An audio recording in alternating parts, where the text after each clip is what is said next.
The story commenced in a destroyed city, where the man named Kang T-san walks a path filled with monsters. Finding it annoying, he wondered why that guy was making things so annoying by fleeing all the way there. He looked around, wondering if Yang was around there, and saw a man surrounding the corpse and realized that it was him. But he couldn't believe that he had already offed himself. He found this scene spectacular and began emanating an overpowering aura that captured the attention of several monsters. He was then notified that the monsters had started glaring at him. He sighed, wondering if there was anything he could do about that naming sense. Abruptly, the monsters rushed to attack him, so he lifted his dagger, activating addition and multiplication, then subjugated those monsters. After some time, he arrived at the boundary of their residence, knocked at the gate, and wanted them to open it. Hard mode player Jeong Jun opened the door, waved at him, and was happy to see that he had returned.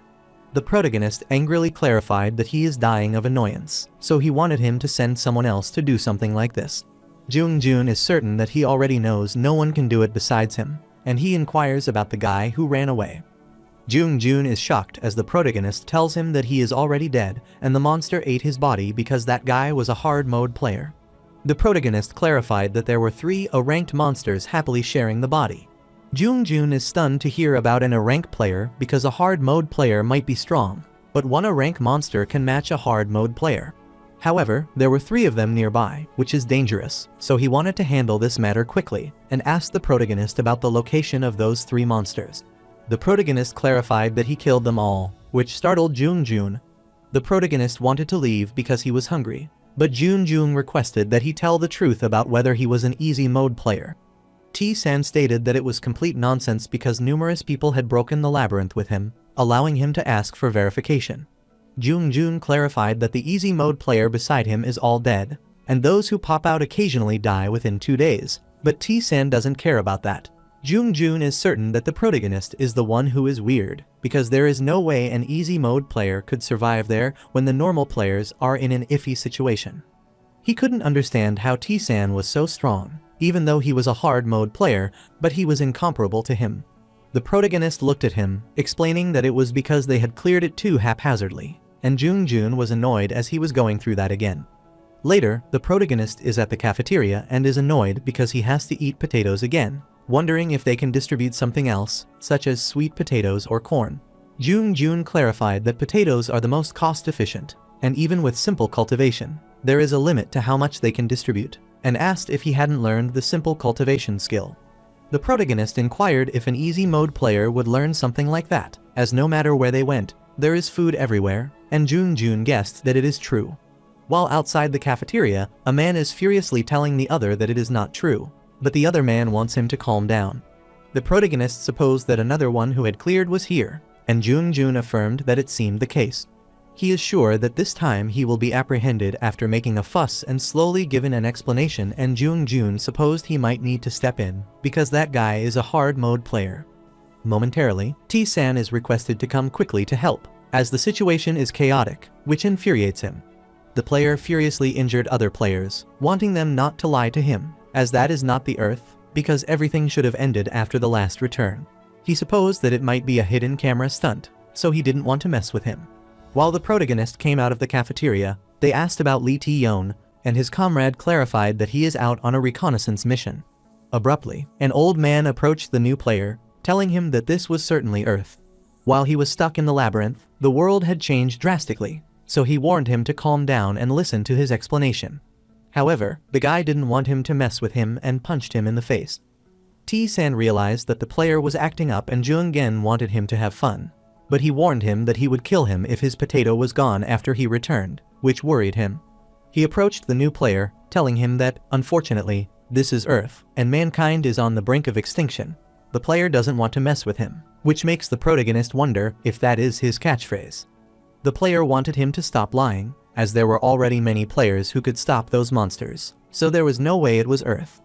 The protagonist realized that he had gone again because most of the players who returned from Labyrinth had gone crazy, unable to accept the reality of the situation, which often happens and isn't easy to accept. The protagonist sighed because only one solution was left. He had to force him to accept reality and ask for his name.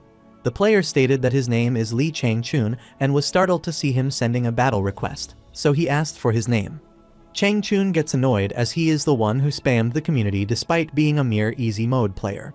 He found it laughable because an easy mode player dared to face a hard mode player, and supposed he might be unaware of the difference in strength among players with different difficulties. T-san wants to stop talking nonsense and fight because if he wins, then he will certainly show him the real world that he wants to see so severely. Chang Chun gets infuriated when he doesn't regret this because he doesn't care if he dies after getting hit. He activated augmentation, which added half of the base attacks to his current attack. He also activated focus and power strike, which increases his chance of striking and increases the damage during his next attack. All the players supposed that Chang Chun was strong as he activated augmentation along with a power strike and rushed to strike the protagonist. However, the protagonist completely activated the nullification at first strike. Chang Chun is shocked because the damage to T-san is 0, and T-san asks if he is done attacking. Chang Chun couldn't believe that his attack hadn't worked and wondered what the men were aiming for with the nullification of the first strike, as he had never heard of something like that. T-san pushed away his sword, asking if this was his turn, and punched him. Chang Chun couldn't believe he was hit because his strength was activated, so he received half damage. T-san activated his ultimate judgment, which ignores the opponent's defense skills, and caused 49 damage to his opponent. He is pleased to see the damage, thinking he can't close the overwhelming stat difference between easy and hard modes. T-san asked him if his health was over 10,000, and he activated addition, multiplication, and ultimate judgment to enhance the damage caused by his strike. Chang Chun worriedly requested that he wait, but the protagonist waited for him to take on this strike. Then he grabbed him and threw him down, causing 9,604 damage to him. As he saw him moaning, he asked Chang Chun if he finally understood that it was actually Earth. Chang Chun still didn't admit that he wanted him to stop messing around and wondered why this world was like this, because if he had known things would turn out like this, then he wouldn't have cleared the labyrinth. When the world was still peaceful, the sky split apart one day, and a monster spilled out, giving humans a final chance. The players who entered the labyrinth and made their choice in difficulty could only return to Earth after clearing the labyrinth, on the verge of ruin due to being overwhelmed by monsters. T-san stated that they can do nothing other than try to save the current world. Abruptly, Jun Jun rushed there, telling him that he had done a great job, and the protagonist didn't know that he had also come. Jun Jun affirmed, telling him he had to see his fight, and the protagonist affirmed. He couldn't believe this, even though his Hyung is incredible. Taking a hard mode player out with one blow like that is impressive. T-san doesn't understand what is so special about beating a weakling like that, and Jun Jun clarifies that he is not a weakling but a strong opponent. T-san grabbed his potato and was annoyed, as it was now all cold, which was the reason he hadn't wanted to step in. Jun Jun wanted to know how he could acquire multiplication skills and couldn't believe that skills like ignoring defense and ultimate judgment existed, as they seemed like cheat-like skills that nullified the first attack. Furthermore, there is also a skill that only T-san possesses, which prompts him to ponder how he acquired it, whereas the protagonists learned through hard work. Jun Jun is annoyed as he has to explain it again, and wonders if another player will arrive that day. The protagonist stated that it doesn't seem to be the case, and it appears that Lee Taeyeon has returned abruptly. He arrived at her house and became really annoyed by that decoration because she was worrying about it while humanity was on the verge of extinction. Even as the monster littered out, there is one person who could bring a giant picture like this with her without a single scratch, the lone human who cleared solo mode. He wondered why a woman like Lee Taeyeon is the strongest person in the world. She suggested he should have a hobby like this, as being fixated on something is vital in a situation like theirs. T-san wanted her to tell him about that when they actually had time to talk about it, and inquired why she called him there. Taeyeon heard that he taught a lesson to a hard mode brat, and no matter how many times she heard it, she found it weird that an easy mode player was schooling a hard mode player. She opened her status window, which made him wonder what she was bragging about. Taeyeon clarified that she is checking something, so she wanted him to show her his window, and the protagonist supposed she might be bragging about what she has against an easy mode player. After looking at his window, she realized that he is disgustingly weak, and T-san supposed she might want to pick a fight. She clarified that she is just checking and thinks the stats are quite good for an easy mode player. The labyrinth is divided into 4 levels of difficulty. As soon as a player clears a labyrinth, all their growth is halted, resulting in a disparity in strength between challenges. A hard mode player's stats are easily 4 times T-san's, but none of them could endure one blow from him, and the reason is the skills he wields. She wanted him to stay still for a moment, then activated Augmentation, Addition, and Perfect Aim to strike him, which guaranteed her next attack to hit him. Skills can be earned regardless of difficulty, and the quality of the skills that T-san obtained. The protagonist's skill nullification of the first attack was activated, so he received 0 damage and asked her what she was doing. She stated that there was nothing and asked if he had 200 skills, as he possessed ludicrous skills like Complete Attack Nullification, Absolute Judgment, Exponential Attack, and Simple Time Stop. But he clarified that he had around 230 skills. T-Yon remembers that he said he obtained those skills by strategically playing through the tower, and supposed they should have explored it properly like he did, and tried to become as strong as he did instead of clearing the labyrinth. The protagonist clarified that it doesn't matter, as that was all in the past. But T-Yon thought that wasn't necessarily the case and told him that he is incredible, so he might win if he played solo mode. She knew that his skills were strong, but most of them use stats as their base, which means the current T-san can't use half of his skills. Which is why the people who have lost their loved ones always thought that if he were a normal mode player, he would have saved them. The protagonist wants her to stop talking about that and get to the point, as she has just returned from patrol. T-Yon affirmed, telling him that the next wave will soon begin. The protagonist is startled to remember the past when monster has invaded their territory, and he supposed they are screwed. During a wave monster attack, many people died, and their territory shrank each time one occurred. Humanity lost soul during the first attack, and half of the hard mode players lost their lives during the second wave. They could only protect a small city during the third wave, but now the fourth wave is about to arrive. So, he worriedly asked how many there are, and T-Yon uttered that there are 2 S ranks, several dozen A ranks, several hundred B ranks, and an apostle. He gets worried about Here's ranked that even T-Yon had trouble beating, and they are short on hard mode players who could handle a rank monsters. Furthermore, there is an apostle, which is stronger than N's rank, which makes him wonder if defeat is inevitable, and T-Yon wanted him to fight 2 S rank, as they should at least try now. The protagonist supposed she might be telling him to die, but T-Yon needed to fight the apostle, and he was the only one there who could challenge the S rank. T-san decided to leave, as she was such a pain, and T-Yon supposed he was going to tell the others. He thought they should be given the chance to prepare themselves emotionally, and wondered if she wanted to die knowing nothing. T-Yon thought that would be a happier option, but the protagonist didn't believe that and left. T-Yon is relieved because T-san is strong, who could lead them to victory, but she is a coward. On the contrary, Jun sighed as he knew this day would come, but it felt like absolute nonsense. The protagonist inquired how he was doing, and Jun accepted it, as they had managed to last pretty long against an impossible situation. Living this long was already a blessing. T-san wondered how he could consider this a blessing when he was going to die, and looked at Chang-chun as who was a poor guy. Jun agreed as he has gone through so much suffering to clear the labyrinth, but now he is told that death awaits him on the same day that he got to see the real world, and he is supposed to be an unlucky existence. He asked the protagonist how he felt, as he thought he had been the angriest one there, and he was sure that humanity wouldn't have died off if they had done half of what he did. The protagonist thinks for a while, then told him that he is so pissed off that it's killing him, and asked if he is happy now. Abruptly, another gate appeared from which several monsters ran out to wipe out the remaining humanity. He saw 2 S ranked monsters, and Jun was worried, as the protagonist had said he was going to fight them. He hoped to see T-san in the afterlife and wanted him to wait for him, as he is the only one going there first. The protagonist affirmed that he had taken an enormous leap to rush there, and on his way, he activated complete surveillance, finally finding S-ranked monsters. He was notified that he had witnessed horrific beings with his own eyes and asked the monsters if they were excited to see him. Abruptly, his mental instability, confusion, fear, and instant death were checked, all of which are clear, and he has endured using iron will, so his mental state will never collapse. His body develops an unyielding physique as he stands before those monsters, wanting them to die. The protagonist glared at the S-ranked monster, hoping none of them were the defensive type. He activated complete surveillance and realized that Monster 7 was a defensive type. It jumped on him instantly, but became annoyed upon seeing him harmless. The protagonist thought it was a joke, as the obstacle had 148 million health, which would take forever to kill, so he activated one-time acceleration, wondering about the other monster, and realized it's a long-range attacking type monster with 1.2 million power, which he guessed was doable. He rushed to attack the monster and uttered that he didn't have an answer for either of them.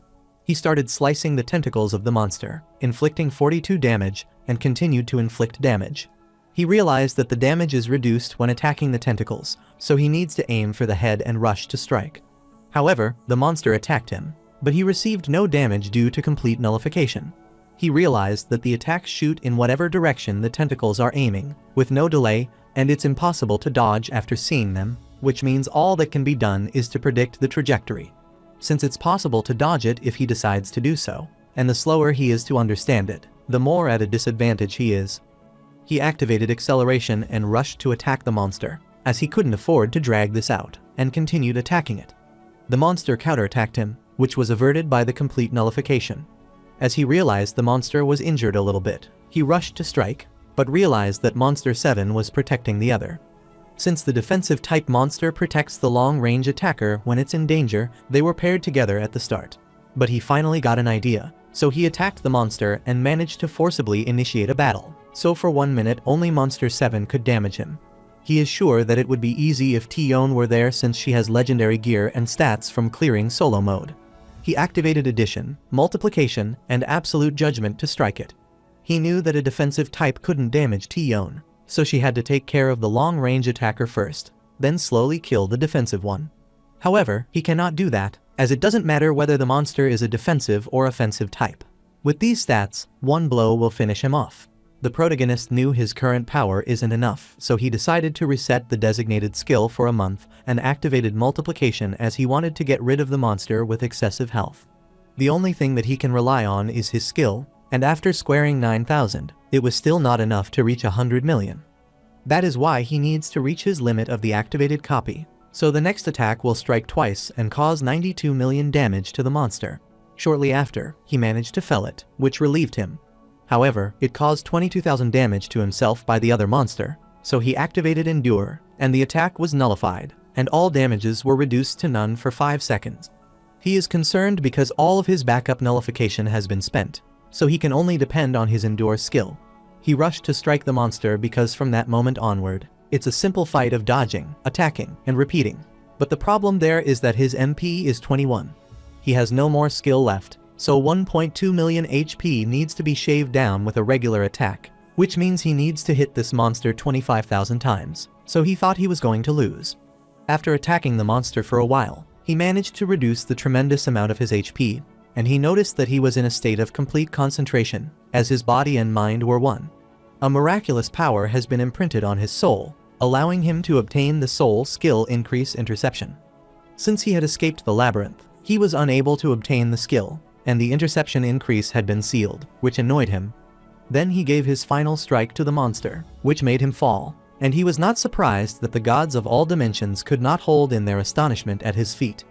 The protagonist doesn't even remember how long he has been fighting, but it seems like it has been more than a month, so he cursed his stats. He turned to head back and used surveillance to check for survivors. On his way back, he cursed those monsters after seeing the corpse of his allies. He remembered that they went on and on about being the few remaining hard mode players left in the world, so he wondered why he was alive when he was an easy mode player. He wondered why he returned from his victory to see that all of them had died. Then he saw the corpse of Jun Jun and supposed he had gone to the afterlife, like he said he would, and remembered his smiling face. Then he looked ahead and saw Tion's corpse, who is the sole challenger of the solo mode difficulty and the person ranked strongest in the world. Furthermore, the one who killed her was this apostle, and the apostle gazed at him, so he was notified that he would soon die. The protagonist successfully resisted it, so he wanted it to shut up and leave. He activated his skill True Aim, then struck the monster and wanted it to come at him. After attacking the apostle, he gets worried as he fails and gets pierced instead, making him wonder if this is the end. Shortly, he is notified that his HP has reached 0, so Fortitude is activated, and he is forcibly kept alive for 1 minute. He cursed the system as he wanted to die peacefully, and he couldn't feel the lower half of his body, so he guessed his spine was also severed when it pierced his heart. He knew that Fortitude only delays his death, but it doesn't heal him, and he guessed that the apostle already knows that he is dead in a minute. He cursed his fortune because he had chosen easy mode back then, and if he had chosen even or normal mode, the situation would be different. He cursed those players as they were useless, who couldn't build their strength because they were busy trying to clear the labyrinth. He couldn't understand why these people were so weak, even after choosing normal or hard mode, because if they had done half of the hard work, they could have survived. He gave up because this was already in the past and something he had chosen to do, so there was no use in blaming others, as this was where humanity ended. Suddenly, he saw something glittering, so he looked at Tion's hand and supposed she was trying to protect something. He kept crawling to get close to that stone, but Apostle noticed his movements, so he glared at him, but T-san wanted him to stay right there. He used his last skill, which allowed him to use any skill without restriction, and he stopped time. Due to this skill, the time within 100 meters has been stopped for 2 minutes, so he decided to check the shiny stone and realized it was an Ouroboros Bezoar. That is a Bezoar if the gods that control the cycle of all life can turn back the time for one person once. He was shocked to learn that it could turn back time and wondered why Tion used that. Abruptly, the time started running again, so he was about to be attacked by the monster, and he looked back, hoping to see it next time, then used Ouroboros, which turned back time. He returned to his childhood when he was told that he was such a useless person, and was asked why he was born. When he was little, his parents told him to relieve stress, and he believed their words after getting beaten down like that, and he thought he had no worth. This weakness of his led him to choose easy mode, but that isn't the case anymore, as he knew his worth and talent, so this time he wanted to change everything. After some time, he opened his eyes, looked around, and realized that he was in his apartment, so he went back.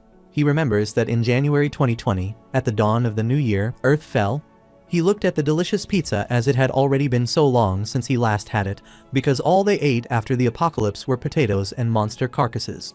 After finishing his meal, he thinks about Tion, realizing she never had an item that could turn back time. But he wondered why she hadn't used it until the end, as Tion, he knew, would have run away, so he didn't know the reason. He looked at the time on his phone, as it was soon happening, and he was aware that everyone in the world was counting down the time right now. Many of them might be welcoming the new year thinking things will work out for the better, but unfortunately just as the new year's strikes the world ruination will commence. As soon as it's the 1st of January, the sky splits, whose sound startled everyone, and they thought it might be the sound of an event somewhere. They looked up at the sky, where a creature was gazing at them, and wondered what it was, fearing it might be a monster. The protagonist remembers being shocked back then, but he now knows what it is, a B-rank monster, a type of monster that a hard mode player can fight without any difficulty.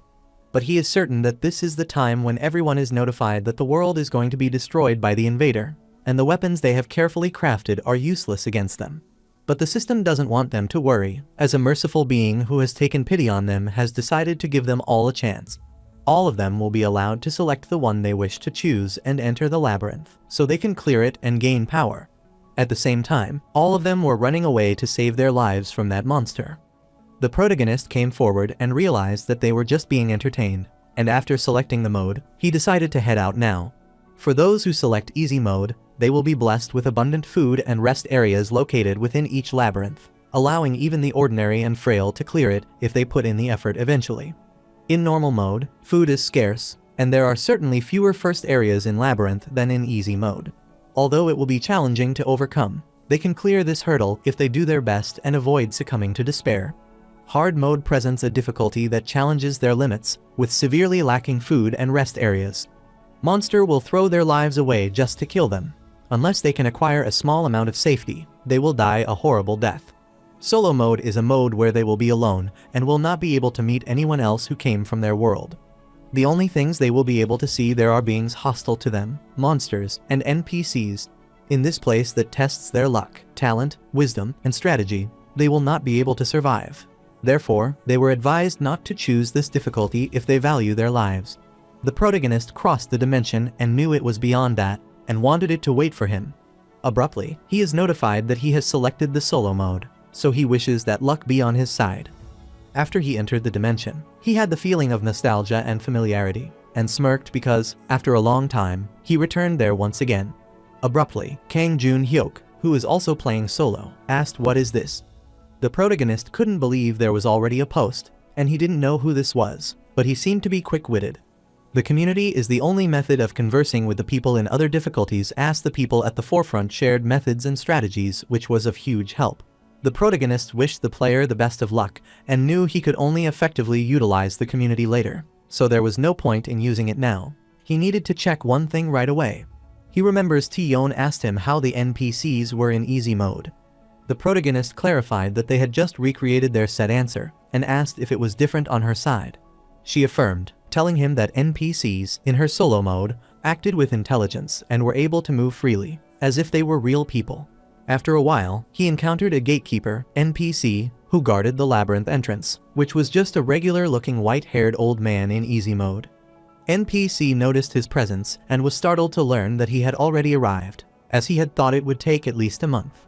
The protagonist glares at the gatekeeper, who is shocked because he is stronger than T-Yon, which makes him doubt his identity. The gatekeeper congratulated him, telling him that he is Brockman, the guardian who protected this place and is his guide. The protagonist wondered if it was a broken man, and Brockman clarified that the one who failed in his attempt becomes the gatekeeper, which he thought was terrific.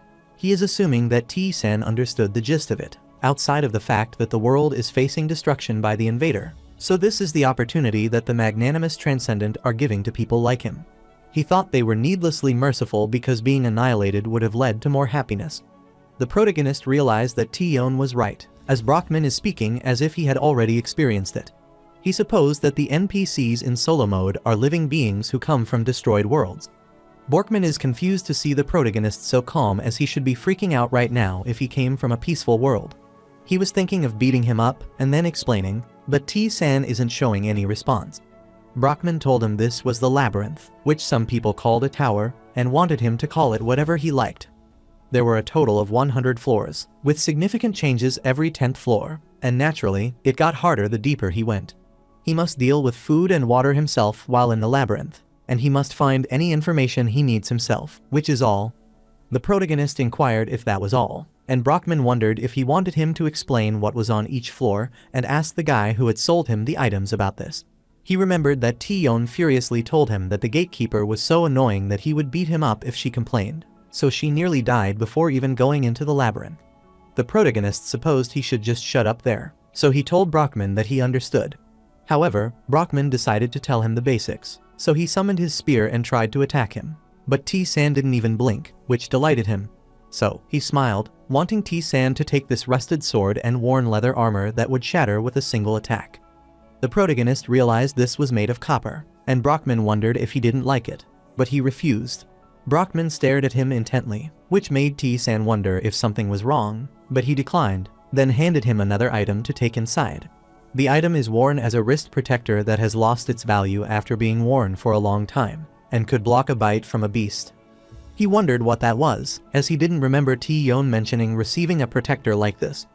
Brockman stated that he would be receiving a few skills that he needed to check himself, so he wanted him to head inside. The protagonist thanked him, then headed inside, and Brockman wished him good luck. He remembered that T-San was smiling as if he was looking forward to entering the labyrinth. As the gatekeeper, he has met many labyrinth challengers who were called geniuses, but none were able to clear this labyrinth. The player who just entered seems different. Meanwhile, inside the labyrinth, T-San realized it was not simply a matter of talent or skill, but a more fundamental power to survive. At the same time, Brockman wished that he could live in this harsh environment. While the protagonist is notified that this is the labyrinth created by a great magician long ago, and there is a rumor that a wish will be granted to whoever can clear it. Since this is a sealed world, terrifying beings move around silently, and living beings die. Everything that exists to oppress him. But he can push through this deep and dark hell. Eternal glory awaits him. After a while, he entered the first floor of the labyrinth, where he was told that beings who die if stabbed reside, so the power there is not particularly strong. The protagonist smiled excitedly as he was about to begin, and his main quest soon commenced. There are many secret and hidden areas, so he will be rewarded depending on the secrets he finds, and different rewards will be given if he clears the floor. Momentarily, the first floor quest starts, in which he has to defeat the boss of the first floor, and a random stat-boosting potion will be given with a hidden special reward. He remembered that T-Yon had asked him if he had a shopkeeper in easy mode, and he affirmed, but wondered if there was difficulty without them. She asked how they were, so T-Sen clarified he was a simple merchant, just at the level where he bought potions from him. T-Yon clarified that it's different from solo mode as they sell a lot of things, which makes the protagonist wonder if she is flexing. T-Yon lifted her hand to show him the bracelet, a pure black item that is incredibly strong, decreasing damage taken by 50%.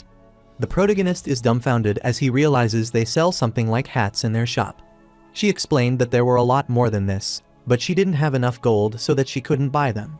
She is sure that if he could buy all those items at the shop, then he would be stronger than her.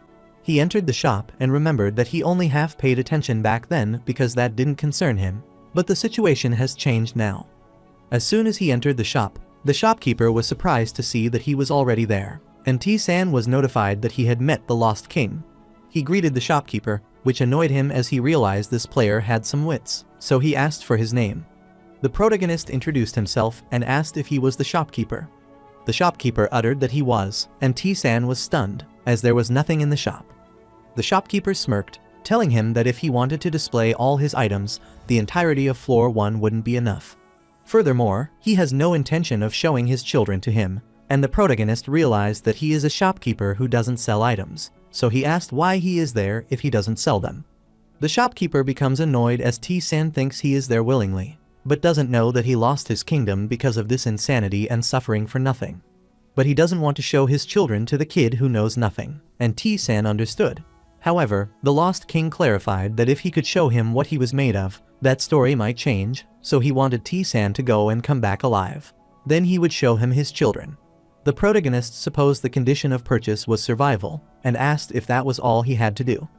The Lost King is surprised to learn that he is a weird player, and T-san apologizes, then asks if he needs to clear the labyrinth for him to show him his wares.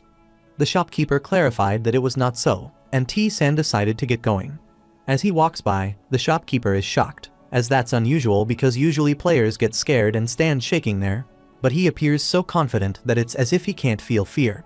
He wondered how someone like that could exist, but he supposed that shouldn't matter because he wouldn't come back alive.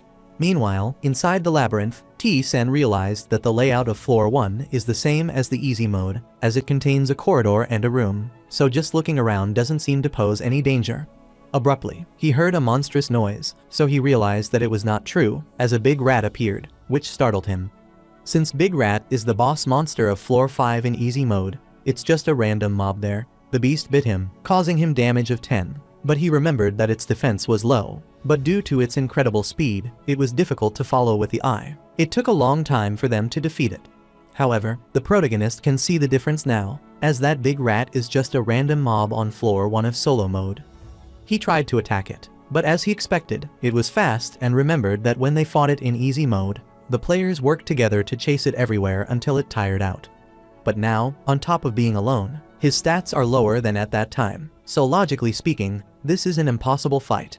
He remembered that it was so bad that Tion had told him she ran away at first. From the start, among the players who passed floor 1 in solo mode, none of them engaged in a fight with the big rat. He remembered his meeting with the shopkeeper and finally got what was going on now. The way rewards are given in the labyrinth is simple. If he accomplishes something others couldn't or accomplishes a feat that everyone can respect, then he will be rewarded accordingly. He kept fighting with the big rat for a while, took some damage, and finally managed to get so lifted his sword to subjugate it, as his goal is becoming stronger than anyone there, but the big rat again dodged it. T-san knew that if he couldn't keep up with his speed, then he would have to predict where it would move. He looked at the big rat, which was trembling, knowing that its movements weren't instantaneous because it was also a living, breathing creature. He focused on its contracting leg muscles, inflating chest, and finally knew where it was moving, so he struck it. Abruptly, he is notified that a large rat is intimidated by him, so its ability to think becomes dull. The protagonist knew it would be difficult for the big rat to realize what was happening with that small brain, as it was blocking its ankles against the attacks right now, so it would target the next easiest target. He knew it could jump that high, so it aimed for his wrist, and as he expected, a big rat bit his wrist, but failed to inflict injury due to his wrist protector. The protagonist stared at the monster, struggling to get away, and declared it dead, then struck it with his sword. He managed to attack a big rat, which was immobilized, allowing it to take increased damage, and shortly thereafter, he killed it. After a while, the protagonist emerged, startling the shopkeeper, because he was holding a big rat's edible meat. In the past, Jun Hyuk wondered why the shopkeeper on the solo floor was so arrogant as he kept trying to get the last word while selling his item. Tion asked if this had happened to him too, and said that a shopkeeper should act like that, so she couldn't understand why he acted like this. She seriously wanted to stab him with her sword, but she cannot even do that because she will get beaten up, which pisses her off. Presently, the shopkeeper is shocked to learn that T-san survived, which prompts the protagonist to wonder if he had wanted him to die, but he had refused to do so. The protagonist takes out big rat meat and its leather of excellent quality that is edible and relatively warm. He's sure that he can buy items too, since it's a shop, and asked how much he could get for these. The shopkeeper is still in awe as he managed to kill one big rat instead of running away, and T-san wondered why he is so surprised if he killed it. The shopkeeper realized this was the genuine one with the highest quality, which meant T-san had managed to hunt it down perfectly with minimal mess, all by a greenhorn who had just entered the labyrinth. He agreed to open the shop since T-san met his requirements, and the protagonist inquired about what he sold. The shopkeeper clarified that he sells everything, so he wanted him to tell him, and the protagonist inquired if he had a tower shield.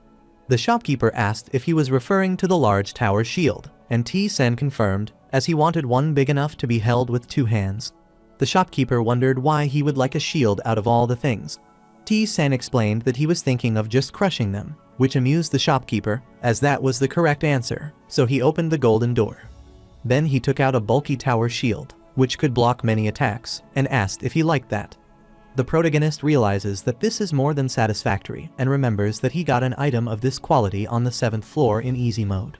The shopkeeper told him that the price was 500 gold, but T-san currently had 243 gold, so he needed twice that amount, and he guessed he would come back later, so he supposed around 17 big rats should do it. The shopkeeper saw him leaving, so he asked where he was going, and T-san clarified that he needed more gold.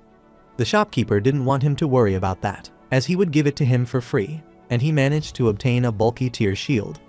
The shopkeeper knew that he had around 250 gold, so he wanted him to hold on as there was some stuff that he could buy with that amount worth his cash.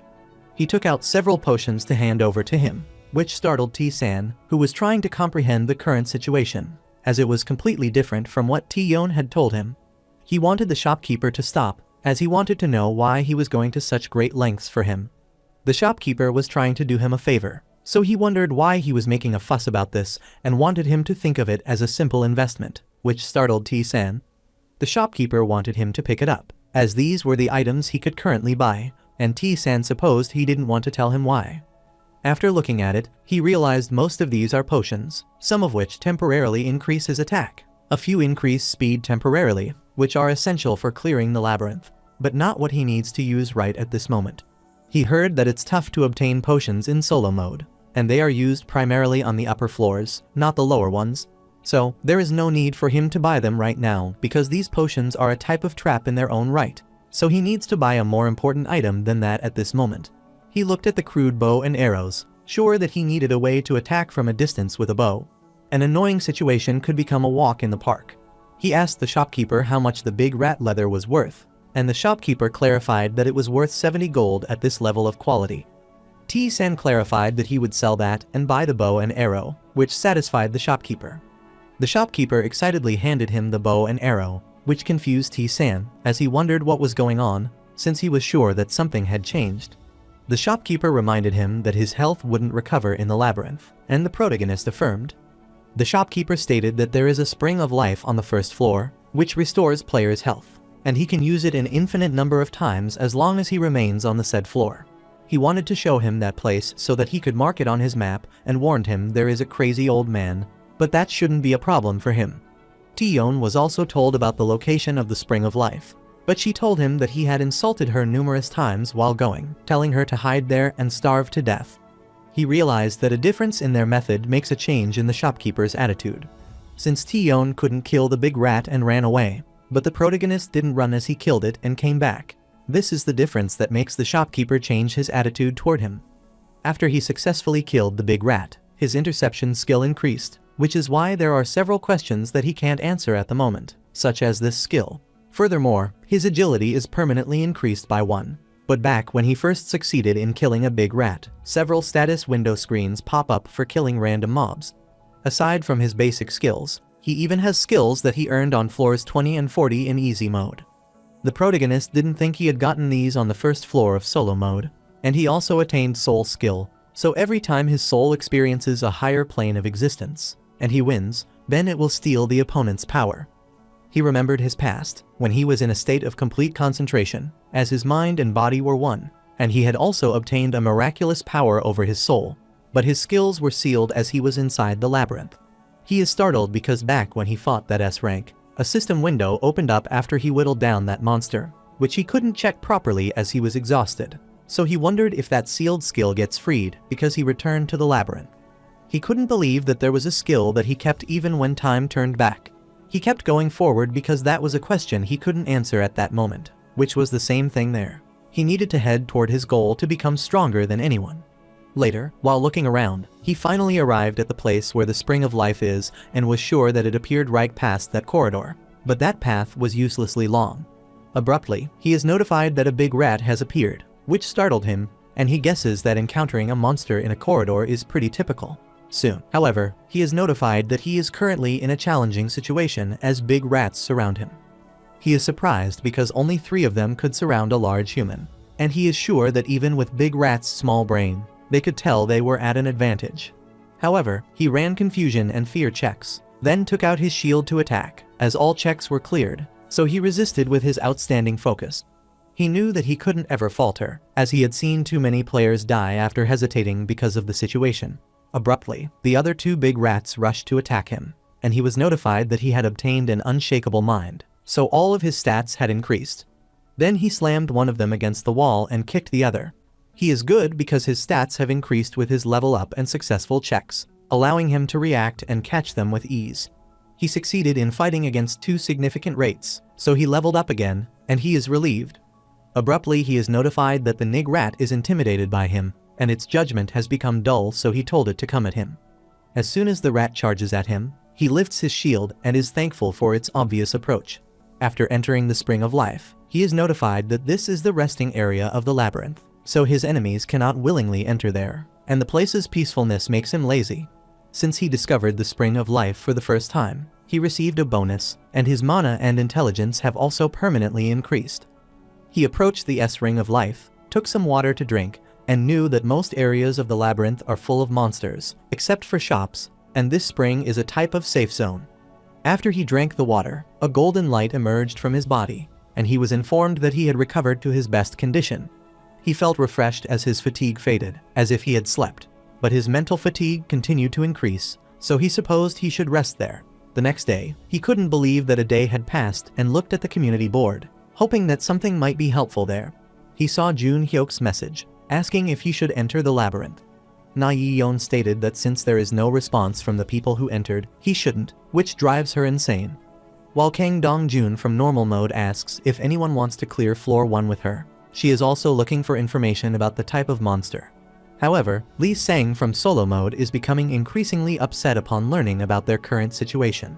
As the protagonist thought, most of the messages are sent by solo players because people in the other mode can meet and talk to each other. But solo players can only communicate through the community. After some time, he saw Taeyeon's message asking how she is supposed to do this, and he was delighted. He never thought that the ever-confident, strongest player Taeyeon would be this confused at the start, and supposed it might not be like that, as after thinking about the status window he saw back then, she might be the scaredy cat who hid her true self until the end. He knew it had been a day since the labyrinth solo players would start to enter once a month had passed correctly. So he was sure plenty of them would be alive, so he started typing a message. Since solo mode reward certainly matched its difficulty, even if Taeyeon missed out on many rewards after quickly defeating the boss, she was able to become the strongest player. Abruptly, everyone received a message from T-san regarding the solo mode floor, a basic and precise method. He wondered what would happen as he thought it might be challenging to trust a baseless article and enter the labyrinth. He doesn't know how they will react, even if they believe it and know that among the 10,000 people who entered solo mode, only Taeyeon survived. So he supposed he should start now. He took out big rat meat, washed it in the spring, and wondered if he should eat it. But thinking about the goal, he supposed it was better, so he ate uncooked raw meat, and the system ran a status condition check, which failed as he had food poisoning. He started drinking spring water because food poisoning quickly decreases a person's health for 2 days, and unless he continues to eat cure potions or health potions, he will die, which is a nightmarish status condition for beginners. That is why people who have suffered through it once told everyone to cook before eating, and they attained their best health. However, it was difficult to acquire food in the labyrinth, so he ate uncooked raw meat again. There were emergency rations at the shop, but they were expensive and lacking in quantity, so the player had to eat the creatures in the labyrinth. He kept eating the raw meat again and got food poisoning, so he drank the spring of life water to restore his health. Since the space is restricted, there are times when the player can't help but eat raw meat, and if they get food poisoning in those situations, it's the worst. He kept drinking Spring of Life to recover his health, and realized that he was starting to get full. Since he has suffered from numerous diseases, a resistance has formed, allowing him to obtain the continuous conditional activation skill, known as disease resistance. The protagonist is pleased because that changes if the player has this disease resistance skill. Since he raised his proficiency, he's certain it's beneficial if it's used as a skill to become immune to food poisoning. But it's a skill that one can acquire after contracting various diseases. Since he has developed disease resistance, this is the time for him to acquire the next skill, which he doesn't like. So, he gets inside the spring and is submerged in it, and he is informed that he is unable to breathe at the moment. Even though it hurts, he needs to endure this right now, as he thinks he heard that drowning is one of the most painful ways to die. Abruptly, he came out of the water and was notified that he hadn't breathed until near death and had obtained the conditional activation skill, Unbreath. He has felt the touch of death and has obtained the conditional activation skill Line of Death. He wanted this to work and saw his new skill Unbreath, allowing him to hold his breath for a long time, but now that time is about twice his normal duration. It's a skill that increases how long he can hold his breath, which will be of great help in areas where the air itself is poisonous. Since he needs to be underwater at the very edge of death, not many people possess it, but he can obtain the Line of Death skill along with it, which is not bad. However, he couldn't understand why his proficiency in this skill was already 54%, which was the same as his from the future, and wondered if he could inherit such a skill. He supposed it might be because this skill is tied to his mind, not body. But if that is true, then his calm mind and detection wouldn't be at 1%. So, he doesn't know the truth, as that is an unexplainable event that frequently happens inside the labyrinth. However, he can't afford to scrutinize every one of them, because there are more skills he can develop, so he can't stop now. Meanwhile, on the community board, Jun Hyuk asked if that method was correct and thought it was insane. T-san clarified that with high risk comes high return, but if the difference is too significant, he can't gain them now, so this is the best time.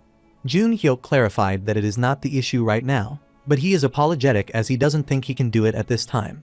T-san told him to do as he wished, as he was not the one losing now, which annoyed Jun Hyuk because, even if that was the case, he didn't know how to do that. T-jun told Jun Hyuk that he is not the weird one, and besides the weirdo, no one else could get one. Meanwhile, the protagonist utilized his skill Unbreath and recalled that combinations play a significant role in skills, so a new skill can be acquired when certain skills and situations coincide. Therefore, being able to endure for twice as long while in the unbreathable state is limited to when he is entirely still. After attacking for a while, he is notified that he has earned the special active skill Unbreathing Attack, as he has attacked many times while in that unbreathing state. He has acquired more than 10 skills and is now in a position where he can confidently say he has honed his skills and earned the title of skill player, which doesn't seem bad to him. Just like T-san can read the movements of the big rat, he can also see the set tempo of humans before they move. Unbreathing Attack is a skill that will let him freely change tempo, which is a great skill that he used well while getting through the labyrinth and opening his status window.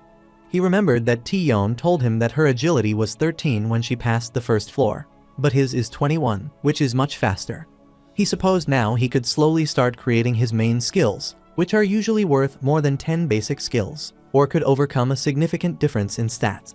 For example, addition, multiplication, or absolute judgment, which could discern hidden elements, attack nullifying, which eliminated the result of an attack, or time stop, which stopped time within the vicinity. They were all main skills, and having just one gave him an overwhelming advantage over players of the same level. Maybe because the method to learn them was peculiar. Complete surveillance could barely be obtained after evolving the detection skills 2 or 3 times. But if some main skills could be gained on the first floor, and it could become even more challenging to earn later on, then he certainly has to obtain them now. Abruptly, he is notified that a big rat arrives and it bites his leg, causing him damage of 4, and he realizes it is biting him with vigor, thinking he can't respond to its attack. But he knows that he needs to get hit a couple more times. He let the rat keep biting him until he was on the brink of death, and after sustaining 4 points of damage, he was in danger of dying, so he struck the rat, and his Line of Death proficiency rose by 3, and his calm mind prowess rose by 2%. Big Rat didn't give up, so he rushed to attack him again, and he is notified that he is at risk of dying, So he struck again and is notified that he completely blocked the opponent's attack and earned a special active skill block. Block is a good skill that nullifies attacks dealing less than a certain amount of damage, but it wasn't the skill he was hoping for. He kept fighting to acquire the skill to endure, which nullified the damage that would result in death, just once, and all subsequent damages taken for a set period, a skill that nobody else had obtained. He remembers that Taeyeon and Jungjun are always curious about how he obtained the skill endure, as they couldn't understand why he is the one to get such cheat skills. The protagonist knew that the way to learn skills in the labyrinth was already set, as he could receive a skill from someone else, or if he achieved something that others could not, he would be awarded a matching skill. Finally, a person can try to reproduce a similar effect to the skill he obtained by holding his breath, and because he swung his blade in that state, he earned an unbreathing attack. Therefore, if he wishes to earn skill endurance, which nullifies an attack that would lead to death, then it's simple that he needs to block attacks that would lead to his death continuously. Since he blocked multiple attacks that could have led to his death, he has earned the skill endure. He's pleased because this is a skill that could save his life, so it would be a waste not to pursue it, despite his fear. In the past, when Taeyeon and Jungjun heard his explanation, they thought he was crazy, and at one point, people who listened to that would respond similarly. However, this is the labyrinth, so if he couldn't risk his life, he couldn't gain anything. After a while, he returned to the spring of life to drink the water and restore his health, thinking it was great, as it also enhanced his proficiency in the line of death and calmed his mind significantly, and he wondered if there was another skill he should learn. He felt like there should be a couple, but he had over 200 skills, so he wanted to stop. Abruptly, an old man entered and was astounded to see that a prior visitor had been there, and he was informed that he had encountered a person searching for God. Since the protagonist knew that monsters couldn't enter the spring of life, which meant it was an NPC, and he had heard that most of the solo mode NPCs were psychopaths. NPC asked if he was an adventurer and explained that they referred to those who toiled to conquer the labyrinth as such. So he then asked if he was one, and T-san affirmed. He recalled that Taeyeon told him that when she was first at the Spring of Life on the first floor, a knightly grandpa appeared, someone who served a god. He gets worried as he needs to quickly remember what came next again, and while pondering, the knight rushes to punch him, wanting him to try and block this. The protagonist is notified that Angel has activated a non-lethal attack, which widens his eyes in shock.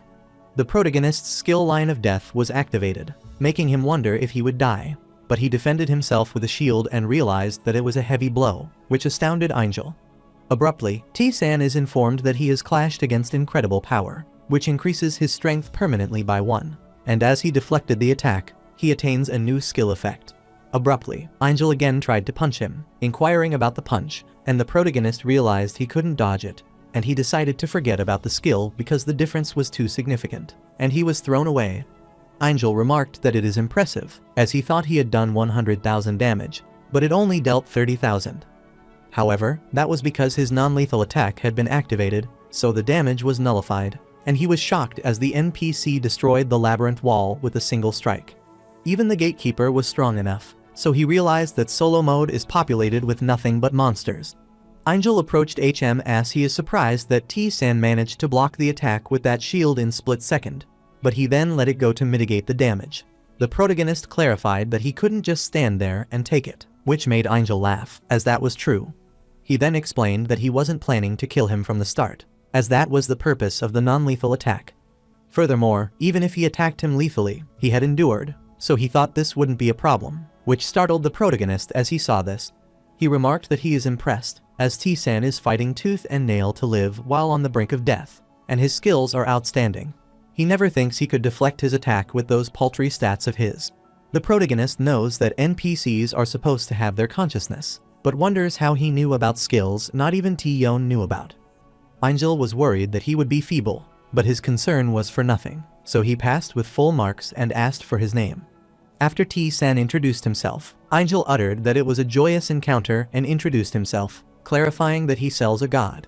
Taeyeon had cursed those persistent rats in the past, and she supposed she should be fine since she had reached this place. Abruptly, Angel arrived there, punched her face, saw her trembling, and realized that she was a feeble coward. He remembered that Taeyeon had told him that the knight gave her a look of contempt and left, and after that, she never saw him again. However, this was completely different. Therefore, the protagonist wanted to ask him something, and after Angel permitted him, He inquired why he attacked people suddenly, and if that was to harass those who were weak. Angel clarified that this is not why, as he is a paladin, so he has no reason to oppress the weak, and elucidated that he does this to evaluate those who visit this place. He wants to assess if they have what it takes to survive there, and if they are worthy of his acknowledgement. But there is no person more annoying than one with no understanding of themselves. Therefore, in that sense, he has passed incredibly, and the protagonist thanked him. But this clearly indicates that he evaluates people based on their sense of worth, so he has no reason to be his enemy.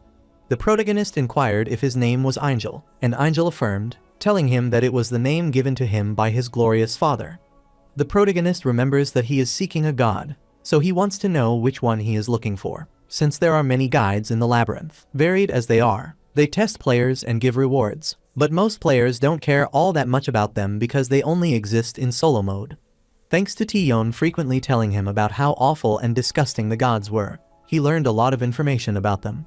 Angel laughed and was willing to take him because the more people who knew about her, the better it was, and clarified that the god he served was the loving goddess Levinov. They all worshipped her, shouting her name from dawn to dusk, and she is a wonderful goddess who connected with those who lived with her. There is no goddess more beloved than her, but unfortunately, his world was destroyed, so he is the only one who remembers her. The protagonist inquired if he had entered this labyrinth to find her, and Angel affirmed, but he hadn't seen even a glimpse of her. T-san knew that goddess Levinov, thanks to Tion. He also knew which floor she was on. But the problem was that she had already been cruelly torn to shreds by the time he found her. It was so disgusting that even Tion, who faced and overcame countless hardships, said something like that. So he wondered if he should tell Angel the truth. Abruptly, Angel wanted to ask T-san something and inquired if he was in any hurry to escape the labyrinth. The protagonist refused, as his goal was to clear the labyrinth, but to become stronger by exploring it and obtaining all its rewards. Angel thought that was well, so he asked him if he had any thoughts about learning Levinov's skills from him, and he affirmed that he would like to do that. Angel is impressed to see that he doesn't have an ounce of hesitation, as he thought he would say at least think about it. But the protagonist has no reason to refuse, because he is an NPC within the labyrinth who is so strong that he can't even imagine where he got this much power, so he has no reason to refuse his offer to give him skills. T-san asked what he wanted in return, and Angel clarified he needed nothing but wanted him to consider this as an apology, which startled him.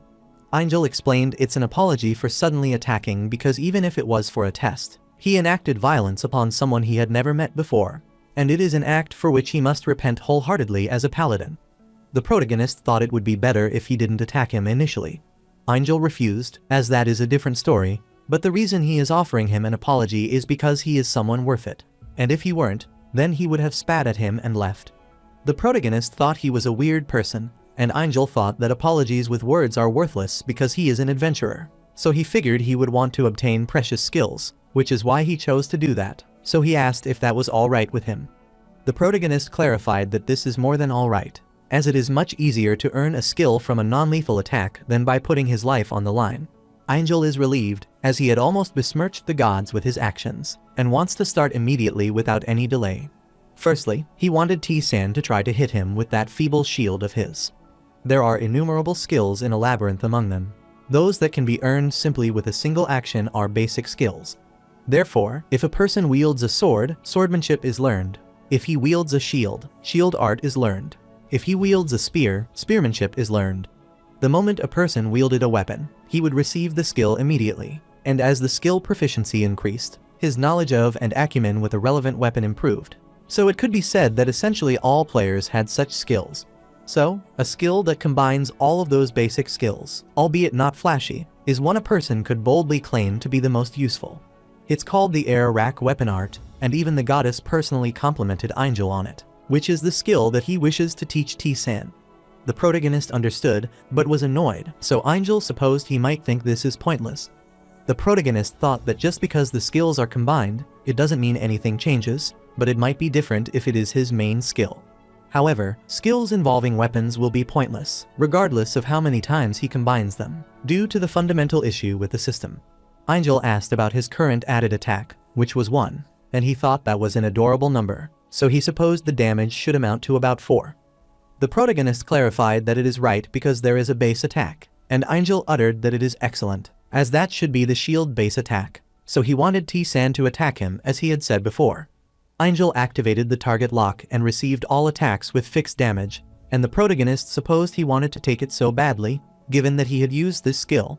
The protagonist struck Angel, causing him damage, and asked if he had to go out of his way to strike his head, so he clarified that it was his mistake, since T-san said that Angel wanted him to attack him with his fists, and T-san knew that he would be infuriated if he attacked the head again, so he punched his chest and caused damage of 2. Angel is sure that he noticed what he wanted to say, and T-san asked if he meant that damage changes based on the weapon used to strike.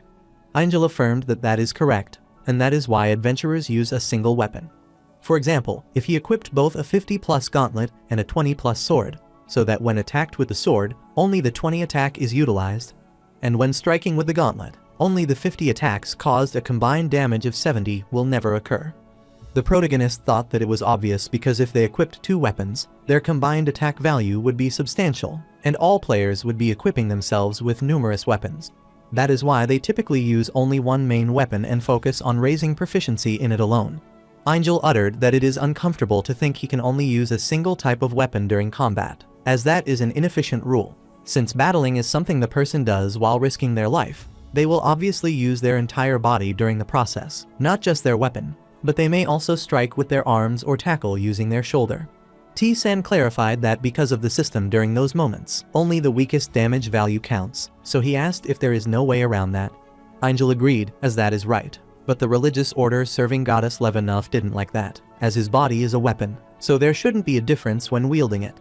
Therefore, after a long period of research, he developed air rack weapon arts, whose effect in the labyrinth is the complete combination of all the basic skills. It is based on the total attack of all the equipment outfitted, which startled the protagonist. Angel realized he might have comprehended it entirely, so if he has a sword and a gauntlet, no matter what he strikes with it, it will use 70 as its attack. T-san inquired if that could be a range of use, and Angel affirmed, as it affects not only his weapon but every part of his body. Therefore, even if he slaps with his hand or tackles with his shoulder or kicks with his feet, they all use that 70 as the attack. The protagonist is amazed as he says that his entire body is a weapon. Thus, with this air rack weapon art, he can equip all the equipment that was previously deemed useless. He knew that it might not be worth much currently, but as he advanced through the labyrinth and earned higher ranking equipment, his skill became a fantastic one and had the value of a main skill. Angel supposed it might not be shocking for T-san, as he had endured, but for a normal adventurer, it was a skill that they couldn't achieve even with a lifetime of effort, so he asked if he wanted to learn it. The protagonist certainly wanted to learn it, which amazed Angel, as he still had no hesitation at all, so he wanted him to relax his entire body. He elucidated that it differs from other skills because he has created and learned through his own experience, enabling him to easily transfer it to others. Moreover, Angel's proficiency is 100%, so he can receive it without enduring any pain, and T-san is notified that he has attained the basic skill shield arts, which have been combined with air rack weapon arts. Furthermore, his basic skill, swordsmanship, combined with air rack weapon arts and T-san, had never occurred to him that he could acquire a skill so easily, as all sorts of skills and information were flowing in. Abruptly, he is notified that he received a skill form the Creator 0F the Air Rack Weapon Arts and received an ultimate rank skill, which is an art that wield no weapons and body, but because he is improficient so he will face losses in applying power. Angel suggested he should train it every day without skipping until he becomes proficient, and he also gave him a faded ring that someone has used for a long time. He apologized, as it was a bit weak, since it wouldn't be great to get drunk on benefits and forget what is essential. The protagonist clarified that it is enough and remembers that in the past, he might have thrown it away as something useless, but now this ring has the same value as the rusty sword. Angel clarified that with this, he had given everything he wanted to give him, but it was a shame as he couldn't go too in-depth at this moment. So, he suggested sparring with him to give his newly learned skill a test run before trying it out for real. The protagonist had no reason to reject, so he took out his shield, and Angel rushed to strike him. Since in the labyrinth a person's evaluation is based on all the actions they take, no matter how worthless the room may be, if they search thoroughly and find something, their detection proficiency will rise. And if he constantly blocks his opponent's attacks, then shield art proficiency rises, so a fight with someone strong has meaning. After some time, he lay on the ground, astounded as they sparred for 2 whole days, and never thought he would receive a skillful battle resistance with which he could battle for a long time without being struck by his fatigue. It was all thanks to this skill that he could fight with an S-rank monster for several days, and he could only receive this while fighting with players, so he had given up on getting it in solo mode. Angel realized that he is good at seeing through people, as T-san possesses the sense and skill that he couldn't believe belonged to an adventurer on only the first floor. So he asked him if that was enough. T-san affirmed, so Angel requested him to promise him 2 things, and the protagonist urged him to tell him. Since the protagonist has also learned the air rack weapon arts, Angel wants to teach them to someone else.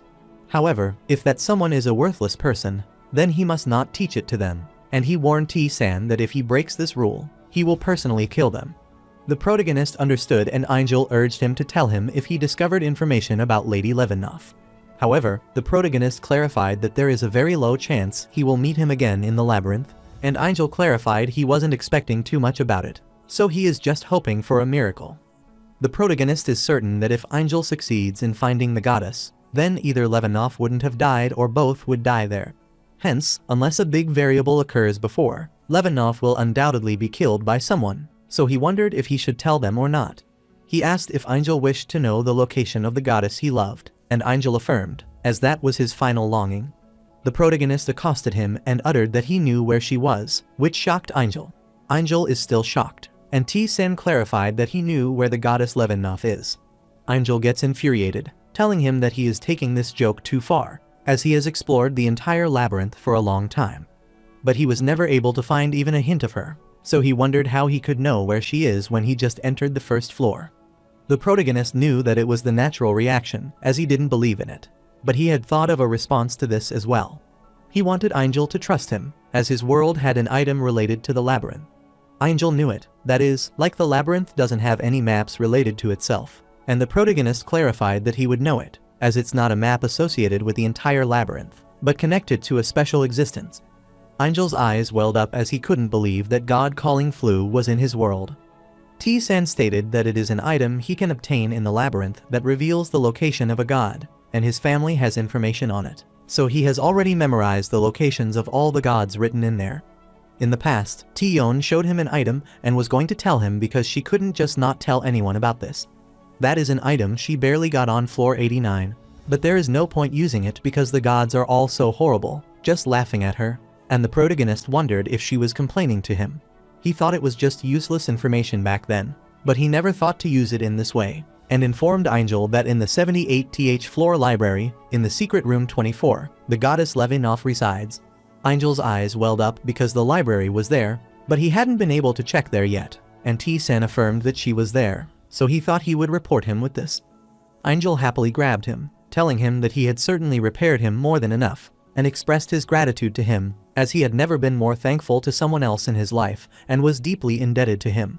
He was pressing so hard, which hurt T-san, so Angel rushed away and apologized to him as he couldn't hold back for a moment. The protagonist inquired if he was going right away, but that was a little difficult for Angel because floor 78 was quite deep, which was a dangerous place even for him, so he needed to prepare thoroughly. He again thanked the protagonist from the bottom of his heart, which is even harder to convey with words, and wanted to repay him somehow. He took out a bronze ring, thinking this would be good for a skilled individual like him. It is currently extinct, but is beholden to one person. The protagonist is astounded as he would have needed to get to floor 30 on easy mode for an item like this. Angel uttered that he usually wouldn't give to a person on the first floor, but T-san isn't a lazy man, so he hoped he wouldn't regret this. The protagonist wanted him not to worry as he didn't have time to laze around, which relieved Angel, so he decided to go and prepare himself.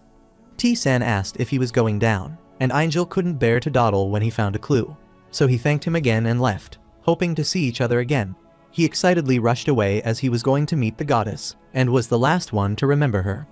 T-san wondered if he would be able to find the goddess, and if she would be alive or if she had already died, but it would be a very long time before he met Angel again, so he didn't want to be concerned about it.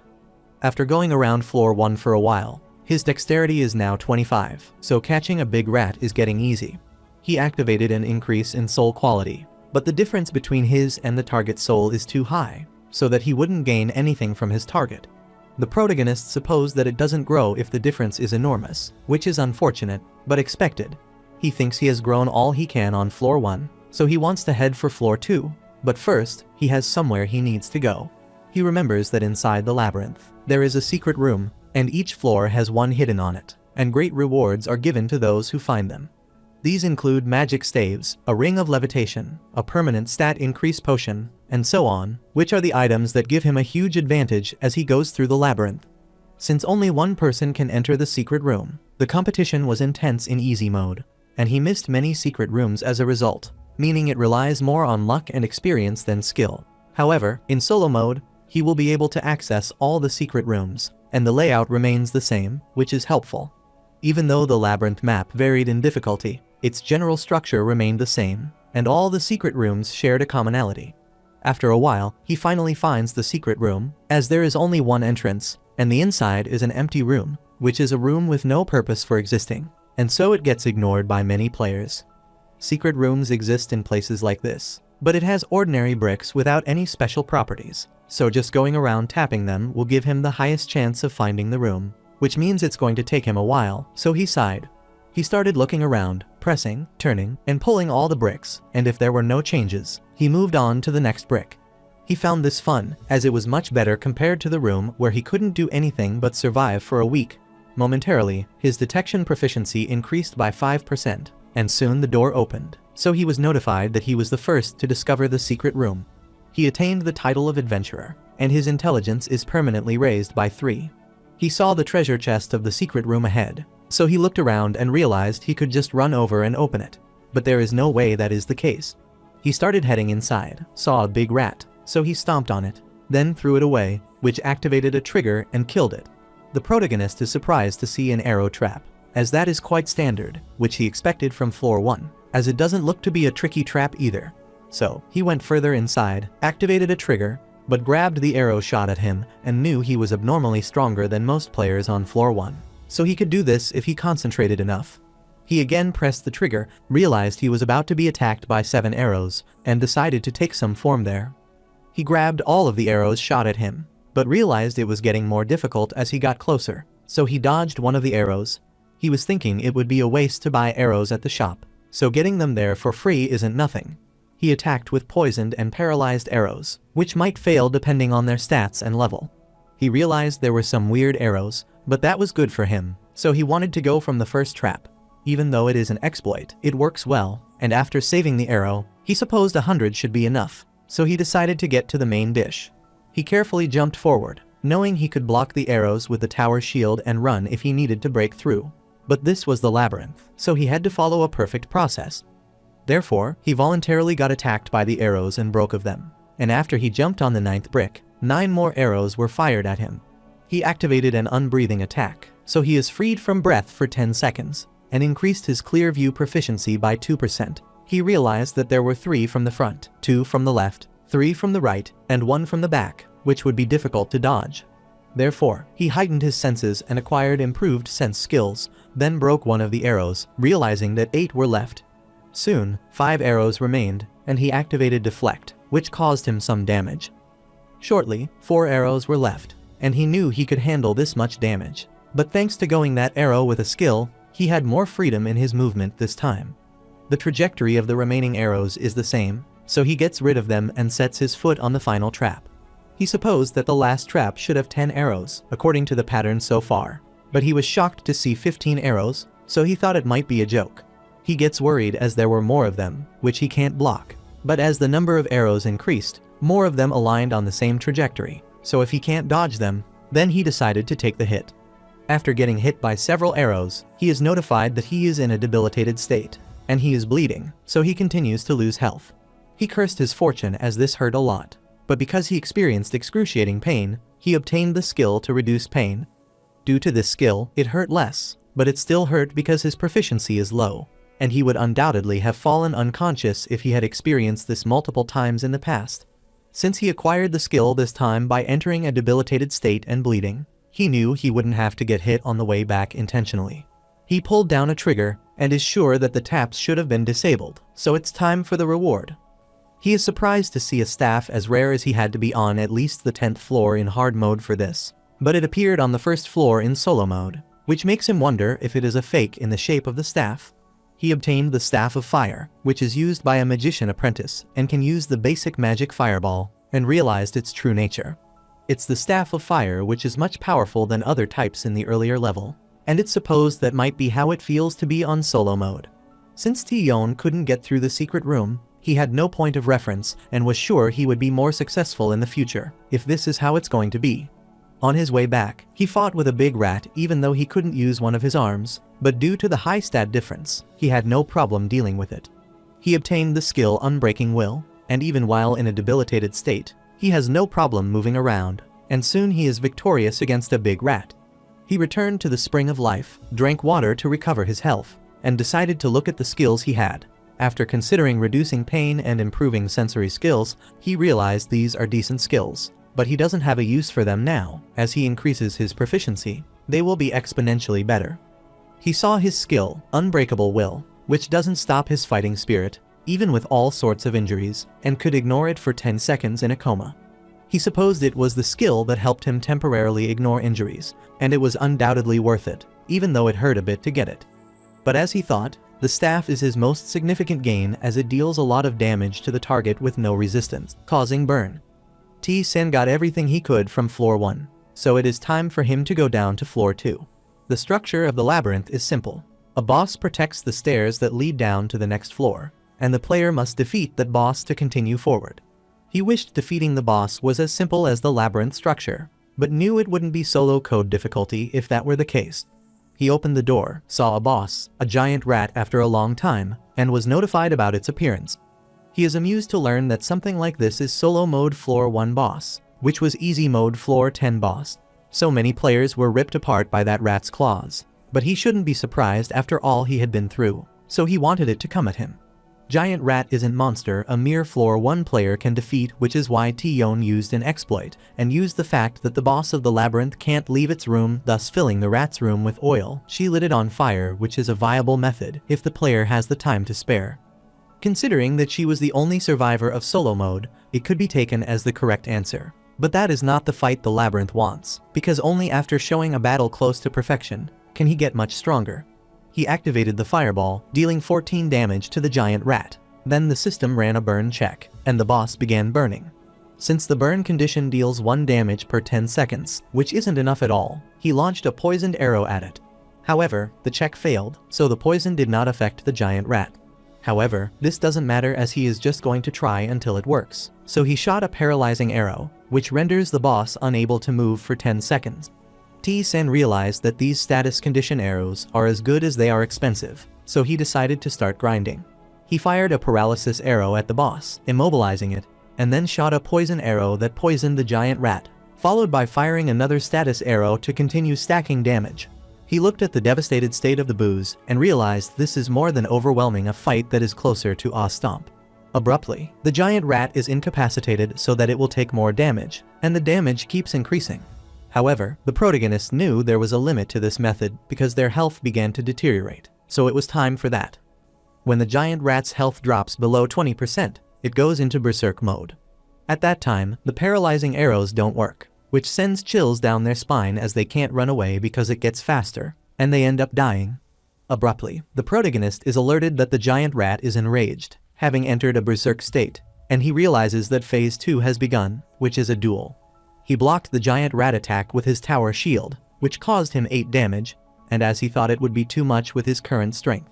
Since the protagonist's strength stat is 11, he wanted to use his current highest stat, dexterity, to gnaw away at its health. As the boss is getting enraged, T-Sen knew this was the time to strike and cause damage of 7. This annoyed the giant rat, so it struck back, inflicting damage on him, but he retaliated, which increased his persistence proficiency by 1%.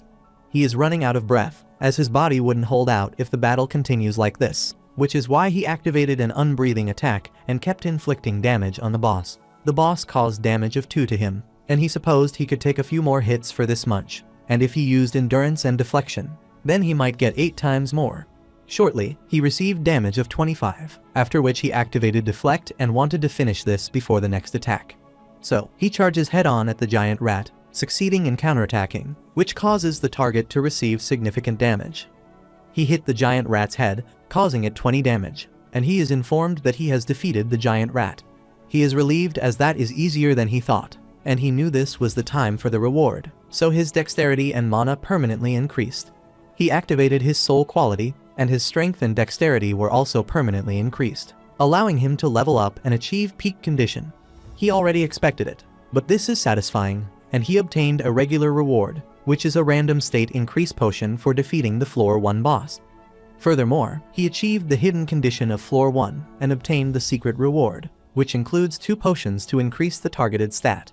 He is amazed as these potions are hard to get even after floor 50, and he used all of these potions, which increased his strength permanently. He is glad as his strength increased by 3 due to the potion, and is amazed to see his high stats when he is only on floor 1.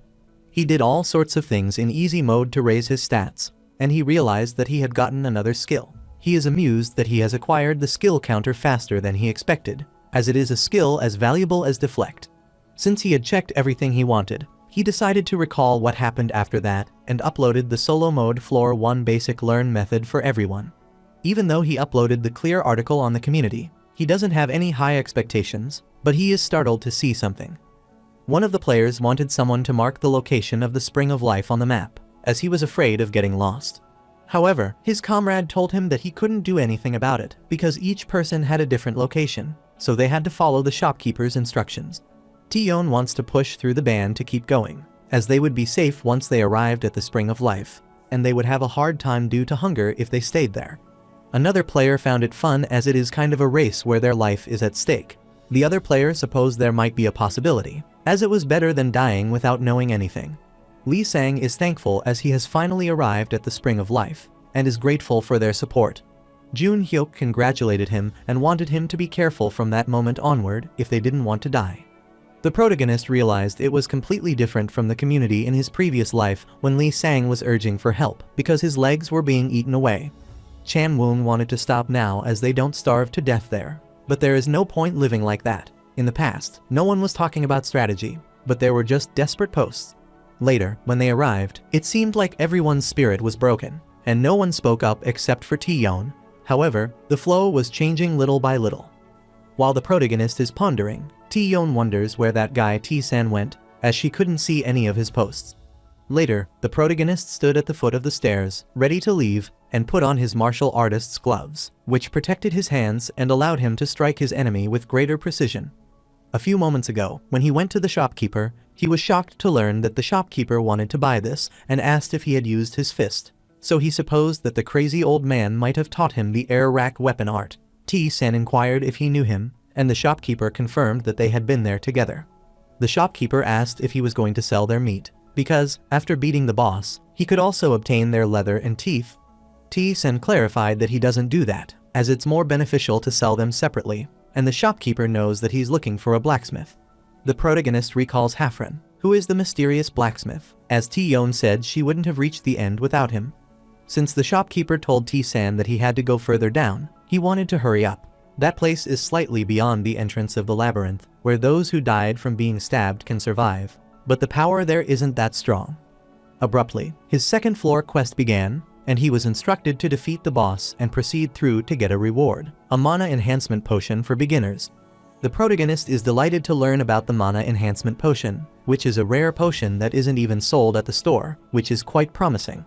Abruptly, he is notified of an uncheckable notification that annoys him, so he asks what the problem is, and pleases Jun Hyuk as he is still there. Everyone is pleased to learn that T-San is alive, and T-Jin is thankful to him as he managed to arrive at the Spring of Life because of him. The protagonist has so many notifications that he doesn't even know where he should start, and he requests a request from Jun Hyuk to speak, so he thought that was great timing. After he accepted the request, Jun Hyun was pleased but wondered if he couldn't speak, and T-San asked what the matter was. Jun Hyuk doesn't have any specific reason, but he wanted to check if his savior is alive, but T-San advised him to worry about himself. The protagonist didn't expect people who are tapped into a space and pushed to their limits would take on the challenges just by reading posts in the community. The protagonist knew it was not his place, but he wondered if he had taken the risk based on one community post. Jun Hyuk doesn't have a choice as they needs to cling to even a straw, and just thinking about that time gives him the chills, so he uttered that T-San is amazing. He is certain that T-san knew that if they didn't go to Labyrinth, they wouldn't be able to get any food at all. Since there was no answer from the people in the Labyrinth, they became increasingly hungry, and in that dire situation, it is said that they resorted to eating their own limbs. Furthermore, there was no one to talk to, which is a perfect situation to go crazy, and he kept asking the gatekeeper if he had any food to give, but the gatekeeper ignored him. Jun Hyuk was thinking of running through the labyrinth and devouring everything he came across, but in that critical situation, he came up with a strategy. He knew this might be a trivial thing to T-san, but to them it was a necessary post, and T-yeon was the first one to succeed, but others followed as well. The protagonist supposed it might be because of that, but he knew T-yeon often vented her frustration on the community even before this, so her success served as a catalyst, laying the belief that if she could do it, others could also. The protagonist inquired how many people succeed in the big rat hunt, and Jun Hyuk uttered it's just him and T-yeon. He is unsure about T-yeon, but that is T-san's first time hearing about this guy, as in the previous world, he relentlessly fought and died. Since Jun Hyuk won against the big rat, it means he might be as talented as T-yeon, so he decided to call him Irregular, who survived thanks to his strategy post. The protagonist uttered that soon he will meet a strange old NPC who is looking for good, who will suddenly attack him, but if he reacts or operates properly, he will get something useful from him as he treats him based on his behavior and wants him to tell T-yeon about this when she wakes up. Jun Hyuk affirmed and asked him if he was alright, which made the protagonist wonder what he meant. Jun Hyuk thought he was giving them so much, and he appreciated their help, but even though they were breaking through the labyrinth together, they were now in a competition. Even though he is weaker than T-san now, if he keeps giving him this much information, he will catch up with him in no time.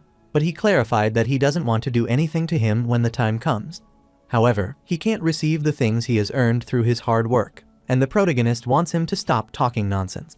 Jun Hyuk was being serious, so the protagonist wanted to know what kind of competition this was, considering they were all humans facing some impending destruction of their planet. The reason he is sharing the various information with them is to prevent them from getting lost in strange or dangerous places. He is sure that Jun Hyuk knew it too, that there are a lot of people who died after following his strategy, so there is no point in just knowing that. But the important thing is to make it happen, and asked if he could catch up with him just because he gave him some information. Jun Hyuk knew it sounded like nonsense because he hadn't even passed the first floor, so T-san wished him to do his best. Now that the protagonist thinks about it, he wonders if it was about that time and asks how the community is these days. Jun Hyuk guessed it was normal because people on other modes also talk to him these days, but some wanted to fight, and he was unsure of the reason, so he was ignoring them for now. T-san realized that those who didn't know the subject had started to run amok, so he told Jun Hyuk that he had done great and ended the call. He knew that the first floor was just a tutorial, as it is said that the second floor is the true beginning of the abyss. After he opened the door, he was notified that a goblin with a bow, sword, and shield had appeared, so he took out his bow and arrow and wanted him to come at him.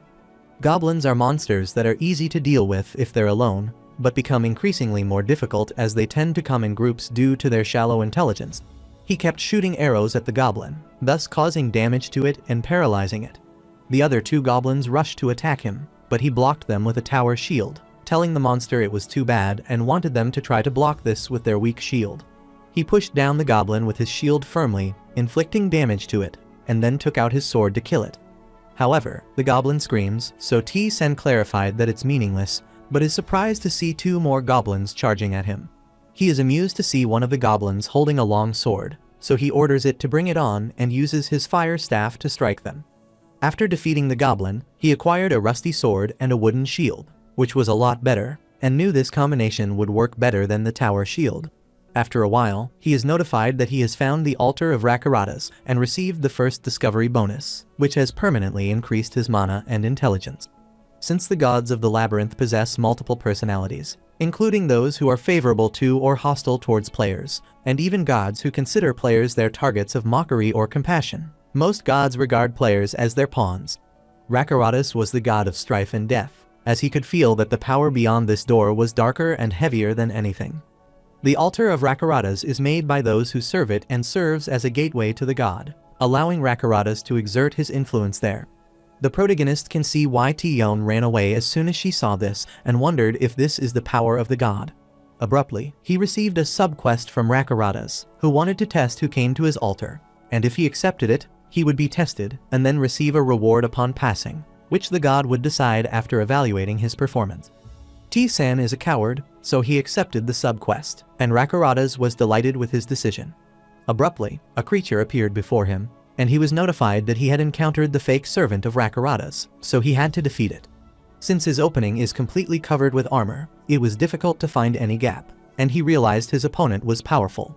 As soon as Rakurata's servant struck him, he received damage of 25 and became worried, as it could deal that much damage even when he blocked its attack. Then there was no use in using the shield. He took out his 2 swords and realized it had been a long time since he had used dual swords, then rushed to strike head-on. Rakurata's servant blocked the strike without sustaining any damage, but the protagonist continued attacking and grew worried as it didn't even budge. Since his opponent is much stronger than he is, T-san realized there is no point in continuing to fight head-on like this, so he rushed back. His opponent followed him, so after a while he turned back, realized he was faster than his opponent, and struck, and he managed to deal damage to Rakurata's servant. However, his sword struck his opponent's armor, but that didn't matter, and he continued to inflict harm on his opponent. Since he got air rack weapon art, all he has to do is stay close to his opponent and make him unable to use his strength properly. He has used this method many times before, so he supposed it would be helpful there too, and Rakurata's is baffling. Abruptly, the protagonist rushed back and realized it was easier than he expected. But because they were on the 2nd floor, he was sure it must have been balanced out. Since he is the god of strife and death, he must have wanted a fierce battler who forced T-san to use all of his skills, which is a pity. Rakurata's has manifested his power, and in return, his area of influence has been reduced, so his servant has gained its intelligence and skills. The protagonist becomes worried upon learning this, wondering how it is happening, and is notified that he has encountered Rakurata's servant. The protagonist's opponent started emitting an overwhelming aura, then transformed his short sword into a long one and threw it toward him. The protagonist's cold sense that the entire environment is different, as there is no longer a fake label behind it. He grabbed the sword and knew that the method he used before wouldn't work now that his opponent had intelligence. Shortly, his opponent struck him, which he tried to block with his sword, but still sustained damage. The protagonist becomes worried, wondering what is happening, as even his opponent's movements are different now, and he is slammed into the wall with considerable force. It is a neater and braver sword attack that feels like it comes from a well-trained knight, but this is his first time holding a weapon, and he cannot control it at all. T-san wondered if something like that was really possible when the capability was pushed to its maximum, and he wanted to learn how. In the labyrinth, every movement and action is evaluated, so after a certain level, every capability is described as a skill. He supposed this was the most advanced skill one could possess, so he stared at the knight as he wanted to learn this skill. He stood, grabbed his sword, and admitted that in terms of sword skills, he is way better than him, so he wanted to give this to him. But he is a player, so only sword skills wouldn't get him anywhere.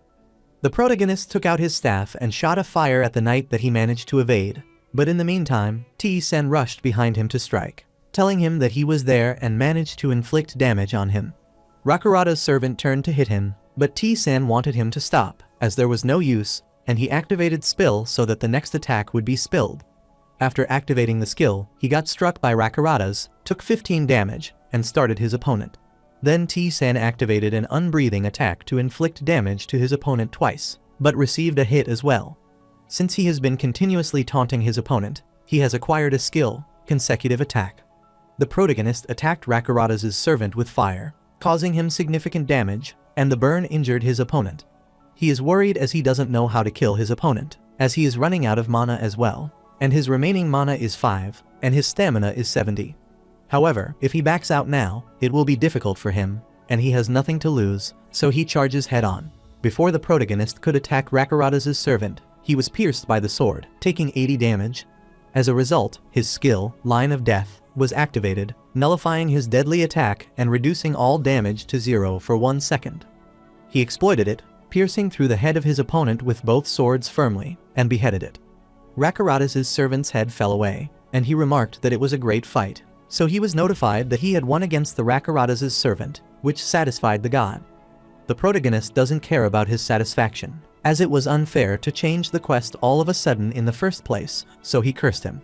After defeating Rakurata's servant, he gained an enormous amount of experience, advanced to the next level, and evolved into his best form.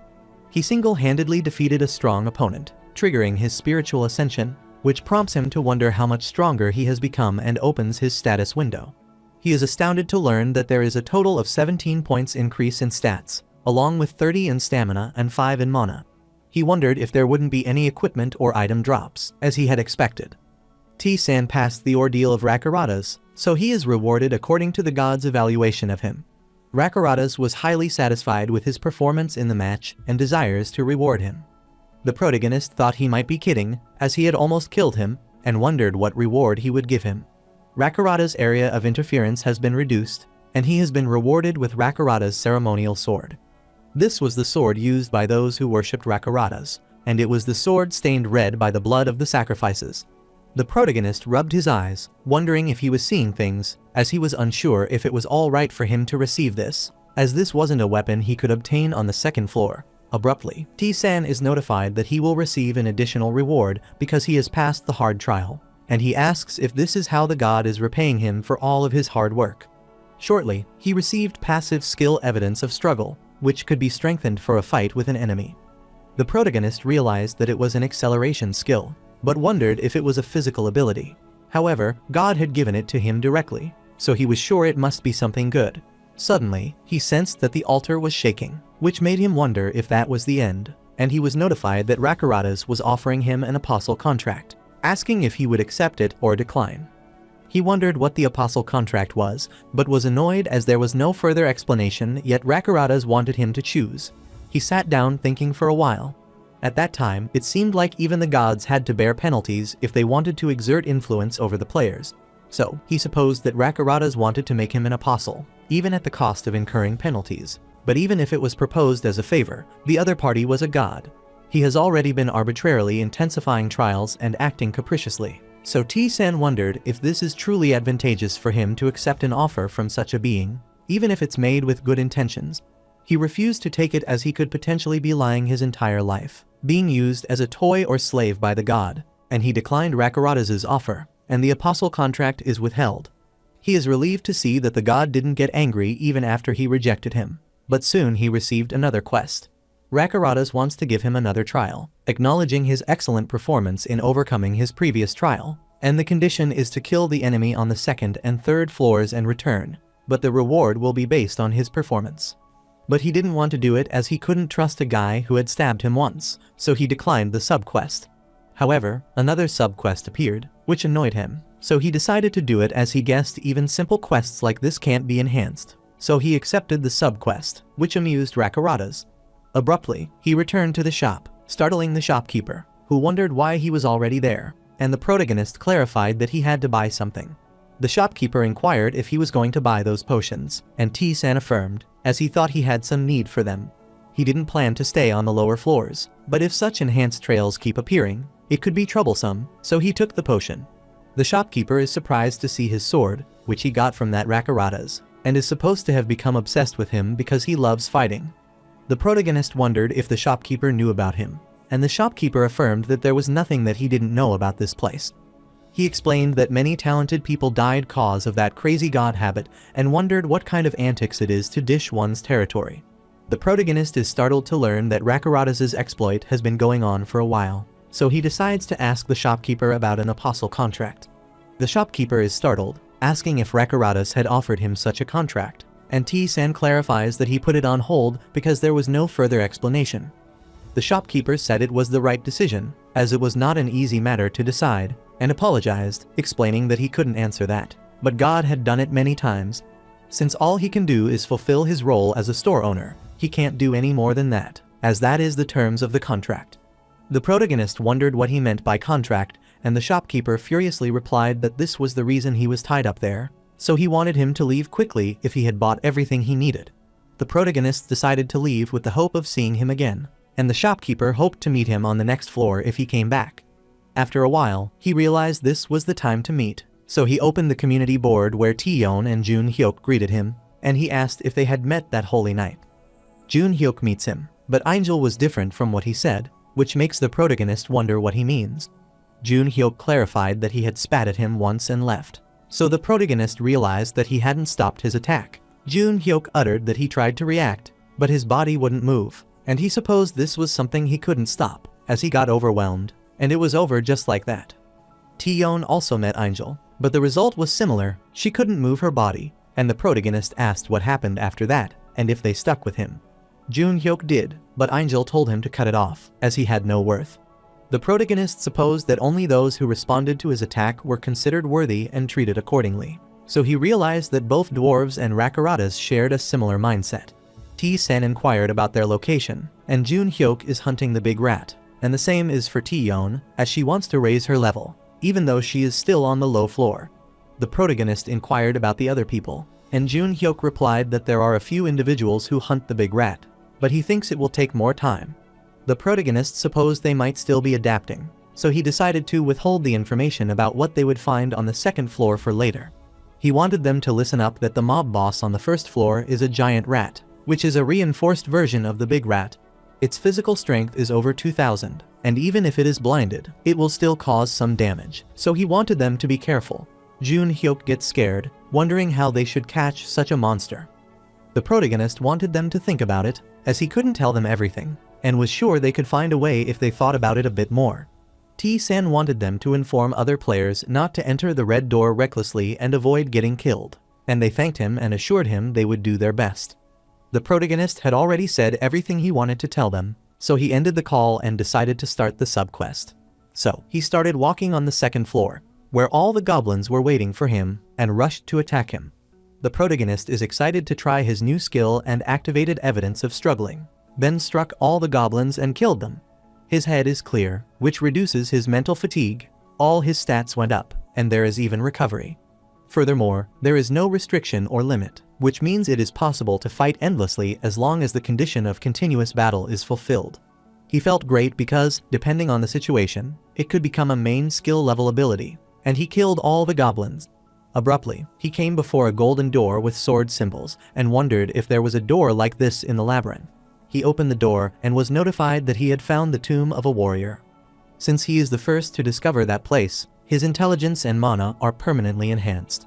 He touched one of the graves, which emanates a golden energy, and a ghost appeared from it, greeting the adventurer.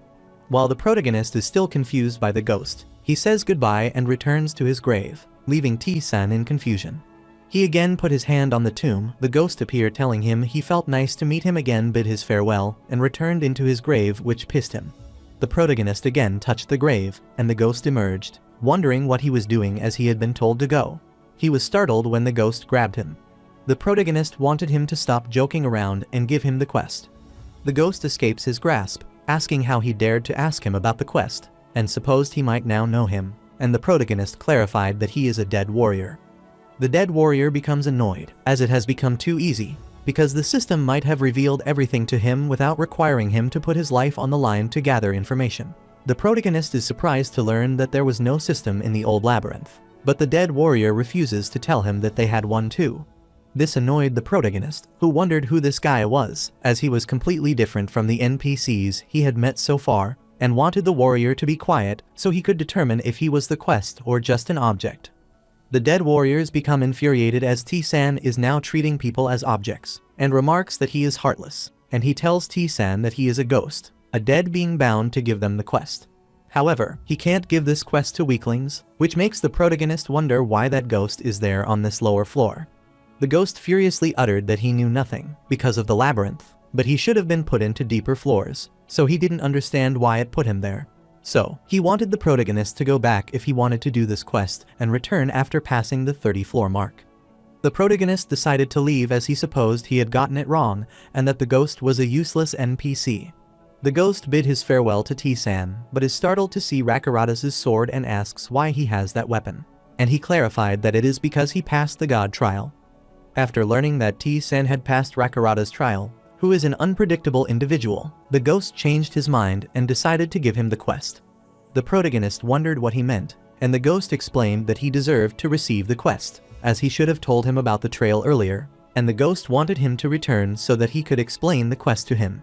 However, the protagonist didn't want to hear it, which worried the ghost, as he wondered what he was saying when he claimed he wanted to take the quest. The ghost explained that he was once a great warrior who had reached the deepest part of the labyrinth and was on the verge of conquering it. While breaking through to the deepest floor like that, He met a formidable enemy and came back to the 10th floor for a while, and was resting. His stamina was low, but there was no way the monster on the lower floor could penetrate his defense, so he fell asleep. But the 10th floor boss was carrying a weapon that dealt fixed damage, and he used that weapon to kill him in his sleep. The warrior is confident that he would have conquered the deepest floor of the labyrinth if it weren't for that monster, and he gives T-san one quest to kill the boss on the 10th floor. Then he will reward him. Abruptly, a notification appeared before him that the warrior wanted him to get revenge for him and receive a reward based on the warrior's mood. The protagonist is startled to see that the reward is determined by his mood, which means he can choose not to give it to him if he doesn't feel like it.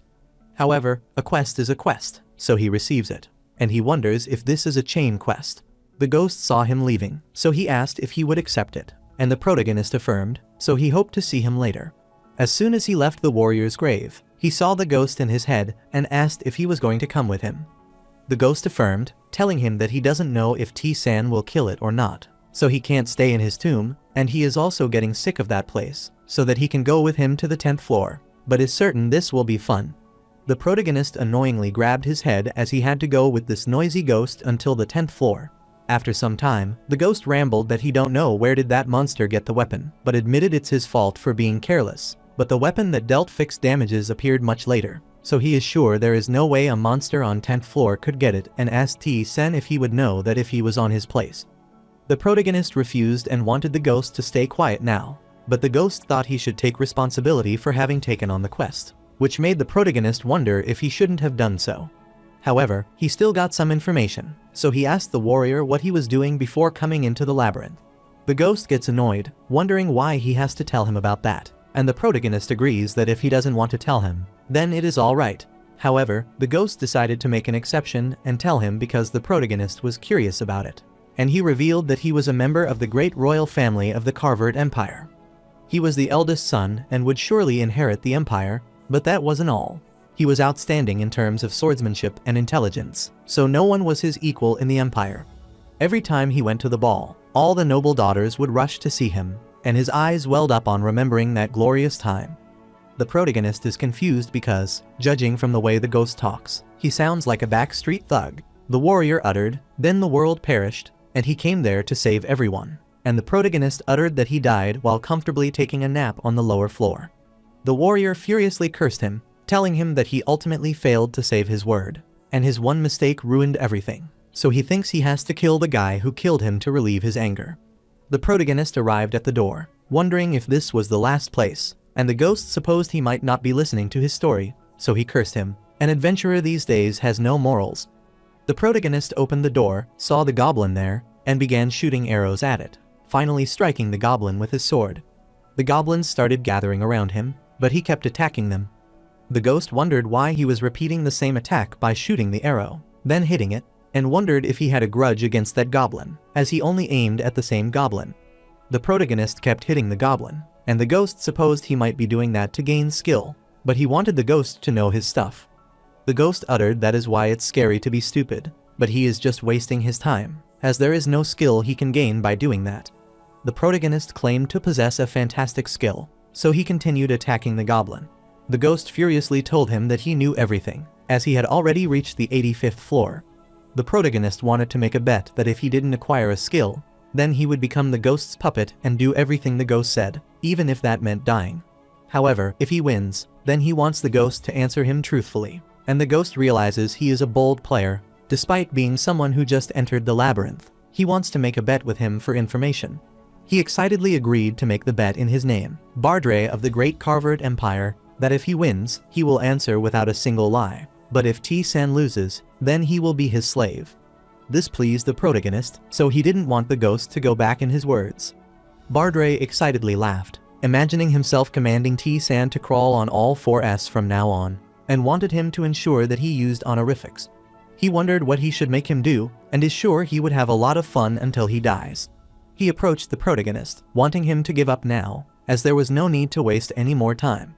The protagonist asked if he knew the skill duel, and the ghost affirmed, as that is a basic skill in which no other player can interfere in the previously agreed upon fight between two players. The protagonist clarified that he would be able to obtain something similar, but the ghost thought he was talking nonsense.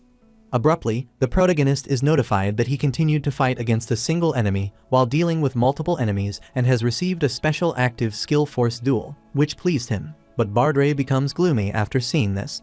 The protagonist recalled that the skill force duel is a main skill that can erase all debuff effects, but he finally obtained it. Bardray thought this was impossible because, depending on how he used it, this was the skill that allowed him to survive even after being stuck in lava or thrown into space, but he had just acquired it by doing this. T-san supposed no one else must have gotten his, but this was a relatively less crazy act. Bardray is shocked, wondering what skills he will receive, and the protagonists look at him with the hope that he still remembers their bet. Bardray agreed that it was a bet, but unlike the others, he didn't have any restrictions on his story, and he told him not to be arrogant, because being good at something doesn't mean skills are everything. The protagonist wanted him to answer his question correctly instead of babbling, which pissed the ghost. Bardray uttered that even though Force Duel is a good skill, there are many skills in the labyrinth, so he asked if he knew the skill called Leap. The protagonist affirmed that he knew, but wondered if he hadn't learned the Great Leap, which made Bardray wonder what the Great Leap was, and he supposed that he hadn't learned it. Bardray admits that T-san knows his stuff, but that's not everything in the labyrinth. What matters is how he survives in this place and what he discovers. However, he wondered what he was trying to do and supposed he might be searching for the secret room. After a while, he came across an enlightening brick and was alerted to the fact that he had a great hunch, so he removed the brick to discover the secret room, which shocked Bardray. As the protagonist expected that if his proficiency in skill detection exceeded 20%, he would receive important information sometime. Bardray is in awe, as he possesses a detection skill that has already reached a high level of proficiency. The protagonist looked at the trap and realized it was a goblin trap this time. Bardray thought that giving up and going back might be a great idea, as these were random traps that were challenging to break. T-san realized that the first is the arrow trap, the second is the sinking floor trap, and the last is the moving wall trap, which is the same as the easy mode. So, he gets ready and rushes inside while evading all of the traps, which startled Bardray, as that was unexpected. Abruptly, the protagonist used his fist to break the wall, causing Bardray's face to pale. Since this wall isn't the labyrinth wall, but one made by the goblin, its durability is low, and it's easy to break, which is why T-san could break it easily. Bardray gets scared, so he decides to keep his mouth shut, and the protagonist decides to clear it to see the reward this time. He acquired a spring holding ring, which is hidden deep inside, giving off a subtle and pure scent, and he thought this was an excellent time for the Mana ring. Bardray is confused, so he wanted to know who he is, and the protagonist wondered if he could understand it if he told him that he is a second. Bardray couldn't understand, so the protagonist wanted him to forget about it, as he seemed clueless, so he guessed that Uroboros Bezoar can only be obtained after the 85th floor. Now that he thinks about it, 10 days have passed since he entered the labyrinth. He opened the community board, where players had guessed that they would have to work hard because they were up against that big rat, which they couldn't even catch. A player thought that he should be able to see it after fighting it 100 times and had to aim for that moment, asking Jun Hyuk how he achieved this. Jun Hyuk uttered he is nothing compared to those who have already gone ahead. The protagonist thought it was almost time, and Bardray wondered what he would do. T-san supposed he might not know that this was a community, which annoyed the ghost, and he also entered their conversation, which pleased everyone. Jun Hyuk wondered if something was wrong as he always went to a separate room. But this time he contacted the whole community, and the protagonist thought this was the time to explain and asked what the situation was. Jun Hyuk explained it's still manageable because half of the people who arrived at the Spring of Life succeeded in hunting it, and he thinks the rest will succeed too. The protagonist asked about the two of them, and Jun Hyuk replied that they had run right away upon seeing the boss, as he had lost control immediately after being hit once. T-Yon's condition remains the same, as she couldn't overcome it with her strength alone, and she has been searching for an alternative approach, which would require some effort, but it would be safer.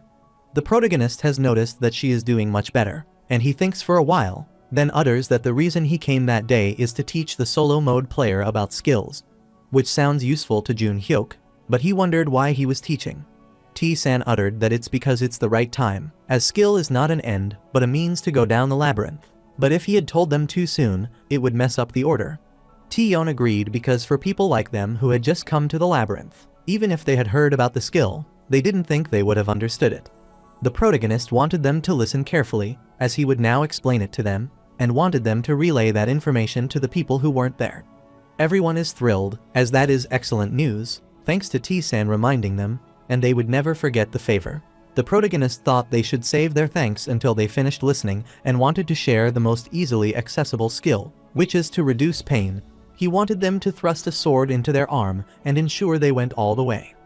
All of them got scared on hearing about this and asked if he was really telling them to stab themselves with blades. The protagonist affirmed because the spring of life is beside them, so he thought there shouldn't be a problem. He stated that if they fought the big rat using it, they could acquire a skill called Unbroken Will, which would allow them to continue fighting despite any injuries they sustained, so they wanted them to ensure they fought it. Everyone's face turned pale on hearing this, wondering if he was telling them to kill themselves, and wondering if the other skills were something.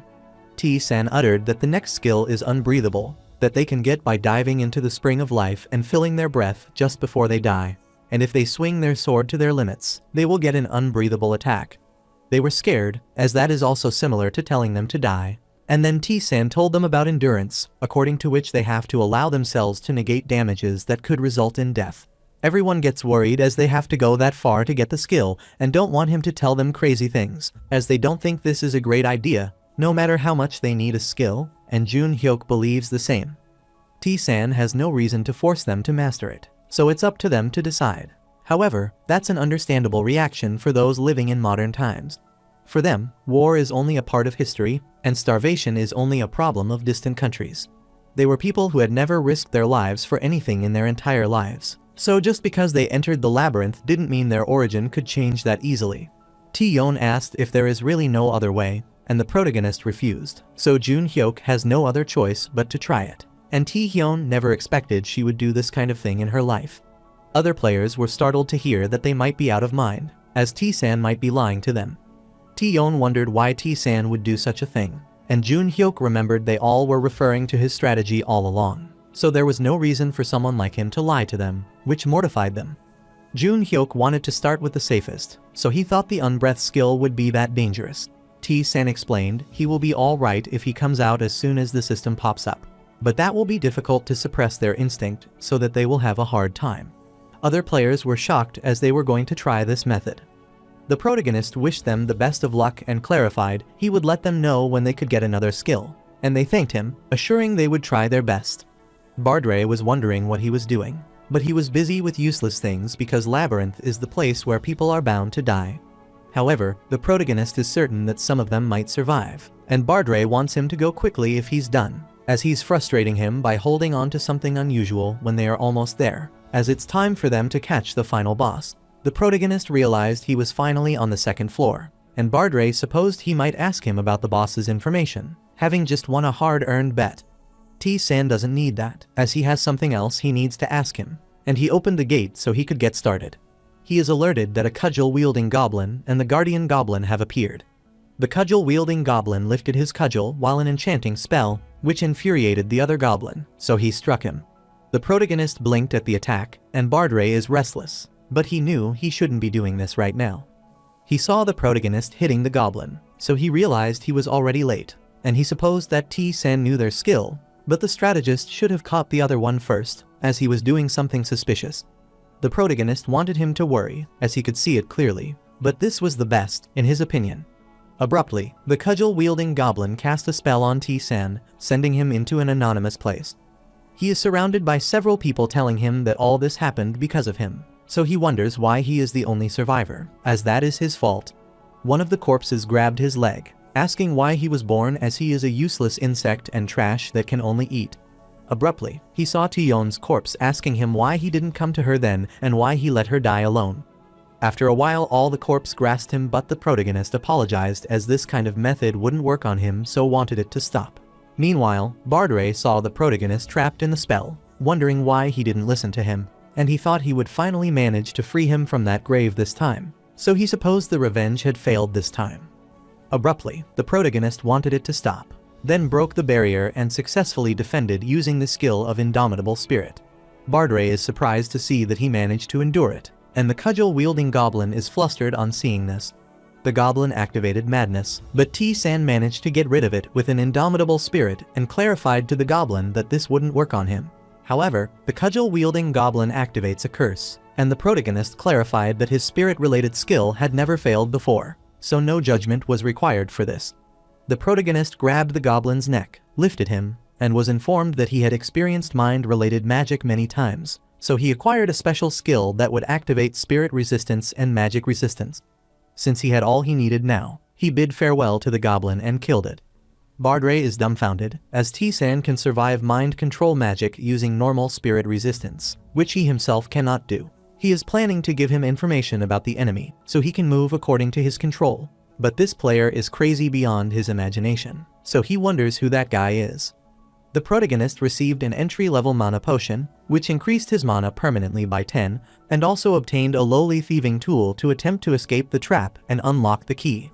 The protagonist never thought something this useful would appear as a secret reward, but thanks to this, he soon acquired new skills related to traps.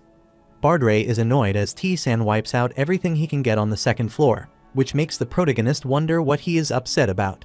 Bardray is a dead warrior, so he wondered how the protagonist expected him to be happy after seeing someone live well. The protagonist agreed that it was right, but that was none of his business, and he was notified that the quest on the third floor begins, and he can pass this floor after defeating the boss on the third floor. T-San is pleased as this is the third floor, and the reward was entry-level standards, enhancing the position. Abruptly, the shopkeeper is delighted to see that the protagonist is here, and Bardray is amused to see that the old-fashioned old man is alive. The shopkeeper is annoyed to see that Bardray has accepted the quest and alerted T-San that he is just a noisy loser, so he doesn't want him to be influenced by him. Bardray is annoyed to hear such a bluff from an old man who can only pray, and he also gave his advice to someone, so he wondered if T-San is precious to him. He wondered if he should hit that guy as he wanted to see this old man go crazy, and the shopkeeper wondered if Bardray thinks that a trifling ghost like him could hit him. Bardray clarified that he was already dead, so that he could do anything, and the shopkeeper supposed he wished his remaining spirit to perish.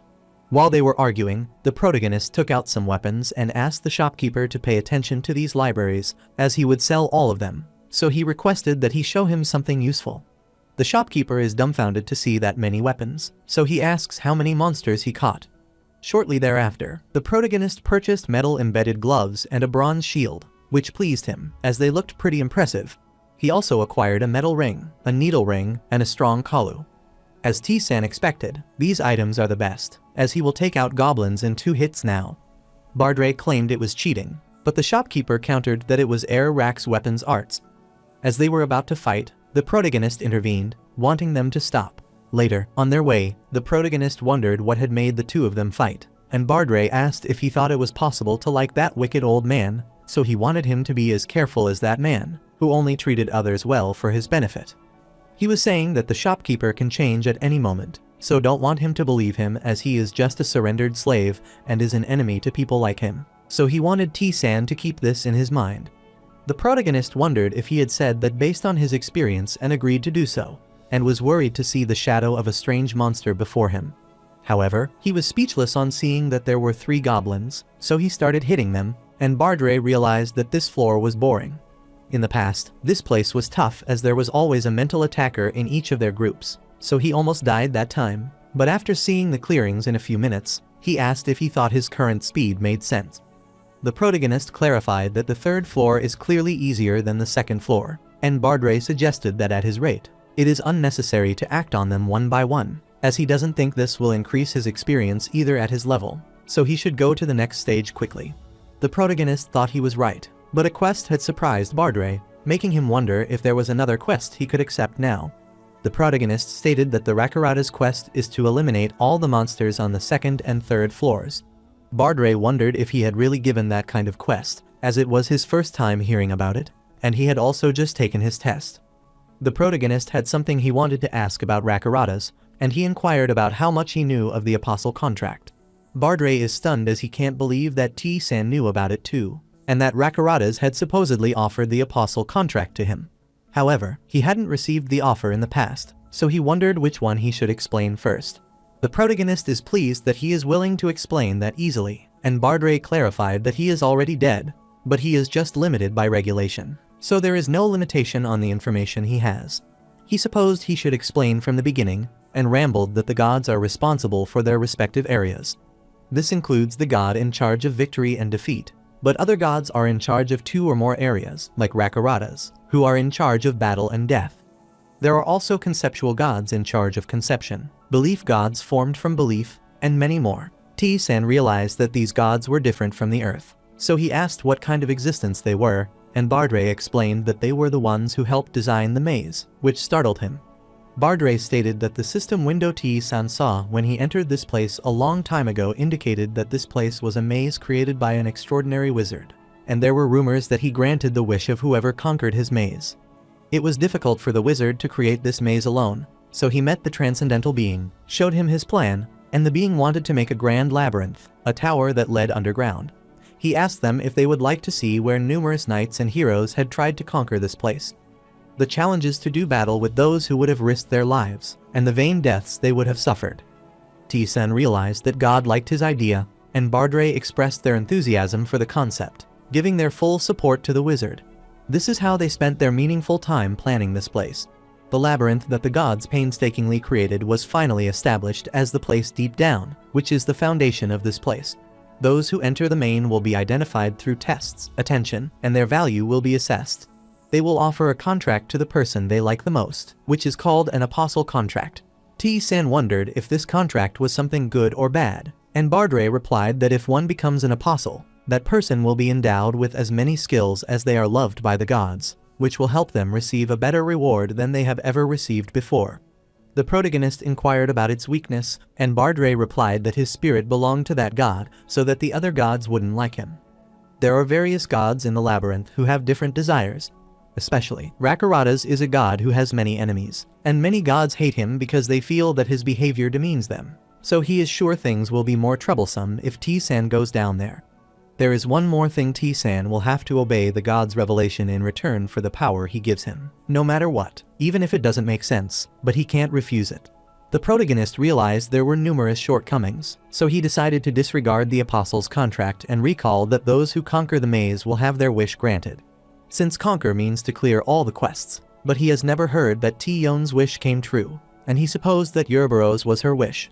However, T-yon, he knew, might have another wish than turning back time, and realized there are a lot of things from the beginning. After combining all the stories from the ghost, it seems adventurers spontaneously challenged the labyrinth to make their wishes come true. So he wondered, what about the people on Earth? There were still so many unknown things, but the protagonist decided to take his leave now. Bardre decided to catch them all quickly before they head downstairs, and the protagonist wanted to focus on things for now instead of pondering about that. After some time, the protagonist successfully removed the trap and is pleased to learn that it worked. He obtained a skill trap remover, which is not ideal, but can't be ignored. This pleased the protagonist because he had thought it would take at least 100 tries, but it turned out that it only took 10 tries to succeed, which was easier than he had expected. Shortly, he activated trap remover, but he failed to remove the trap, which annoyed Bardre, as he could find out everything about a room at once using detection. So, he wondered why he was using unnecessary skills and wasting time instead. He realized there would be no significant increase in the competence level of that skill, so he could pass through this room with his body as he had before, smoothly. The protagonist is unsure, as he doesn't fully understand, and to conquer someone they don't understand, having more cards is always a better option. Since he doesn't know when or how he will need it, he wants to take everything he can from this place, which is the formula of his action, and his trap remover competency level increases by 1%. Bardre is mortified on hearing this, as he failed to do that, so he ended up dying. After some time, the protagonist yawned as he realized that his proficiency had increased by 7%, and he had also received the reward. Thus, the secret room on the 3rd floor was complete. Therefore, the only thing that is left for now is the boss, so he wanted to take a look now. After some time, the protagonist arrived at the door, and Bardre hoped he could guess what was coming, as this was the floor of the goblins. The protagonist knew, so he opened the gate and uttered the obvious, and the goblin leader appeared before him. Bardre is amused to see that the goblin leader is pissed, as he knew that T-san has killed all the other goblins. While the protagonist is charging to injure the boss, the goblin leader created a wave, but he kept dodging the attack. After a while, he took out the cudgel, wondering if the goblin leader thought he was the only one with this, so he activated confusion, which was being processed, then struck the monster, and it took 21 damage. However, he failed to cause confusion, which agitated the goblin leader, and he tried to strike. The protagonist stopped the cudgel with a single finger, and as he had expected, he was slow due to his large build. Then he rushed back and started striking the boss. Bardray remarked that it is predictable that the goblin leader is no match for T-San, but he used to be an unbelievably strong monster. After some time, the goblin leader knelt, and the protagonist stomped on it as he was notified that he had defeated the third floor boss. The protagonist received an entry-level physical strength enhancing potion as a basic reward and acquired an old wooden cane, which piqued his interest, as it was his first time seeing one. Bardray realized that he was lucky as he even got the magic cane, and T-San inquired what it was. The ghost uttered that it's a cane, just like the name, which lets him use the magic he already has, and his magical power will be strengthened when he uses the cane. The protagonist is surprised to learn that he is a master of magic, and Bardray is confused by his unusual reaction, wondering why he is so surprised, given that he has encountered numerous monsters using magic so far. All this time, the protagonist thought he had to borrow magic power from the cane to use it, as even T-Yon never used her magic power on him, and he inquired how he could learn it. Bardray rambled that he needs to understand the concept or learn it from others so that he can make an informed choice between the two. In the first opinion, it's close to impossible for now, which means the second opinion is the most likely one, and wondered if there's an NPC for him to learn magic. Since proper NPC only exists in solo mode, and if that NPC was hidden in the palace where T-Yon couldn't find it, then that explains why she couldn't use magic, and he supposed there is no way he can earn it for now. Bardray wanted him to hurry up as they were leaving for the 4th floor now, but before that, the protagonist wanted to go down as he had completed the quest, but was stunned. Bardray wondered what the matter was, and T-San was confused as he received a level up reward, an interception reward, and a 3rd floor clearing reward, but there was no secret identification reward, which means there is still something else hidden there. Bardray is stunned as he clears the secret room and even catches the boss, so he wonders if there are 2 secret rooms. The protagonist looked at the inscription on the wall and asked Bardray if he knew about this, but he clarified that he had failed to find the secret room on this floor back then. The protagonist realized this was bad, as it would take too much time for him to check around the 3rd floor again, so he had to give up on the secret reward this time. After looking at the pictures, he is startled to realize that all these murals are looking only in one direction, so he started moving there. Bardray wondered where he was going, as that was a dead end, and the protagonist activated the trap remover, allowing him to find a hidden place. Bardray is dumbfounded, wondering how he managed to do that. The protagonist uttered that only the wall over there has the same material as the trap wall in the secret room, so he tried it just in case, but he got lucky, so he wondered what was hidden there. He went ahead, saw a goblin, and was informed that he was having an encounter with the former goblin head Hage Hawa. This was the first time the protagonist had encountered a monster with a name.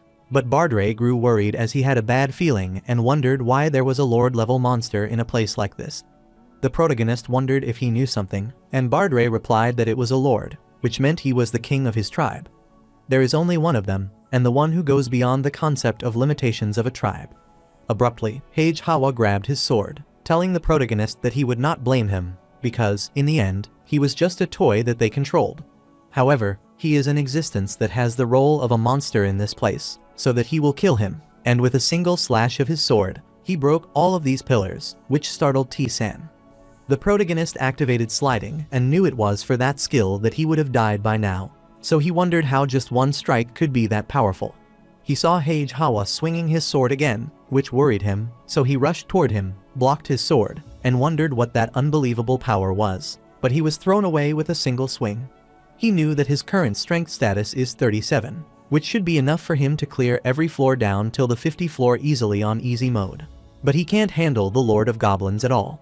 Since the Lord's weapon is a bog sword, it means he has an advantage in close combat, so he rushed toward him. Hage Hawa remarked that it is not bad, but asked if he thinks the idea that had just popped into his head had never been tried by anyone before. He tried to strike the protagonist, but he evaded by activating the slide. However, Hage Hawa activated a strong attack, so he received an intense blow, and all his movements slowed down for 10 seconds. T-San is worried as he can't even retreat in this state, and he's supposed to endure this for 10 seconds, but it's also impossible for him to respond to his attack for now. Since that is the case, he activated the counter, and his opponent's attacks will be counterattacked automatically. Hage Hawa is pleased to see him struggling, so he slashes him and throws him away. The protagonist cursed his fortune as he struggled to maintain his posture, having to dodge his opponent's attacks. He kept activating the slide, but his opponent always countered with a strong attack, resulting in 46 damage. Shortly, the time for the penalty is up, but T-san is thrown away, and Bardray worriedly told him that he isn't an opponent he can fight, so for now, he needs to escape and get off this floor, as they could come back there after he gets stronger. The protagonist refused as he needed to finish this, which startled Bardray, and he reminded him that it was a lord who wanted the kind of opponent a player on the 3rd floor could beat. He is sure that the monster is not going to run away somewhere, but T-san is aware that if he gains safety, then he will gain nothing because the moment the floor is rewound, it will be bound to be reduced. The player is free to move between floors in this labyrinth, but the moment the player goes down to the next floor, the rewards on the previous floor will be reduced. Both the experience points and gold will be reduced to 1/5, and special rewards will also disappear. So to get all the rewards on this floor, he has to defeat this monster. Bardray becomes infuriated, as he is too arrogant and reckless, having always been careful, but he has increased the competency level of his skills, and now he wants to challenge him.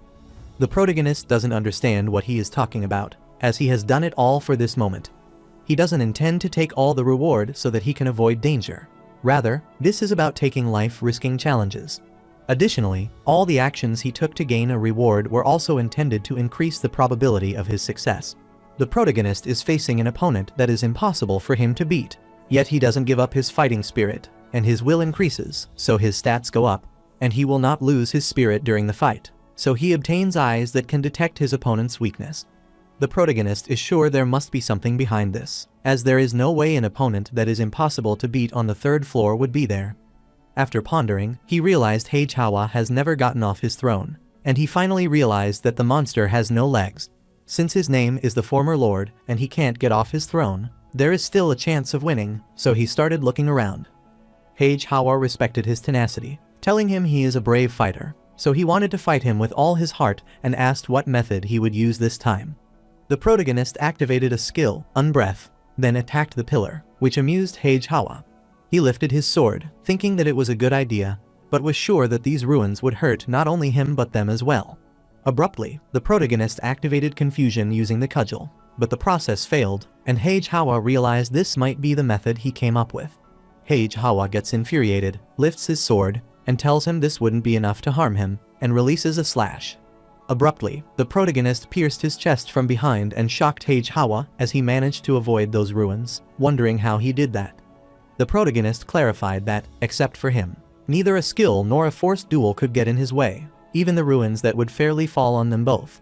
Therefore, if he has to make an exception, then it's about the weapon or the trick he used, but he wondered what side this chair belongs to. The protagonist used the forced duel, but Heihawa's sword pushed away. Heihawa laughed, as that was how he utilized his skills, and he remarked that he was a fantastic fighter, so he wanted to thank the god who had been his last opponent in battle. The ghost has seen it so far. He has only seen T-san win battles with his stats that overpower his opponent. But this is the first time he gets to see him fight a real strong enemy properly, so he started to have expectations and wondered if he will be able to win this fight. Abruptly, the protagonist attacked Heihawa, which broke his throne, and he remarked that it was nice, but if he couldn't get close to him, he wouldn't be able to give him his fatal blow. He threw slashes at the protagonist, not wanting to let him take a single step closer, but the protagonist didn't avoid them, which worried Bardray, making him wonder what he was doing. The protagonist suffered 462 points of damage, and his resistance has been activated, which shocked Heihawa. The protagonist explained that the effect of resistance is that it can nullify attacks that could result in death. In other words, he has become invincible for a brief moment. So, he rushed to strike Heihawa, drank the potion, pierced through his chest, but was also attacked in return. However, the protagonist didn't give up. He kept attacking Heihawa, and his eyes welled up upon encountering such an incredible fighter. The protagonist is notified that he has won the battle against the former Goblin Lord, Heihawa, and is relieved as it is finally over. He leveled up twice and supposed he would acquire skills related to the difficulty level of enemies. The protagonist is startled to see that his spiritual growth has been stimulated, and he has obtained the special activation skill Strong Attack. The protagonist cannot believe this kind of skill exists, as he obtains Lord skills through spiritual growth. He realized that it is a skill that can cause increasingly greater damage in proportion to the mana consumed. but he didn't expect he could get it now. He also acquired the skill acceleration that he had barely attained in his past life, and that is likely why his battle with the Lord was fiercer. He had earlier thought what reward could be hidden as a secret detection reward, but it turned out to be a competency-enhancing potion, and he is pleased as he doesn't need to do hard work for the next few days, so he wanted to put it aside for now. Then he looked at Bardre, wondering why he was silent, but he clarified it was nothing. By the time he got to the 5th floor on the solo mode, he had already reached his stats from his previous life, but he got stronger in a single breath, so he supposed this was the best choice for him. Bardre wanted to say something, but when the protagonist asked, he uttered it's nothing and wanted to get down quickly if he was done. The protagonist agreed, but he wanted to complete the quest first. After that, he went up to the altar of Rakaratas and saw Bardre scared, so he wondered what the reason was. Abruptly, he is notified that he has successfully passed Rakaratas' test, and he is delighted with his fight, so he wants to reward him accordingly. The protagonist is sure that Rakaratas already knew about the hidden lord on the 3rd floor, judging that he is still giving him that kind of test, even after learning about it, which annoyed him. Rakaratas again notified him of the notification to become his apostle, but he had already refused it, so he doesn't care. Bardre reminded him that it is Rakaratas, so he should wait. Rakaratas' interference area is being reduced, and he has obtained a protective coat as a reward, along with his exceptional skill, which enhances the protective coat. This was T-San's first time seeing the skill protective coat, and he realized that it seems to be the same as the second stamina, as it will rescue where his stamina wouldn't decrease even if he takes damage, which means that it would be possible for him to do. Abruptly, he is notified that Rakaratas is looking forward to the next meeting with him, and the fog is gone. Bardre sighed as he had absolutely no fear, even when he was drying back then, and the protagonist wondered if he had to hide like this. Bardre is certain he would change his mind after discovering what kind of existence he is, but T-San is unsure. Abruptly, his 4th floor quest began, so he needed to defeat the boss, and the reward was a black wrist guard. The protagonist remembers that T-Yon said that the floor is of the ORCs. Each of them has a strong body and not bad intelligence, so they are a fighting species, which makes him wonder what the 4th floor will be like. But first of all, he needed to go somewhere. He entered the room and found the Balthazar altar, which was just as he had heard. He touched the altar made by a worshipper of Balthazar, and it is a passage connected to the gods, so Balthazar is showing his influence through this place. Bardre explained that the god of victory, Balthazar, is neither particularly good nor bad, but an average god. Abruptly, the protagonist is notified that Balthazar wants to test who came to his altar, and will reward him accordingly, so he accepts the request. Balthazar is glad with the choice he made and is reading his experience, which startled the protagonist. Bardre explained that his opponent is the god of victory, so he will read his memory and judge his worth. After reading his memory, Balthazar offered him a test that had been intensified, which annoyed T-San as he had a bad experience with Rakaratas. But Bardre assures him there is no way Balthazar doesn't like him, so he thinks he should take it, and is sure he can finish that with his current skills because gods don't like breaking contracts, except for Rakaratas, who is just a weird one. Therefore, T-San agreed to accept the request that satisfied Balthazar, but his interference was reduced, and he received consent from the residents of the 4th and 5th floors, with 20 supporting the decision to change and 1 opposing it. The protagonist felt the earthquake, wondered what was happening, and, after a while, wondered if it was over. However, this was the first time Bardre had ever seen something like this. The protagonist rushed out and was surprised to see that Labyrinth had turned into a straight line. Bardre knew that Balthazar had participated in the creation of the maze so that he could do this, but it was still surprising, and he asked if he was going to do it now. The protagonist is sure that nothing will change if they keep staring blankly around, as it would be better for them to confirm what exactly this is. So he entered the first room and encountered the sword-wielding ORC. The protagonist supposed that the monster species is still the same, but he was completely prepared for a fight as soon as he checked it's him, so he think he know what the vote means. Abruptly, the ORC attacked him, sustaining damage to him, which worried the protagonist, so he decided to put on the protective coat first and counterstrike. He recalls that in the previous world, he would have died by now, but he is tougher there, so he wonders what method he should use. Bardre understands that now, perhaps Balthazar's test for him is to win the one-on-one fight to the very end, which also means strengthening his enemies. The protagonist activated the starting attack to strike ORC and was notified that ORC was satisfied with the honorable battle, and he won the fight against the sword-wielding ORC. The protagonist doesn't feel it was that hard, but Bardray thought that he couldn't have triple fighting with his current stats, and a supposed stronger ORC will appear gradually.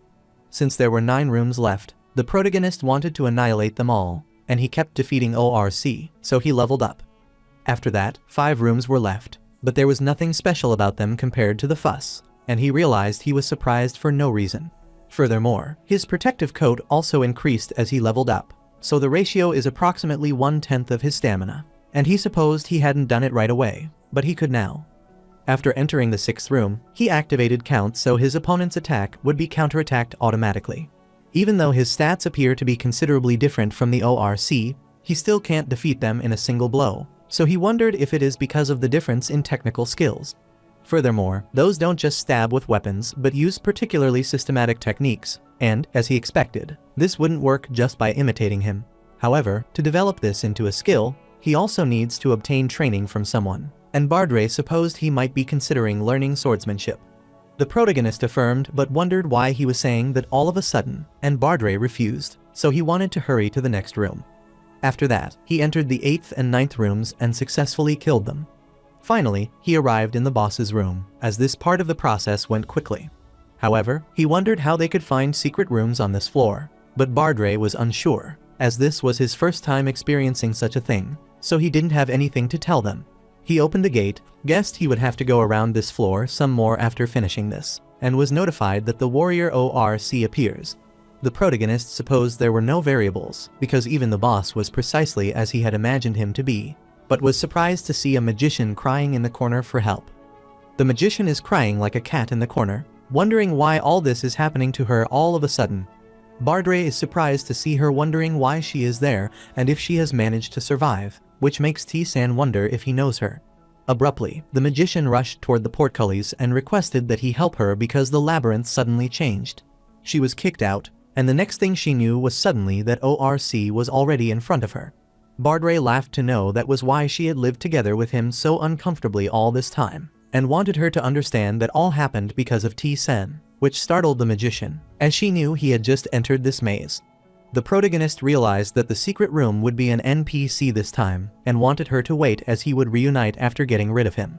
The magician wonders if an adventurer like him is going to fight an NPC, but Bardray assures her that it is going to be okay, so she should wait. As soon as the protagonist gets near the boss, he realizes he is not even looking at the girl, which means his target is actually him, and he needs to respond accordingly. Therefore, he activated acceleration and then used a strong attack on the warrior ORC, which enraged him. T-san again activated acceleration changes at the boss, evaded its attack, then used a strong attack against it, and successfully won the battle against the warrior ORC. He leveled up as he defeated the 4th floor boss, and the magician is in awe to see an adventurer defeating the 4th floor ORC that easily, as that doesn't make sense, so she asked him who he is.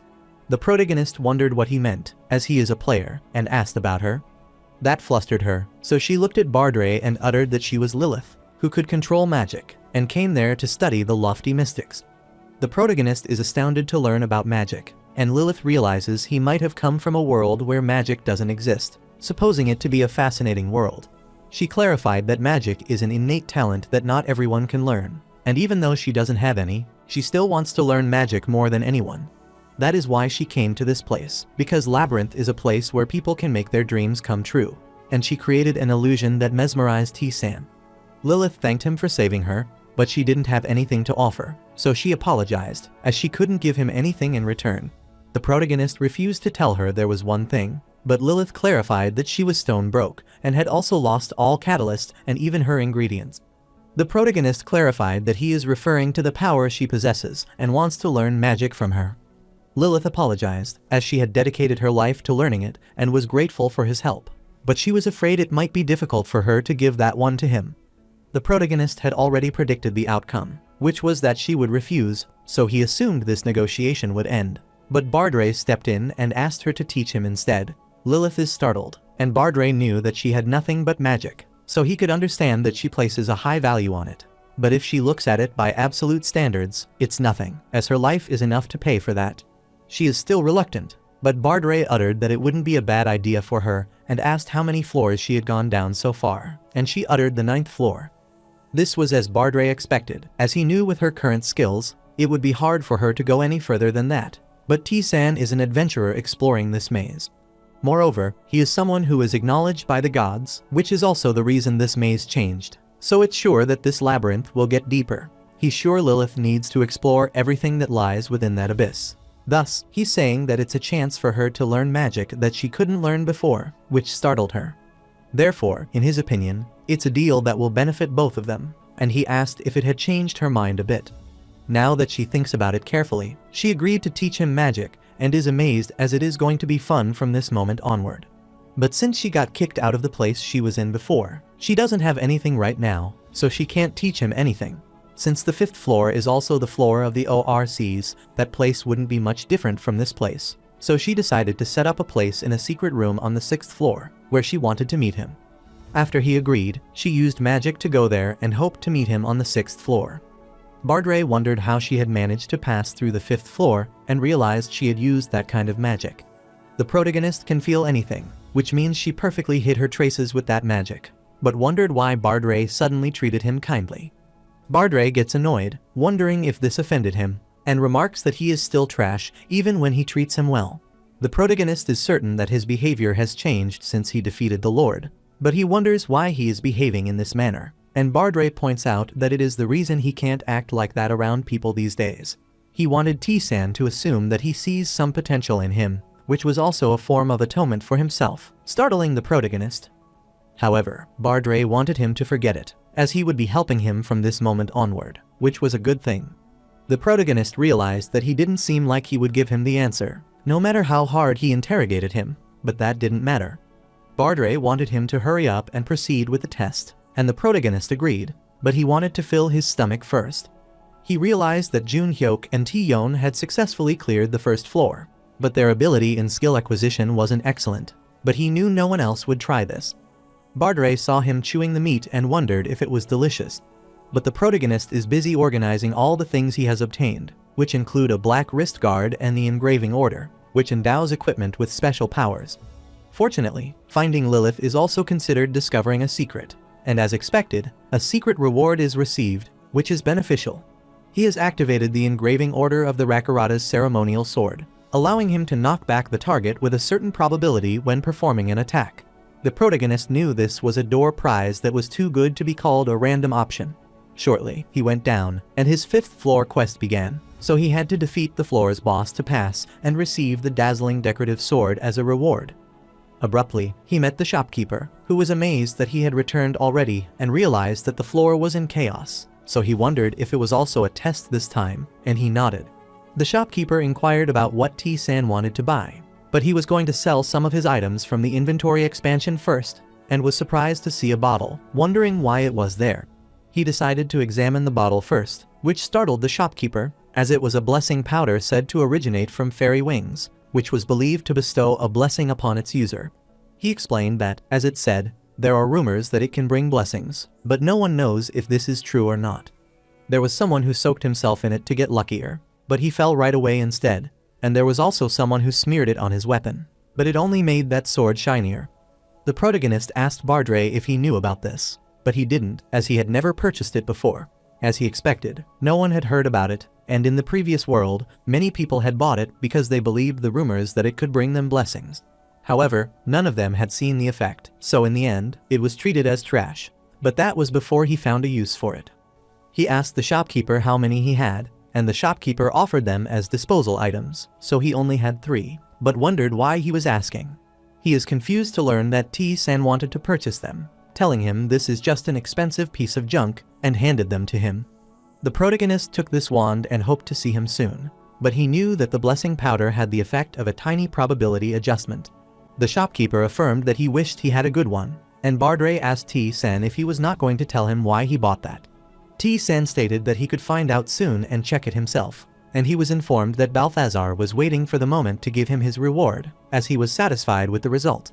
He wondered if this was Balthazar's subtle urge for him to clear the 5th floor quickly. Bardray realized he is unbelievable as he can't believe the gods take care of him while lowering their domain, which makes the protagonist wonder if interference is essential. Bardray is startled, wondering if he needs to ask that because the gods only care about their domains. even to their believers who worship them in full devotion. The gods reward them without lowering their domain and glamorize the trivial reward as if it were something very precious. He supposed T-san was unaware of the value the gods placed on him, so he wanted him to take pride in it. The protagonist doesn't know, as he is just clearing the quest because he will be rewarded, so it was nothing more or less than that for him. He entered the first room on the 5th floor, so the ORC warrior appeared, and he cursed him as that monster is on the same level as on the 4th floor booze, but that doesn't matter. He struck the warrior ORC, which made it lose its balance, giving him a chance, so he activated a strong attack and a consecutive attack to strike, but the monster stopped him. The protagonist realized he was lucky, then he again activated a strong attack, beheaded it, and won his battle against the ORC warrior. He realized this was not bad, as even if the monster was at boss level, he finished it quickly thanks to the engraving order. He opened the door, sure that if the enemy of that level appears in the first room, it means that the one in the last room will be strong, and the stronger the opponent, the bigger the reward will be, so he can't wait for that. After killing some more ORCs, the protagonist realized this is getting more difficult now, but if he clears this floor, then not only will he get a reward from the good, but he will also learn the magic. After recalling that he had inquired of Bardre how he knew Lilith, and Bardre explained that in this labyrinth, there is no limit on lifespan, so that little kid has been in this maze since he just stepped in there. Just like what happened earlier back then, she was also going to die because of the ORCs on the 4th floor. Then he saved her out of pity, and that was their first meeting. The protagonist is supposed to learn that, but Bardre was unsure. However, based on the time in the outside world, it's probably around 100 years ago. The protagonist realized that for 100 years, she hadn't managed to clear the 10th floor or learn any powerful magic. Bardre explained that she entered this maze to discover the magic, but she is someone who didn't even manage to grasp the bud of enlightenment due to her lack of talent. At that time, he helped her a little out of it, but don't expect her to be still alive now. The protagonist realized there are more NPCs than he expected, including the ones who survived not to conquer the maze, but to fulfill their personal goals. On the other side, T-Yon slightly opened the door of the room, threw a stone, and the goblin started playing with it, so he came out, and she killed her. She explained on the community board that she barely caught them all by luring them individually. Jun Hyuk remarked that she was amazed at thinking up ideas as she did, just like when she set the boss on fire to beat him. Thanks to that, she also managed to find something. The protagonist warned him not to touch it, might be fine if it's another big god, but not if it's Rakarata's, because he is saying that Jun Hyuk decides to obey. T-Yon found him surprising, as he still has lingering curiosity even after seeing that explanation. She reminded him that they had been able to survive thanks to the advice and skills that T-san had given them, and Jun Hyuk agreed, so he thanked him. While Choi Young Hyuk from Easy Mode found this ridiculous, which annoyed Jun Hyuk, wondering what he meant. Young Hyuk uttered, "It's enough to make him frown," so he wanted him to stop bluffing. T-Yon wondered what he meant by bluff, and Young Hyuk asked if it's true that they can't touch that trifling rat on the 1st floor, because it's too hard, and thought he was exaggerating when it's just a mob. Another player agreed with him and suggested that they stop spreading misinformation in the community by exaggerating the information, and asked them to refrain a bit, even though they couldn't meet in person. Another player wondered if that was even true, that they couldn't meet each other and didn't want to think this was all just a lie. Jun Hyuk becomes infuriated upon hearing this, asking how they could say that, as they don't know how difficult it is for them to overcome this. Young Hyuk wanted him to stop making a fuss, as he had chosen the solo mode himself, and the ones in the other mode were all quiet, but they all talked a lot, which was too much. The protagonist saw them fighting and realized it had been about a month since they entered the labyrinth. This should be enough for those on easy and normal modes to adapt by now. If they were careless, then there wouldn't be any danger of death. Bardre wondered what he was doing instead of going to the next room. The protagonist knew that this peacefulness had become a poison for them, rather than taking it out on the terrifying and gigantic enemies in the labyrinth. They chose to take it out on those in solo mode who stood out the most in the community, but he remembered that in the previous world, it wasn't this bad, so he wondered if that was because of him. Young Hyuk cursed T-san, wondering what is so great about him that he talks so much, and he is at a loss for words now, as he is the most ridiculous one. He remarked that T-san has a way with words, as he told them to endure even with just 1 stamina left, which is the same as ordering them to die. So, he wondered why they would follow him. Jun Hyuk furiously told him to stop, but thought he was out of his mind. However, the protagonist was expecting this to some extent. He remembered that in the past, he had a dispute with Young Hyuk, who questioned him for interrupting and cursing him. In the previous world, he was there to stop Young Hyuk, but now that he is not around, he must have built a guild and conquered easy mode. Since the group of many needs one enemy, which is why he chose solo mode for that. And it would be almost impossible for him to clear it if what people from solo mode said that each mode couldn't meet each other was true. Therefore, Young Hyuk might think that there is no possibility for them to take revenge on him. But there is one thing he doesn't know. T-san agreed to meet him in a month, which shocked Young Hyuk, but he closed the community. The protagonist is pleased as this is finally the last room, so he wanted to head inside. So Bardre asked what he just did now, and T-san clarified it's something he doesn't need to worry about. The boss of the 5th floor is the tribal chief of ORCs, Latran, who appeared before him, and the protagonist realized that he isn't the lord.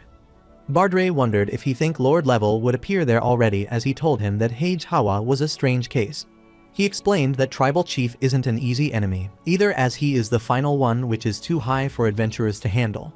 But if it's T-san he is sure he can certainly handle it, which pleased the protagonist. Latran remarked that he's a great fighter, so he thanked him for his fighting spirit, as he used to think that gods were useless. But it was different this time, and asked if his proud comrade had left him satisfied. T-san explained that the ORCs who fought with him all died with happy expressions on their faces, and he realized that all of them were more interested in fighting him rather than in killing him. Latran affirmed, telling him there is no point in their killing him because they are slaves who are bound by this place. He is infuriated as they should forget about the proud battle, but they don't even know when they will be free. So, he asked T-san if he thinks they will trample on him, who can give them not only freedom but also an honorable death. He started emanating a terrifying aura, telling him that it is not happening, as he must give him the honor and show him his powers, then present him with death. Abruptly, he is notified that Latran has activated recharging and is filled with anger, and he is alerted that his opponent is an enemy that is difficult to defeat. The protagonist gets prepared, points his sword at him, and clarifies that this is what he wants. After being defeated, the ORC leader laughed as he couldn't believe there was such a massive difference in power between them. So he wanted to know how T-san is and if he is an adventurer on the 5th floor. Since the protagonist doesn't know anything about swordsmanship, but he uses his skill like a swordsman, his moves definitely belong to someone who has experienced it firsthand before. But it was a satisfying fight, and it was an honorable death. So he wished the fighter to go and obtain that victory. The protagonist successfully captured the boss of the 5th floor and completed the Balthazar test, which makes him happy, and his interference area is reduced. The protagonist received the belt of fighting spirit, which allows his stamina and mana to increase by 5 for every victory he gets, and also acquires the special skill proof of victory, which enables him to choose a stat and improve it continuously. The protagonist wondered if it meant his stats would rise every time he won. So he decided to mana and was offered an apostle contract by Balthazar, but he refused. Balthazar found his choice interesting, so he is looking forward to his next meeting with him. As the protagonist expected the gods always to give absolute rewards, he is startled to see 2 chests before him. Bardre explained that one of them is the basic reward, and the remaining one is the secret room reward, which might be moved there as the labyrinth changed. The basic reward of the 5th floor is a dazzling decorative sword, and the protagonist is amused as its attack power is the same as Rakarada's sword. The secret room reward is the balance of self-injury, which allows him to save up his stamina consumption, and Bardre is amused as he got the secret room reward easily this time. The protagonist injured his arm with this sword, thereby gaining 20 stamina. He wondered if this was some potion, and he supposed it would be useful in emergencies. The secret identification reward was the secret reward that allowed him to be in a hidden state for 1 second. Which thrilled the protagonist, so he used it and asked how it worked. Bardre was certain that, except for one with exceptional detection skills, no one could find him. The protagonist is sure this will be useful in various battle situations and has decided to leave now. Bardre is pleased to see that he changed his weapons to dual swords, which is good, as his swordsmanship also specialized in that area back then, and startled the protagonist. He explained that it was his swordsmanship that he improved with the swordsmanship of the Great Carvered Empire as the foundation, thanks to which he was called a sword master. The protagonist inquired if he could teach him, as he wanted to learn, but Bardre didn't think he could learn it with his current stats, as he would die. T-san is surprised to hear that, wondering if it is really a form of swordsmanship, given that his current strength is almost 150. Bardre proudly told him that the level of the skill was so high, but he supposed that if it were T-san, he would be fine. But for now, he needs to go further down to the next floor, get stronger, and prove his strength to himself. Then he will pass on all that is left of him to T-san. Abruptly, he arrived on the 6th floor, so his quest began, and he would receive the reward of the engraving order after defeating the boss. The protagonist realized it was just as he had heard from T-Yon, who had said that it would be challenging to conquer this place due to the swamp. Furthermore, the monsters in this place wouldn't be affected by the swamp, so the only ones whose movement is affected are the players. Abruptly, the monsters saw him and charged at him, and the protagonist stared at them as if this were not a problem for him. He used fire magic against the monster and emerged victorious from the swamp, increasing his competency level by 4%. Then he grabbed one of the monsters from his neck, then slammed it on the ground, injured it with his sword, and won against the lizard man, which increased his mana by 1. Bardray is stunned to see the insane skill, which increases mana by 1 per win, but wonders how he knew that the swamp was considered a living creature, and the protagonist clarified that it just happened that way. One of the lizard men trembles upon seeing him and becomes worried as the protagonist notices him. The protagonist inquired what he was doing, as he wasn't coming at him, which worried the lizard man. Then, he was killed by the protagonist.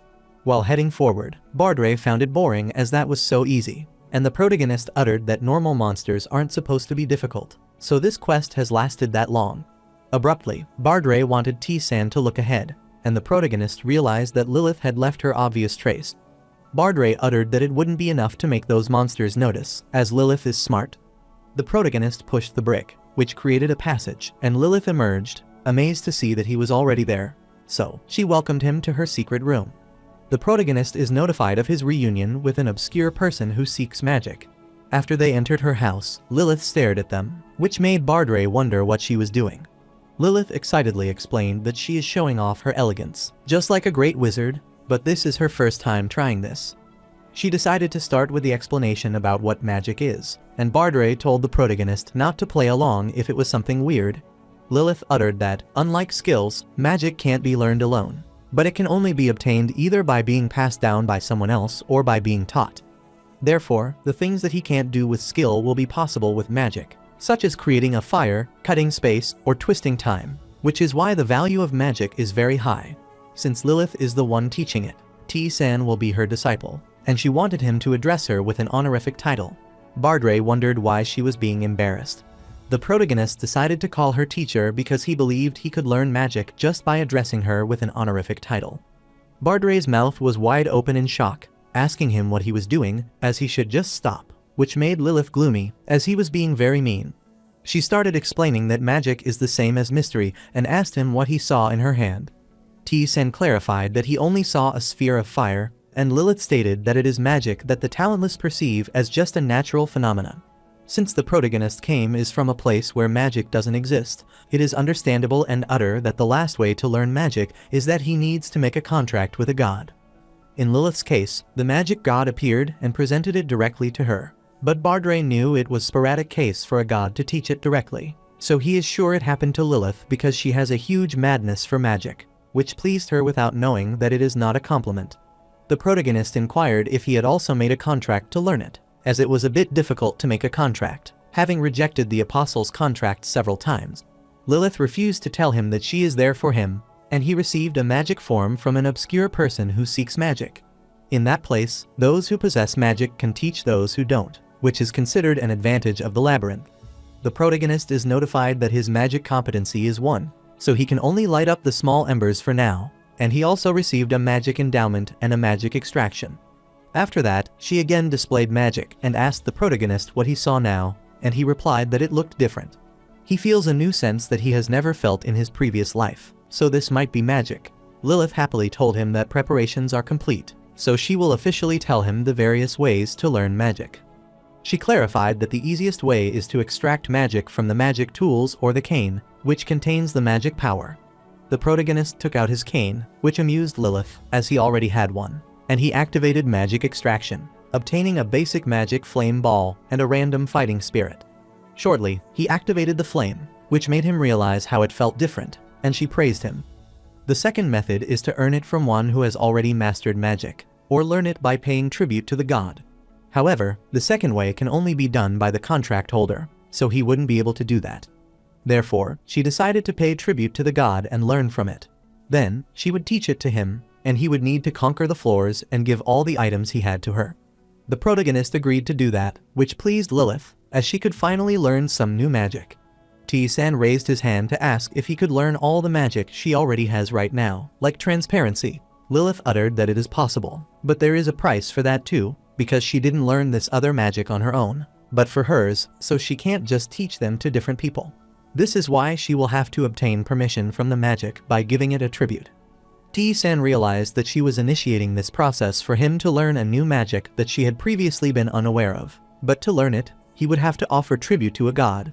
Therefore, he asked what he should give as a tribute, and Lilith replied that it should be a weapon or equipment, but it had to be something special and unique. The protagonist took out some weapons, inquiring about them, and she clarified that they could use these, but it wouldn't be enough even to learn a single magic spell. Since they are talking about magic, quantity alone isn't enough. They need something that has value. The protagonist showed her the necklace to the owner, asking about it. Lilith is surprised to see it, as that is a lord item, so she wondered who he got it from, and is sure that it should be enough for elemental magic. T-san showed her Rakarata's ceremonial sword, which startled her, and she is sure that he will like that, but wondered if he will be satisfied, as he will be annoyed because God will only be willing to give him at least a beginner level of magic. T-san is sure that even the Rakaratas will like that one, which worries Lilith, as that is the first time she has heard someone address a god like that, but Bardre clarifies that he is always like that. Then he showed her the last item, which is an old wooden cane, and Lilith thinks this one would suffice as it's within a narrow margin of the basic level of magic. The protagonist supposed she might be saying this is the same as the Lord's necklace, but Lilith refused because the concept of tribute is different, so the gods prefer items related to them. The protagonist agreed to give it to her, and she accepted it. Then, she asked what magic he wanted, but transparency had high value, so it was not possible. However, he could choose something else. Since the protagonist already has the flame ball, she has passed through it, and the cold arrow exhibits the same performance as the flame ball. The two only differ in their characteristics. Basic detection will tell him the number and position of monsters in the next room, and the covered spot will indicate his presence. The last one is food production, which will allow him to produce water and porridge, but it lacks any taste. The protagonist decided to study food production, which shocked her as she thought he would choose the cold arrow. Since there's no time limit, T-san wanted to come back next time because cold arrows often appear on the cane too, and Bardre agreed with him as he thinks it will be better than goblin meat. Lilith agreed, then started enchanting a spell that made a huge eye appear there, and T-san was notified that he felt an enormous gaze, but he wondered if he was smiling. Abruptly, God received the cane and gifted the protagonist with the ability to produce food, which summons small amounts of ingestible liquid and solids. Lilith is confused because he allowed it so easily, but she thought he would make them go through hardship. The gods usually act very picky when it comes to people who don't ask for their permission, and Bardre, there, also went through a lot when he learned magic. Bardre affirmed that he is different from him, as there are almost no gods who hate this feeling. Lilith inquired if there was any more magic that he wanted to learn, and the protagonist affirmed, but he didn't have any more tribute, so he wanted to return later. Lilith understood, so she followed him slowly down the floors, hoping to see him again with something more valuable, and he understood, so he left. Later, the protagonist realizes that the fire magic is more convenient than before. Bardre uttered that his job is straightforward from now on, as he has to keep going down the floors, and when he finds a good item, he will give it to Lilith to learn magic. He wondered what T-san was looking so seriously, so he realized that it was his community again, and was surprised to learn that the value of the protective shield increased drastically. He told the protagonist to stop checking it and concentrate immediately, as this is so boring that he can't take it anymore. He is dumbfounded when he sees the protagonist taking off his armor, realizing he is going to do something weird again, and asks what he is going to do this time. There was something that T-san needed to obtain, which made Bardre wonder if he needed to acquire new skills, but he also wondered why he had taken off all his armor. The protagonist has his reason, so he watches him silently. Then a monster looks at him and is pleased, as that is a defenseless prey, and it excitedly charges at him. The monster attacked him, causing him 20 damage, but he immediately grabbed its weapon and threw it away. Bardre realized he had reduced the damage that should have caused 50 damage to 20, so he wondered what he was going to do. Abruptly, T-san is notified that he received less than half of the damage, so he acquired a special skill that will always be active, firmness. Furthermore, he didn't lose any stamina in his first attack earlier, so he acquired the special skill, Absolutely Nullify the First Attack. The protagonist revealed that he can be attacked without armor, but he must not take damage that reduces his stamina, which is an unbelievable condition, but the effect is impressive. The monster again tried to attack him, but he activated, Absolutely Nullifying the First Attack, which startled the monster. Then he grabbed it by the neck and slammed it to the tree, so he won against the lizard man. The protagonist guessed that he needed to thank Rakuratas, who had given him the protective shield skill, and Bardre realized that it was an insane skill. Absolutely Nullifying the First Attack is always an activated special skill that nullifies the first attack of the opponent, but it can be used once against the same opponent in one battle. The protagonist knew that, by its name alone, it would nullify any attacks from the opponent and prevent them from blocking or dodging the opponent's attacks, rendering them ineffective. Which is why there will be no opponent who can respond to this skill, and Bardre is sure that he wouldn't have gotten that skill without the protective shield. T-san agreed, as that would give him a hard time, and he had a hard time in his previous life. But he managed to achieve it, albeit after hundreds of checks and thousands of tries. He used the self-injury blade, which restored his protective shield, and he was pleased because the protective shield didn't affect his stamina, which helped him acquire this skill easily. Bardre finally understood his motivation for acting in that manner, and asked if he would proceed downstairs. The protagonist refused, as he had only acquired the skill to absolutely nullify the first attack, which shocked Bardre, who realized there was a skill that could negate a second attack, or even more. Bardre wondered if that was even possible, as he had taken 20 damage earlier and his protective shield was only 35, so there was no way he could take the second attack as well. He is sure that a second attack hit will make him lose his entire protective shield and even suffer straight stamina damage. The protagonist clarified that will be alright as he had blessing powder, and he started sprinkling that powder on himself. Bardre is shocked to see that, as that is what people refer to as beautiful trash. The protagonist opened the door to the next room and asked if he could overcome his protective shield by using it. Momentarily, the monster attacked him, which was nullified by absolutely nullifying the first attack. Bardre reminded him that the attack he just received isn't considered the first attack, but to acquire the second attack, a nullifying skill, he must take the subsequent 2 attacks without any reduction in his stamina. The monster attacked him again, inflicting 17 damage and stunning Bardre. The protagonist remembers that there are several judgments for an attack: hit, dodge, defend, and random. The system will undoubtedly apply 10% of damage at random, so if it's a 30 value attack, his luck would determine how much damage he would take from 2733. Abruptly, the protagonist receives a second attack, which reduces the protective shield to 0 due to the effect of the blessing powder that alters the tiny possibility. Therefore, after using 3 bottles or more, they will only be hit with minimum damage, and he is notified that he has absolutely nullified the second attack, as he didn't suffer a decrease in stamina in the second attack. After acquiring the skill, the protagonist charged at the monster, attacked it, and threw it far away. He realized he was bad at power control, and Bardre was astounded, as he had a variety of methods for acquiring skills. Later, he pierced the heart of the lizard man with his dual sword, so he won against it, and because of hitting the opponent's vital point decisively, he acquired the vital point attack skill. T-san is pleased to have finally acquired it, as it's a skill that can be easily acquired through repetitive work, but he didn't have enough time to develop it because of the tests. Bardre agreed, as that is a must-have skill which will help in conquering the deep-level maze, and to increase the competency level, he could increase the damage by almost 3 times. He has virtually cleared the 6th floor as his boss is the only one remaining, but before entering, he activated food production. He started eating the meal, realized that the porridge was delicious, but it lacked taste, and wondered if the random fighting spirit would wear off if he used it consecutively. Bardre supposed that it could happen, but it wouldn't be the way he thought it would be, and it would affect the next part after its effect on the previous part was over. And as T-san expected, it was sequential. He remembered when he asked Lilith if the magic in the labyrinth depended on skills. Lilith stated that it was a different type, but if he wanted to know whether he was right or wrong, then he was right, and that was enough for him to know. He started setting fire to create a shape, but failed as he was thinking of a sharp form. However, he guessed it could just be transformed. Bardre claimed that he wanted to try high-level magic, but if he could control it that easily, then there would be no stages in magic. Abruptly, he summoned 3 fireballs, threw it on the ground, and realized it was impossible to obtain a new magic by placing a new effect, as in the case of skills. Bardre thought this was troublesome, but T-san refused, realizing that flame balls don't fuse with each other. Instead, they stay side by side until he gives the instructions. So, he commanded them to stay, then threw the flame ball away and realized this power was different when it was in a still state and when it was flying, so he wondered if this was possible. He drank the potions to restore his mana, summoned a fireball, threw it away, and chased it along.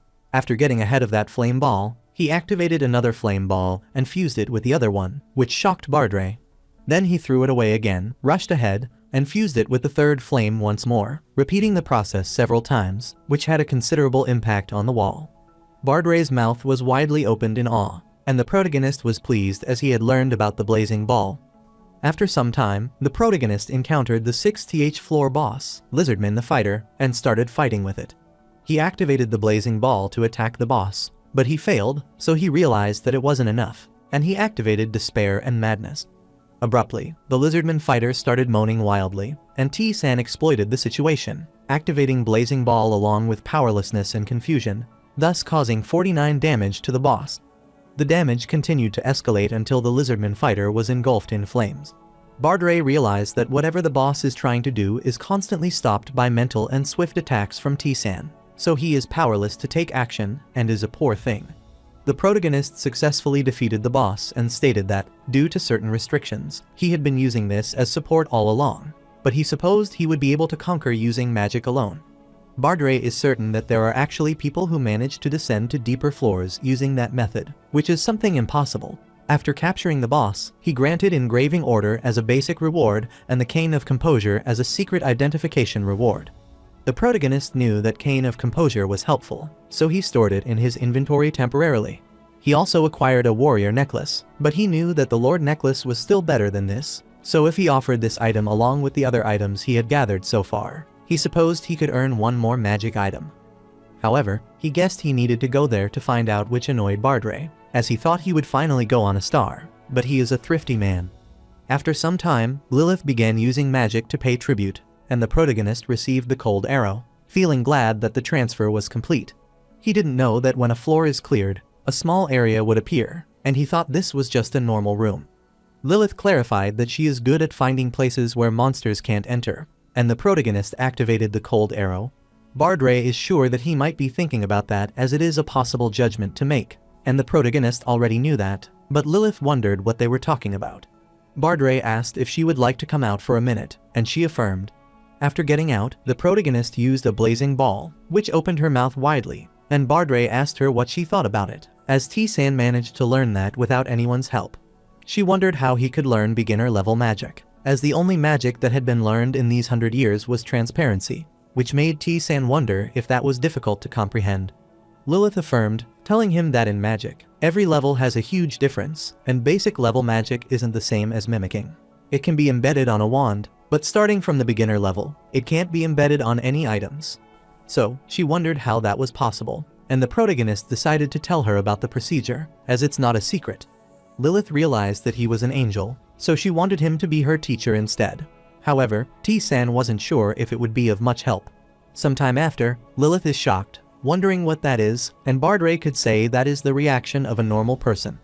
T-san realized that she couldn't learn it, and Lilith clarified that it was given, as there was no way that there were wizards who trained their stamina. Still, Lilith is thankful to him, as this is the first time she has learned about this kind of difference in judgment. But thanks to him, she can try many different things, and Bardray has realized that she recovers quickly. She bid farewell to him, wanting to see him on the next floor with a good offering. The protagonist descends while reviewing his stats, and is amazed to find that his current stats already exceed those from his past life, and shortly thereafter, his 7th floor quest begins. Bardray knew they didn't have much time to get to the 7th floor, and was sure this was possible this time. The protagonist looked at him, asking if he would teach him swordsmanship, and Bardray affirmed. Bardray is going to teach him the swordsmanship of his empire, the Carvered Empire, which is a nation that places a high value on strength. Which is why the weak are treated as if they are nothing, and the strong ones persecute the weak to the point that they take all the work of the weak for granted. Even the royal family is not different. Bardray thrust his sword at the neck of his family to claim the right to succession of the 6 siblings, and he is the only one who survived. Everyone in the labyrinth asked him how he survived the world full of savagery, but that was the only world for him. Now, he can't return, even if he wants to save it, as he has already lost his chance to do so. That's why leaving at least a trace of his world is the best atonement he can do. After a while, the protagonist found a room that was suitable for learning in this place, and Bardray remarked that swordsmanship originates from such a strong world. So it has strong characteristics because defense does not exist. The best defense is to attack, a method that allows him to counter his opponent's sword movements by striking them. T-san thought that it was an unsafe method, as there would undoubtedly be an attack that couldn't be blocked. Bardray guaranteed it, as that is how the power of that swordsmanship is. So asked what he is going to do, and T-san has no reason to refuse it. Bardray placed his hand on T-san's chest, telling him that the Sword of Storm Scar is the only thing left of his world, as it is a raging storm because it looks like a fingernail mark, so-called scar. Abruptly, the protagonist is notified that the owner of the Sword of Storm Sacrifice has bestowed upon him an advanced level skull, and the protagonist is surprised to see his reflection. Bardray instructed him to check it out, and he realized its competency is 0. Bardray's previous competency level is 100, but he is a dead guy, so he can only transfer it, and the protagonist is supposed to practice it himself. Bardray is willing to help him as much as possible, and wants to start by telling him to listen carefully. He uttered that he is going to counter the attack instead of blocking them, and must maintain the cove so he can use the Sword of Storm Scar. While attacking his opponent's chest, he needs to fold his arms and move to the left side, then take advantage of the flexibility of his whole body. But T-san doesn't understand what he is saying. Bardray is annoyed because swordsmanship isn't something that can be described in words, and wonders what they should do, as he doesn't expect this to become a hindrance for them. He assured the protagonist that it was not because he wasn't talented, but instead that explaining swordsmanship moves should involve actual demonstration, which he was unable to do, and he didn't have any experience. The protagonist inquired if competency can be increased through experience, and Bardray uttered that he needs experience because he can build it up by training it himself. The protagonist takes out a competency level enhancing potion that increases the competency level of one skill by 5% and starts drinking it, which makes Bardray wonder if it will work. After drinking it, his competency level of the Sword of Storm Scar increased as he could see the illusion, and he grabbed the sword and started mimicking those movements. Bardray is shocked to see this, thus remembering the past when he fought with those skills, and the protagonist is pleased as it works. Bardray is delighted to learn that such an expedient way can also work and thanks him. The protagonist wondered what he had just said, but Bardray gets mortified, telling him he said nothing. Later, the shopkeeper didn't understand why he would buy such junk as a rusty sword, but because it was T-san, he was sure he might have his reason, and he left. Later, the protagonist fights the lizardman using his rusty sword, and Bardray utters that a real battle must occur to understand the Sword of Storm Scar. So, he cannot believe he bought that sword, and he can slowly kill that monster. While the lizard man is trying to attack him with a spear, T-san can see all the ways to respond to the attack, so he kept blocking it, then struck at its vital point, thus winning the fight and increasing his swordsmanship competency. Bardray instructed him to move his wrist 3 centimeters further to make it better, and the protagonist noted this, but was pleased thanks to the Sword of Storm Scar. The battle that should have lasted longer ended sooner, so he guessed he should conquer the 7th floor this way. Later, the protagonist is fighting with another monster, and Bardray guides him that swinging backward is as essential as pushing forward, and when he turns his body to the left, he should put his left foot a little further forward. Then told him that too much as he should assume that retreat movement also part of his attack movement and push it stronger there as if it's a heavy weight. At night, the protagonist is resting when Bardray looks at him as if he were a weirdo because during the day he spent 12 hours fighting, 6 hours studying swordsmanship moves, and he only rested when he slept. He remembered the protagonist told him this is fun for him, rather than living in unknown repetition where no answer exists. This way is better. Bardray knew that he made it sound easier, but ordinary people wouldn't think this way, and he wondered what kind of life he had lived before, lying to him and telling him he was weird. Just like that, after 3 days of learning the Sword of Storm Scar, he realized that much control was easy for him. Now he could adequately respond to his opponent's movements, but he wondered what was missing, as he felt something was lacking. Abruptly, he saw a monster approaching, so instead of getting lost in thought, T-san decided to train more. Bardray told him to close his eyes, then move his feet 1 step at a time, then empty his mind and follow the lead of his sword, predict his response, and rely solely on his senses, pushing forward with a beast-like attitude. The protagonist followed all of his instructions, then charged toward the lizardman, struck it, and won his fight, which in turn increased his competency in swordsmanship by 3. The protagonist is surprised to sense the strange energy, and Bardray clarifies that it is the first sword of the Sword of Storm Scar, known as Wolf's Fang. There are still a lot of swords left, but he can't teach them to him while he is fighting against a weak monster, so it would be hard to teach him a second sword even when on the 10th floor. However, T-San did a great job, as he has mastered the first sword very well, and his current competency is 12%. On the contrary, T-Yon is eating the meat, which is gross, as she hates eating humanoid monsters, but it's too expensive to buy emergency food supplies at the store. She missed the food on Earth, including pizza, corn cheese, and wished she could eat all those foods again. She wanted to eat anything as long as it wasn't this disgusting food, and yearned to return to Earth. While she is still thinking, she is startled to see windows suddenly appear before her, and she is informed about a special quest to return to Earth.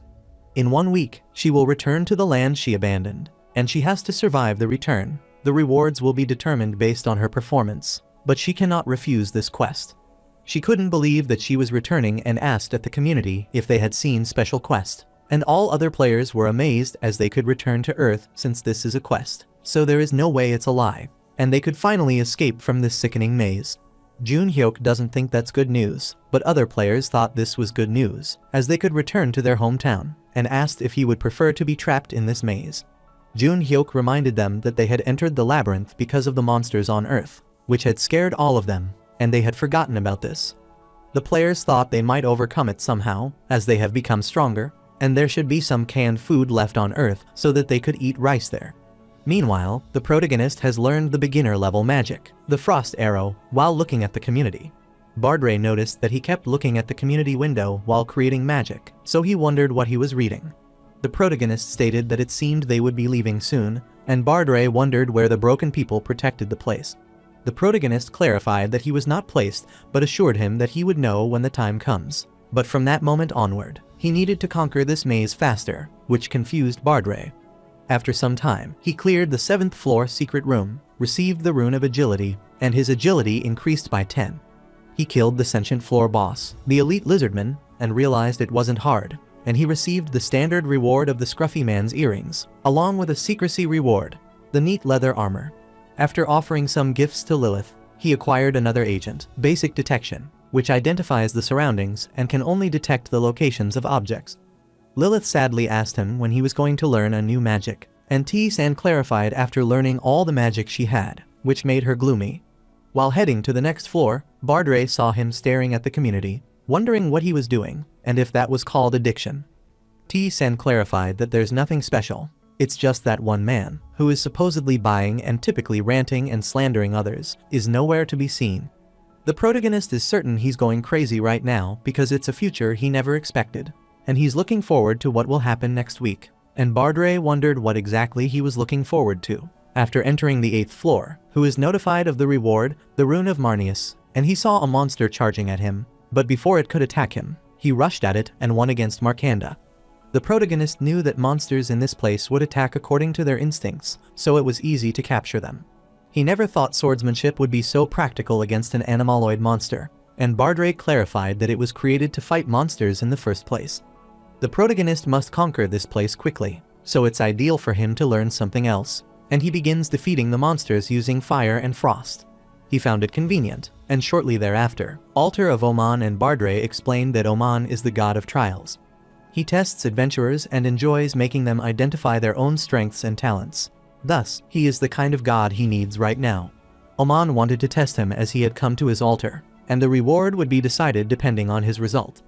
The protagonist has no reason to reject this, so his sub-quest begins, and Oman prepares his choice.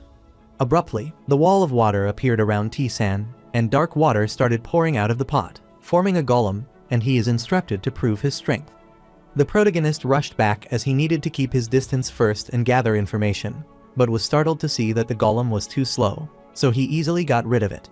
He passed the first test, so his agility increased by 1 as a reward. Then, darker water came out of the pot, forming another warrior, and he wondered if those kinds of monsters kept popping up. This warrior was faster than the previous one, but its style was slow, so he discarded it and finally understood what kind of test it was, as it was a gradual test, and he passed the second test, so his power increased by 1 as a reward. Bardray uttered that it is the first and second adventurer's average strength, and through this test, Oman will find out what level his current strength is based on. Another opponent rushed to strike him, and the protagonist thought this test was great, as he is also curious about his current strength level. Thus, he killed it and increased his intelligence by 1. After that, the protagonist continued to kill those opponents, and during the 6th test, they used a shadow to launch a sharp stab. The protagonist is astounded as they start using skills at this level, but they activate Frost Arrow to strike back and kill it, thus increasing their mana by 2. The protagonist figures that his mana receiver will be ready every time the test finishes, which is good as there are no limitations, and thanks to that, he can try various things. He killed the 7th one with the blazing ball, passed the test, and increased his power by 3. He wondered if the shadow at the same level as the floor he was currently on was starting to appear, so he activated Confusion, and then used a Frost Arrow to subjugate it, thus passing the 8th test.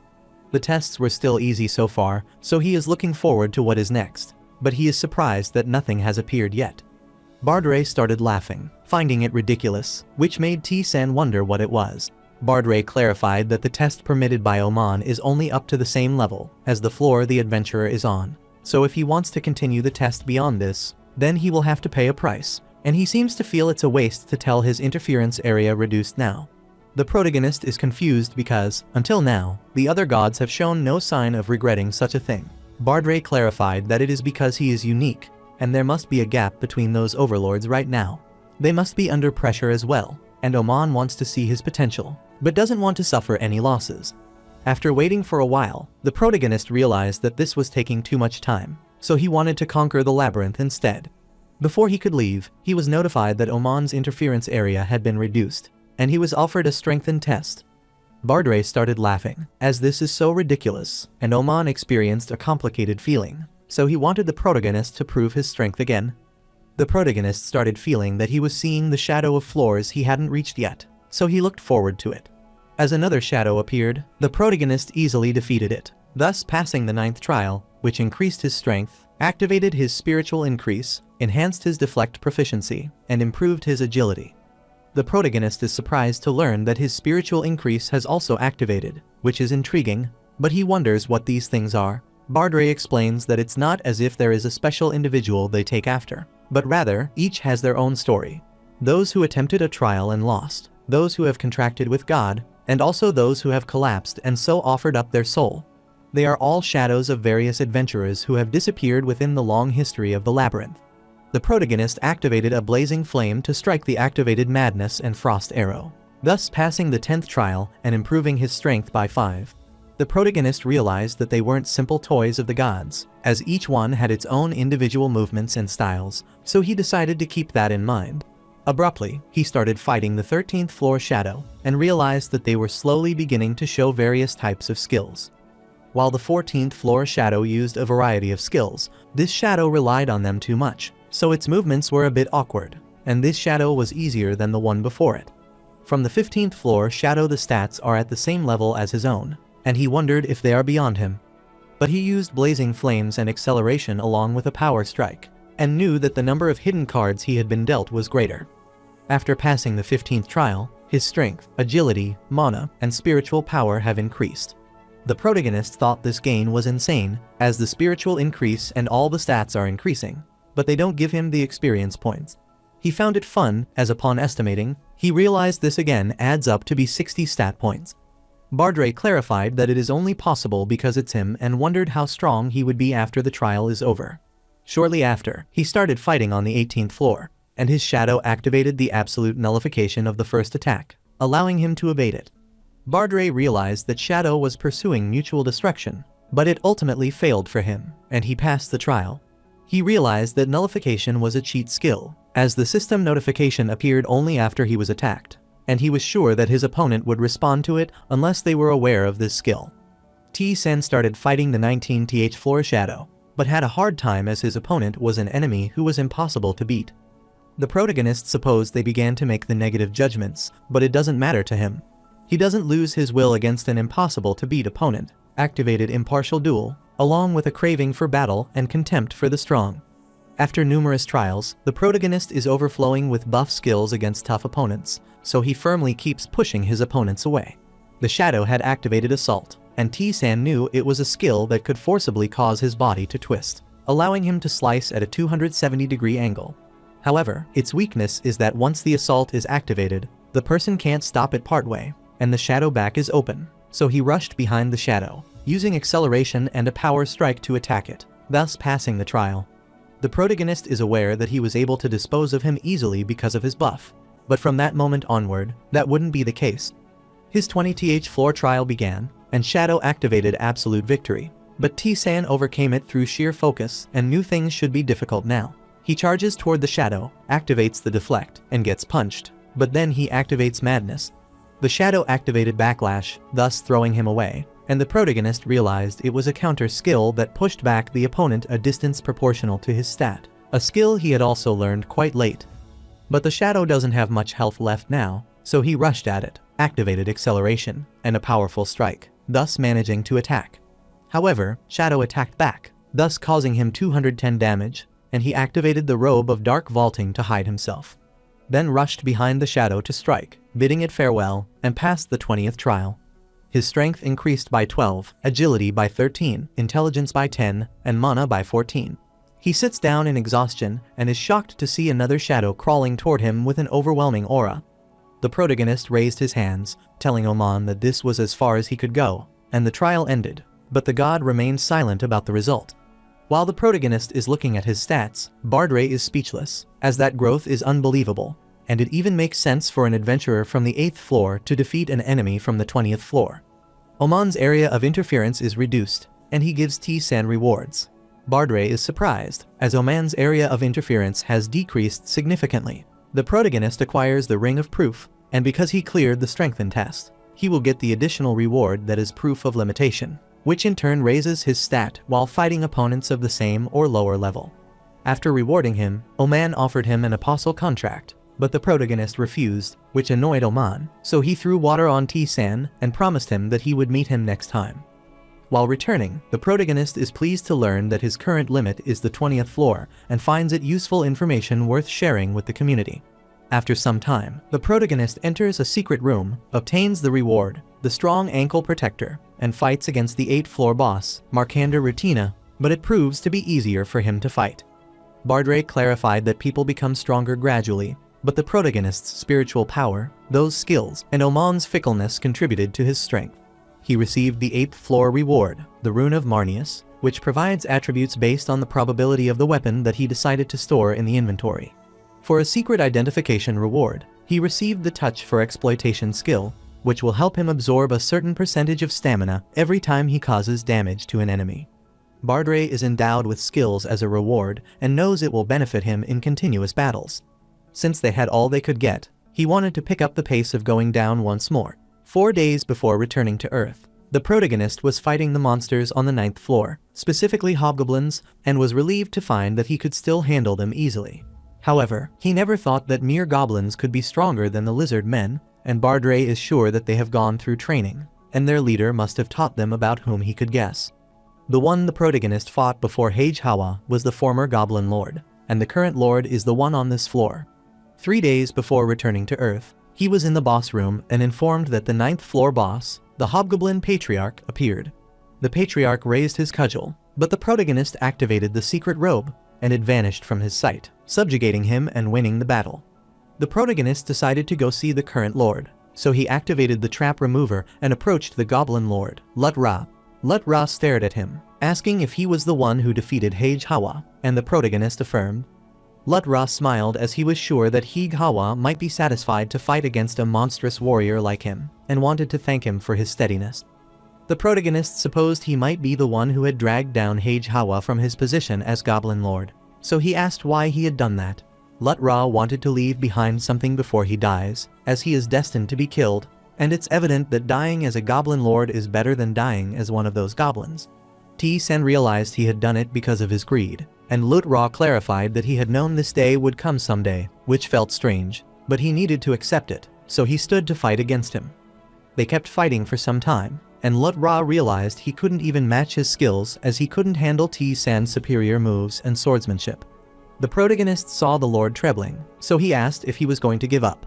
But Lut-Ra refused, as he doesn't even care if there is no chance of him winning. But he will do his best, as he wanted to decorate his final time with his best.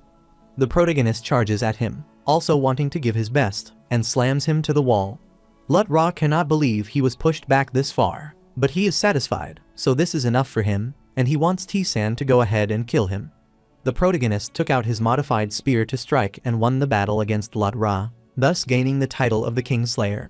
After fighting against the Lord, King, or Patriarch of a tribe, T-San's stats will increase, and the rewards he gets will be strengthened. He decided to leave now. Then he met with Lilith and mastered the transparency that covered signs of his presence. After that, he went to the shopkeeper, who couldn't believe that he used half of his entire fortune to buy this many potions, but wondered what the reason was. The protagonist needed them for something, and he received the 9th floor reward, which was a high-speed boot, as well as the special reward, the Radiant Frost Sword. He is pleased as it has been a while since he last changed his weapons, and he has finally arrived at the 10th floor. Bardray affirmed that it was almost over now and hoped T-San would remember his quest. The protagonist affirmed that he wanted him to take revenge for him on the one who had killed him on the 1st floor. Bardray thanked him, which made the protagonist wonder why, and he explained that he was able to at least leave a trace of his existence because of him. His world has perished, and he has also died, so it's all over for them, but his role is to leave a remnant of them at least. He's such a disappointment, unable to teach T-San the second swordsmanship, but he's certain that if it were him, he could achieve it one day. Bardray said goodbye in advance and clarified that he had a lot of fun with him, but the protagonist is still unsure what will happen, so he wanted to put off his answer for now. Shortly, the 10th floor monster ogre appears before him, but the protagonist grabs its claw, then slams it on the ground easily and wins the fight. He headed toward the 10th floor secret room, activating the trap remover, which increased the competency level of the skill by 2%. Bardray knew that T-San could have destroyed it, but he also needed to increase his competency, so that was understandable, and he wondered why he was suddenly dawdling like this. The protagonist activated the trap remover again and successfully obtained the blue ring as a reward for accessing the secret room. He finally arrived at the final boss room, and Bardray clarified that once he defeats the boss and enters the hidden room, he will find the one who killed him, so after killing him, his quest will be completed. The protagonist retrieved the Rune of Marneus, which would grant him an attribute based on the probability of the weapon and the engraving order.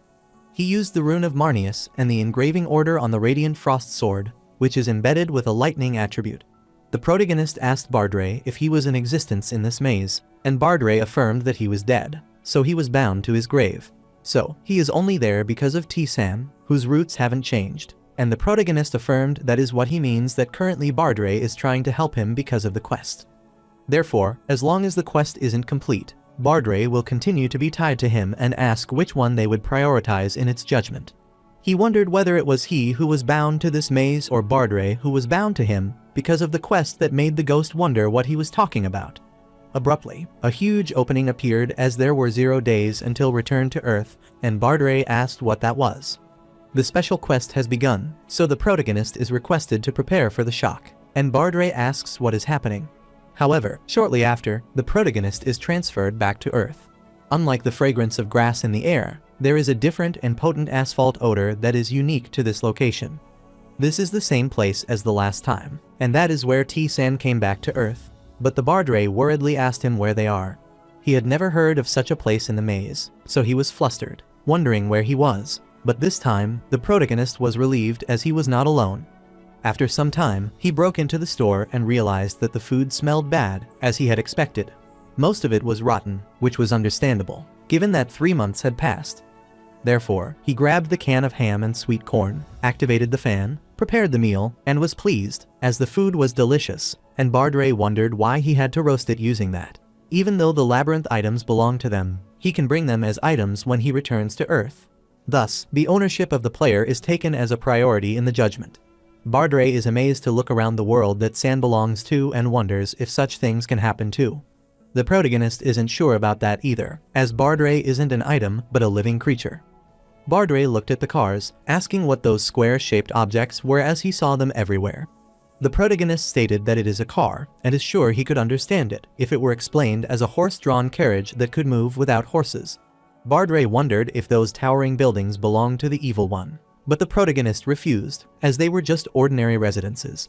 He pointed at the torn sky, wanting to ask Bardray if he knew anything about that, and he wondered what that was. The protagonist explained that this is the reason why he entered the maze and the ones who trample on their world up until this day.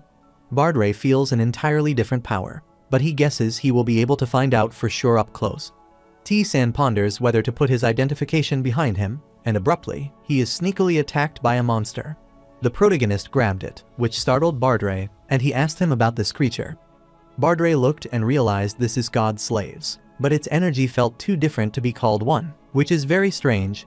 He discovered this must be something from outside, but wondered if there existed any entity that needed to do this kind of thing, so it was hard to pinpoint who it was. Bardray is certain about one thing. Their owner is undoubtedly a compelling entity and may even be stronger than Rakarada's. The protagonist understood, so he activated the flame ball to burn the monster, and Bardray supposed he might have brought him there to ask things like that.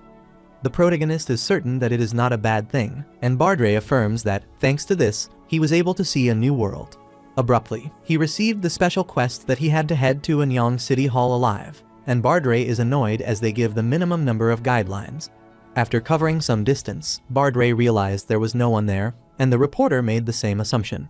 The protagonist wondered how many people would choose the option that suddenly appeared before them, and most of them must have decided to stay on Earth and hide, hoping for the government to save them, but death was the result of their choice. Bardray saw the corpses on his way, so he became worried and was sure that T-San could move faster with his staff, so he wondered why T-San was moving slowly. The protagonist clarified that it is because there are some people he wants to meet, and Bardray supposed it might be people he taught, and he is also curious about them. T-San clarified that it is not them, and is sure that he will see them soon. Abruptly, he saw a player come out asking him if he had also received the quest to go to the city hall. The player saw him for the first time, so he doesn't seem to be from the hard mode, and asked if he is from the normal mode.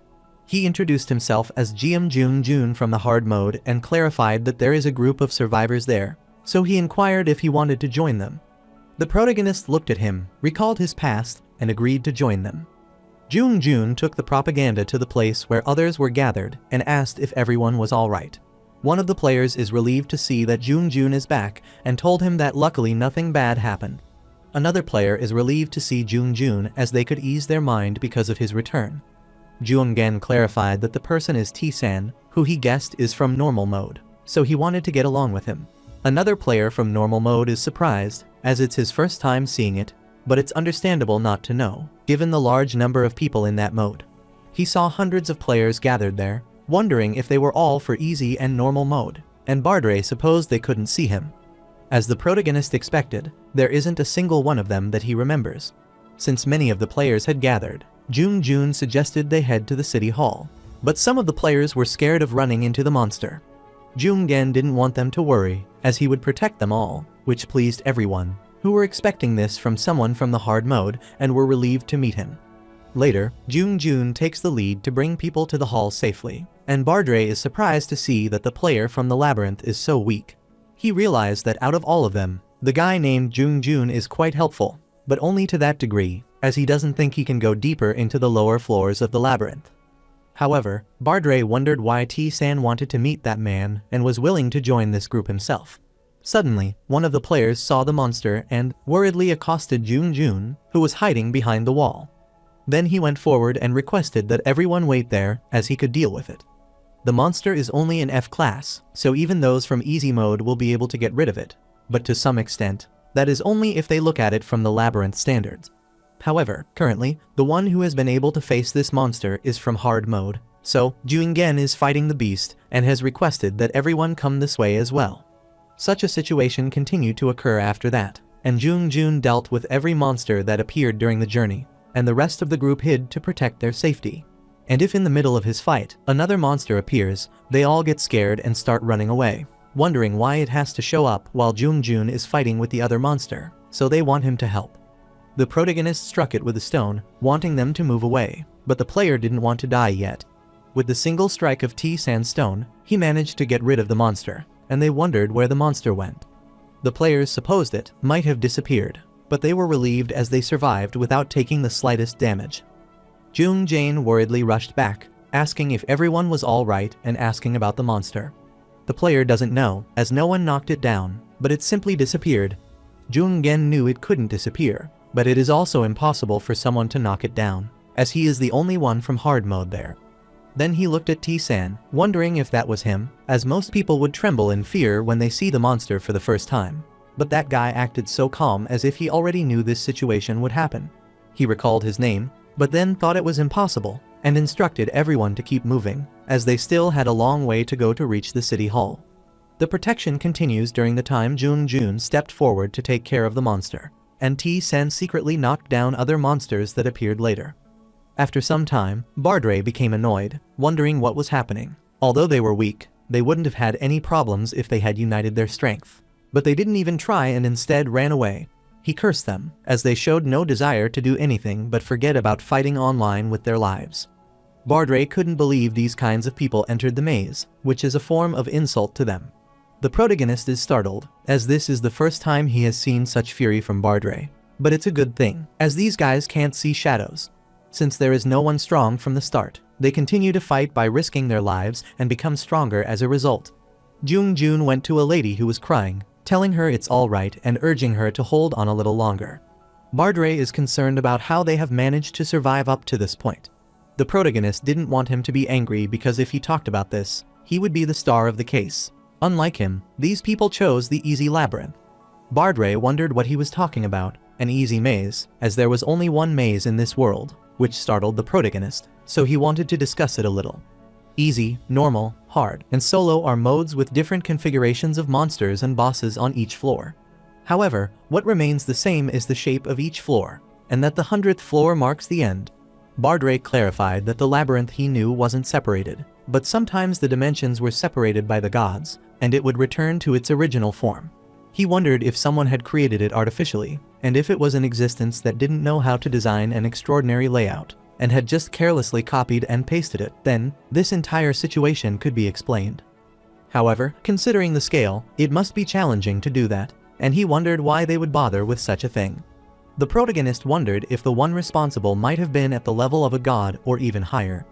Now that he thinks about it, the monsters that appeared until now are F-class monsters, so if that existence intended to kill them, he should have sent an A-class monster to fight them, but he controlled it as if he were watching over them. There is a saying that the gods favor mortals who show great effort.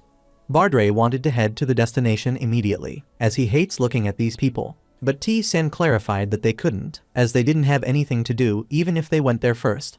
Bardre suggested that if he wants to help them, he should do so openly, as he enjoys helping others, but T-san doesn't like it that much. However, the ghost knew that he had been good at assisting others all this time, and T-san doesn't help anyone but those who have potential. Bardre wondered then why he was helping now, and the protagonist replied that the reason he was helping was because he was someone he could give his affection to and survive with until the very end. He doesn't care whether they live or die, but if they die, Jung Jun will lose his mind. In the protagonist's previous life, Jung Jun also led the people, but in the end, when he reached the city hall, he was all alone. While several monsters surrounded the entire city, people hid inside the buildings, eating the meat with annoyance, as monster meat tasted disgusting. The player thought he should have gone to the convenience store and picked something up there. However, another player is scared of running into a monster, so they felt it was safest to eat what they brought from the maze. They looked at the protagonist, who was eating ham, and wondered if they should ask him to exchange it with them, as they didn't have anything and were jealous because that seemed delicious. While the protagonist is busy eating the ham, a muscular man approaches him, wanting him to share it, as he claims to be from normal mode, so he's sure he knows who he is. Everyone is surprised to see the leader of the Athene Guild, Lee Chang-seok, around him and feels pity for T-san, wondering why it has to be him. Chang-seok wanted to give that to Ham if he didn't want to die when he returned to the labyrinth, as he shouldn't go against the guild. The protagonist thinks for a while, then utters that he is unsure if he will even be able to return there, which stuns Chang-seok. He remembered that the Athene Guild abused their power and tried to take control of the labyrinth, and Chang-seok furiously asked him how he dared to look down on him so openly. He remembers that all the members of the Athene group ended up dead when the second return happened. Chang-seok is trying to punch T-san, telling him that he brought this upon himself, but Jung Jun tells him that it is enough. Chang-seok wanted him to stay out of his personal matter as he is no one to meddle in his affairs. He uttered that just because he is willing to accompany them, they shouldn't think that would be a reason for them to obey everything he says. but Jung Jun grabbed his mouth and lifted him. Chang Xiok cursed his fortune as he thought he would be just a pushover who didn't know anything. Jung Jun knew what he felt about him, as that is his freedom to believe, but if he crossed the line, then he wouldn't stay still, as it isn't a problem for him to throw him away at any time. And he punched him firmly, then threw him down. While he is returning, the player realizes that he is scary and that it is their first time seeing Jung Jun acting that way. At night, the protagonist went to him because he was the most tired from the battles. But now he is doing night watches, which startled Jung Jun. The protagonist explained that those people are afraid of him, and they also felt worried that they might be the ones left behind by the group. Jung Jun has no other choice as it was something he had to do after all, but there are so many of them, and there are many dangerous situations ahead as well, so to survive together, he has to make them obey his words, and thanks to T-san, he got the opportunity to do that. The protagonist inquired if he needed to go this far because if it were just him alone, he would be able to reach the city hall easily. He is sure that Jung Jun knew that well since he is from hard mode that people who are meant to live will live, and those who aren't will die. The probability of surviving in hard mode is 1%, so when he lives there, even for just a short time, he will certainly understand that even if he helps someone who has no chance of survival, in the end, he will only briefly extend that person's lifetime. T-san inquired why he is so obsessed with those people who will eventually die. Jung-gen gets annoyed, asking him why he said that, and is startled to sense a strange feeling, as if he were someone who has witnessed countless deaths. The looks in his eyes tell everything, so as Jung Jun expected, T-san isn't someone from normal mode, so he grabbed his sword, lifted it, and asked who he was. The protagonist is surprised, as that is the first time he has seen that gaze from firm Jung Jun. Then, he turns to leave, sure that he has a goal, so he will tell him about it later once they arrive at the city hall, making Jung Jun ponder who he is. The next day, Jung-gen told everyone to wake up, as they could reach the city in 2 hours, so they hurried up, which pleased everyone, and they followed him. There are some things that they overlooked. First, monsters will only attack humans who are heading to the city hall. Therefore, on their way, the beast came out, worrying them, and Jung Jun told the two that they had gotten behind him. Second, those who go there independently are either already there or already dead. Suddenly, the 3 monsters appeared, which worried them, and Jung-gen told them to run away, which only added to their worries, so they started running frantically. Jung-gen is concerned, as he cannot even guarantee that he will be able to handle 2 monsters at the same time, but handling 3 is impossible for him. Abruptly, one of the kids is getting attacked by the monster, but Jung-gen manages to save him. Jung-gen knew that all he needed to do was buy some time until they arrived, as the city hall was right in front of them. He activated Breathless Strike, so he had freedom of breathing for 10 seconds, then continued fighting. Then he took out Calmness Powder, which would explode immediately upon contact with the enemy and create a screen. He is glad that he succeeded, so he wants to hold on a little longer and look back to tell everyone to head forward, but is surprised to see them surrounded by monsters. He wonders why they haven't left yet and realizes they are indeed surrounded. All the players started crying as they asked Jung Jun what they should do and wanted him to help them. Jung Jun wondered why those monsters wanted to kill them so badly. He wondered what he should do as he no longer had any valuable items now, and there was no way he could win if he fought them, and if he just held on, everyone would die. But he knew that if he ran away from there, then he might be able to live since his strength and speed are equal to those monsters, so it wouldn't be difficult to dodge if he just moved quickly. While everyone is accosting him, Jung-gen couldn't decide whether to abandon them, but those people had trusted and followed him all this time, as he had brought them all the way there on his own accord. But he knew that if he was going to abandon them, then he shouldn't have saved them in the first place. If he is going to protect them, then he should defend them until the very end, and he wondered what he should choose now. Everyone worriedly looked at Jung Jun, asking what was wrong, and Jung Jun thought if he could die for them or if he had more power, then this wouldn't happen. Jung Jun is a good person, but that is not to the point where he is willing to sacrifice his life for others. The protagonist looked at him, asking if he was leaving, and Jung Jun gets annoyed, asking him if he was blaming him. T-san refused, as he wasn't blaming him. No matter what choice he made, he was just curious. Jung Jun doesn't want to run away, so he thought that if only he were stronger, he would undoubtedly be able to save everyone. While he is indulging in his thoughts, a monster tries to attack him, but in the blink of an eye, the protagonist subjugates all of them, and he utters that this will be a little pastime for him, shocking everyone. While the protagonist was looking at him, 3 more monsters attacked, but he killed them with blazing fire and continued their journey to the city hall. Later, everyone is pleased as they finally arrive at the city hall, and they are relieved to reunite with their blood relative again. A player wondered why there were so many people, as this was the first time a large-scale group like this had reached there. They realized that Jun is the one protecting them, and they supposed he is from hard mode. Jun wanted to clarify that it wasn't him, but T-san stopped him, and he clarified that it was nothing. Another player requested that all the people who had just arrived follow him, as he would escort them.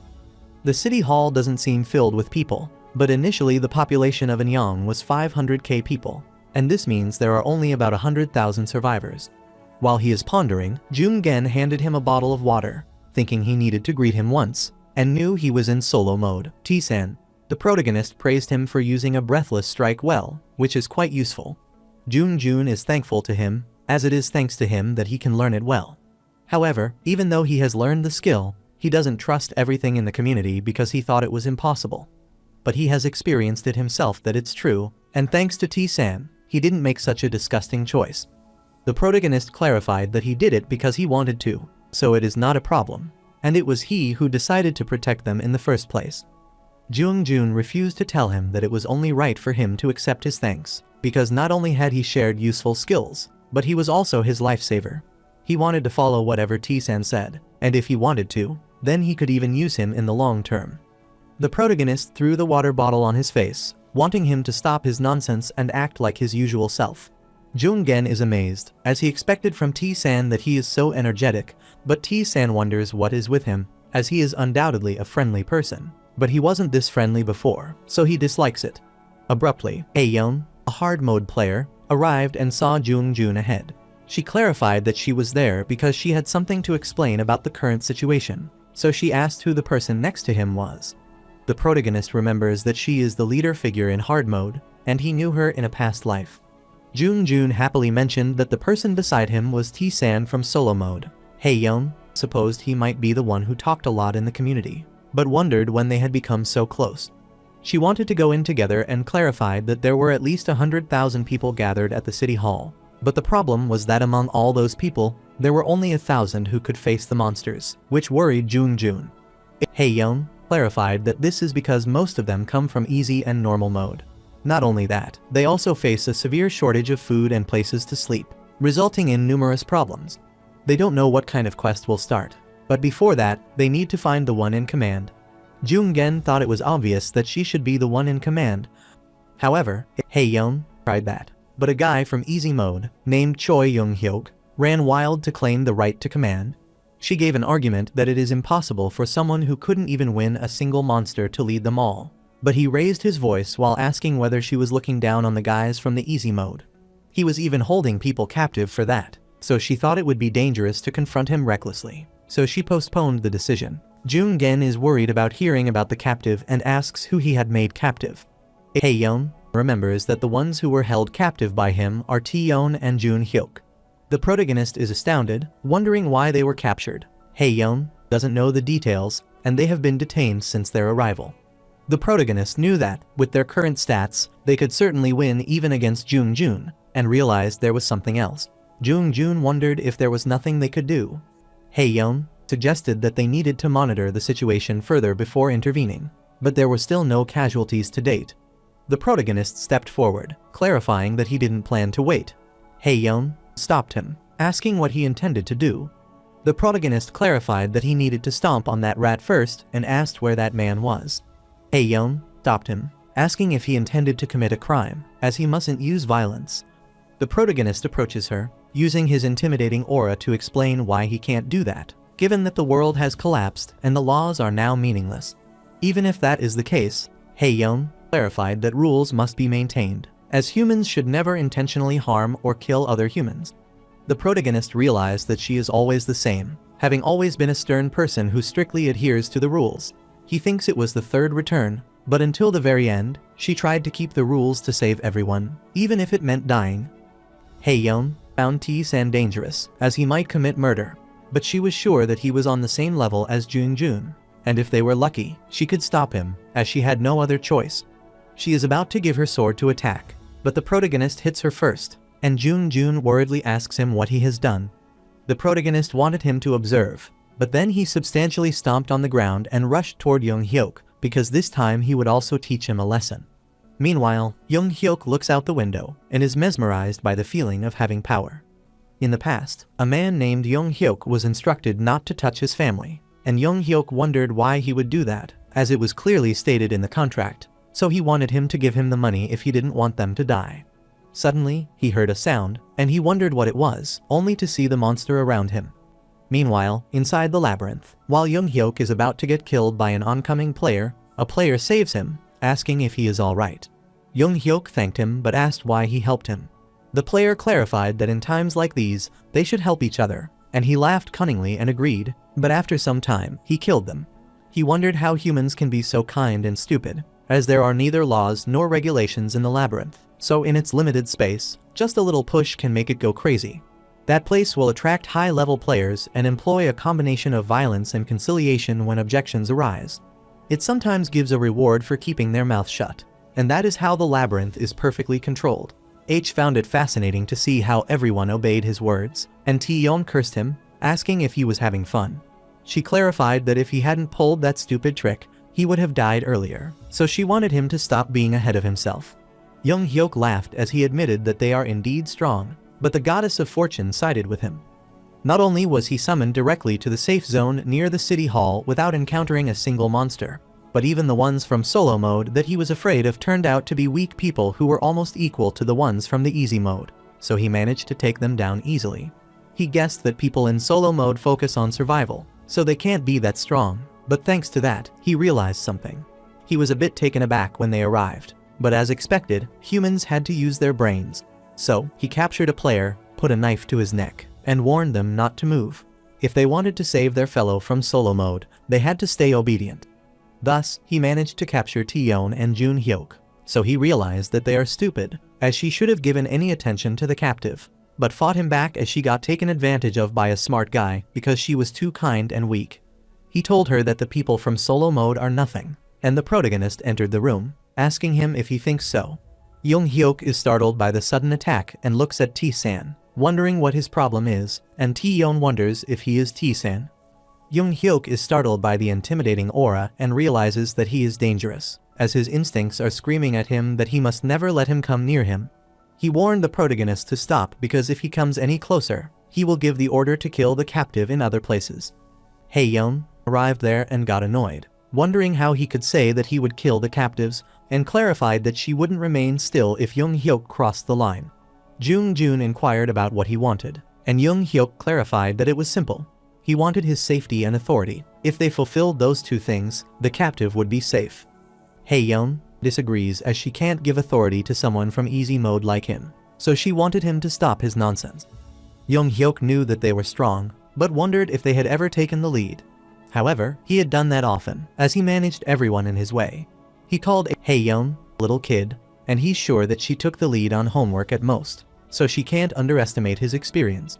He smirked, wondering how dare someone as young as her confront him, as they might be able to kill a monster, but they can't kill humans. Furthermore, T-san cannot touch him, even when he is in front of people on the same side as him, so ultimately everything will work out as he had wanted. While he is pondering, the protagonist takes control of his hand, breaks it into pieces, and tells him he is wrong. Young Hyuk is shocked, wondering how he couldn't see this, as his eyes couldn't see it. Choi Young Hyuk oppresses people and disobeys the rules and laws, but he forgets the fact that he can be the object of it all. While he saw the protagonist approaching him, he wanted him to die by using something that would cause the pillars to appear on his head. Jun gets worried, and others were also shocked, and Young Hyuk can't believe he was able to deal 20 damage to someone with that incredible defensive power, so he wanted to kill him. However, he is shocked as T-san activates an interception, so he takes 0 damage, which shocks everyone in the room. While the protagonist is coming out of the pile, Young Hyuk worriedly accosts everyone to come out and kill him. All of his comrades appeared behind him to fight against T-san. Haeyeon gets worried on seeing him taking out his sword. She wanted him to wait, but T-san understood how she felt. But she didn't need to protect these people, and killed everyone, which shocked Young Hyuk. The protagonist is sure that Taeyeon and Jun Hyuk would lose after seeing the number of people on his side, but he is confident that he wouldn't. Meanwhile, outside the building, The people were resting when some of them were bored and thought it would be great if they could use the internet there. They have been there for quite a while, but there is still no news, and they were startled to see Young Hyuk being strangulated, so they wondered if that is a monster. They wondered if the monster destroyed it, but upon seeing it closely, they realized that it was a human. Bardray is thrilled to see that T-san has finally decided to do something fun, so he rushes up, while Young Hyuk trembled in fear, calling him insane and wondering why a man like him existed. The protagonist remembers that he also said that in the past, but now that he thinks about it, he really ought to him because he died in his hands both times. This shocked Young Hyuk, and the protagonist smashed his head, telling him that is how he was killed, so he bid him farewell. He released his body, which fell on the ground, and players found it crazy as his head exploded. And they were shocked because T-san killed someone, so he is a murderer. While leaving, the protagonist wondered what it was like when he was just an ordinary easy mode player, and that man, the leader of easy mode, had gone through a lot of hardships back then. Because he could only barely beat him after having to go down in the maze for months to become stronger, but it was easy this time. He recalled that Jun had told him that he might be in trouble now because Haeyeon and the others had said that he should be punished, but he didn't care about that. He is sure they wouldn't be able to blabber so noisily any longer. While a man furiously slammed the table as he couldn't let T-san slide because no matter how serious the situation was, he must not kill people, so he must be punished according to the law, even though Young Hyuk was the one who started it. T-san's action was excessive vigilantism, so they need to punish him. Haeyeon annoyingly slammed the table as they were telling her to punish someone who managed to fight that many players alone, and someone whom she can't handle. The man reminded her that she was a university student, so it was understandable that she didn't know it. But this world cannot be a place that favors someone who is reckless just because he has power, because they must control everything by law without acting like a wild animal. Haeyeon realized it was challenging to have a conversation with this guy, and she called him there because she thought he would be helpful, given that he was a former congressman and a member of a civic group. She never thought he would be ignorant of what the world was like, and they didn't even try to overcome the labyrinth. All they did was turn the good they obtained from other followers into mush, so she regretted calling them there. She wondered if they would punish T-san, then wondered who would punish him and handle such extraordinary power. She didn't even know if her action made him angry, so he changed the target of his attacks, and she knew that everyone there wanted to regain the authority they once had, and he wondered if T-san also saw her the way she saw them. They wanted to punish him immediately, but all of them were startled to see a screen before them, and the sub-quest begins, according to which all the directors of the city hall need to kill all enemies and protect the city hall. Other players worriedly enter the room and ask Haeyeon if she has seen the quest window that the monsters are coming. They wondered what they should do, and the players for the easy mode wanted to wait in the deepest part. Haeyeon wanted everyone to stay quiet as they would give orders gradually, but wanted them to calm themselves first, and is surprised to see all those leaders hiding themselves, so she cursed them. On the other side, Jun Hyuk is sparring with the protagonist, telling him that his attack is coming at him now, but the protagonist easily blocked his strike, injured his arm, and went away. Jun Hyuk is still in shock, but the protagonist wants him to keep going, and he gets startled as he realizes that no matter how hard he tries, he can't block these attacks. The protagonist approaches him, whispers in his ear to admit that he is a weakling, which infuriates Jun Hyuk, and he rushes to strike, but gets injured in the process. He fell then, and T-san was ready to strike him, and T-san told him that physical factors like sense, judgment, and ability on how to attack weak points are the factors that make a huge difference. Even though Jun Hyuk's power works on this earth, it's still not enough for him to want to survive in solo mode, and remember that he disappeared without a name in his previous life.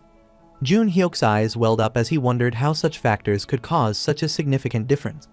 The protagonist wanted him to get up, as he would be his opponent, but he realized it was just the beginning. 30 minutes later, Jun Hyuk lay on the ground because of exhaustion, and T-san inquired if he grasped the level he is at now. Jun Hyuk affirmed that he is at a low level, for sure, and was notified that T-san had won the match, which annoyed him. The protagonist appreciated him as that is good that he has self-confidence, but he has to know his limits, so now it's T-yeon's turn. T-yeon started trembling with fear, as she already knew very well how weak she was, so she didn't think they needed to do it, being pretty sure that she wouldn't cross any limits. The protagonist refused to tell her that her problem is different, so she wanted her to be ready, and the duel between T-san and T-yen begins. The protagonist rushed to strike, wanting her to respond, and she warily moved her sword, thus managing to block his attack. She started swinging her sword aimlessly, but soon the protagonist tried to strike her, but she grabbed his hand and changed at him. Jun Hyuk is shocked, as she might have appeared to be moving randomly, but she managed to block all of those attacks. While she is rushing to strike the protagonist, he grabs her and pushes her away, thus winning the battle and asking how that was. He is sure that she might know now that she is not as weak as she think, but that doesn't mean she can be too bold, and clarified that is the end for their training. He wanted them to listen carefully as he would tell them about other skills and how to conquer the labyrinth. He kept explaining until it was night, telling them that was all he had to say, so he wanted them to share this information with other players and not die. They looked at each other on hearing this, which made the protagonist wonder what the matter was. Jun Hyuk admitted that he had just given them unexpectedly warm words, as he thought he was a very cold person.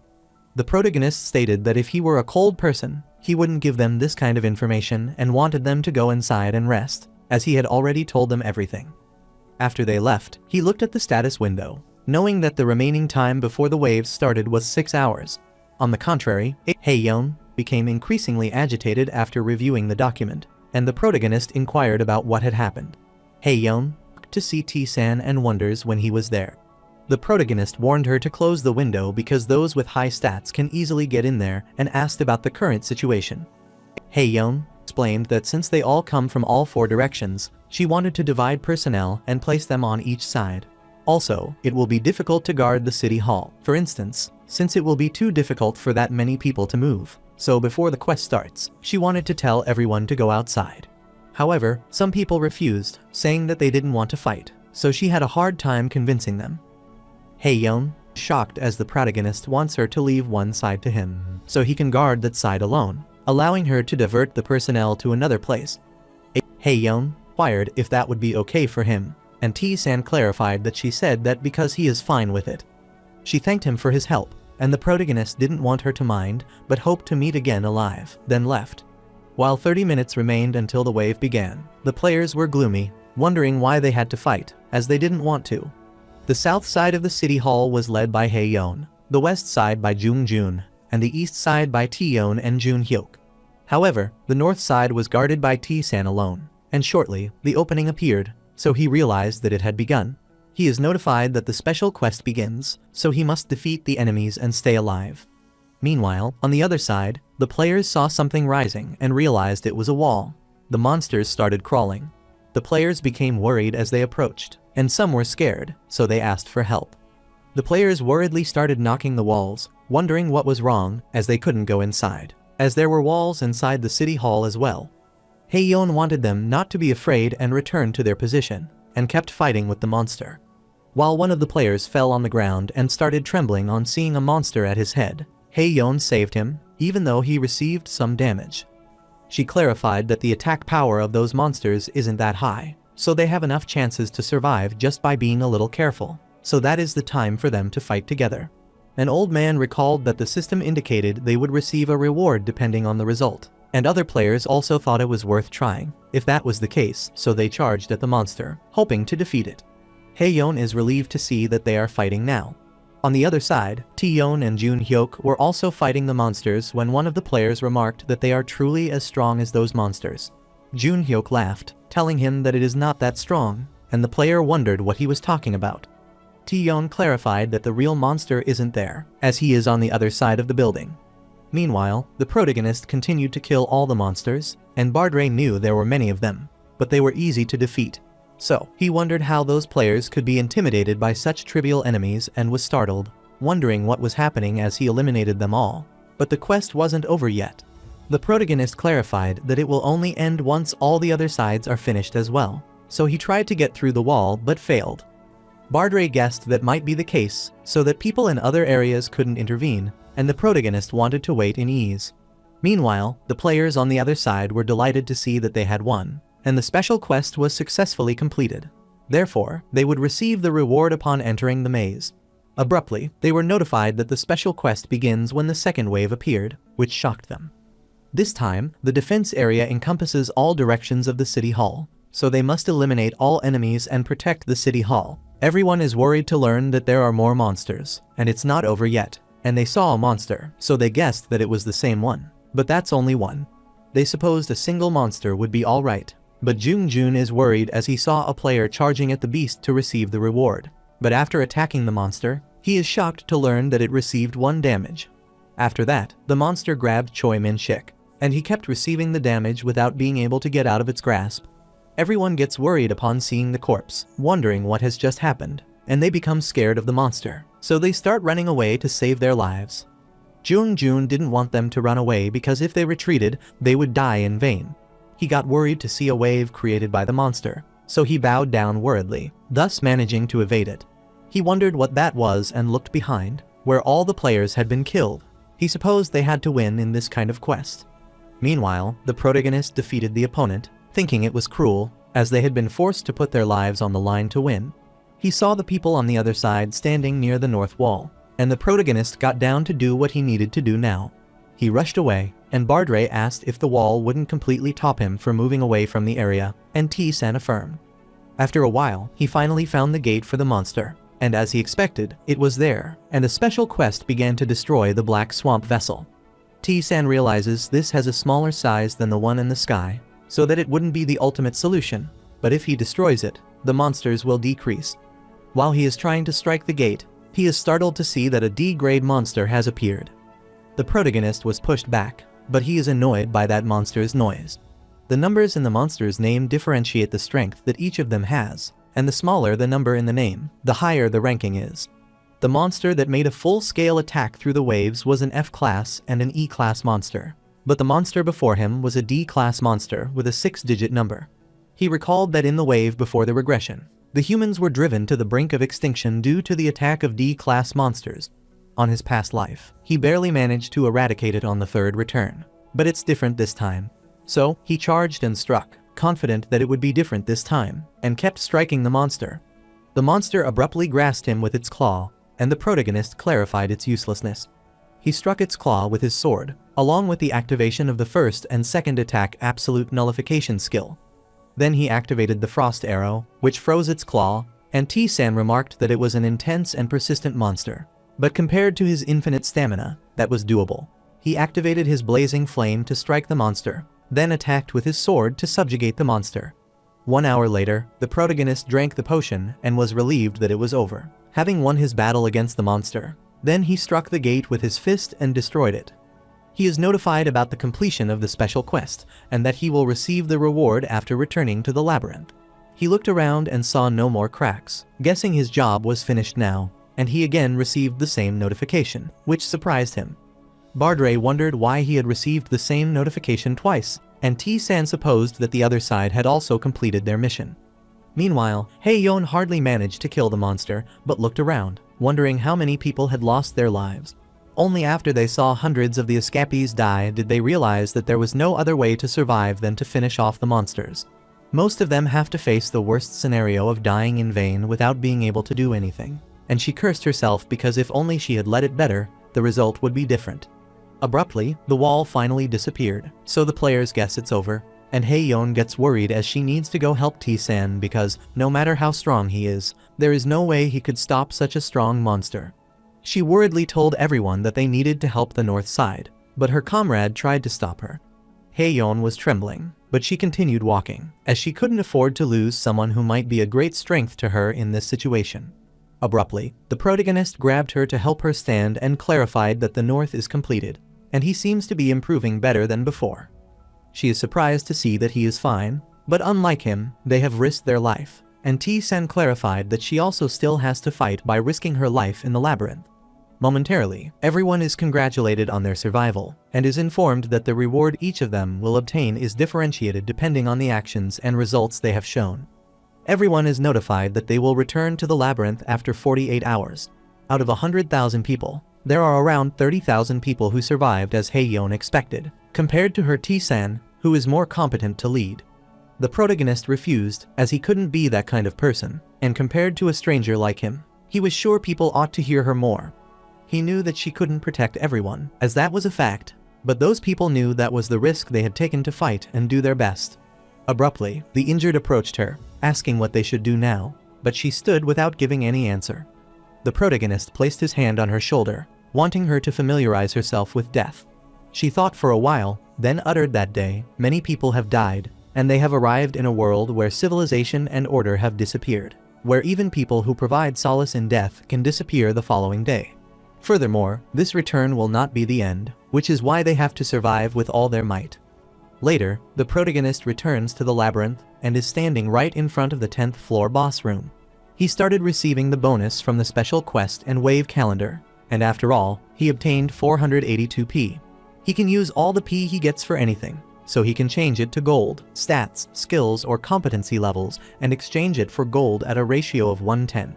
The protagonist realized that if he exchanged it, he would get 4,820 gold, which is a good ratio, but he can get some gold at any time, so the value is low. He can exchange this bonus for stats at a ratio of 5:1, which means he will gain 96 stats, a significant amount. However, considering his current average stats, it would be a waste to do so. He can exchange it for a skill competency level with a ratio of 10:1. He decided to do that as tit's the number that can only be built with time, experience, and effort. When the skill competency level increases by 20%, its contents will change, which is similar to skill strengthening. However, depending on the specific skill, the changes may be significant or insignificant. He accosted Bardre, who was lost in thought, and asked if he could hear him, which made the ghost wonder what the matter was.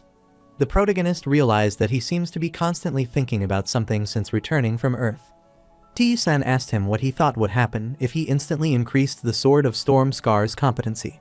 Bardre doesn't know what he's talking about, but he's unsure it would be beneficial, as it's undoubtedly best to move his body first. But knowledge is one thing, but physical ability is a whole different story. Then the protagonist assessed his skills, including air rack weapon mastery, protective shield, vital point attack, and the art of battle, all of which were strong skills. But there is a possibility that it will be regretful, and it's more of a gamble to increase his competency level and rely on it. But having too many options is a problem. After a while, he noticed magic with a 2% competency, so he wanted to confirm it first. He arrived at the 9th floor safe zone, where Lilith caused an explosion, so he wondered if this was the correct combination. Abruptly, she noticed someone's presence, so she looked behind and saw T-san. After T-san explained everything, Lilith was amused to learn that he could instantly increase his competency level. She can't believe that he can interfere with the internal system of the labyrinth from the outside, as she can't even do that, so she wondered how he did that. The protagonist inquired if it was possible to do that, and Lilith affirmed, telling him that the maze regulates the competency levels, so people with no talent can become stronger, but at the same time, regulations bind them. That is why no one can interfere with regulations, not even gods, so she asked T-san regarding the extent to which he could increase them. The protagonist clarified that he could increase it to 50%, which shocked Lilith, and she explained that it is dangerous. She wanted him not to tell anyone about it, as she could guarantee people would kill him as soon as he told them, and he wondered if it was that serious. Lilith wondered if he was mocking someone who would even consider cutting off a finger to increase her competency level by 1%, and clarified that her current competency rate is only 20%. She decided to continue the explanation that this is a sure thing, but the higher his competency level in magic, the higher its usefulness. Since T-san's current competency level is around 2 to 3%, he should be able to use even beginner-level magic properly. T-san supposed she might be telling him to get stronger than this, and Lilith explained that he can use any level of magic in this labyrinth, including basic, beginner, intermediate, advanced, and ultimate. But the standard of the magic he uses will differ depending on his competency level, and it was clarified that it was a unique case for him to master intermediate-level magic immediately. Usually, when he is at a 20% competency level, he can max out the power in the basic-level magic, and he will only be able to use half of the power of beginner-level magic. At 40%, he can completely use beginner-level magic, and at 60%, he can completely control intermediate-level magic. She hoped this much explanation could help T-san in making his decision, and the protagonist pondered it. He returned with 100p to increase his detection competency to 10%, thus reaching 62%, which allows him to see through the weaknesses of both creatures and non-creatures. This will enable him to roughly identify the hidden room and his opponent's information, and the protagonist knows that the faster he increases his detection, the higher the utility will be. He used the rest of his P to increase his magic skill competency by 38%, thereby acquiring magic acceleration and explosion. His magic competency is at 40%, so he could properly control magic as he can control flame, cold, and wind. He activated the blazing flame to check and realized that the size was increasing. Even the slight delay had disappeared as well. He used magic acceleration to throw the fire and realized it increased both speed and power, so he decided to test the other skills. He activated Frost Arrow and Magic Explosion, which threw several frozen thorns on the ground, and he realized that it was terrific. After that, he encountered the 10th floor boss, who is the ogre fighter, and he activated his blazing magic along with magic acceleration, causing the ogre fighter 112 damage. Then he activated confusion to distract the ogre boss, and along with magic acceleration, he activated a magic explosion. The protagonist realizes it also works in mental magic, but he hasn't done it yet, so he activated several magics simultaneously and struck the ogre fighter countless times. The ogre fighter kept taking the damage, and after a fight for a while, the protagonist won against the ogre fighter. He successfully captured the boss of the 10th floor, so he obtained the basic reward, which is the ogre ring. The protagonist guessed he would be able to reach the 20th floor with just this magic, and Bardre affirmed that magic is one of the key elements in this place. The protagonist supposed that Bardre is finally done with his thoughts as he has opened his mouth. Bardre affirmed, as he roughly grasped the idea, and clarified that he was wondering why something like that had appeared. The protagonist asked him who it was and who destroyed their world. Some mortals exceed their limits through trials, whether it's in strength or faith, but once they reach a certain level in a field, they will turn from mortal to a transcendental being. Only after they have lived their lives, evaluated their accomplishments, and gained the authority they are in charge of, do they transform from transcendental beings to gods. Even though transcendental beings became great existences after successfully breaking free from mortality and possessing extraordinary power, at the same time, the amount of strength they possessed was fixed, so they couldn't recover easily after using their strength. Bardre explained that the monsters that invade the cities of the T-San world include many of them. When transcendental beings interfere with mortal affairs, they experience a significant loss of strength, which is why it is considered unusual for them to do so. However, there are some entities capable of doing that, and they can interfere in the world of mortals without suffering the loss of strength. They are existences from the past that have lost their names and are the innate, transcendental beings, known as old gods. They are the kind of existence whose lifespan is determined in the first place, so when they interfere in the world of mortals, they don't lose any strength. Bardre has never seen them in person, so he learned about them through folklore and information in this place. But they disappeared a long time ago, which is why they are referred to as old gods. The protagonist is surprised to learn that they have disappeared, and Bardre explains that there are rumors of a war between transcendental beings, which is why it took him some time to consider it. T-San still can't understand the reason for those beings to attack Earth, and also doesn't know much. But he is sure they can't dispatch someone who is too strong. They don't lose their strength, but have some limits. Even if it's true that they have limits, it's a fact that they dispatched an apostle that even Tion couldn't defeat, and he can't believe such an unbelievably powerful existence would appear. The protagonist understood the situation, so he told the ghost that it would be enough for now. After a while, they went to the hidden room, and Bardre's blood boiled with anger as they finally reached this point, so they wanted T-San to kill the boss, and then his quest would end. After entering the room, they saw an old ogre reading a book, who looked at T-San, smiled, as if he were waiting for him, and closed the book. The protagonist is notified that he had met the sage ogre, and the sage knew this day would come, but it was faster than he expected, so he wanted to have their last talk, which startled Bardre. Sage Ogre knew that an adventurer doesn't seem like an opponent he can defeat, so if this is going to be his end, then he should at least satisfy his curiosity first, which infuriated Bardre, but he told him to do what he wanted. Sage Ogre thought that was such an unexpected answer from someone who used to be so arrogant and reckless. He took out a dagger and told Bardre that Seekers of God had rejected him, and even the Lost King despised him because those who came from a ruined world were way too weak-hearted. That is why he didn't kill him, because he was the only being who listened to Bardre's story, which is why it's his fault. He is a monster, and Bardre is an adventurer, so he is just doing what he is supposed to do as a monster. Bardre is infuriated on hearing this, so he wanted to kill him, as that is enough. However, the protagonist refused to wait, which startled Bardre, wondering why he would say that. Sage Ogre thought T-San was just a puppet who moved all the way there under the warrior's control, but he is different. The protagonist clarified that there was one thing he wanted to know from him, where he had gotten that weapon. Since offensive weapons are very valuable because of their performance, which was the kind of equipment that was impossible for a trivial monster on the 10th floor to have, Bardre also wanted to know from whom he got that. Sage Ogre is delighted to see that the warrior has changed, as he has become calm, despite the countless existences who hate his arrogance, not just the gods, but also other adventurers, which has startled Bardre.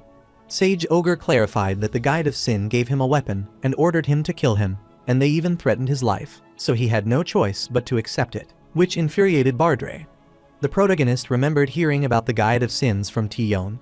Sage Ogre clarified that they were too scared to do it themselves because he was too strong for them to kill, which is why they borrowed the hand of a trivial monster like him. After saying everything he wanted, he told them to do what he wanted to do, and the protagonist pointed his sword toward him. Sage Ogre uttered that even though he was weak, he managed to survive for a long time and took advantage of the loneliness of everyone in the maze and used the art of conversation to build closeness with them. But there is always an end to this. The protagonist stabbed him, and the Sage Ogre told him that power is the answer in this place, as he hopes he will become someone who is so powerful that no one dares to touch him.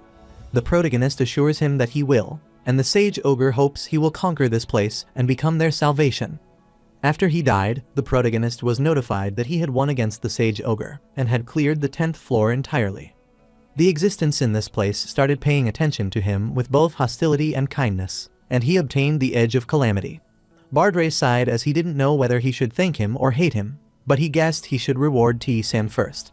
He rewarded him with the Carvert Relic, a sword imbued with the blood of the ancestors, which came from a world that had been destroyed and contained the blood of countless royal family members. Bardre wanted him to take this sword, which has a deep history in his world, and even the forefather himself lost his life to that sword. The protagonist never thought he would obtain a weapon this good, and Bardre wondered how those people who had given up on conquering the maze and gone insane to justify their actions had managed to get in his way. Abruptly, the protagonist is notified that the sub-quest has begun, as he realizes the truth and now desires more revenge, with the condition being to murder everyone involved in his murder. Bardre told the protagonist to rip everyone to shreds who has anything to do with his death, even if it's the Guide of Sin. The protagonist supposed this meant that he would continue following him, and Bardre stated that there was nothing wrong with that, as he wanted to see how far he could get, and the protagonist accepted his quest. Meanwhile, the Guide of Sin was looking from the cliff to see if there were any useful newcomers. Half of the adventurer who bowed down before the brutality of the labyrinth combined their strength and created their own group to conquer this place, who are called the Guild of Sin. However, the method they chose to become stronger isn't by challenging the labyrinth. Instead, they chose to become parasites. They limited the number of floors the adventurer could conquer and created their hierarchies and laws. When they found the adventurers who broke their laws and refused to be part of them, they would kill all those adventurers. While the protagonist defeated the boss of the 11th floor, the Skeleton Knight, and asked Bardre if that meant the Guides of Sins were on the deeper floors. Bardre explained that the executive who are their leader are at the deepest floor, but the rest of them mobilized throughout the maze. The protagonist understood what he meant, as they could encounter them soon, and he obtained the Bracelet of Countermove Defense Power, the Ogre Ring of Power, and the Lion Ring. However, the fact that they have to keep going down doesn't change, so he wanted to keep going, and his 12th floor quest begins. On the 12th floor, the rotten ghouls keep appearing, but T-San keeps defeating them, and is amazed to see that it's already a ghoul. The theme of the labyrinth changes every 10 floors, so the main monsters from the 11th to 20th floors are the dead existences, due to which he could smell unpleasant odors from all directions. After a while, he found the altar of Maria and was surprised because, unlike Rakarada's, it looked so simple that if it were a system notification, he would have known it was an altar. Therefore, he asked Bardre what kind of god Maria is, and Bardre clarified that she is the god of choice, but the conditions given to him and T-San are different, so he didn't tell him anything about the test. But in terms of gods alone, she is a mighty god, as he knew that powerful gods have serious fickleness. The protagonist thought it was fine, as at that point he no longer had the thought of being afraid and running away. Abruptly, he is notified that his sub-quest has begun, as Maria wants to test him, and a reward will be given if he succeeds. Mary's interference areas were reduced as she wanted to offer him an intensified test, and he couldn't believe that she gave him an intensified test right away. Bardre supposed this was understandable, as words about him would have spread among the gods, so she didn't feel the need to give him a trial test, and T-San accepted the quest. Maria laughed at his choice and offered him the option to decide which one he preferred, a large number of enemies or a small number of enemies. This was the protagonist's first time encountering such a situation, and Bardre told him to choose what he wanted, as she is the god of choice. The protagonist guessed he couldn't know the correct answer to this option and selected the small number of enemies. He doesn't know if that is the correct answer, so he wanted to answer honestly, as there is no need to make God dislike him. Then he is given the choice of a few types of enemies or many kinds of enemies, and he selects the few types of enemies, as he prefers battles with movement, and Maria is satisfied with his choices. Shortly, the choices ended, and the room started getting bigger, and suddenly several types of monsters surrounded him, which were all types of monsters he had never seen before. Abruptly, the protagonist is notified that he will be considered defeated if he moves past this area, and he gets worried as all of them charge at him simultaneously. The protagonist activated the breathless attack and continued to attack the monsters. This is the battle hat that is entirely different from all his preferred fighting methods, so he guesses that is why she is God's choice. While fighting those monsters, he saw a skeleton monster behind them, enchanting a spell, so he threw a dagger at its head to subjugate it. The protagonist now roughly understands that she wanted him to risk everything he had to win in the worst situation he least wanted to experience. He displayed evidence of struggle. Thus, he would become stronger the more he defeated his enemies, and he wanted to show it to her with pleasure. He killed those monsters with his blazing flame. Then another monster attacked him with its giant cudgel. The protagonist is having a hard time blocking it as he pushes beyond his boundaries, so he activates his strong attack to strike it. While the other monster charges at him to attack, another skeleton casts the spell to aim an ice arrow at him. The protagonist grabbed one of the monsters and threw it at the other. Thus, they were the ones being hit by an ice arrow, and the skeleton was shocked. After killing them, he took a sigh of relief, then looked behind at the remaining monsters and remarked that they all came and drove like a colony of ants, so he wanted them to come at him. After some time, the protagonist is exhausted, so he catches his breath and then looks around, realizing that most of it is dealt with. He looked behind him and saw another monster wearing warrior armor, and realized that the only one left was the red armor, which belonged to a Knight of Death. He heard it from T-Yon that he is the boss of the 20th floor, but that decoration isn't something a regular monster would wear, so he wondered if, like Rakarada's bell, it was once a human being. However, the real worrisome thing is to have 4 such beings, so he used the Blade of Self-Harm, which restored 5,000 health points, then pointed his sword toward them, wanting them to come at him. While fighting the Knight of Death, he kept activating parry and knew that using it alone had its limits against all 4, so he activated Force Duel with one knight, as that was his only chance.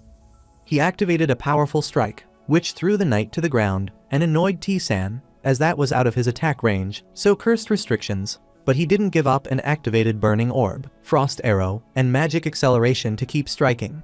He knew that using the mixture of swordsmanship and magic might work, but using just one of them was ineffective. Then he had only one option left, so he let the Knight of Death pierce his chest with a sword, then grabbed his hand and was pleased as he finally got him. After activating Force Duel, T-San used a breathtaking attack along with a powerful strike, thus managing to subjugate the Knight of Death. His remaining health is about 1/10, so the method he used just now cannot be used again, and in a 3-to-1 fight, he cannot keep taking hits. He blocked their attack slashes away and kept parrying, but wondered if his attacks were too rough.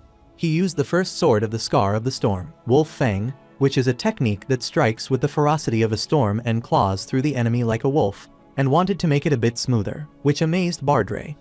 The protagonist knew his movements so far had been like ink spilled on a blank page, clumsy and heavy, as his sword moved smoothly, yet still held its lethal intent, which was why he wanted to make them a little smoother. The protagonist thinks for a while, then strikes the Knight of Death and manages to subjugate him. Bardre is shocked as he is thinking about teaching it to T-San, but he never expected him to figure it out on his own. Then the protagonist pierced through the eye of the other knight and asked Bardre what this sword technique is. Bardre clarified that it is the second sword of the Scar of Storm, the Dance of the Muse, and explained that the Dance of the Muse silently eliminates the enemy, in contrast to the aggressive sword, Wolf Fangs. It reduced the roughness and strikes with optimal movement, and surely, T-San might think that is amazing. He looked at his advanced skill, which had been passed down from a destroyed world, and now only one person could wield it confidently. Although it is difficult to determine which one is superior, the contrasting styles of the two swords caused confusion among them, greatly aiding them in battle. Bardre thought it might be because he is pushed to his limits to learn it, but it's impressive, as he planned to teach it to him gradually. The protagonist is notified that he has cleared the trial of Maria, and he will receive a reward according to her evaluation. Maria is pleased by his honest choice and achievements, and he received the weapon of shape transformation along with the special skill freedom of choice. After that, Maria offers him the Pact of the Apostle, but T-san refuses, and Bardre is startled as he feels something about the flow of power. Maria made an unreasonable choice. Maria invited T-san, but the choice was given, which was to accept the invitation. The protagonist finds himself surrounded by dark energy, wondering what is happening, and a forced choice is made to accept the invitation.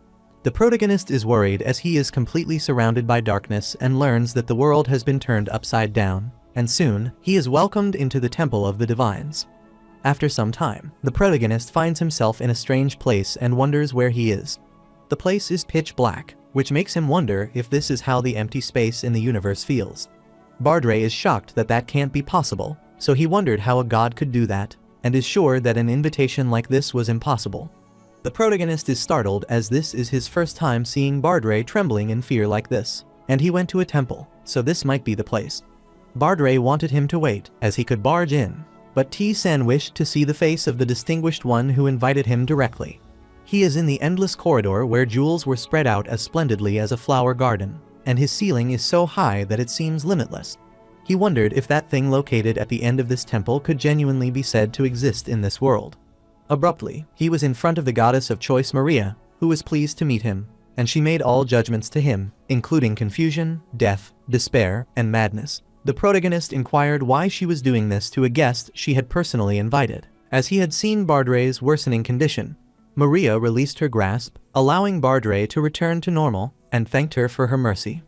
Maria has met Bardre after a while since that unfortunate meeting.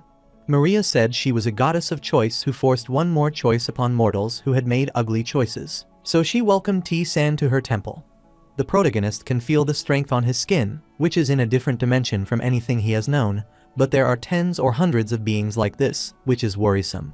Bardre wanted to ask a question, and Maria permitted him as he is just a dead child now. Bardre knew mortals couldn't be invited to a god's temple, so he wondered how they came there. Maria stated that mortals certainly cannot withstand the presence of a god, but that it is a problem they can sufficiently solve on their own. They didn't call them because it was not worth it. T-san asked her if she meant he had worth, and Bardre gets startled as he dared to ask such a question. Maria affirmed that he had worth, so she wanted to see for herself because not many had accepted her trials, and even fewer had overcome them, especially since none had endured the enchanted trials until T-san came along. The protagonist wanted to ask one question and asked about her actions if he had deceived in the trial. Maria clarified that if that had been the case, then he wouldn't have pleased her, and explained that the one beside him did that in the past, which mortified Bardre. She gently embraces T-san in her hand, asking if he is genuinely not considering becoming her apostle. She clarified that if he becomes her apostle, then everything he desires will be granted, and as her representative, he shall descend into the labyrinth, and then no one will dare to speak against him carelessly. T-san apologized to her, and Maria respected his choice, as that might not be bad either. The protagonist wanted to ask her a question, and after Maria permitted him, he wondered how much she knew about him, which amused Maria. Maria wanted to know that this wasn't her first time, and that she had used the venom of a snake, so she told him he was a poor child who had gotten entangled in mischief and gone astray. The protagonist is stunned to hear that, and Maria utters her mischief as it prevents him from reaching where he rightfully should be. The protagonist wondered if she was referring to the other modes of the labyrinth and was certain she knew something clearly, so he asked her if she knew what it was. Maria clarified that such stories are like a blemish to them, so she cannot speak freely without a price, but if T-san becomes her apostle, then she shall tell him. While the protagonist is still thinking, the temple begins to collapse, and Maria clarifies that this is not the time yet, as he should become stronger and come down there. She explained that their meeting is overdue to the arrival of an annoyance, so she hoped to see him again later. With the flicker of her fingers, she teleported him back and bid him farewell. Then she furiously looked back. Another god asked her if she was angry and told her that she should have moved first, as this makes him want to mess with her, too. After returning to the labyrinth, the protagonist wondered what it was, and Bardre wondered the same. T-san thought in this labyrinth that all he needed to do was raise his stats, but that overwhelming strength was on the other level. He remembers that other modes were said to be fake, so if he can obtain everything to be had in this place called real, he wonders if he could stand against the gods, as he wanted to try that. the protagonist undergoes shape changes, which change his dagger into the form of a sleeping sword. Because of this invitation, he couldn't check the reward of the trial earlier, and he also wanted to check the skill freedom of choice, so he activated it. This raises his shield and reduces his health, and the protagonist realizes that this skill isn't bad as the ratio is still 10%, which will be helpful later on. That was all to check. But he was startled as he saw something shining, so he took it out and wondered what it was. He is informed that this is a gift bestowed upon humans favored by the gods, which currently has no effect, and he asks Bardre if he is aware of it. Bardre is unsure if it is his first time seeing it too, and he supposed it couldn't be bad because it is given in good faith, so he decided to keep going down. He encountered the 12th floor boss, Rotten Ghoul, and shortly defeated the boss, then received the secret room reward, a strong glove that smelled. The regular bosses are now too easy, which is why he can't get a proper reward like this, and he has no other way than this. Shortly, T-San's quest for the 13th floor started, and he encountered a zombie horde but eradicated them easily. While the Guide of Sin was looking at him, the protagonist sensed someone's presence who was not a monster, and realized that it was from above. As soon as he looked at the cliff, the Guide of Sin rushed toward him, as it had been a long time since she encountered a newbie. The protagonist activated his insight, which told him that person in 42, which is a lot higher than him. The Guide of Sin is pleased to meet him, telling him that he is a member of the Path of Sin. Before they start talking, she wants to do something, so he uses the area-wide horn so monsters within range start approaching him. All the zombies rush toward him after hearing the noise, and the Guide of Sin clarified that he doesn't like being interrupted, as he has to take care of it, so he killed it.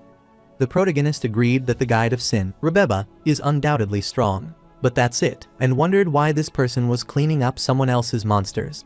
Bardre realized that the scared kid was still alive, as he was the one who had always been frightened and ran away from him. But now he was openly ignoring him. The protagonist looked for a while, then sighed and started killing the monsters. Bardre realized that he was intentionally adjusting his movements to catch the monsters. Rebeba remarked that T-San has a leakage skill which is not bad, so he cannot lose either, and he activated a powerful strike, thus killing those monsters, and asked what he thinks about that. The protagonist wondered why he was acting carelessly, as it was weirder that he was struggling on the 13th floor at level 42. Rebeba remarked that he is a boring guy and clarified that he wouldn't survive long if he kept this up. Still, T-San is useful, so Rebeba is sure that with him getting permission up to the 20th floor might be possible, as he scouted around precisely for this reason, so he asked for his name. The protagonist realized that he was speaking as if he had already joined, so he introduced himself. After he introduced himself, Rebeba asked him if he was considering joining the Path of Sin. Bardre told him that it was his choice, so he should do as he wished, and the protagonist understood. Rebeba is sure that T-San knew that in the labyrinth, one can become endlessly stronger, which is a huge blessing for them. But to think of breaking this place despite already receiving ample grace is done by ignorant fools. The protagonist inquired if he was giving up on clearing the labyrinth, and Rebeba clarified that it was more about letting go than giving up, as this place wasn't meant to be cleared initially. Rebeba is sure that the protagonist knew the cursed gods of this place intended to kill them with trials as their playthings. Even the hidden places contain challenges that can be overcome, and he clarified that the guy next to him died similarly as well. Bardre clarified that he died because of them, but he talks so freely. Rebeba told him that he is delusional that they killed him and explained that they have formed a group to not die in vain as they descend, and to become stronger safely, so they are creating and ruling over order and law in this labyrinth. He clarified that if T-San joined them, then he would have to refuse the Bardre quest because they couldn't bring someone who broke the law and attacked them. The protagonist is amused to hear about the law, as he had heard in his place that even becoming stronger requires permission, so he asks if that is true.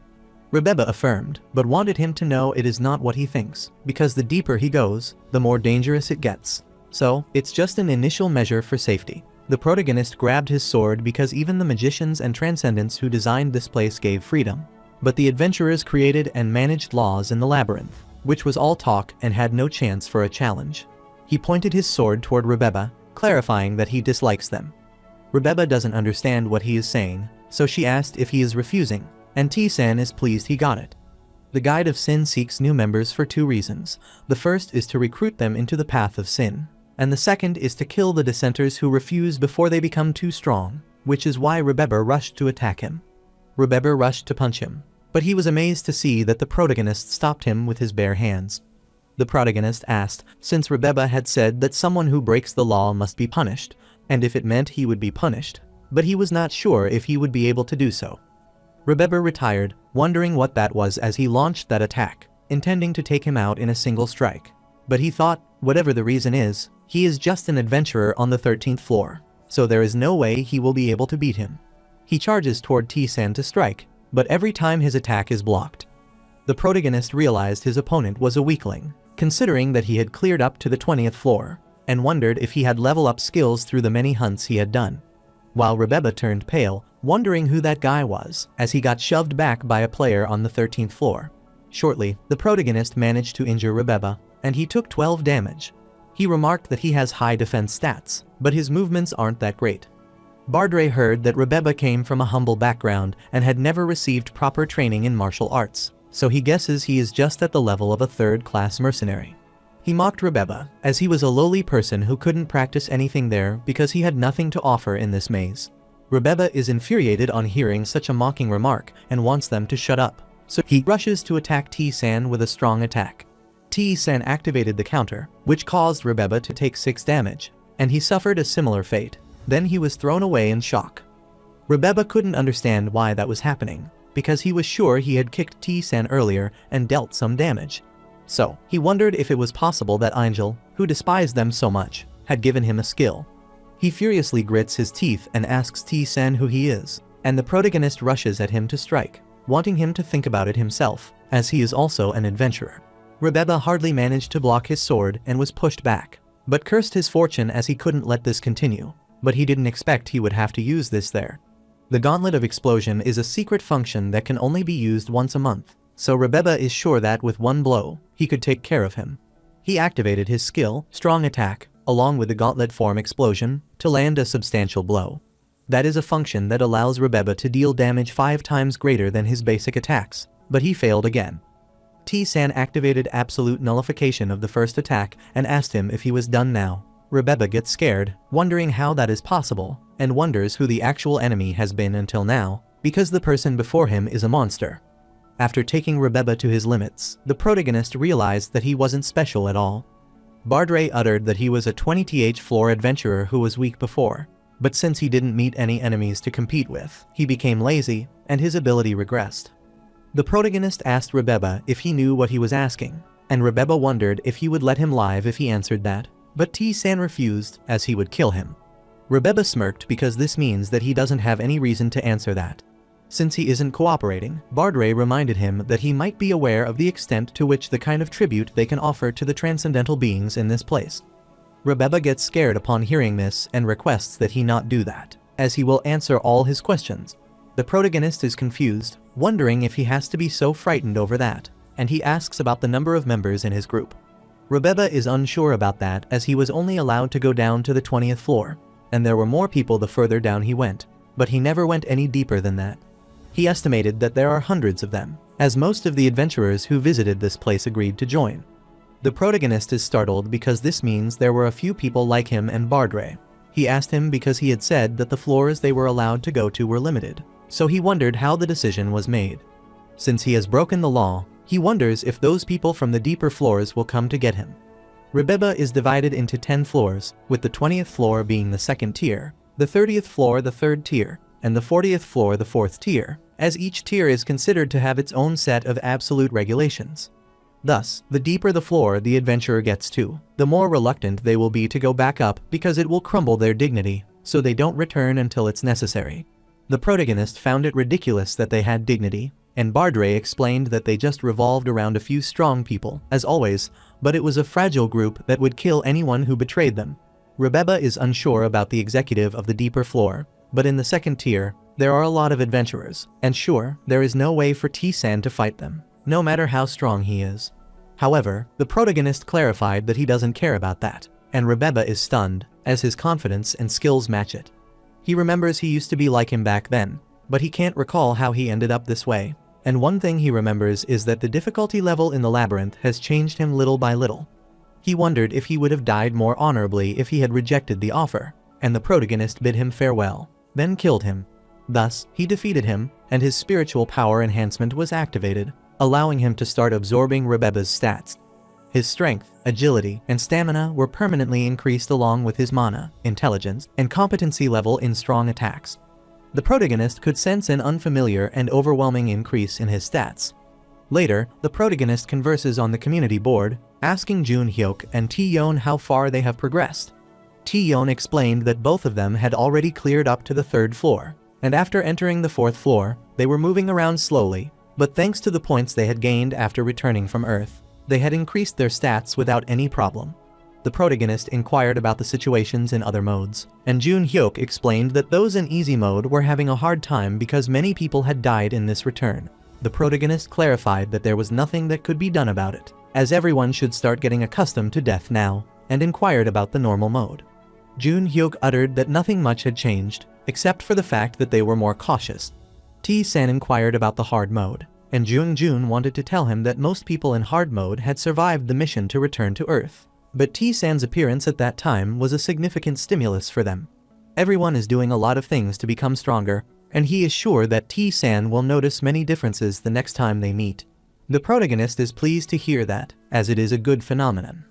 Jun Hyuk recalled something he wanted to report to T-san, and uttered that he had found a god altar named Balthazar on the 4th floor. He gave it a thorough thought as to whether it was alright for him to receive a test from God now, but he wants to take the test seriously, so he asked T-san what he thinks about it. The protagonist is sure that Tae-yeon will refuse even if she accepts the offer, but she seems enthusiastic about it. Tae-yeon clarified that she would also receive it this time, which startled T-san, and she explained, as he had said, that being a coward wasn't right so that she would be braver now. The protagonist realizes that Tae-yeon and Jun Hyuk have changed slightly, especially Tae-yeon, who was different from her past self, so they wonder if it was because of him. The protagonist doesn't know what their test will be like, as it would be different from his, but he doesn't want to stop them, as they have seriously considered it. So, he wants them to try not to die, and both of them agree to do their best and meet again. Since Bardre has also received the Balthazar test, he wanted to know his opinion compared to Rakurata's. Bardre clarified that it's doable and easier than that, so T-san ponders whether it will be okay for them, and he hopes they won't die. The protagonist decided to continue his journey and picked up the Gauntlet of Explosion Attack, a secret function that activates once a month. He opened his last window and was surprised to see his stats had increased due to his spiritual power enhancement a moment ago. He has been improving steadily as he defeated the monster until now, but it's the first time he has experienced such a significant improvement, like he did just now, so he wondered if it works properly when he deals with fellow adventurers. Bardre told T-san that he had taken down Rebeba, a member of the Guide of Sin, but still at the lowest rank, so he was sure that the rest of the members would make their move soon. However, this doesn't matter to the protagonist, as they can come whenever they want. At the deeper level of the maze, the Guide of the Sin's meeting room, a member heard there was a bit of trouble in the 2nd tier, and either a new adventurer had killed someone there. His comrade inquired if he was saying that an adventurer on the 10th floor beats a 2nd tier player. This is such a tempting talent, but he chose to be their enemy instead, which is a waste. But he has no other choice, so he wanted him to spread the arch warrant to let the other 2nd tier kill him. After discussing this matter, he wanted to continue discussing the strategy for the 74th floor. Meanwhile, on the 20th floor, the 2nd tier adventurer of the Guide of Sin was shocked to learn that Rebeba is dead, as he was weak, so he supposed he might have let his guard down. A bald man furiously exclaimed that they shouldn't just watch without taking action, as they should demonstrate what they have, because the executive had directly issued a search warrant for him. Therefore, if they managed to kill that adventurer, they could go to the 3rd tier, so everyone is thrilled to handle it because this is the case, and they started fighting to be the one to kill that adventurer. Another member guessed no one is showing any intention of giving in, so he wanted to determine it using the method they always use. He took out the dice, told them that the person who rolled the highest number would have the highest priority, and asked if everyone agreed. Everyone started throwing the dice, and Aldota smiled wickedly as he would be the first. On the other hand, the protagonist fights against a swarm of zombies on the 13th floor and wins against them. He is pleased that with this, the 13th floor is complete, and Bardre can believe he managed to defeat the monster using direct attack without a trap, and remarked that T-san is such a strong-willed guy. Shortly, he heard some noise, then a member of the Guide of Sin appeared before him, and he was notified that the 2nd tier Aldota had appeared. Aldota supposed he might be the adventurer who had beaten Rebeba, and the protagonist inquired what he was going to do if that were true. Aldota clarified that he will kill him and is confident that even if he is strong, he is just a guy from the 13th floor, so he could easily subdue him and will also be able to go to the 3rd tier. While he is pondering, the protagonist punched him in the face, slamming him to the wall, and inquired what was wrong with him. Bardre, remember there was one noisy man who wasn't that strong, and T-san realized that the Guide of Sin member surely moved faster than he expected. However, he realized that Aldota is more stupid and weaker than Rebeba. Aldota tried to stand, wondering what had just happened, and was sure he had used some cowardly method earlier, but wondered how that lowly adventurer dared to do that, so he transformed into a beast. The protagonist is startled, wondering if humans can transform into beasts. Aldota remarked that he acknowledged his strength, but that would be his last, so he jumped to attack him. The protagonist admitted that he had a good spirit, but he wanted to know that he was too slow, so he punched him quickly to knock him out. T-sen said it was just that he had gotten a little faster, but there was nothing special about it, so he wanted him not to get in the way. His spiritual power enhancement is activated, so he absorbs all of his stats.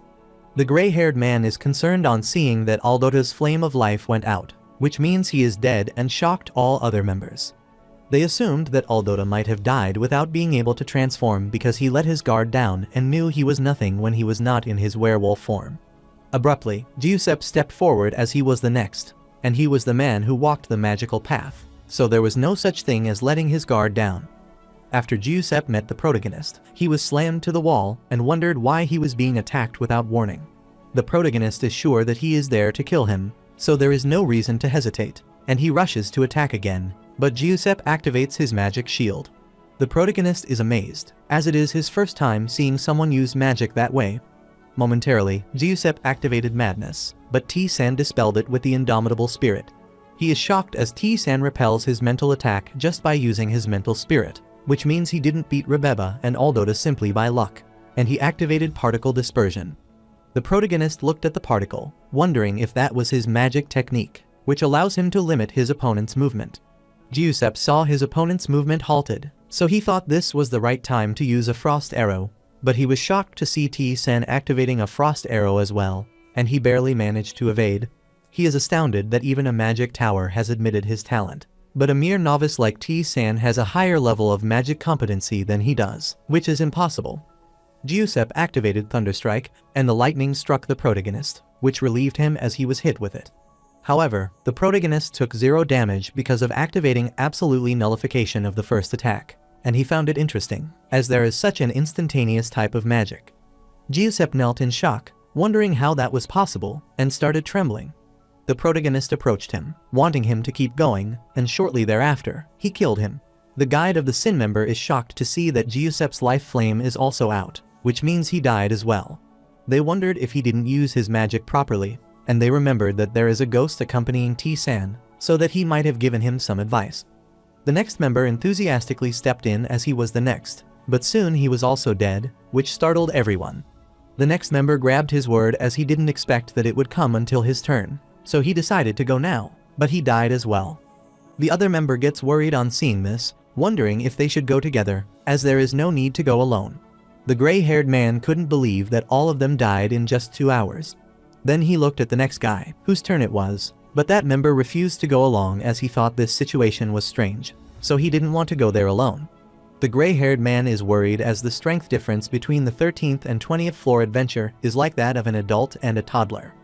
But he was still able to kill half of the 2nd tier of the Guide of the Time, which made him wonder what kind of monster he is. He was forced to accept the offer of the Guide of Sin from the beginning because they threatened to kill him if he refused, so he didn't want to touch him. Instead, he wanted to hide and wait. Abruptly, the 3rd tier of the Guide of Sin, the demon, Zagan, smirked on hearing this, as they haven't changed one bit, and clarified that the reason they can't escape being the 2nd tier is because they keep acting that way. The gray-haired man is glad to see Zagan there and wonders why the 3rd tier people don't stay on the 30th floor and keep coming upstairs to bother them. Zagan looked at their number and asked where are the others as there were only half of them. The gray-haired man called. They all went to another floor earlier, and Zagan smirked on hearing this, then punched him as he dared to tell him such a blatant lie. The gray-haired man claimed they all died, and Zagan couldn't believe that half of them sided because of someone from the 13th floor. Zagan came there without any thought in his head. but it's different now, and he thought he could prove his strength if he could kill that adventurer. He decided to take revenge for them, so he wanted him to take him to that adventure, or else he would kill them all. Later, the protagonist cursed them as the 5 of them threw away their pride and chose to attack him simultaneously, but that decision was too late. The protagonist admitted that they have high attack and defense power, but they had never fought together before, so they had poor cooperation. He had an advantage to be able to level up and recover even just by eliminating one of them, and thanks to them, he was able to level up by 11 levels. However, as the level rises in this manner, the reward for completing the task will likewise drop, which is a bummer. Bardray thought he was greedy, as even if he considered that, it was still more profitable for him. The protagonist can use a basic magic particle that disperses, causing a large number of ice particles to collide with each other and scatter, and he agreed with Bardray, but wondered if it was over now. Bardray guessed at this point, they should have realized that he is not an opponent they can handle. Abruptly, Zagan approached him, asking if he was a dragon, which startled the protagonist, wondering what he meant. The remaining members of the second tier were surprised to hear about a dragon, as that is a species that can even divide dimensions, which is impossible to touch unless it is a high-level demon. Zagan judged from his strength that he was a powerful presence at the start, because even the weakest dragon is impossible to defeat unless the opponent is someone who has reached the 40th floor. The protagonist smiled upon hearing this and asked what he would do if he were to say he was a dragon. Zagan thinks for a while, then bows before him, telling T-san he has no intention of stopping him if he is a dragon, and urges him to continue his journey. All the members of the second tier were startled to see this, wondering if this would end like that, and remembering how he had come confidently there earlier. Bardray started laughing after hearing this, as he surely showed them the worst of himself, and the protagonist wondered if dragons are that powerful a species. Bardray explained that they are ancient entities comparable to gods, and he is certain this will answer his question. Zagan gets infuriated on realizing the truth, so he curses T-san, asking him how he dared to lie to him, and activates Decarabia's distorted vegetation. The protagonist is startled to see vines surrounding him and wonders what that is. As the wine wrapped around his arm, he activated the blazing ball, thus eradicating all of those vines. Zagan is shocked to see that he uses the blinding balls, but he is confident that nothing will change, no matter what he does, and he catalyzed the rave spirit of Decarabia. Several ravens surrounded him, so he struck one with his sword. He realized that there were too many of them, so he stomped on one of the ravens and asked if this complicated thing could also be made with magic. Bardray explained that T-san uses god magic, which is clearly different from the magic created by the demon. Zagan furiously instructed Bardray to stop interfering, as this was a fight between the two of them. Bardray didn't want him to worry as he had no intention of helping T-san, which startled him. Zagan wasn't expecting him to back down that easily, so he wondered if their relationship wasn't that good, but this is a good thing for him. So, he activated Marchosha's fake flame, but T-san activated the frost arrow, and the cold energy from his arrow didn't work. Therefore, T-san absolutely nullified the first attack, and Zagan is surprised as he didn't know skills like attack annihilation existed. Even so, he is confident because T-san doesn't know about his skill. Abruptly, T-san activated the nullification of the second attack, and after that, he started taking the damage. Zagan is full of himself, thinking he might be able to win now, and he activates Nibiru's despair, which completely surrounds the protagonist, clarifying that this is the end. Nibiru's despair is the black magic that takes an individual's fundamental mind, and the protagonist covered his ears to cope with it. Bardray, remember that black magic is an esoteric form of magic that can be difficult for someone to respond to when they are first confronted with it, as they may not fully understand it. However, he is certain this is different for T-san, and shortly, the protagonist emerged from the grasp of that black magic, which stunned Zagan.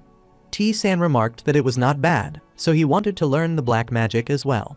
Zagan is dumbfounded to see that T-san has overcome this by using his mental spirit, but he is certain that nothing will change, so he activates the Raven Spirit of Decarabia.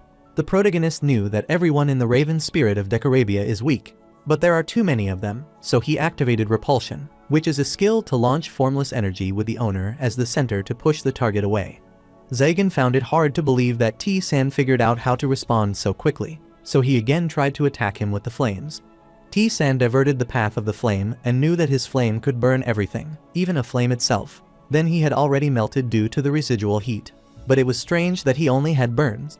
Furthermore, the peculiar feeling he experienced after touching it was akin to a fire from the substance. Zagan is annoyed as trifling beings like him don't know about it, and he activated Decarabia's distorted vegetation.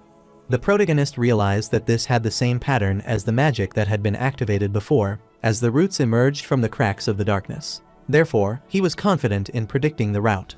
He took 3 steps to the left and 2 steps forward, managing to avoid being pierced by the vegetation, which shocked Zagan as he avoided them all. The protagonist lifted his hand to attack, telling him that it was simple, and Bardre was pleased because, as he had expected, T-Sen had figured out the essence of the skill, deduced the most reasonable solution, and brought it to action. While the protagonist is attacking Zagan, Bardre is amused as he managed to figure out how to activate and destroy the black magic that he saw for the first time, which is the greatest strength of T-Sen. He found out that the halt and trajectory state of magic are separate, and that is how he learned beginner-level magic. Furthermore, after he found out the movement of the Storm Scar swordsmanship was rough, he then removed it and obtained the second swordsmanship, the Notch. T-San has a talent for identifying and inferring the essence of something, even if it's the first time he has seen it, so Bardre wondered if it's even correct to call it a talent, since it's something that T-San got from thousands of efforts and repetitions to the point that Bardre could feel his madness over it, which is T-San's own way. The protagonist managed to corner Zagan, but there is one last thing he is curious about, what he should do to learn that black magic. He asked if he could learn it, and Zagan affirmed, explaining that black magic is practiced with demonic energy and mana. Their race originally possesses demonic energy, but this place is a labyrinth, so it's not impossible for other races to use it as long as they meet the condition. The protagonist inquired if those conditions were to find their god, and Zagan clarified that their goddess was also established there, but she had abandoned them all.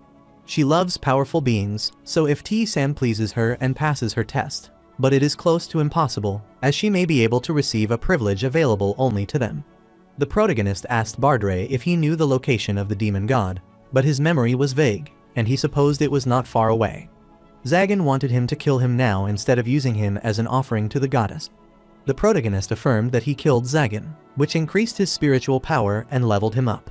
He managed to obtain the beginner-level dark magic Marchoise's False Flames, which summons a flame-like substance. On knowing that it is a substance, he realized that he can't use it until he gets demonic energy, then looked outside, wanted the rest of them to stop hiding and come out before he takes them out and kills them one by one. All of them stood before him obediently, and the gray-haired man asked him what he wanted from them. The protagonist clarified that if he had said he wanted their experience and stats, then he would do so, and clarified that he was initially planning to kill them all, but at his current level, it wouldn't be beneficial to him.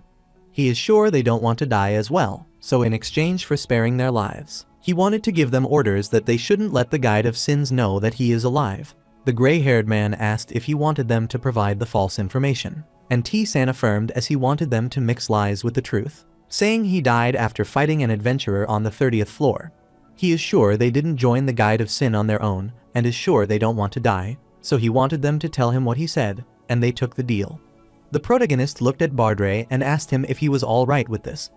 Alclake didn't care because the person who killed him wasn't just anyone, but in return, he liked to ask them something.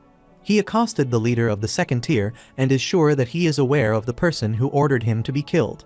The leader worriedly told him that it might be better if he didn't know, but Bardre wanted him to tell him fast, as that is up to him. The leader explained it was the person who inherited the lineage of the Cursed Kingdom, the Woman of Ashes, Societ Gardenia, who ordered his death. Bardre is shocked to learn that she ordered it, and the leader explained that that is what he heard, which is why he was even more shocked, as she was the only one who had a good relationship with the leader. Later, Junhyuk happily told T-San that he had made it, and T-Yon was also surprised that they had passed Balthazar's tests, and they cleared that level with high difficulty. The protagonist inquired about the details of the test, and T-Yon explained that they had to face their biggest fear, so a giant spider appeared and attacked her, which was very scary. Junhyuk is surprised, as he had an elephant with him, and T-Yon found it cute to know that he is afraid of elephants, but he clarified that it is terrifying to have such a big thing running towards him to trample him. The protagonist realized that a test of courage is worthy of the God of Victory, and remembered his test. Junhyuk is thrilled to understand why T-Yon asked them to take it, because the difference in the reward for victory is quite significant, but the protagonist wants him not to overdo it, because there are capricious gods. After that, it's finally time for them to say goodbye, and both of them thank him again for the advice. After ending the discussion, the protagonist asked Bardre if he was ready to talk now, and Bardre wondered if he had to talk. T-san affirmed, as he often wanted the mission he worked so hard to complete to fail because of the regrets of one person involved. Bardre gave up trying to tell him this wasn't a great story, so he explained that he came from a ruined world, and all he could find were monsters who couldn't communicate. She was the only person who could communicate with him, and they felt familiarity because they had similar backgrounds, so he was just curious why she ordered him to kill him. That is all, so he didn't want T-san to worry because what he had to do wouldn't change, and the protagonist understood, so he told him that was enough. Later, on the 14th floor of the labyrinth, he fought the ghouls, then the skeletons on the 15th floor, and just before entering the 16th floor of the labyrinth, he met Lilith, who was shocked to learn that he had made it so far. The protagonist clarified that there wasn't much he could do to increase his level, so he had no choice but to go down there quickly, and clarified that there are a few magic items that he has collected on the floor. Lilith offered his items to the god, thus T-san obtained beginner-level transparency and also obtained beginner-level magic slowdown. Lilith explains this is the first time she has seen slow magic, so she is unaware of its function, and suggested he try it on her to experiment. After the robot used the magic on her, she finally understood what it felt like, as she could feel it slowing down and comprehending what it was. T-san realized it was about 20% slower. Lilith wanted him to release it now, but T-san didn't know how to release it, as this was his first time learning this magic, which terrified her. Later, Bardre is relieved that the magic was released after 10 minutes, and thanks to that, T-san also found out how long it lasts. His mission began after arriving on the 16th floor, so he had to defeat the boss to advance to the next floor. He remembered that the second-tier leader told him that after arriving at the 16th floor, there would be an empty room, and there would be a blacksmith who was the one he wanted. After entering the room, the blacksmith is startled to see behind him, and supposes he might be the new adventurer, and he is notified that he has found the dream smith Yujina. He remembers that Yon told him that the silly man who refines dreams, Hafren the blacksmith, who seemed cold and rarely showed his emotions, but he only saw her as his business partner. However, because of the scorn and insults she has received from the NPCs and gods in this place, she feels very thankful to him for that attitude. Hafren introduced himself, so he was sure that T-san was aware of his job. He explained that the monster dropped 2 pieces of equipment and materials at this place.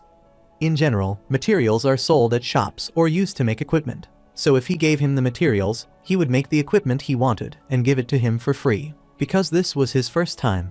The protagonist is amazed to hear this, and Hafren looks at Bardre, who is also present.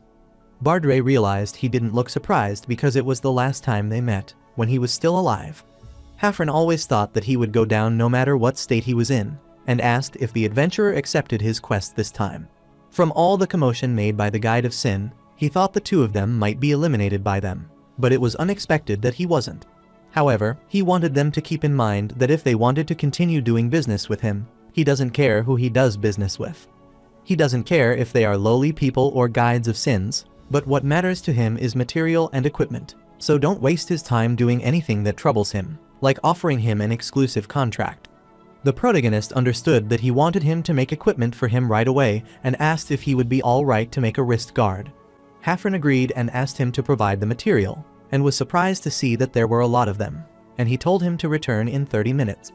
The protagonist is amazed to know this fast, and Hafren clarified that these aren't the materials from the deep-level floor, so there is no reason for it to take so long to create. This is pretty simple, so he wanted him to come back later, and T-san affirmed, then left. He is confident that 30 minutes will be enough to clear 1 floor, but he wants to do it as slowly as possible, if it takes 10 minutes. 30 minutes later, the protagonist returned to the shop, and was amazed to see that it had been completed on time. Then, he handed it to him. The protagonist is pleased to see that this has a high buff with the defense power of 13. Hafren wanted to accept his money next time, so he wanted him to know that the price will be different depending on the value. But for now, he will save the other materials. The protagonist wanted him to do as he wished, but he guessed he had to go down to a certain point to prepare good material, so he wanted to see him later. Bardre is confused, as he is sure that the blacksmith could have done something better than this. Hafren is surprised to hear that, so he affirms but clarifies that there are many things he lacks, and Bardre clarifies that is not what he meant, as he is sure that he knew what he was talking about.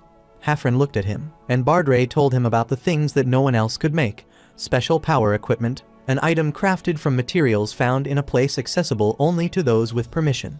He guaranteed Hafren that T-san will make it, and Hafren is sure that he knows how much it means to him, so he doesn't want him to mention it that easily. Bardre knew, as he had mentioned to him before, and T-san wondered what they were talking about. He reminded Hafren why he had come to this place, as he was there to save his ruined world, and Hafren was similar to him. The only difference was that he could return to his world. Hafren supposed T-san might be the one who accepted his quest so that he might be true to Arthai, but he is still a beginner who hasn't reached the 20th floor, so he is sure he has enough value to listen to all his secrets. Hafren is surprised to hear Bardre tell him it's the 30th floor and reminded him that he thought they would already be eliminated. But T-san beat the Guide of Sin from the 30th floor, even though he only reached the 13th floor. Hafren found it impossible to think he might be lying, and Bardre told him that he never lied to him. Hafren is surprised, so he decides to make an offer that requires proof of his defeat of someone from the 30th floor. He requested that the protagonist defeat the monster he had prepared, and then he would accept his offer without further complaint. T-san agreed. Bardre asked him if this was too sudden, but clarified that he had done it because he thought they wouldn't find a better time than this. The protagonist doesn't mind it as long as he can become stronger, but he is curious if it is worth it. Bardre affirmed that it would be more than worth it, and if he gained recognition from Hafren, he would become stronger in many ways. Since T-san wanted to reach the level where the gods are, this should be helpful, and the protagonist is surprised as he notices it. Bardre saw the spark in Maria's eyes when they met, so there's no way he didn't notice. But he wondered if he was pursuing something too high, and if that was what he was seeking, it would be valuable experience for him. After some time, Hafren returned, telling him that the preparations were complete. After entering the room, the protagonists are surprised to see the sealed barlog, and Bardre is concerned, as that is a powerful monster that appears on deep-level floors. Hafren explained that this is a creature that is deteriorating and weakening, so he doesn't have to worry because it's the same level as the boss in the second half of the 20th level. Then he asked the protagonist if he would accept this, and T-san affirmed, so he opened the seal to release Barlog. Barlog charged at T-san and activated a demon energy outburst, but T-san activated evasion and slowed. Then he activated Frost Arrow with Blazing Ball and continued to strike Barlog. Hafren is shocked to see this, as that is impossible. No matter how weak Barlog has become, T-san surpasses it.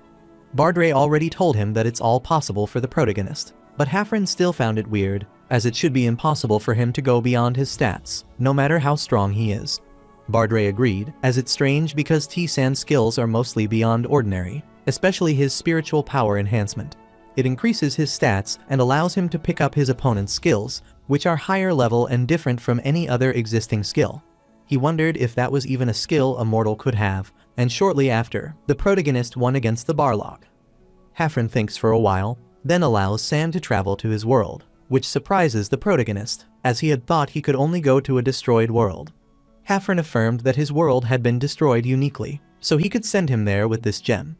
The facilities there aren't bad either, but there is an issue with what he can create there. But only he, the master of the destroyed world, can handle the materials there, so if T-san brings them, he can make him something even stronger. He thinks for a while, then tells the protagonist that he could bring the wild roots from the Grey Forest with his current abilities. But as T-san descends into the labyrinthine and becomes stronger, he will bring material form from deeper parts of his world. Hafren gives him the sub-quest to bring the roots from the Grey Forest from his destroyed world. Hafren handed him the map, which he will know how to obtain the moment he arrives in the forests. He began casting a spell, which created a portal, and the protagonist decided to leave through it. But before that, Hafren wanted him to remember one thing: the world will try to kill him. While heading to Hafren World, he asked Bardre what that was, and he explained that it was the movement of space so that he would travel at the speed of light between the stars, so he wanted him to wait. This was the protagonist's first time traveling to a destroyed world, but Earth is also on the verge of destruction, and a star that could also be Earth's future, so he wonders how different it will be. After entering the destroyed world, he felt choked as he realized that a foreign substance had entered his body when he took a breath, and wondered if this was poison. He activated Unbreath, and he doesn't feel anything when he goes over his hand around, because if there were air, he would at least feel the wind. Suddenly, he saw the soil covering his feet, and he wondered if the earth was trying to devour him. He feels hostility from everywhere, so he realized this star is trying to kill the living. He kept progressing while his body was getting damaged, but he found it fortunate, as there was a small amount of oxygen. Bardray suggested that he limit his movement because if he shows more of his attention, then this place will start paying more attention to him. The protagonist realized this world is deadly, so he looked at the map, wondering how much further to the forest, but he wasn't even halfway. Abruptly, something pierced through his face, and he wondered why that was happening, and what the difference was between Bardray and adventurers. Bardray wondered if he was referring to the contractors, and T-san supposed that the NPCs in the labyrinth might call themselves contractors. Bardray clarified that this is as simple as the difference between those who are bound and those who are not bound. Adventurers have the freedom to go outside like T-san, but contractors can't do that and are bound to the labyrinth in exchange for a chance to fulfill their wish. They made a deal with the wizard, which is why they are trapped in the labyrinth. The protagonist wondered what kind of wishes they had made. Bardray wishes to take revenge on Lilith for the path of magic, and Angel made a contract to find his divine. The shopkeeper and blacksmith Hafren are not different, which is why they are adventurers like him instead. The protagonist supposed that might be why they ask in the form of a quest, and inquired how one can become a contractor. Bardray explains that there are various ways, as a wizard approached him for the contract. T-san asked who that wizard was, but Bardray could not answer that, as he was sure that he would naturally find out as he descended. The protagonist supposed this might be too early to ask, and suddenly he found himself surrounded by a strange fume which turned into a sandstorm, so he figured it was trying to kill him. The protagonist activated evasion and shelter, but still took some damage, which makes him wonder if using skills even helps. Furthermore, this sandstorm doesn't move away from where he is, as if it's determined to kill only him. He struck it with his slashes, but realized it was unaffected by the dark, so he activated Blazing Ball along with Frost Arrow, but attack magic doesn't work either, so he supposed it couldn't be killed. Since that was the case, he activated Slow, which fortunately slowed it down, and it even affected the target's skills. Then, via acceleration, he rushed out of the sandstorm and kept running away. After he went far away, the sandstorm disappeared on its own, and Bardray guessed it had no value if it didn't achieve its purpose. Abruptly, the protagonist's spirit rose, and he gained the conceptual skill, but he couldn't understand what this meant. The protagonist wondered what a conceptual skill is, and Bardray had never heard of this kind of skill before, and wondered if this could be that.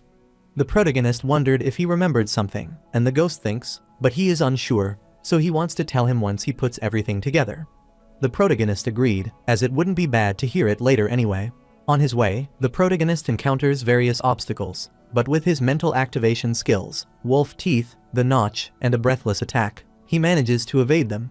He is a bit concerned, as it has managed to penetrate his defense power, so he realizes this is going to be endless. Suddenly, he sensed a tiny stone falling at him, so he wondered what it was, but was startled as he looked above and saw huge rocks. He also noticed something on that cliff wall, but Bardray couldn't see anything, which surprised T-san, so he enabled acceleration to rush there.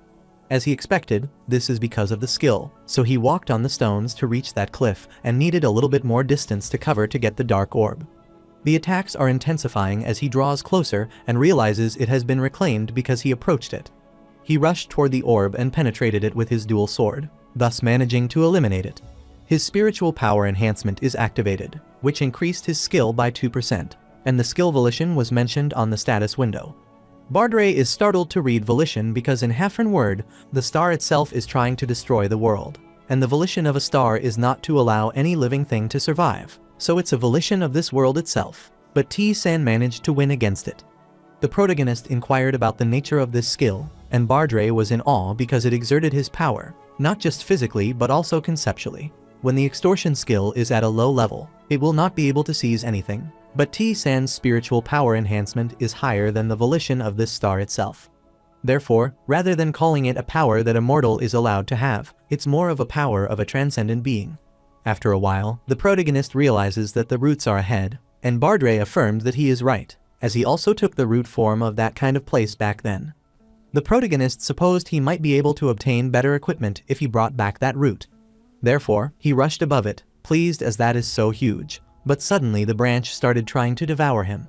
He used repulsion, wanting those branches to grow out of the way as they were getting in his way. However, those branches began attacking his barrier, so he activated mental acceleration and inquired about the location of their roots. He started slicing those branches and started searching for their root, wondering if there was black energy there. Abruptly, he saw the roots bunching up, so he supposed that might be it and rushed toward it.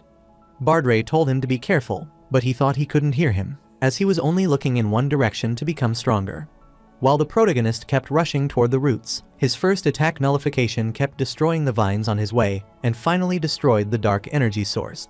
His spiritual power enhancement was activated, which increased his skill competency. He also obtained the root as he expected it to be on the inside and realized it is not that difficult. Bardray already told him that the mission wouldn't be challenging for someone of his level, and reminded him they should go back now. The protagonist agreed as he also thought so. Then he saw an opening in the sky and realized that his place truly wanted to kill him so badly. He went through the portal and looked behind to see if he was in this place again. On the other side, Hafren is notified that the sub-quest is completed, and he is astounded to see T-san back. The protagonist brought it back, asking if that would be enough, and clarified that this looks like a normal route to him. Hafren could understand, as he was not a resident of that world, but he remarked that he was fast, so he inquired if he had brought the right one. The protagonist affirmed as the system showed him the description. This is a random route that belongs to a ruined world. Later, Hafren asked him if that would be alright, as he said that he could combine it with the Carvert sword. Bardray affirmed, telling him that he could use it however he liked, which startled Hafren, so he supposed that the sword might now belong to T-san. T-san requested him to blend this sword with that root, and Hafren agreed to do it if that was what the warrior wanted. He told the protagonist that he didn't need to leave the sword with him, as he could refine it in the roots and combine it later when it was done, so that he could take it with him, and he also wanted him to return in 2 days. Later, the protagonist was on the 17th floor of the labyrinth, fighting the boss Dullahan, and received the blood-dew earring after defeating it. While heading down, he realized that the boss was weak, but Bardray clarified that he is the one who is too strong. He also received leather armor that could withstand lava dewdrops, but he wanted to become even stronger in 2 days, so he went to the next floor. After some time, he successfully defeated the boss of the 18th floor, the skeleton mage, the knight. Then he fought the 19th floor boss, the leech, and won against it, so he leveled up. Bardray is pleased, as he has finally improved, now at level 42 with high stats. The protagonist wanted to head to the 20th floor now, but he was startled to see a dark aura surrounding him, and he wondered what it was.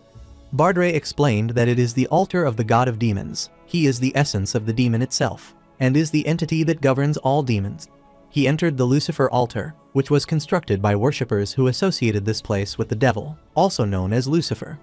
The protagonist acquired the first discovery bonus, which permanently increases his intelligence and mana.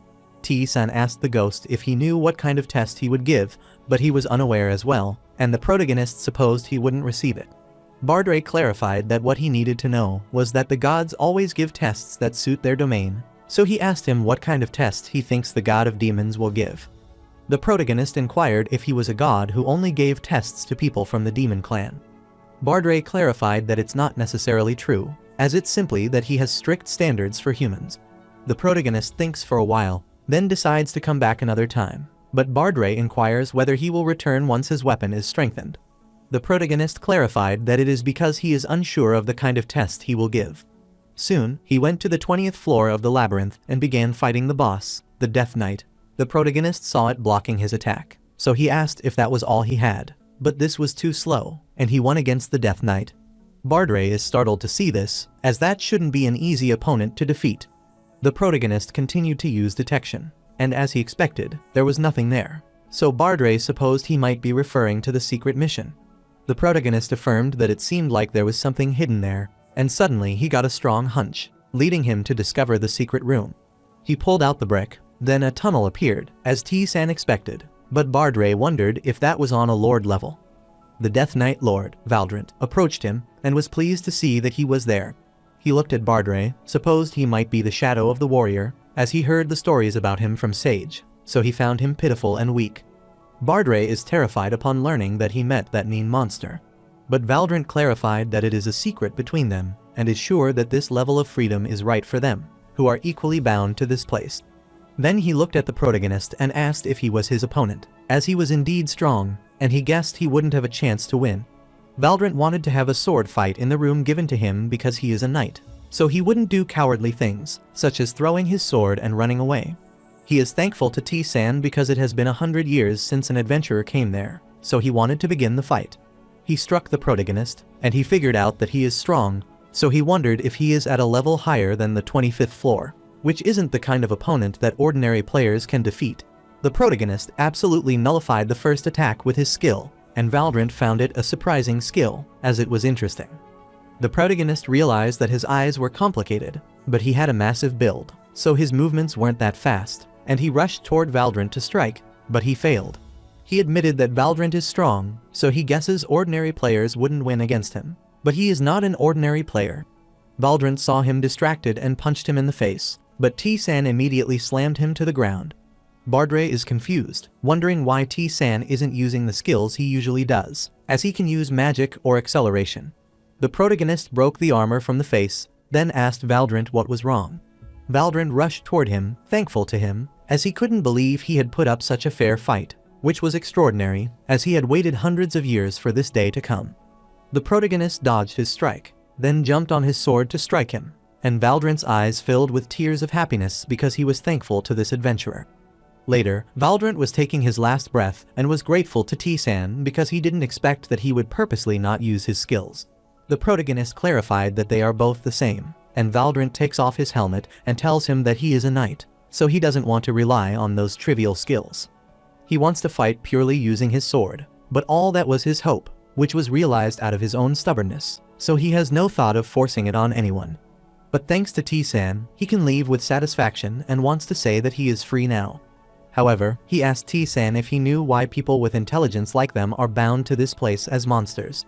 The protagonist is surprised to hear him say that he is bound there and utters that he doesn't know. Valdrant explains that this is simple for some. This place is the end of opportunity, but for some others, that is not the case. He is mortified as he can't tell him the entire truth, but he is sure he would be able to go down to the deeper level floor. Then he will find it out naturally regarding who they are and what kind of existence the wizards are. He requested T-San that after he found out, he should show his mercy to those of them who couldn't escape, and he vanished. The protagonist is notified that he has defeated the Death Knight Lord of the 20th floor, Valdrant, and has received Valdrant's helmet, which has a defense of 22 and an action speed of 3%. The protagonist is surprised by its speed of action, which is usually found in shoes, so he guesses this is a good helmet. Its designated stats are often better than before his reversal occurred, and he recalls that T-Yon said that constantly activating a special skill is an intimidating skill. The protagonist obtained sharp wounds and a rune of strength, which caused his strength stats to rise by 20, and he guessed he could catch up with the stats that T-Yon had before her reversion. He went to Lilith's room on the 16th floor, and she asked him if he had gone deeper. The protagonist clarified that he has gone all the way to the 20th floor, which startled Lilith, as he is already on the 20th floor. He asked him if there was a reason, because he had a tribute to offer, and the protagonist affirmed that he wanted her to teach him immediately. After delivering the tribute, she took him to leap into the air, which is basic magic, but he can only use it once at a time. After acquiring this magic, he immediately tried it and startled Lilith, who always liked to try it immediately. The protagonist leapt into the air, and he thought this magic was a good one. After some time, he returned to the 20th floor, and Bardray saw him suddenly remove all his equipment, so he asked if he would do something strange again. He asked the protagonist if he acted this way to learn the attack annihilation skill, and T-San realized he knew him well. Bardray is startled, wondering if there is anything left to learn about that skill, and he wants to find out about that. He started fighting with the boss monster, which started attacking him, but he blocked the first two attacks with attack nullification. Bardray asked if he will use the third attack annihilation, too, as he doesn't think it would be possible to use more. The protagonist looked at his stats, then took the first strike, followed by the second strike, and shortly thereafter, he received the third strike, which left his protective shield with only 4 points remaining. Since his stains didn't decrease until the third attack, the specially activated skill absolutely nullifies the third attack. Bardray is shocked to see that skill, and as T-San expected, there is an annihilation of the third attack as well.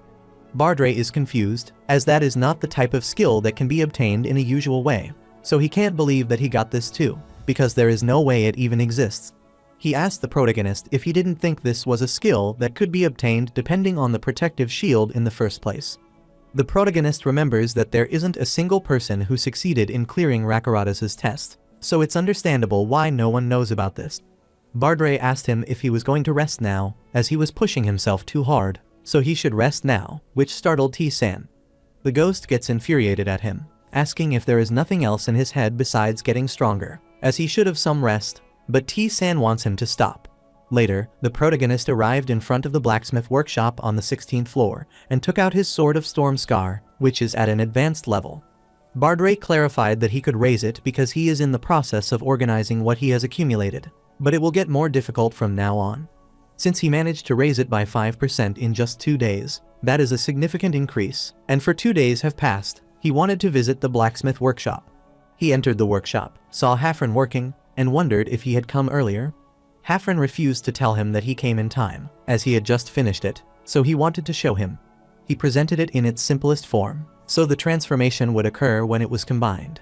It would strengthen its power, which is why he wanted T-san to give him his weapon. The protagonist moved his sword forward, so Hafren combined it with the sword, and he is notified that its attack power is increased by 15 when he fights an opponent from a noble lineage.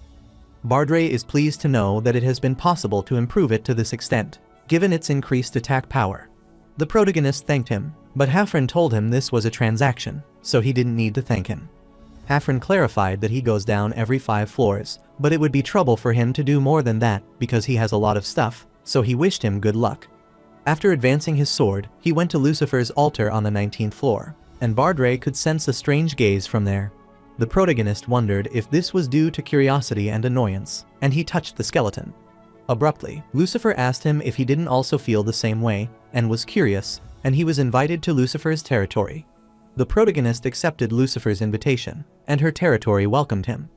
The protagonist wondered what this was as he couldn't see anything, but soon he saw Lucifer, so he greeted the demon god. Lucifer is amazed to see him kneel before her on his own, and T-san clarified that he is not stupid for not being able to read the room. Lucifer remarked that it's bad. She asked T-san for his name. The protagonist introduced himself, and Lucifer smirked, telling him that if he defied her, she would crush his head, which concerned him. Lucifer saw him scared, so he told him that she was kidding because she couldn't crush his head, as there were many things she was angry about. She started choking him, which worried Bardray, asking him if he was alright. Lucifer knew that he killed her poor Zagan, but she doesn't have any thoughts of involving himself in his death because that is the result of their fair fight. But more than that, the reason he came to her was because of the demonic energy. The protagonist knew that demonic energy was required to use black magic, so he needed it to be able to use Marchoija's fake flame, which he acquired after defeating Zagan. So he affirmed, telling her that he wants to obtain demonic energy. Lucifer said to him that he is human, but she is a demon god, so demonic energy is the power of those who are her, but humans are not her. T-san asked her if that means it's impossible for her to give the demonic energy to a human. Lucifer remarked that if he were asking her if she could provide the demonic energy to him, then the answer would be that she could give it to him. The protagonist is confused because she said that she cannot give it to humans, and she clarified that it is usually the case, but T-san has obtained the power of her expediently. The warrior next to him doesn't have the right to own it, but T-san does, as he has the talent to control demonic energy, but everything has a price. The protagonist urged her to tell him the price, and Lucifer clarified that it is simple, as he needs to protect her young sheep. The protagonist received a sub-quest from Lucifer, who wanted him to help her child, who was under persecution, but she was in a world where the demonic clan couldn't invade, so she asked him to visit this place. T-san inquired if she wanted him to go to another world, and Lucifer affirmed. She is sure that he has been to Hafren world, but clarified that this world is ruined like Hafren, so he doesn't need to worry. Her young sheep is now under persecution and misery in a world that has lost its faith in her, so she wants him to take her to a safe place. The protagonist agreed, but in exchange, he had another request for her, which worried Bardray, so he tried to stop him. Lucifer gets infuriated as he dares to ask a god for a favor without a price. Usually, she would have crushed his head, but she wanted him to tell her because if it were something trivial, then she would ignore it. T-san mustered up the courage and asked Lucifer if she knew anything about the invaders of his world. Lucifer grinned as she forgave him for having expected something from her without any price, and asked if he wanted to know who they were. She clarified that she would tell him about that if he completed her order satisfactorily, which is enough for him. Although she found it troublesome, she guessed she should explain the basics to him, and inform him that the world he was about to enter was called Begesida, where magic existed and was protected by a dragon. The power of the world itself is at an average level, but a troublesome person protects the world, as it is watched over by Haman, the god of light, who was born in that land. since that is the place he is going to. She wished him good luck. After he landed at that place, he wondered if his place was called Begesida, but there was nothing different about this place. Bardre is sure he could tell by looking at the member of the Guide of the Sin that the human form is the most common thing. The protagonist understood that he was relieved because no one would come after him there, and he enabled his presence detection. Bardre guessed they didn't have time to reminisce there, and the reporter agreed, so he activated a leap into the air. After a while, he saw several people chasing after one person, so he wondered if that was the child that the demon god told him about. Bardre could tell after examining the overall black color that the child was wearing that he belonged to the demon clan. While the demon was being chased by the human, telling her to stop, she soon managed to capture him. They were relieved as they finally got her, but she tried to cut the rope with a knife. The humans realized that she is truly professional at escaping, which is why she hasn't been caught for 10 years. The man hit her neck as he wanted her to sleep for a while, and he was sure that if they split the bounty, they would get 100 gold each. One of his comrades clarified that it was not enough, and he wondered what he meant, as he was talking about 100 golds. The archer paid almost all the chase fees, commissions, and hush money, so it's only right for each of them to take 90 gold, and he will take 190. Which infuriated the other man, so the archer warned him to die if he refused, and the protagonist asked if he could join as well. The man is startled by him, and upon seeing his black hair, they think he is a demon, but the leader clarifies that he isn't, as his hair color is lighter, and they then ask how he is. The protagonist is surprised to know that the members of the demon clan have perfectly black hair and explains he has business with that horned woman. The swordsman becomes annoyed, as he is a thief seeking a bounty for hunting demons. He lifted the demon, placed his sword on his neck, and claimed they couldn't tolerate his action to steal their share.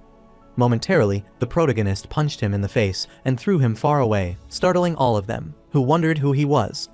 The protagonist pointed his sword at them, reminding them that he had some business to do with that woman. Another man started trembling in fear, is willing to tell him everything, but urged him to let him live, and the protagonist pointed his sword toward him. After he explained everything, the protagonist understood that 10 years ago, there had been an oracle, and the man confirmed. This place used to be a normal world, where humans and demons divided the world in half and had proper interactions with each other.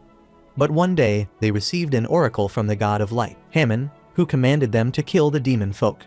Therefore, all of them started fighting for Hammon to get their victory, and 2 years later, the demon king was dead, and the war was over. After that, a bounty was placed on the remaining demon, and after hunting, they are nearly extinct. The man pointed toward the demon, explaining that the girl is the last princess of the demon folk. The protagonist looks at her as a goddess, and he is on a quest to protect her, so he tells the man to leave since that is the case. After some time, the demon princess woke up, and T-san told her to rest more, wondering why she was already awake. The demon princess expressed her gratitude for saving her, but urged him to return as he mustn't remain by her side because she is an existence that shouldn't be in this world anymore. She recalled her comrade, who filled her eyes with tears of sadness and clarified that she has no one she can call her own. She further added that these bounty hunters aren't the only ones after her, as many who have made a name for themselves are also pursuing her. The protagonist pointed backward, asking her if she was talking about people like that guy, which startled her, as she wondered who he was referring to. Suddenly, a warrior emerged from the bush, startling her, and he was glad to have finally found the princess, as he had heard that she was nearby, but had never thought it would be true. The demon princess is startled to see Garrett, as he used to swear loyalty to her father, but wonders how he dared to come after her. Garrett looked at her with disgust, telling her that it was in the past, and he felt dreadful after recalling those days because he couldn't believe that he swore fealty to mere demon folk.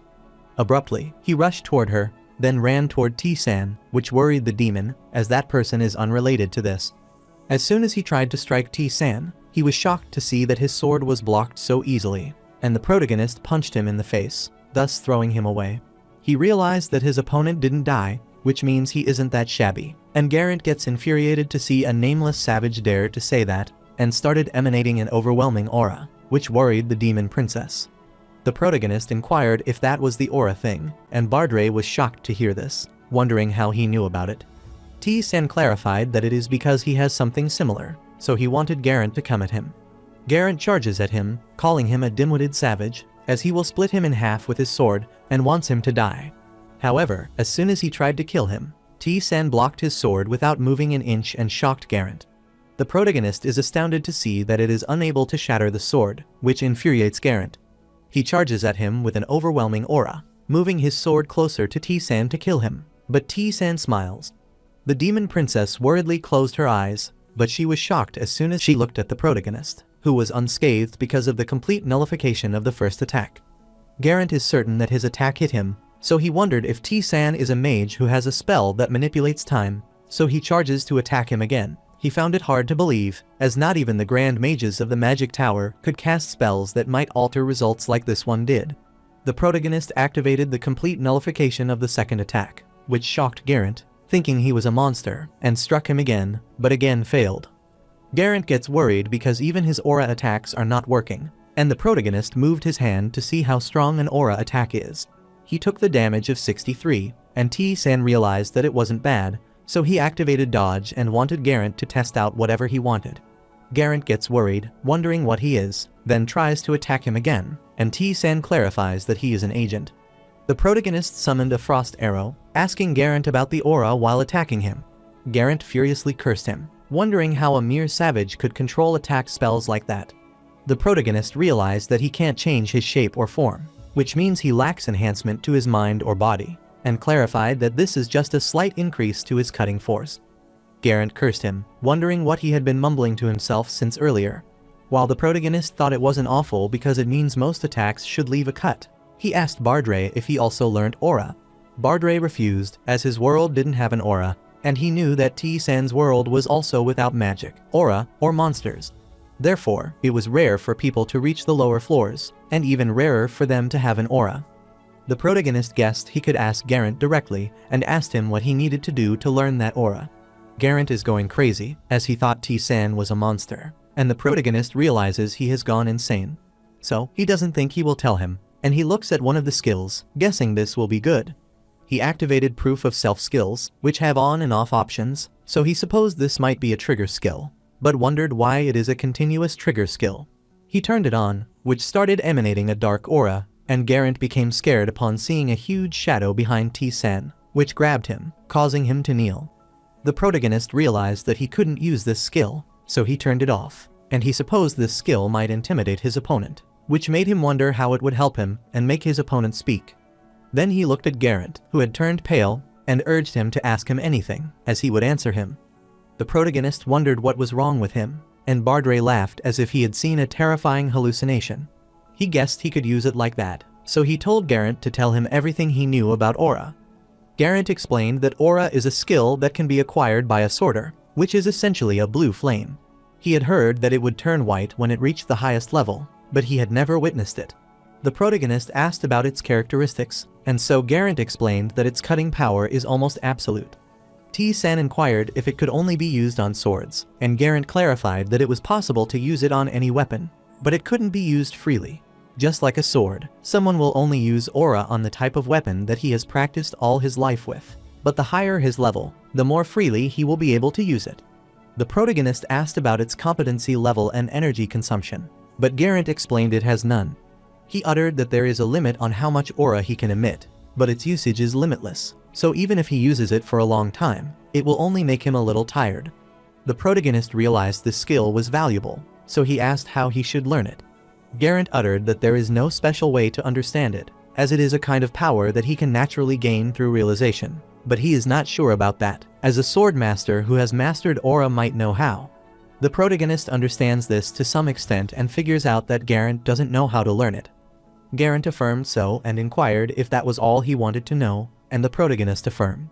Garant requested that he to kill him and beg him to stop humiliating him and allow him to have his rest. The protagonist agreed to do so, and he subdued the man, activating his spiritual power enhancement. However, he couldn't gain anything from his victory because the difference between their souls was too significant. Later in the evening, he asked the demon princess for her name, and she uttered that her name is Anisha, so she asked him about his name. The protagonist introduced himself, then told her that he was there as her guard, which startled her. Bardre told T-San that he should lie to her, as he couldn't tell her that he had come there at the request of the demon god. The protagonist tried to cover up, telling her that a few years ago, a person from the demon clan had come to see him and given him her treasure to keep her safe. Anisha asked who that person was, and the protagonist clarified that he didn't know, as that person had died after he had accepted his request. He asked her if she was aware of the safe place in this world, and Anisha clarified that there is no such place because wherever she goes, everyone in this world wants to kill her. The protagonist understood, so he suggested they move for now, as he was sure there must be a place that was at least safer than this one. After some time, they continued to push, and T-san realized that the people kept coming non-stop. He remembered Lucifer's sub-quest, in which she wanted him to take her child to a safer place, and wondered where the safe place was located. At night, he saw Anisha praying to the demon god to bless them with salvation and peace, and realized that she is a loyal believer. He decided to use his time to train rather than wasting it, and kept training till morning, but still couldn't do it. He looked behind him and saw Anisha observing him, and wondered when she had started watching. She had been watching him for 2 hours, so she asked him what he was practicing, and he explained that he was trying to learn aura. She is surprised that he is learning aura, as she thought he had mastered it, and T-san clarified that he came from another place. Anisha remembers that she didn't properly thank him due to the hectic situation, and she sincerely expresses her gratitude to Master T-san. The protagonist clarified that he had been paid to do this, so she didn't need to thank him, and Bardre alerted him to the fact that there was more. Abruptly, the mages arrived there, whose leader asked if that was the place where the demon princess was, and his comrade affirmed. The protagonist inquired if they were wizards, and the leader explained that he was Barmandor, a wizard from the Malfray School of the Great Magic Tower. T-san is delighted, as it will be more exciting than fighting the hunter, and is sure there will be something he can gain as well. Barmandor remarked that he is a rude guy and asked if he is the one guarding the princess. He lifted his cane as he obeyed the command of the god of light, Haman, so they had to kill the demon princess and commanded the lowly swordsman to bend his knees before him. Anisha supposed he would descend his oracle because Haman wants to wipe them all out. The protagonist commanded her to go inside the cave, as they are persistent people, so he kept fighting with them for a while. Barmandor cursed him as their magic, one of the strongest, worked on him, so he commanded everyone to keep their distance as they were going to use their magic together. They all tried to attack him simultaneously, but T-san evaded them all and asked if that was all they could do after gathering together, as it was weak. He struck them with his frost arrow and surprised those wizards who wondered how he could use the frost one without chanting. He succeeded in subjugating them, stomped on one of them, and supposed this was called the frost one, but apologized to them as he needed to protect the princess.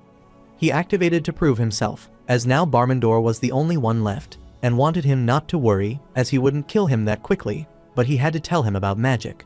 After some time, he realized that, according to the wizard, it's mandatory to cast a chant when activating magic in Begesida, and basic magic is identified. The surroundings can be utilized from the intermediate level. Furthermore, the frost arrow is a high-level magic form from the school that learns cold control, which he had expected, but this is nothing special.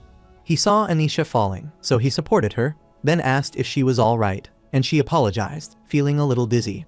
Bardre inquired how many years she had experienced these threats, as it seemed like she had reached her limit due to extreme pressure. The protagonist took out the potion and gave it to her, and after drinking it, she found it effective, so she inquired about its nature. T-san clarified that this is a stamina-restoring potion, which, as he expected, worked, but Anisha wondered why he gave such a precious thing to her. T-san didn't want her to thank him, as that wasn't precious, but Anisha was thinking of a way to repay his kindness. At night, she prepared steamed fish after adding some ingredients, but she was unsure if it was delicious, so she asked him to enjoy it. The protagonist is pleased to see it, as it looks delicious, and she thanks him, explaining that she hadn't cooked in a long time, but guesses she hasn't lost her cooking skills. She recalls that when the world was peaceful, she enjoyed cooking for the people around her. While enjoying his meal, the protagonist realized that Haman was a god who had not yet reached the age of 100. Anisha affirmed, telling him that they didn't have the culture of believing in a specific god in their world in the past, as each region and clan believed in different gods. During that time, a god was born in their world, and Haman and Bardre are astounded that this god isn't 100 years old. The protagonist inquires if he has something on his mind, and Bardre affirmed, reminding him that there were gods who disappeared at birth. He explained that all the gods that exist now originated from mortals and then transformed into transcendental beings, which means Haman was also a mortal 100 years ago. Since the gods are obsessed with their possessions, they can tell that the human direction is extreme because, in the end, he ordered the extermination of the demon clan so that he could become the complete god of Begesida. The protagonist thought that if that is the case, then the demon god shouldn't be sitting around without doing anything. Bardre clarified that this is why Lucifer sent him to the world where she can't influence, because it's difficult for her to fight another god outside her territory, no matter how strong she is. Even though the demon god is a higher level, it doesn't change the fact that this place is Hammon territory. The protagonist finally understood his task, which is to stop Hammon and protect Anisha, the demon princess. If he could complete this quest, he would discover the identity of the perpetrator who had destroyed his world. The following day, the warriors were surprised to see so many of them there, as there were a lot of them, including an advanced level wizard. And it was sure that with this many people, they could destroy an entire city. But they were all there to kill the demon princess. The protagonist is astounded to see so many of them and greets them. The leader of the knights asked him if he was the guardian of the abandoned princess and wanted him to back down, as their goal was to retrieve the princess without engaging in battle against him. He clarified that they were there to obey Hammon's order to kill the demon princess. The protagonist refused to back down, as he also had his own reasons for protecting her, and he needed them to spread rumors about him, which ultimately led to the opponent's leader. The protagonist inquired if all of them were gathered now, because the more people gathered, the better it was for him.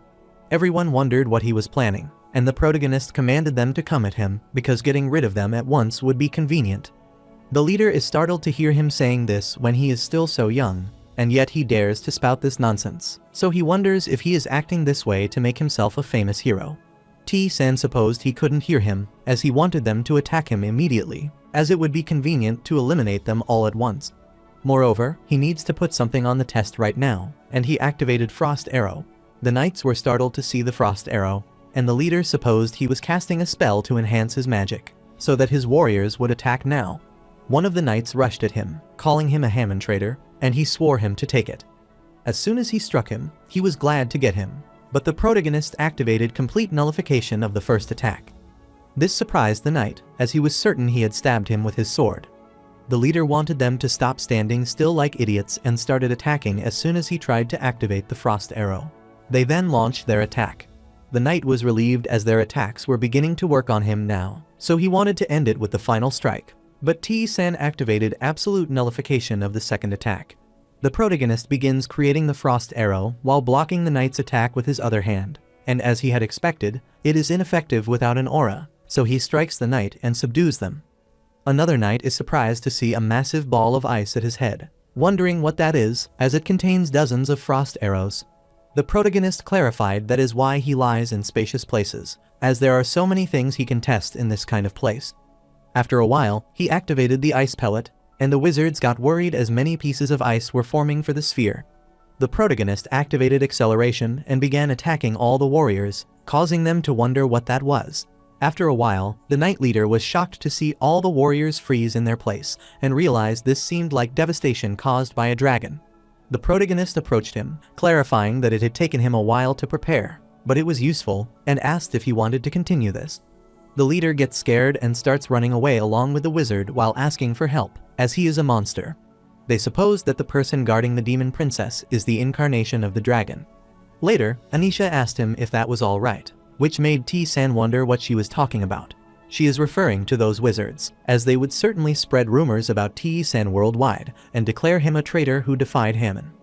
The protagonist clarified that this is what he wanted, as he had been waiting for them to come, and Anisha wondered what was wrong with him. T-san looked back, smiled as the previous one kept disappointing him, but he thought they would be good enough. Bardre is amazed as it seems like everything is going according to his strategy, and rumors about him are spread quickly. Anisha saw a warrior approaching them, growing worried as those people were known to be skilled sword masters. One of the sword masters is annoyed to see that there were only 2 of them when they took the trouble to come there. The red-haired sword master asked him if he was the guard of that demon princess. Anisha worriedly told him to escape, as he wouldn't fight them, as they are the elite swordsmen who also possess an aura. Furthermore, there are 4 of them, so no matter how strong he is, she doesn't think this is right. The protagonist hits her neck as he wanted her to sleep for a while, then puts her inside the cave. The red-haired swords master asked him if he was done with his greeting and clarified that it would be a farewell.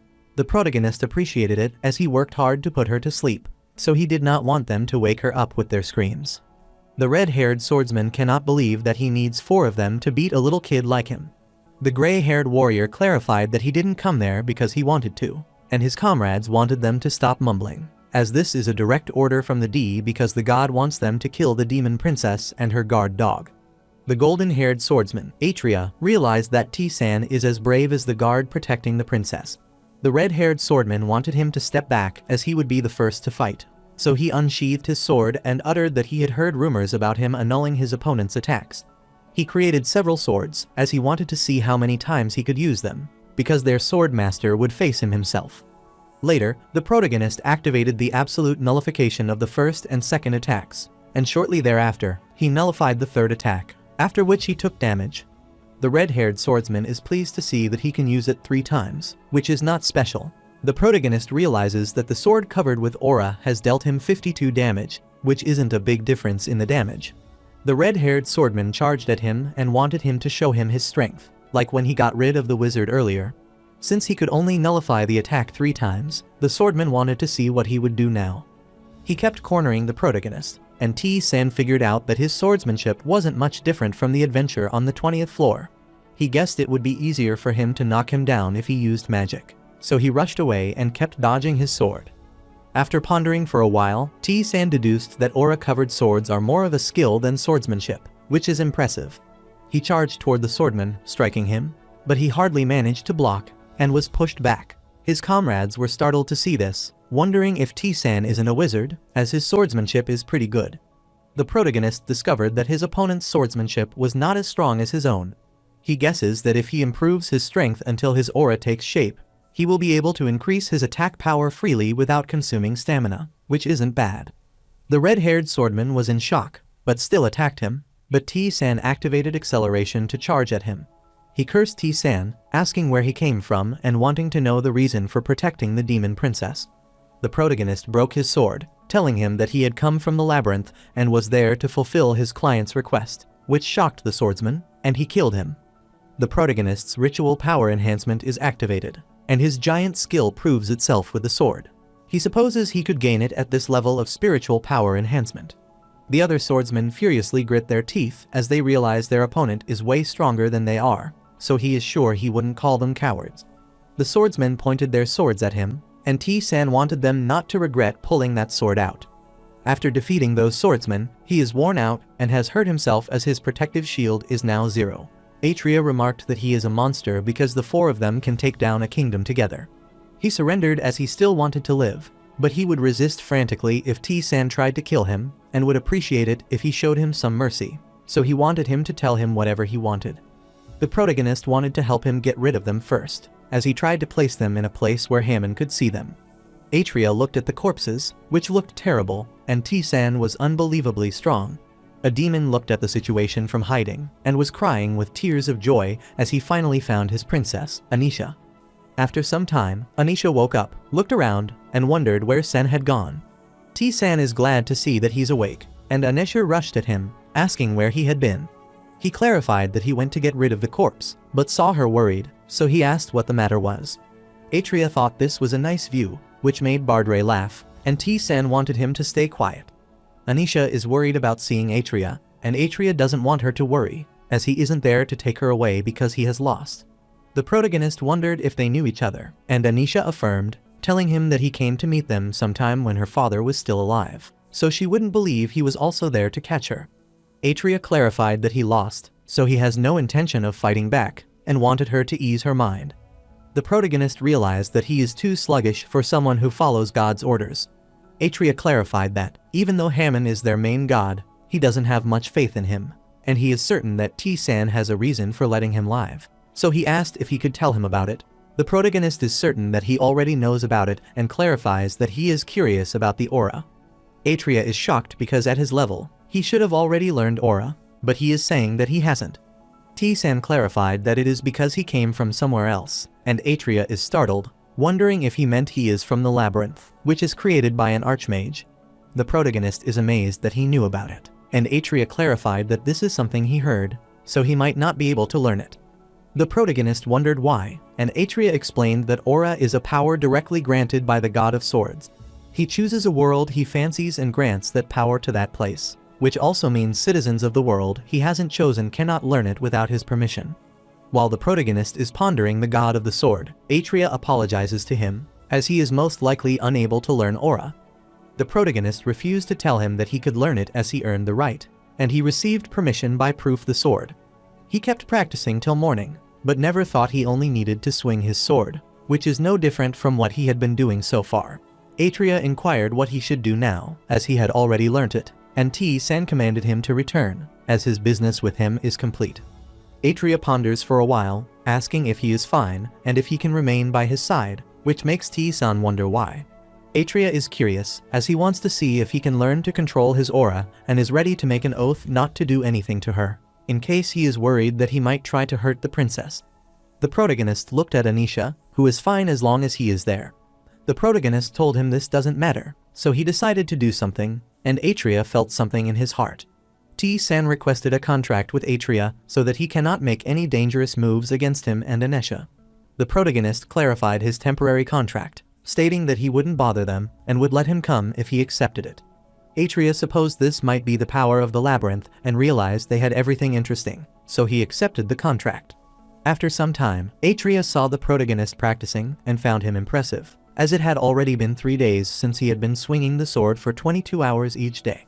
The protagonist wondered why no one had come to find him, as enemies should be looking for him right about now, but it was quiet.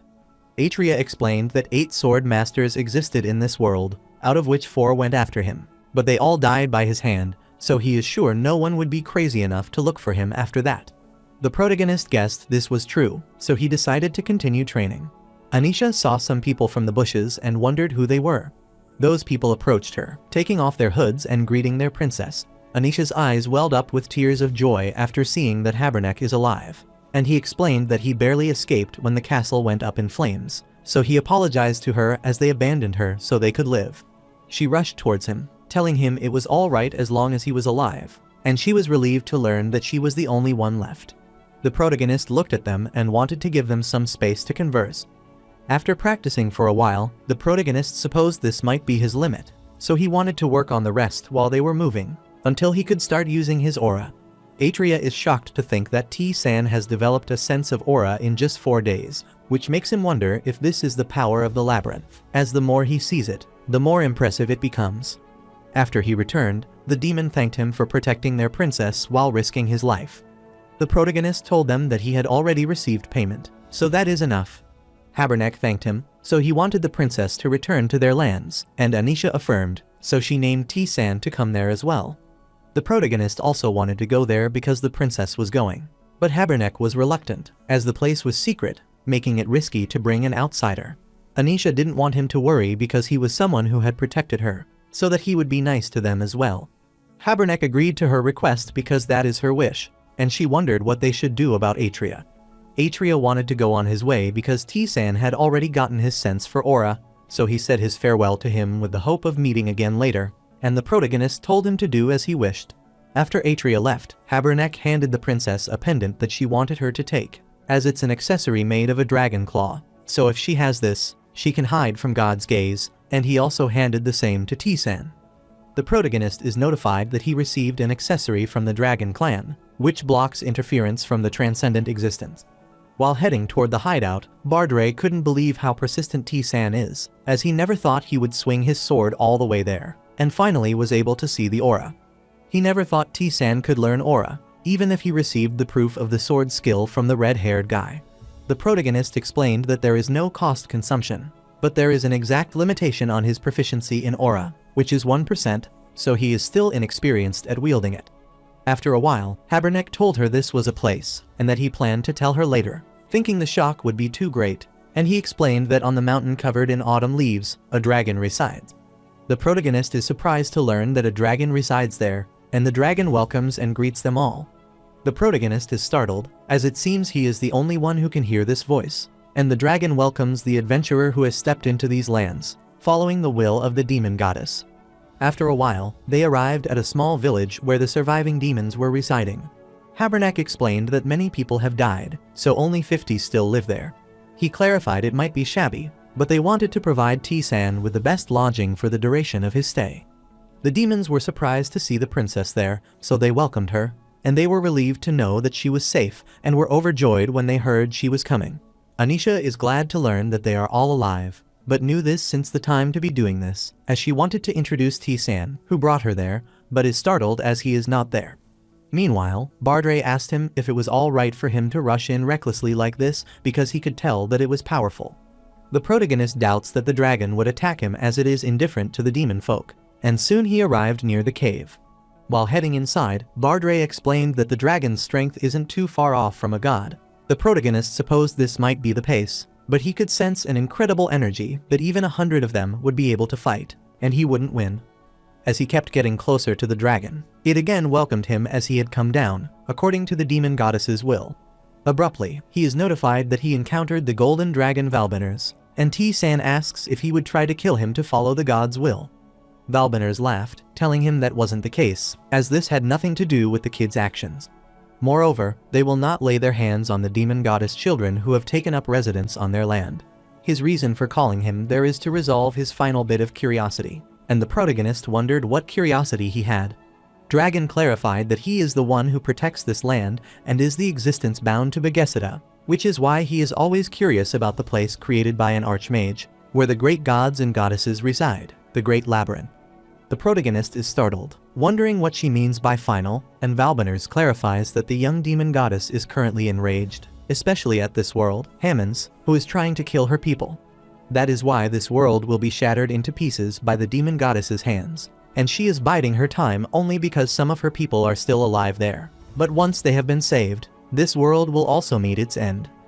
He told T-san that he was the only mortal he had ever met, and the one who had resolved his curiosity, so he gave him a small present. He is sure it will be of great help to him if there is someone who can refine it, so he bid his farewell, as this will be their first and last meeting, as he must now go and prepare.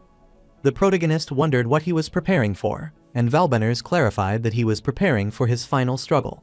After he returned to the village, Anisha worriedly asked him where he had gone, as she thought he had just left without a word.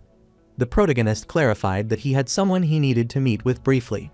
Habernack is relieved to hear the reason and clarified that he also thought he had left the village. The protagonist didn't want him to worry as he would tell them when he was going to leave, which made Habernack wonder if he was residing there for a while.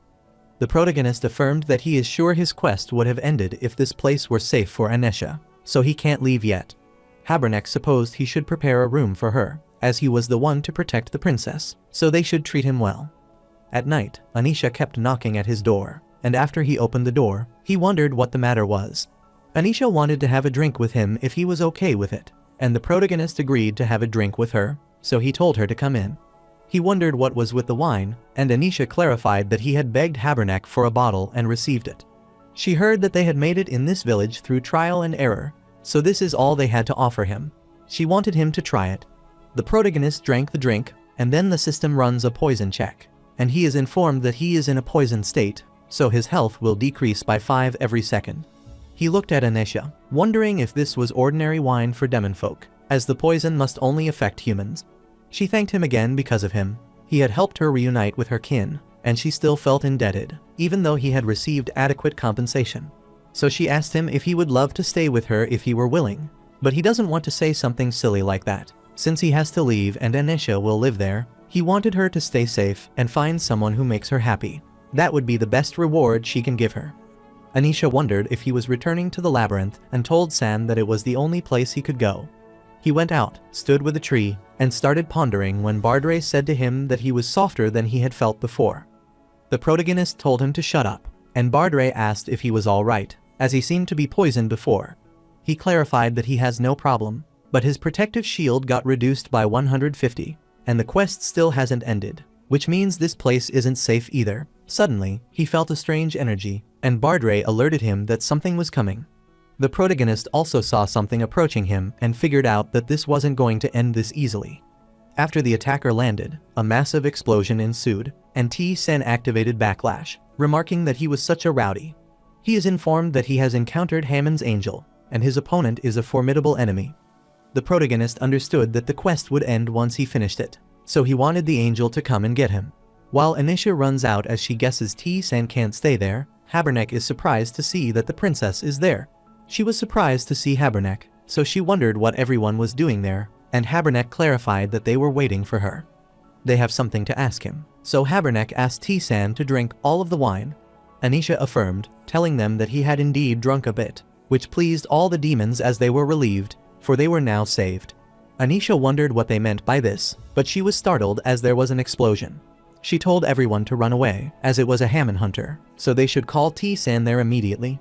Haberneck requested that the princess calm down, which made him wonder why, but she stared at him intently.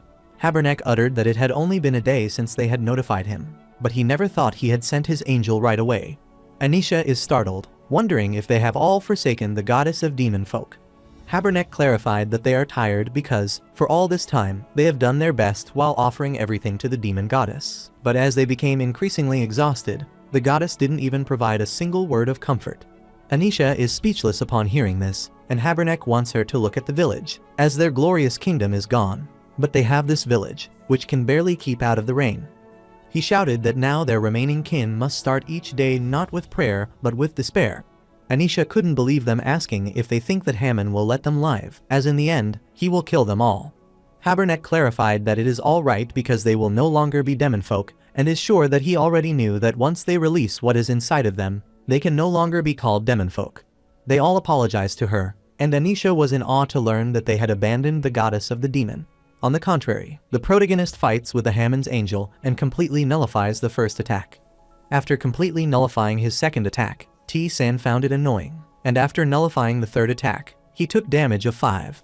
The protagonist is annoyed because one of the downsides of nullifying the attack is that it is activated even for trivial attacks, which is meaningless.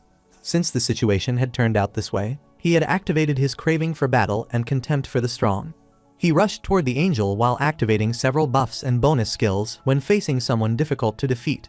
He also activated the impartial duel and the sword of the Scarred Storm, the first sword, Wolf Fang, and is sure that with this much, there should be a decent amount of damage. He managed to strike the angel once, but it caused 0 damage to the Hammond's angel, and he couldn't believe his eyes. He realized he would have a tough time because that was Wolf Fang's attack buffed with strengthening skills, yet there was no damage. Bardray worriedly alerted T-san to watch out because something was coming, and he hardly managed to evade it while getting the 420 damage. He cursed the angel, so he decided to test his aura out and is pleased to learn that his attack power has increased. He used acceleration, the struck Hammond angel, then rushed away and was notified that he had caused 59 damage to him, and subsequently continued causing damage afterward. The protagonist is relieved to see this, as he is certain that the aura has a defense-penetrating effect. Hammond's angel stared at him furiously, then lifted his hand to strike him, but T-san avoided all of his attacks. He realized that Hammond's angel was coming out strong, as he wanted to ensure that he was dead. Shortly, there is an explosion, but T-san finds it annoying, so he activates Forced Battle, due to which all of his strikes can't penetrate his barrier.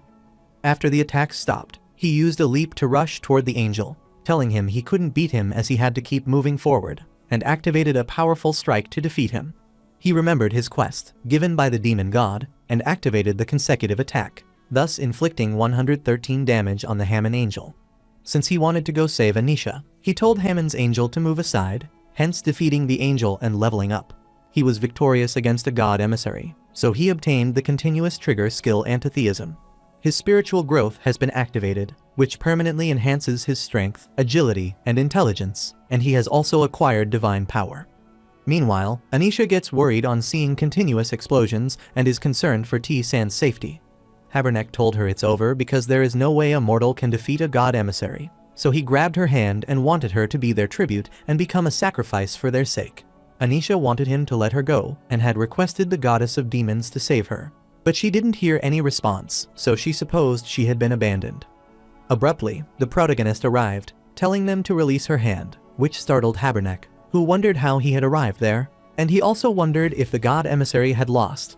The protagonist affirmed as he defeated Hammond Angel, so he asked him what he would do now, and if he would continue to live as if nothing had happened. He clarified that the price for betraying the demon goddess wouldn't be light. All of them started crying on hearing this, as they thought that if someone like him had come a little sooner, everyone wouldn't have died. Anisha is startled to see all of them holding the dagger, wondering what they are doing. Haberneck and other demons lifted the dagger to kill themselves and apologized to the princess. After they killed themselves, Anisha gets worried, wondering why this is happening to her and why her people would leave demonfolk.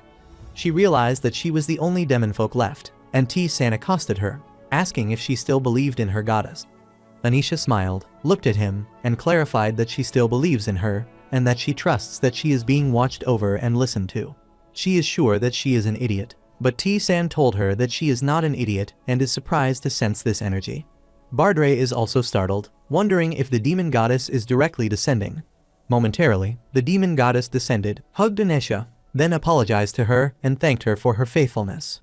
Anisha is stunned to see the demon goddess and Lucifer thank her because even when everyone despaired and abandoned her, she alone never lost faith in her, for which a goddess could be very grateful. Bardre is surprised to see the goddess descend directly, and Anisha asks the gods what will happen to those who abandoned her. Lucifer clarified that nothing will return to her. Neither their souls nor their bodies will remain. Anisha is worried because not returning to the demon goddess means being abandoned for eternity, so she requests that the goddess embrace their souls. Lucifer praised her for her decision, so she decided to do that and take all of them along, and Bardre found it amazing. After a while, they were back in the demon goddess's palace, and T-san noticed that his sub-quest was complete. The protagonist is sure there is no place in Bigesada that could be safe for Anisha at first, but when he thinks about it, it's quite simple. The safest place for demons is by the demon goddess's side. Lucifer told the protagonist that his quest was a success, and the protagonist wondered if that had been her plan from the beginning, and he also wondered why she hadn't finished it sooner, given that she could have descended. Lucifer was waiting for the right time as well, because only one person believed in her. She no longer needed to worry about the consequences. Because Hammond sent an angel, it created an opportunity for her to descend, and thanks to that, everything went smoothly.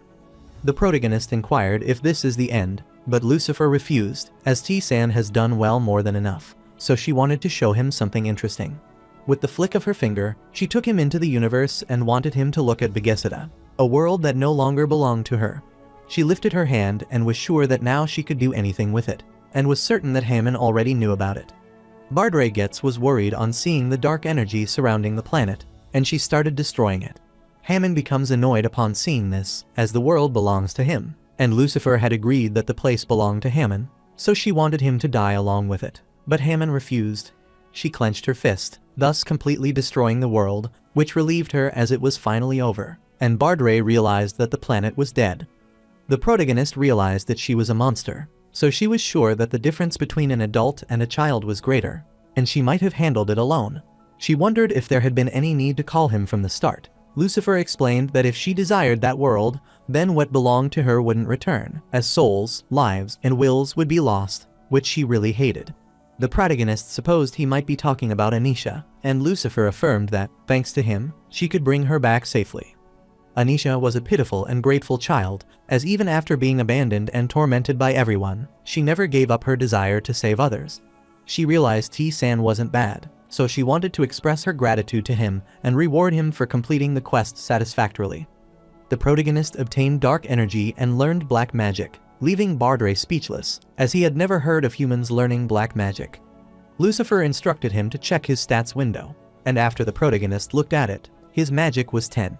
She explained that the basic method of obtaining black magic is the same as with any other power source, as it increases as one's level rises. However, she is sure that would be a bit disappointing, so she gave him a bonus, and he learned a special activation skill, Dark Steel. Lucifer explained that every time he kills an enemy, his dark energy increases, and he is confident that he possesses similar skills to those he had previously. The protagonist also earned the title of favored by the demon goddess, and Lucifer told him that if he prayed to her, his black magic would be enhanced. But it was not free, just like another god. He must offer something to her as well. However, she clarified that it should be something related to dark magic. Since she was in a good mood, she wanted to give him another bonus so he could learn the distorted flora of Decorabia skill and obtain Raum's emotional turmoil. The protagonist is surprised, as these were the skills that the Guide of Sin used. Lucifer remembers that there is one thing left, which is the entity that destroyed his world, and explained that his guess was correct. They were born transcendent, known as the ancient gods who were the gods of the world, so they took their place and sealed them away, and she is also not different. The protagonist inquired why they were trampling on their world, and Lucifer clarified that this was a misleading statement because it wasn't just his world. It had taken 12 years for them to destroy 258 stars, so they were acting with great zeal. The protagonist wanted to know the reason for doing such a thing. Lucifer is unsure as well, so they thought they might be struggling after their defeat. but they don't need to know the reason. However, she has a hunch that they hate them because they settled in the labyrinth, and adventurers enter the labyrinth from various worlds.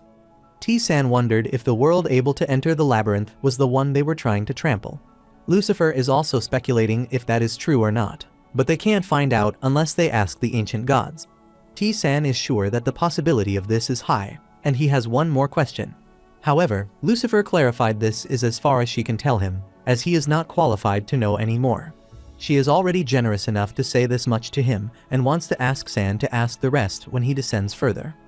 The protagonist understood that there might be a limit to what he could ask on each floor, and he realized that he was still closer to the lower floors. Lucifer looked at him and remarked that he is strong, but that is only for the lower floor, so the further he goes down, the stronger the enemies become. The trials of gods are no different. Gods who don't care about their lives will give them harsh trials. The protagonist still wanted to give it a try because Lucifer had seen it, so that she would know. Lucifer wanted to tell him an easier way to get stronger, and T-san supposed she might be talking about a contract with an apostle, so he clarified that he appreciated that offer, but he wouldn't accept it. Lucifer gets infuriated, telling him she is not discussing the apostle's contract, and T-san wonders what it is. Lucifer clarified that she doesn't know, so she stated that she would crush him if he kept asking, then opened the portal to her altar. After venting her anger, she wanted to give him a final favor so that when he encounters any riffraff in the labyrinth, he can borrow her name. The protagonist thanked him, but was delighted to be able to borrow the name of a demon goddess. After returning to the altar, Bardre remarked that the gods are mighty, as he never imagined they could crush a planet. The protagonist began to feel suffocated upon seeing this and wondered if he could truly become as strong as the gods he had encountered in the labyrinth.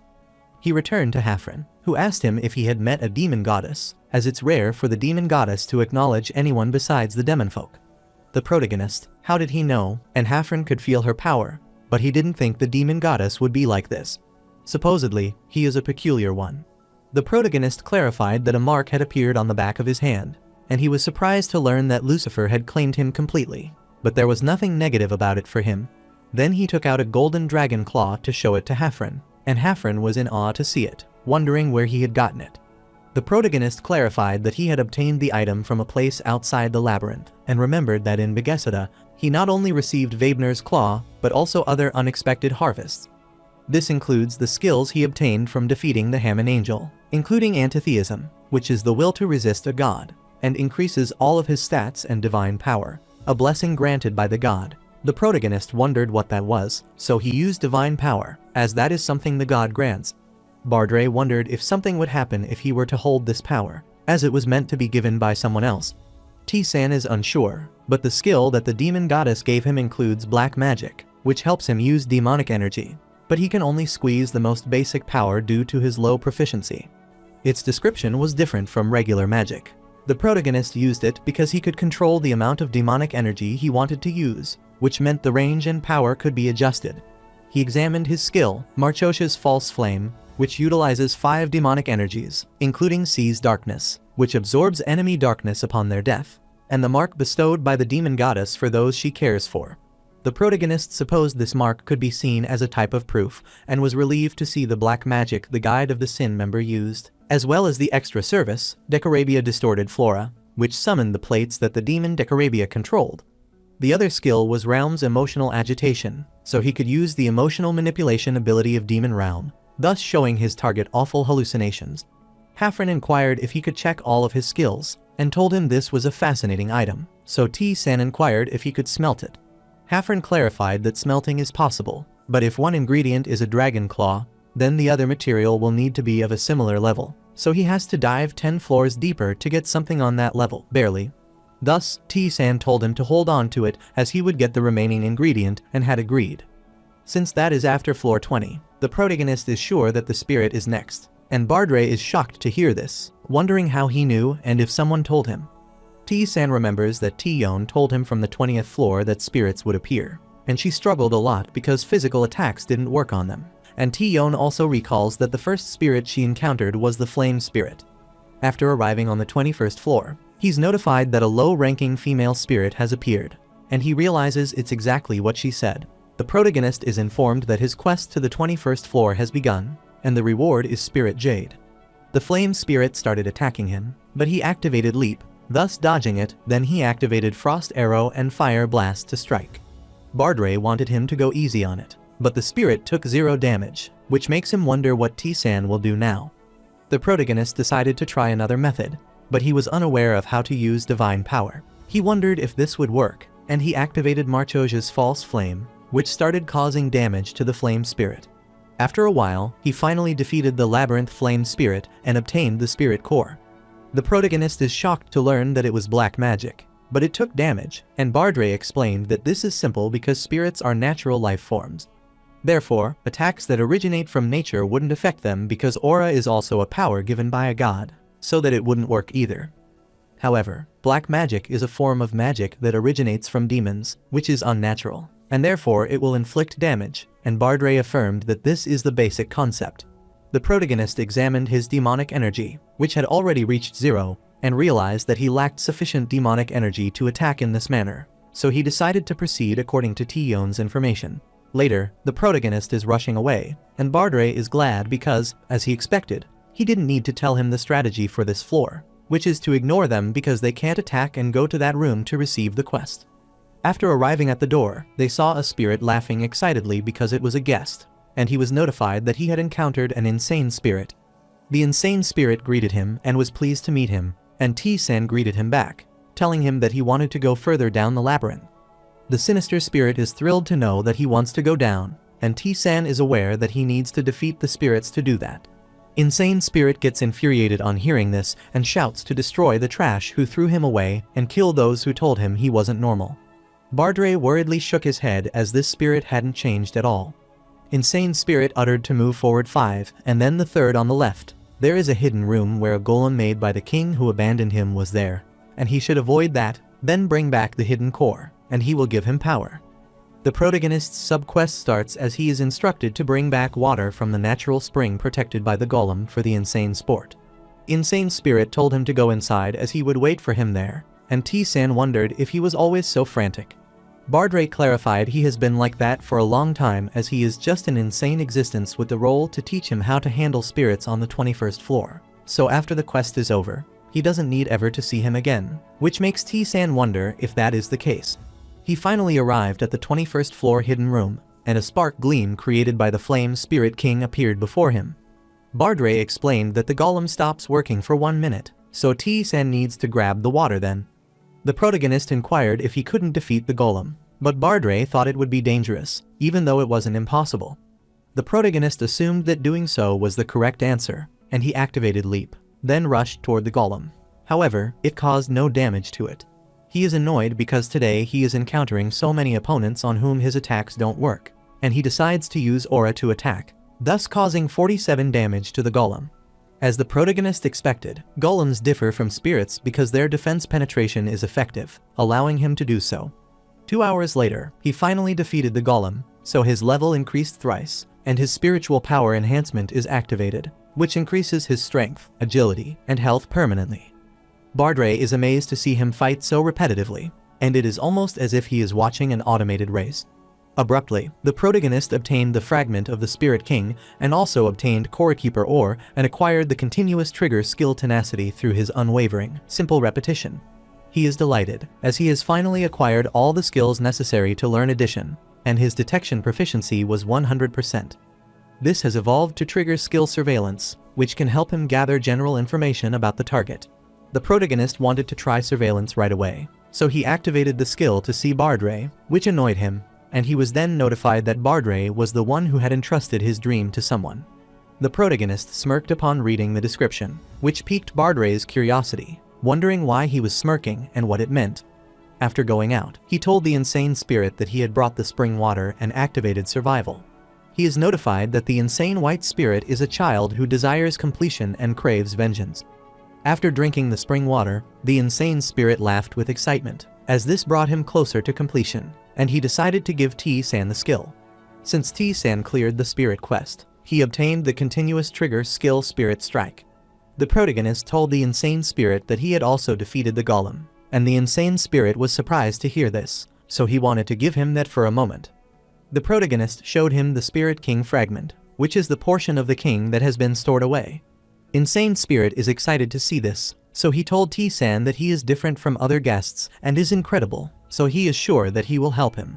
The protagonist agreed to help him, so Insane Spirit instructs him to gather the cores for him, as he needs the cores to become a complete spirit, with which he will become great again. Abruptly, his sub-quest begins because the Insane Spirit wishes to become complete by resolving its instability and plans to live with T-san. Bardre asked T-san if he would accept this, as he has already acquired the skill to attack spirits. The protagonist affirmed that he doesn't plan to navigate this labyrinth the conventional way, like others, and is certain he will become stronger if he obtains the reward. The protagonist accepts the Insane Spirit quest and asks the spirit what it wants. Insane Spirit laughed excitedly, telling him that he was currently in an unstable state, which was why he needed to become stable, and after that, he wanted to become perfect, for which he needed to gather strength. He wanted T-san to take down the owner of the 21st floor first and take his core, just like what he did to that huge guy. The spirit is certain that this way he will become stronger, and he wants T-san to be careful on his way, and he wants to take revenge. Bardre couldn't believe that killing the golem was the condition for the additional quest, and wondered why the labyrinth would make such a thing. He remembers that even when he is alive, it is difficult for him to defeat the golem because it is an initially impossible quest, but T-san manages to complete it by ignoring the easy way to do so. The protagonist supposed that the gods of the labyrinth might help people of this level to appear. Bardre clarified that it's a scary statement, but T-san knew it was something impossible from the start. Bardre agreed, as there was no way the majority of adventurers were as strong as T-san. After returning to the 21st floor boss room, he activated the frost arrow and struck the boss, an intermediate level flame spirit, and shortly defeated it. He leveled up, and his spiritual power enhancement resulted in a permanent increase in his strength by 15, agility by 11, intelligence by 5, and stamina by 55. He also obtained the flame ember along with the core of the intermediate level flame spirit and spirit jade. Bardre realized that stamina-related rewards were appearing often. T-san is unsure because he just met Hafren not long ago, but he guesses he needs to revisit him. He opened his status window, knowing his demon energy would increase after he levels up and kills his enemies, so he wanted to see it and realized it is now 27. Bardre is pleased as it clearly increased from 10 to 27, but T-san isn't satisfied as he has completed everything on this floor, but the amount of the increase is 10 points, so he is sure he will find out about the significant increase later. He supposed that, first of all, he should tell the Insane Spirit that he had completed its quest. After he returned, the Insane is thrilled to know that he has already completed his quest, which is as he expected, so he started liking him. T-san extracted the core of the spirit, which would help any unstable spirit gain stability, and then inquired about its next target. The Insane Spirit thanked him and explained that the next target is on the 23rd floor, and there is a hidden room in that place, so he wanted T-san to return after defeating the owner of the place. Soon, the protagonist arrived on the 22nd floor, where the reward was the Book of Darkness, and its monster was a low-level ice spirit. The protagonist sliced those spirits easily, and Bardre is amazed because Hafren did a great job making it, since the weapon is good, because T-san can easily conquer one floor without even using his skills. The protagonist agreed as he never expected the Carvert Relic, which is a sword imbued with the blood of the ancestors, to be this good. Furthermore, its attack power has increased by 10 compared to before it was strengthened, and the fire attribute has also been added, which raises high expectations for the other material he entrusted to Hafren. Bardre supposed he might be talking about the golem ore he acquired after defeating it, and it was clear that Hafren was also surprised when he saw it, so he also couldn't wait to see what he could make with it. After a while, he found another altar, and, wondering what it was, he was informed that it belonged to Pavsha, which startled him. Bardre is confused to see this altar on the 22nd floor, as it is typically found on a deeper floor than this. He explained that the god's name is Pavsha, who is the god of self-proving, and T-san inquired what kind of tests the god would give him. Bardre explained he is truly the one who offers tests, and will command him to prove himself, and will tell him who he has built up. The protagonist is amused, so Bardre explains that this is a straightforward test, provided he just looks at it, based solely on the probability of success, but it's a bit ambiguous. He remembered that most of the adventurers accepted Pavsha's test, but those who didn't stood out, and even those who were average managed to clear his tests. Since the labyrinth never tolerated ordinary adventurers, which makes the completion rate unreasonable, and some of those who passed the test changed slightly in their demeanor. The protagonist supposed that it might be a doppelganger, but Bardre clarified that it wasn't the case, they referred to those who changed as fakes. T-san inquired about the opinions of those who had made it back after the test, and Bardray clarified that they had just said self-proving, but they couldn't find anything about the test because there were too many strange things. At that time, Bardray didn't have the plan to act recklessly, so he didn't accept it, but he was sure T-san would accept it. The protagonist affirmed that he has no plan to go back down at this point. Abruptly, his sub-quest begins as Pavsha wants to give him a test, so if he accepts it, the test will come to him, and he will receive a reward after successfully completing it. He is confident that the test will be suitable for him because God in this place is expecting someone with strength similar to his. After he accepted the test, some unexpected changes occurred, and his clone stood before him, commanding him to prove himself. Bardray realized he is the mirror image of T-san, but the protagonist isn't sure. Bardray is sure that is how he sees it, but he is completely the same, including his face, height, physique, and even his equipment. Abruptly, the protagonist clone rushed toward him, and he realized that he was wielding the Storm Wolf sword, which amazed him, as he had the same skill. The protagonist evaded the attack by rushing back, but the fake one wanted him to die, as his soul is his. T-san realized there was nothing special about this fake one, so he struck him, thus pushing him back. However, the clone acquired Pavsha's power, which in return reduced his area of interference, and he offered T-san a strengthened test. The protagonist accepted the amplified test, and Pavsha was satisfied with his decision. Therefore, a separate soul resided in the body of the alter ego. The protagonist clone grins, then stretches his neck and utters, "It has been a long time since he was last in the labyrinth," which startled T-san. The clone greeted him and clarified that he was the apostle of the great Pavsha, Maelstrom, and that he was the one who had set foot on the deepest floor. Bardray turned pale upon hearing his name, as he wondered where he had been all this time and finally figured out that he had become an apostle. Maelstrom is surprised to see Bardray, wondering why he is there. The protagonist asked the ghost who that apostle is and if he knows him. Bardray explained and entered the labyrinth around the same time as his, and wasn't part of the Guide of Sin at that time. He is an adventurer who has passed the 70th floor, and just like T-san, he has two swords, but one of them was reversed, and he uses his swordsmanship more than his skill. Maelstrom asked the warrior which floor this was, and was shocked to learn it was the 22nd floor.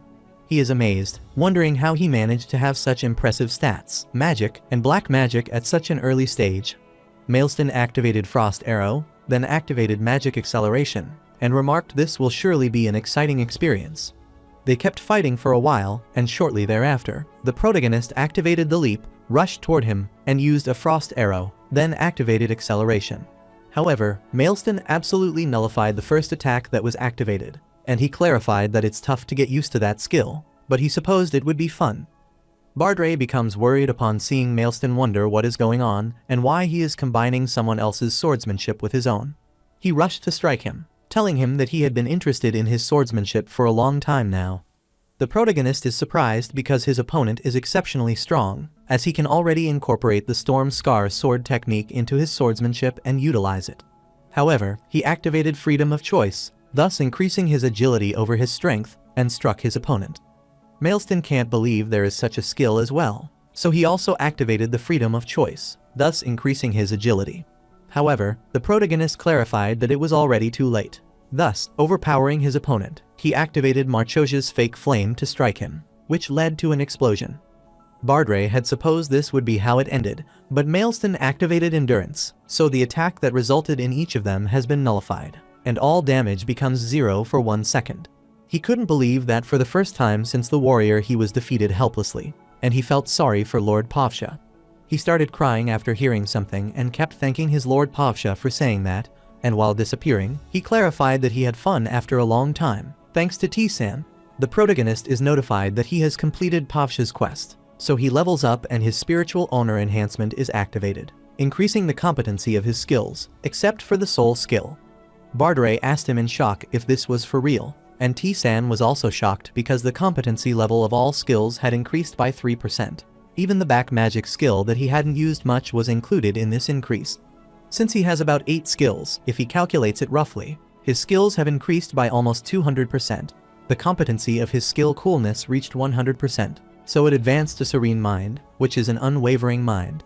Furthermore, Line of Death competency is also 100%, which allows him to detect when death is approaching and act in crisis. Abruptly, Pavsha offered him an apostle contract, but T-san refused it, and Bardre realized that he hadn't changed. Pavsha's interference area is reduced, and he has passed his test, so he received the Dagger of the Proven One as a reward. The Dagger of the Proven One is a reward bestowed by the God of Proof, and was an exceptional equipment among all the others. The protagonist believed it was time for him to upgrade his weapon, and he received an additional reward for passing the enhanced test. So he acquired the skill Spiritual Power of the Proven. Since he has won against his own self, when he dies, his soul will receive Pavsha's reward and its skill, which is used once. The protagonist inquired of Bardre if he understood the meaning of receiving the Pavsha ordeal. Bardre is unaware of the world ordeal, but he does know what the words mean when he dies, as it's usually a skill that can extend life. The protagonist is in some second life, and Bardre affirmed that it is most likely the case, and he supposed they will face more hardship in the future. However, he wondered why Maelstrom made such a decision because the apostles had their souls bound to their god even after they died. Bardre explained that clearing the maze is also impossible for those with talent, luck, and skill, so some of those who wavered or gave up and those who feared death accepted the apostles' offers. Because they could maintain their power, the offer was tempting. The protagonist supposed he might be saying that they refused to give up on everything they had built up. Bardre affirmed that he is right, but if he accepts the apostle contract in exchange for being bound to the god, he will maintain his ego. Therefore, he doesn't know the correct answer, which would be more painful, but Maelstrom chose the latter. Bardre isn't telling him the bad thing, so he wants to take his time and think carefully about it, because, in his opinion, he shouldn't accept it. The protagonist also feels the same way, so Bardre suggested they should keep moving, as that is for contemplation. Later, in the secret room on the second floor, he obtained the black rune necklace, which contained the power of the rune that was useful. The protagonist has a good reason to switch to it, as it boasts impressive stats. After that, the protagonist defeated the labyrinth's intermediate level ice spirit, so he leveled up and activated his spiritual power enhancement. He obtained the Book of Darkness, which contained the secret of black magic, and it was sold at a high price in the store. He wore the wrist guard, made of dragon human leather, a tough and sharp material that protects its owner. Shortly, they arrived at the 23rd floor of the maze and activated reconnaissance. Then, he finally found the brick, so he guessed that it was it, and he remembered his quest from the insane spirit. The protagonist knew that he had to defeat the boss of the secret room on the 23rd floor, so after clearing this quest, it would be the end for the insane spirit, so he decided to start. However, Bardre is worried as he can sense a strong energy, and T-san confirms that the air has changed, making it hard for him to breathe. Abruptly, Kashifa, the advanced wind spirit of the leafy shade, approached him and wondered what a human like him was doing there. The protagonist clarified that he had received a request from the white spirit, and Kashifa guessed he was referring to that crazy spirit, so she inquired if the lowly spirit had told him to kill him. Kashifa explained that it is a corrupted spirit who is deviant without proper intellect, so if he moves as it says, then destruction will come to him somehow, which is why he wanted to see T-san return to do his duty, as that is what a human like him ought to do. The protagonist took out his sword, and he was apologetic as this was his duty, and covered Kashifa with fumes. Kashifa becomes annoyed upon seeing this, so she activates the deer that is walking on the wind path. He clarified that he showed mercy to a mere mortal lying to him, but he dared to burn their land just for his petty goals. The protagonist clarified that mercy wasn't something he should show, but Kashifa didn't want to listen to anything he said, so she wanted him to die. T-san clarified that he doesn't need mercy because he will proceed with everything according to his own decision, and wants him to come back. Kashifa didn't want to listen to his nonsense, so she wanted him to die and attacked him. The protagonist activated reconnaissance, allowing him to see invisible blades of wind and evade them. Kashifa realized that T-san had reached a skill level where he could take down the golem created by the king. However, that is all he has. He will never be able to defeat him, so it wants T-san to return to nature, thus striking him. Kashifa is surprised to see him block and taunt Sen completely, nullifying the first attack and then activating acceleration and leap. After getting close to Kashifa, he activated a powerful attack to strike, and Kashifa found it amazing, as he had guessed that a low to intermediate level spirit couldn't stop him. However, Kashifa is sure that is all he can do, and he can't touch him with that power. The protagonist agreed because acceleration, strong attacks, and evasion didn't work on it. But it's not just him. The spirit can't touch him either. The protagonist figured out that its skills are more focused on defense than offense, So the most challenging part of this fight is that the skill activation window stops appearing after the activation of its first skill, so each ant prepared himself to counter it.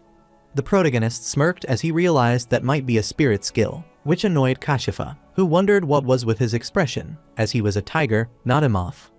While the protagonist also wanted to learn that skill, he activated the distorted vegetation of Decorabia. Firstly, he has to subdue it with the black magic, which naturally has an advantage over the spirit. Kashifa is sure he is not part of the demon clan. That was a futile attempt, as he dared to try to defile the spirit with such depraved power. Bardre is surprised to see that it worked, as the spirit couldn't block the black magic. T-san activated Marchoja's fake flame and clarified that it was a substance that took the form of fire, which continued to cause damage, so he wanted to see how long it could block it. After a while, Kashifa took 210 damage and told T-san that their king would punish him, as he had to pay for his mistake for daring to mess with the spirit. The protagonist supposed that the god of spirit was also in this place, and Kashifa uttered that he resided in the deepest place, where he would never be able to reach.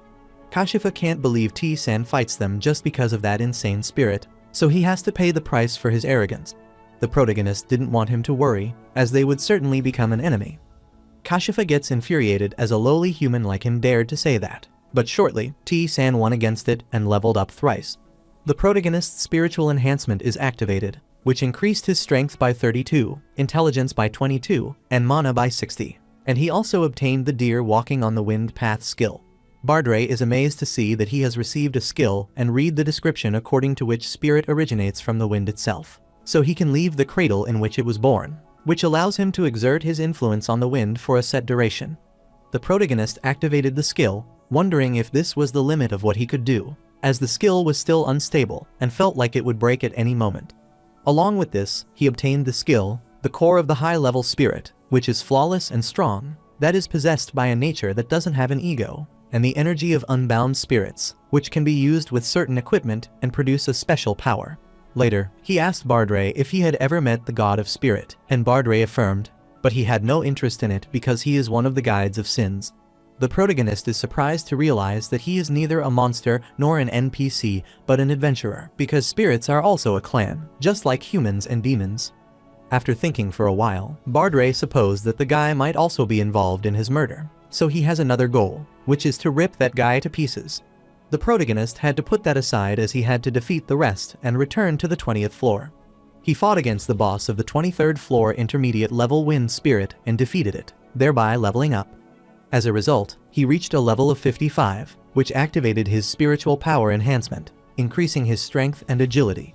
The protagonist is notified that he has reached the beginning of the level that the wizard wanted. The wizard enjoys his growth, so he grants him special privileges.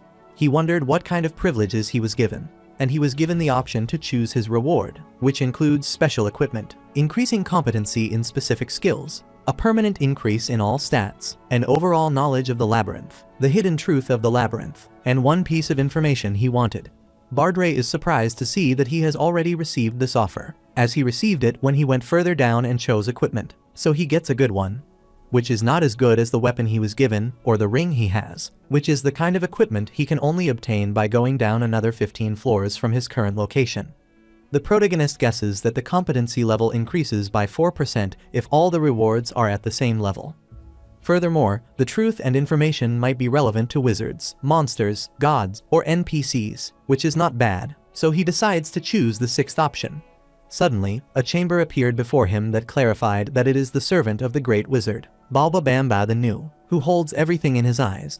Balba Bamba asked T-san what he was curious about, and T-san called him. Bardre supposed it might be the one who would give him an answer, and T-san wondered who it was. Bardre explained it to his mind to guide him, which tells people the basic strategy, which appears occasionally as he delves deeper, and will guide him through the maze. Balba Bamba explained that this place was a labyrinth created by the wizard, and the absolute rules were in his hands. Therefore, T-san was permitted to ask it anything about the labyrinth, as it would provide him with the answer.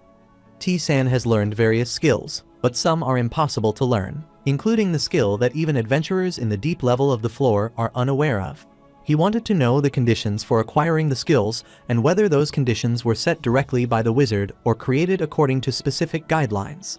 Balba Bamba gets his question and understands the reasoning behind that question. It explained that using it this way is also possible, that when he made it, he was laughed at for putting so much effort into something meaningless. But it seems that was a hasty judgment. He could not believe to see he saw right before his eyes, and T-san asked what it was. Balba Bamba gives him the answer that skills aren't created, but acquired when a person reaches an illogical level of achievement, or when they perform an action repeatedly. Therefore, the skills that one has acquired will be fixed, and will be learned by others as well, which is the skill of Labyrinth and the grace of the wizard. T-san thought of that possibility, but he never expected it to be true, so he would be able to become stronger than he was in his past life. Balba Bamba found it interesting, as this was what it was designed for, and hoped it would relieve T-san's curiosity. T-san affirmed, so the wizard servant decided to inform him of the condition, which essentially meant explaining that there are conditions and limitations to obtaining information. Balba Bamba didn't want him to tell anyone the information he knew, because if the information leaked, then they would come to kill him, and after telling this, it disappeared. Since it has given T-san an answer, it is going to leave and clarify that the wizard is watching his every move. After the chamber collapsed, San supposed it might have been so and wondered about the wizard who had made the maze, as he was curious about him. Bardray clarified that he would find out about this soon, so he wanted him to check his reward now. The protagonist agreed and opened his window to see the weapon, a snakeskin belt with more defense than strength, and a gauntlet used by Tushin, whose talent and growth were buried within it. The protagonist wished they had started releasing magic items now, as he needed them now. After a while, he returned to see the insane spirit, which was laughing crazily, to obtain the core and gulp it. Finally, the protagonist activated reconnaissance and discovered that the unstable energy around the spirit had utterly disappeared. The insane spirit is glad as it is finally done, so he tells T-san that the last is the 29th floor, where a hidden world lies, and he will find it if he uses this in the body room. T-san learned the spirit skill of nature harmony and realized that initially, the spirit was in a precarious state. Still, now it was clearer, as if it had turned into a completely different existence, so he guessed he was at the final stage of that spirit quest. The spirit explained that it is the land of the spirit and the paradise of the escapees. The route that maintains that land is what he wants T-san to bring to him. Then he will be closer to perfection. Bardray suggested that they should leave now, as he felt increasingly uncomfortable looking at that spirit. While leaving, he heard the spirit utter that it was his fault, and he felt the same way. But before going down, he wanted to see Hafren to retrieve his equipment. After a while, he arrived at the 19th floor of Hafren's room, and Hafren was glad to see him there. He wanted him to take this because he had turned the material into shoes. Those were shoes made from golem ore and forged with the power of spirits, and the protagonist was surprised to find that they contained the energy of spirits, wondering what that meant. Hafren explained that it will contain the energy of the spirited, which has the same effect as putting it into a warrior's weapon. And these shoes will have that kind of power. The protagonist thought that if it were a warrior's sword, then its effectiveness would certainly improve tremendously. Hafren wanted him to bring the spirit energy there, as he would make it for him. The protagonist clarified that he doesn't have to wait for it any longer, and this is the reward he got after fighting an advanced level spirit. Hafren is delighted to see what it looks like, as he has satisfied his curiosity, and wants him to wait for a minute. He started working on it, as it would be over soon after he activated the spirit power. After it is completed, the protagonist is notified that he will be free from any restrictions, but will still be able to use it once a day. The protagonist is surprised to see that these shoes have transformed into something with the power to free him from any abnormal state, and he thinks it is good, as the cool time is relatively short. Hafren uttered that it had been a long time since he had last had fun, but he needed his pay, which was 3,000 gold. The protagonist thought that 3,000 was cheap considering the level of production, and he didn't mind it because he had made a lot of money after selling the rewards he had earned on each floor so far. Momentarily, he arrived at the 24th floor, so his quest began, and its reward was Baal's cane. He started fighting with the low-level dark spirit of the labyrinth, and after a while, he was sure it was about time for them to appear now. Bardray didn't want to ruin this fun scene, so he wanted to hide for a while. Abruptly, the protagonist activated reconnaissance, and the man asked who is there. The protagonist realized that the person he was searching for was there, as that was the Sinner's Alliance of the Labyrinth, the Guide of Sin. Horian Arban, who is at level 65, asked him if he is from the second tier and wondered how he dared to set foot there. He supposed T-san might be a newcomer, so he wanted him to know that ranks in this place will gradually increase based on his tier. So the people on the upper floors are not allowed to go to the lower floors without permission. The protagonist knew that his opponent was 10 levels higher than he was, but there was no significant difference in stamina between them, which made it worthwhile. He apologized to Horain, as he is not part of the Guide of Sin, and Horain became excited as he asked him who he was. He doesn't know how T-San managed to avoid the eyes of those monsters until he gets all the way down there, but he wants him to die obediently. He wanted to show T-San the vast difference between them, but is surprised as his sword is thrown away. Horain gets infuriated, telling him that he gets too cocky just by knocking his sword away, but there is an absolute difference between the equipment on the 20th and 30th floors, so he wouldn't be able to deal any damage to him. Bardre came out, saying he doesn't think so, because T-San is a special case, having a ridiculous skill that helps him penetrate his opponent's physical defenses. The protagonists began attacking him, causing Horain damage and forcing him to kneel. Horain wondered who he was, as he had never heard of any guy like T-San. The protagonist explained that some time ago, one of his friends had gone to the upper floor, where he died, and asked if he remembered it. Horain gets startled, wondering if he is talking about Zagan, and he heard that his opponent also killed along with him. The protagonist clarified that it was a complete lie, and asked him about his executive location. Horain explained they can't go to the upper floor right now, so they have been stuck on a certain floor for a long time. He heard they had been absent for a long time, trying to conquer that floor, so no one would be able to see them for a while. Bardre found them pitiful, as they had not yet been able to conquer that place. The protagonist wondered if he knew anything, and Bardre explained that the difficulty he faced would increase exponentially the deeper he went, such as conquering the planet in an hour, facing 3 enemies simultaneously on the same level, or capturing a dragon as basic equipment. However, that doesn't matter right now, so he wanted to know if Societe Gardentia is still alive. Horain has never heard any news of her death, which means she is still alive. Bardre clarified that it is enough of a basis. A small fry like him can't know anything further than that. After telling everything Horain wished for, T-San killed him, thus elevating and permanently increasing his strength, agility, intelligence, stamina, and mana through spiritual power enhancement. The protagonist opened his status window and realized he was at level 56 and checked all of his stats. Bardre is shocked to see those unbelievable numbers, as that doesn't make sense for someone at his level to have such high stats and stamina, so he thought it would be worth seeing if he could go down to the deepest floor. The protagonist wanted to go downstairs because he needed to get stronger to change the future. Meanwhile, the Guide of the Sin members discovered that Horain died, so they didn't want to think that he died trying to reach the 31st floor. Another member wondered if that might be why the people from the 4th tier of the Guide of Sin killed him. Another member explained that Horain died on the 24th floor, which is why he called them so. The silver-haired man wondered if that could be the work of the man who had killed Zagan, and he had heard that he was the one who went around with the ghost of the warrior.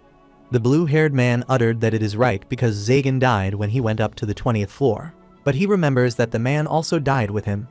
Another member agreed as he heard that the man died alone, but the silver-haired guy is doubting that it might be a lie.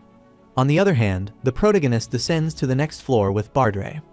The blue-haired guy thought he was right, as there is a possibility that the guy's death is a lie, and the survivor of the 2nd tier went along with the death out of fear of death, so they chose to stay alive as long as they could. Sin the adventurer is the black-haired guy who went around with a ghost and died after fighting with Zagan within their jurisdictional area on the 30th floor. This means he is not an easy opponent to deal with, so he wanted to go upstairs together. His commander was annoyed as he wanted them to go together to defeat that guy and wondered if he thought that all of them needed to go up there. The blue-haired guy didn't want to let his guard down because that adventurer had defeated Zagan. Another member realized that he was overly worried about it, and another one agreed, thinking the tree would be enough. The gray-haired man also wanted to go to finish this quickly and get some sleep. The blue-haired man permitted them to go upstairs and warned them to run away immediately if needed. After some time, the 4 of them confronted T-San and realized that he is younger than they thought. But his appearance doesn't mean anything. But he is still young and seems like he is in his 20s. The protagonist is surprised to see that there were only 4 of them who came there. Bardre thought that the right decision should be that all of them come together, considering the number of people San killed. Bardre can't believe there are only 4 of them who came, so he supposes they haven't changed, as they still stay on the same floor even after a decade has passed. Since they haven't met any rivals, they have become lazy and filled with groundless self-confidence, which is a sweet taste of peace and rest that is actually ruining them. He is sure that the situation would be different in the past, but now power is fading. The protagonist thought all of them would come, but it doesn't matter, so he activated reconnaissance. He realized that the gray-haired man was Heijing Roya, whose weapon was a sword and was at level 65, and the other one was Baben Ruta, whose weapon was a dagger at the same level. The mage's name is Aranisia Cleus, whose weapon is a cane, and the archer is Cashin. After realizing that all of them are surrendering to San, they might have given up on getting stronger. He saw them dividing their roles effectively, so he guessed they were putting in a bit of effort, and they asked him if he was ready. T-San affirmed, clarifying they don't need to have useless talks, and supposed this would be enough for them.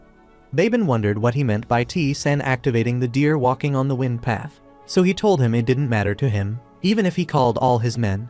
He was saying that he could wait for them. Baben becomes infuriated upon hearing this, but the protagonist activates acceleration and rushes toward them. Aranisia gets annoyed, so she activated madness and didn't want him to come closer, but T-San didn't need any judgment. The other members became worried, as the mental magic once worked on him, so Cashin decided to handle him and tried to attack with his arrows. Bardre is astounded to see that spirit magic could block this level of attacks. Cashin gets worried that he can block his arrows as well, and T-San finds it convenient. He struck Heijing, inflicting 226 damage, which worried Heijing, who wondered what kind of damage this was. Heijing then discovered that he was stronger than Heijing, prompting him to want Aranisia to do something.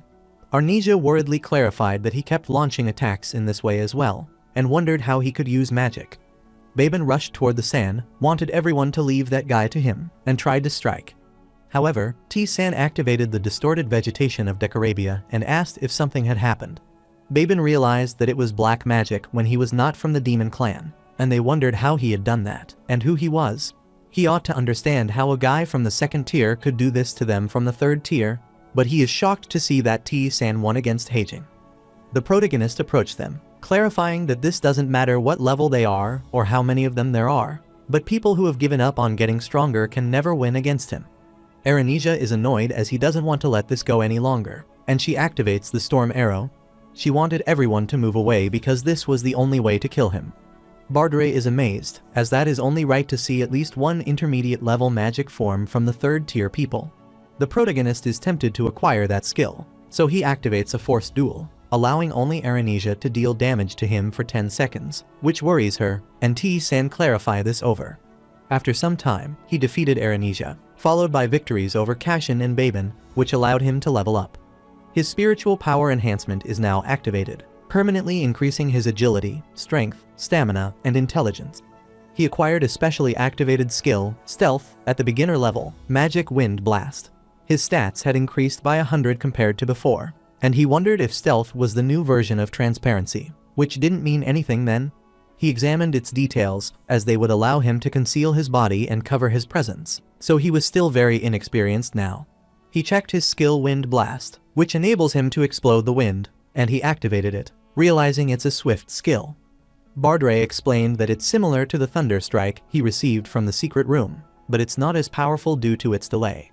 On the other side, the blue-haired guy is amused to see that all 4 of them are dead.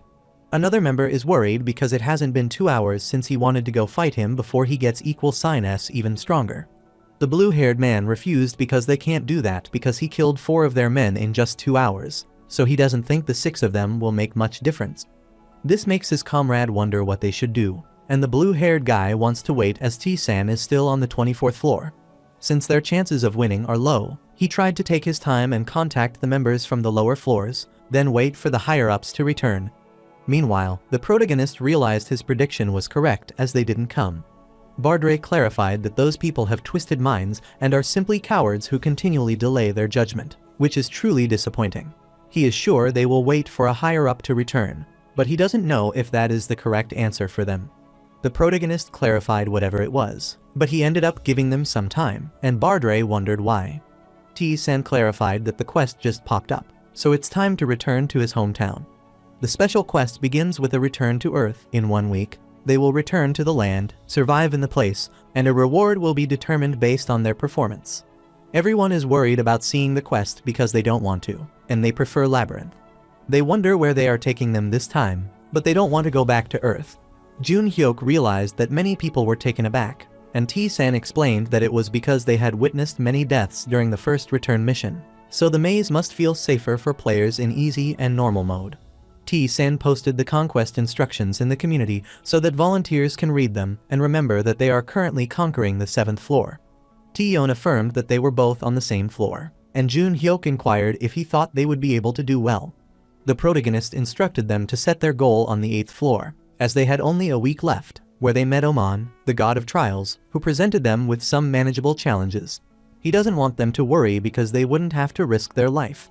Shortly after, Haeyeon rushed to the conversation and requested that he help her as well. The protagonist is glad to see her there and wants to know the situation in hard mode lately. Jun clarified that nothing is special, but the death toll is decreasing, and they are slowly going down. Haeyeon felt like throwing up after thinking that the lives of 30,000 people are in his hands, which is killing her. The protagonist is sure that she knew she had to do it, and Haeyeon knew, but she is in the mood to whine about it. He knew that every single player from hard mode was valuable, so they were doing a good job, and he hoped to see them in a week, then left. Bardre is surprised, as it hasn't been a long time, but they are already calling for another mission, and it is supposed that no one can predict what those gods want. The protagonist knew what he should do in this mission, having experienced it once before, but he was unsure if it would be the same as before, so he couldn't be satisfied with himself just yet. Shortly after, the protagonist fought the 24th floor boss in the boss room and defeated him, obtaining Ball's cane. This cane can drive low-ranking people to madness simply by touching it, and possesses a black magic level of 10. The protagonist wanted to offer this to the demon god, and he took out a ring of spring water, which could provide him with clean water, albeit in small amounts, so he decided to use it now. After pouring the water out, he guessed it was equal to 3 bottles of water, and thought he was lucky because this skill would undoubtedly be needed someday, so that he wouldn't lose anyone to dehydration, which would be very useful on Earth. After that, the preparations progressed quickly. T-san made an offering to the demon god and obtained a black magic skill. He then purchased equipment from the store owner and is pleased, as it's finally time to get a new skill. After that, he went to the 25th floor, and Bardre couldn't believe there was a skill that did double damage and was unconditional, so he wondered how he had obtained such a skill. He encountered the spirit of darkness and remembered that Bardre had said the monster on the 25th floor would split if it were physically attacked. The warrior affirmed this, but its cooling time was 3 minutes. The protagonist decides to exploit that skill because it can only be obtained if he faces many enemies, and he needs to get that skill within a week. He realized that the demon god knew about his past and the time distortion, so he wondered if the Goshin didn't know about it. Lucifer knew that he was preparing to return to Earth, and T-san was surprised that she had known about it. Lucifer clarified that she has no idea what her possession is doing, and she can't believe those lowly beings are causing such a troublesome thing. The protagonist wondered if she knew why they were doing this, and Lucifer was sure he was aware that she couldn't tell him about it. T-san supposed he need to go further down for that, and Lucifer affirmed, so she wanted to get straight to point that he want to acquire skills so with that cane, he could get a basic level black magic from her.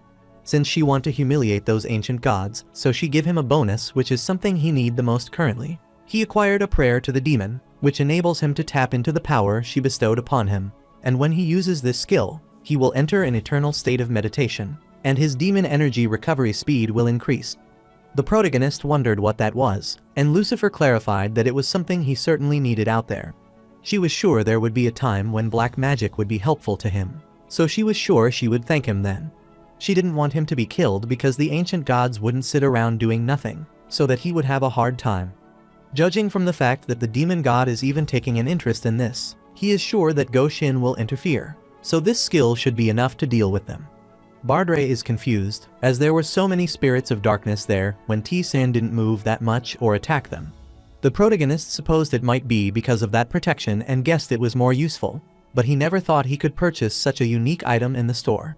The wrist guard with murderous intent will kill anything except its owner, which was made by a witch maid, and there is something hidden inside it. Bardre is surprised, as he cannot believe this item could attack automatically, and he guesses that luck always seems to follow him. The protagonist knows that, and he feels like the gods are playing a joke on him.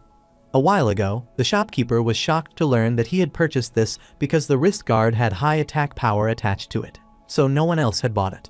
He found it strange. The protagonist still wanted to buy it, and Bardre realized it was smart and also liked T-san. The shopkeeper had forgotten that he had acquired the skill from Angel, and supposed this time was meant for him.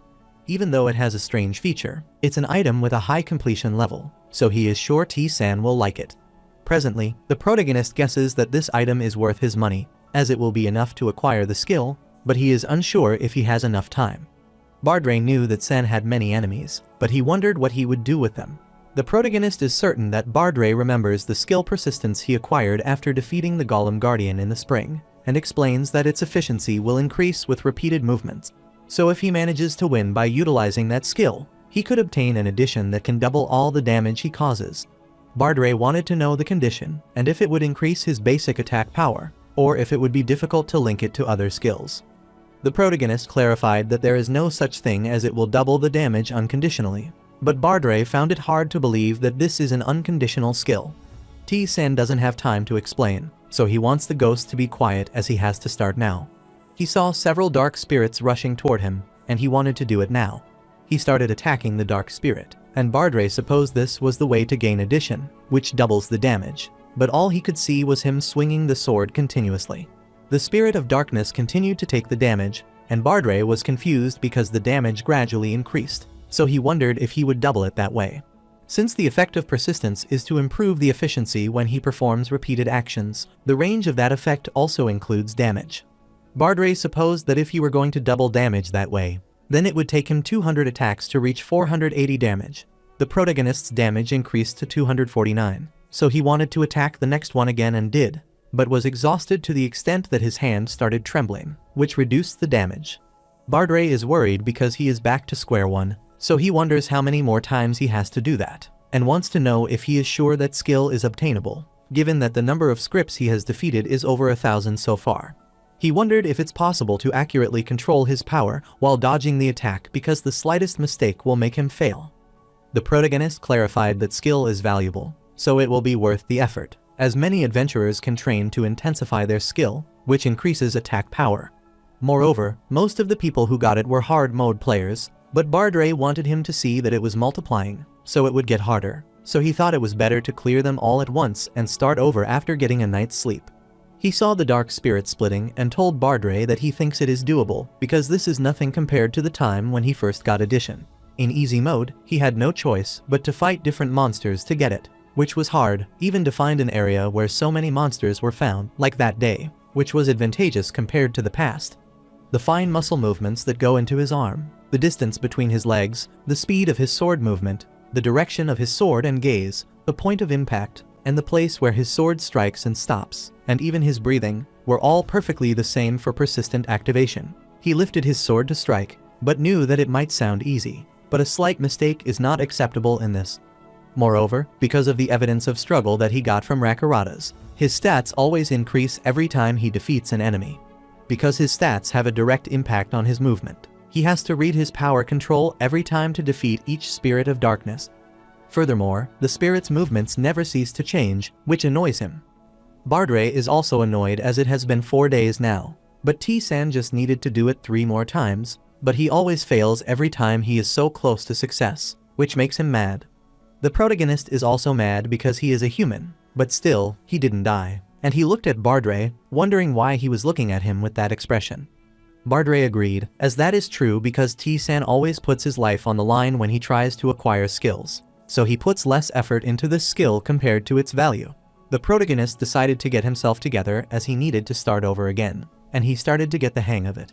Bardre couldn't believe how persistent he was, and the protagonist started fighting. After a while, he needed to do it 1 more time and then struck again, which increased the damage to 246. He is annoyed, but he wanted to do it again, no matter how many times it would take, so he kept striking until the damage reached 485, which pleased him as he did it. The protagonist nearly doubled Ted Mage without using any other means, so he acquired a specially activated skill, Addition, and he was pleased as he made it. Bardre is shocked because after 6 days of repetition, 132 hours of labor, and 10-12 failures, T-san finally acquired a skill called Addition, so he wanted to see how much power he has. The protagonist activated a powerful attack, followed by an addition and a consecutive one, and then struck the structure of darkness, dealing 912 damage. Bardre is shocked, as that is the damage from someone from the 20th floor, and the synergy of his skill doesn't make sense either, so he wondered how such an unbelievable skill could exist. The protagonist looked at him to ask about his skill, and Bardray supposed he might be kidding, as that is unbelievable. He reminded T-Sen that only 2 hours were left before he returned to Earth, so he wondered if he was going to do anything with that tattered appearance. The protagonist kept fighting the spirit of darkness, then leveled up and returned to his best condition. Bardray told him it was almost time, so they needed to go now, and the portal appeared. T-Sen knew what tricks those ancient gods were up to, and he didn't plan on losing that easily. His special quest started, so he is requested to prepare for the next quest at the city hall for 24 hours. After he arrived, everyone was worried, as they wanted to return to the labyrinth, and wondered how many more people would die this time. Bardray is annoyed by looking at them, as they have always been people with a foul tenacity. The protagonist supposed this would start from City Hall this time, and realized they were more discouraged than they had been the last time. Therefore, it would be too much to lead people to conquer the quest this time. It is time to prepare for the next quest in 24 hours. He is sure that wouldn't be enough with just his strength, so he guesses he needs some help, and Haeyeon wondered if someone was talking about her. 70,000 out of 100,000 people had to face a tragic death on their first return to Earth. But now, when people are trembling in fear, the second return is drawing closer before their eyes. Haeyeon is worried, wondering when she can finish organizing this, and she can't believe she has to identify the stats, equipment, and combat volition of all players in Yongan City Hall before assigning their roles. And the worst thing is that she has only 12 hours left now. Jonggen can't do anything about this because T-Sen entrusted her with the task. However, this is too much for Haeyeon, as she is sure there is someone better suited for this. The protagonist clarified that there was no such person as Haeyeon, and Haeyeon wondered why he had come through the window. T-Sen clarified that it is more convenient for him to walk down the hallway, but he is surprised to see so many documents there. Haeyeon affirmed that there were still a lot of them. It's less than the last one, but that isn't a good thing. The protagonist didn't want her to blame herself because she is doing great, and Haeyeon thanked him for saying that, but wanted him to entrust this to someone else. T-Sen can't do it because he has too many things to do, and it also doesn't fit his aptitude. He knew Jungen is better at assisting than management, and Jungen agreed. Other than that, Taeyeon is passive, and Junhyuk is still too young, so they can't entrust it to those old men. He is sure she knew that those who don't go down the labyrinth can't be the central figures in this plan. Moreover, the one who can suppress the voices of those with power must be someone who has worked hard, which is why she is a perfect fit for this. In the third return mission, due to an incident caused by Junghyuk, approximately 5,000 people remained. At that time, everyone was trampled, even when grade D and E monsters made their appearance, so most of them gave up their lives and just kept running away. Even in such a desperate situation, Haeyeon managed to save more than half of the players and sent them to Seoul. The protagonist is sure the situation would have been a little different if she had lived a little longer. He is sure she will realize it someday, so he wants her to do her best as they don't have much time left. Haeyeon is startled to see him going, as she thought he came there to help her. But T-San has his things to do, so he leaves. She realized he was so mean, and Jung-Jun told her to speed up, as she is the chosen one. After some time, he is in front of the crack, and Bardray realizes it is getting bigger. The protagonist agreed, as it's jolting hard, as if it can't wait to run wild, so it should be a C or B grade. Bardray cursed them, but wondered why they were doing such a troublesome thing, and T-San supposed he might be referring to ancient gods. Bardray knew they were strong beyond their common sense, and to the extent that they could crush this small world if they wanted, but wondered why they bothered making such a crack, sending a player on a return mission, and giving a quest. T-San doesn't know, but at first, he thought they were interfering with God's power through the crack, but the demon god destroyed a star in an instant. However, there is no way the ancient god who competed with the giant of the labyrinth has this much power, which is strange. Bardray knew that the ancient god had destroyed 258 worlds in 12 years, and the speed of destruction was way too slow compared to the power they possessed.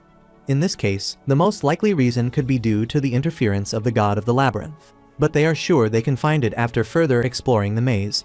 The protagonist guessed they could see it soon enough, and shortly thereafter, the crack was activated, and everyone was notified about the initiation of the special quest. The quest is for all players to gather at Yongan City Hall within 1 week, and everyone is worried as they must travel to Yongan City Hall. Some of the players have their friends and relatives in the Yong in the City Hall, and wondered if they are alive. Everyone is going ahead carefully, as they suppose monsters are everywhere. Haeyeon doesn't want them to worry because they have also grown stronger as they went down the labyrinth, and the hard mode player will protect them by their side. She is sure there would be more players once they reached Yongin City, so she requested them to hang in there a little longer.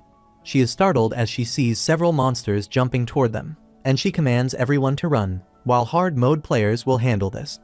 Before they could start fighting, Jun Hyuk rushed there and clarified that they would help too, and Tae-yeon also fought with the monster. Hae-yeon is thankful to them for their help. On the other side, the protagonist activated Frost Arrow, but was annoyed as there were a lot of them.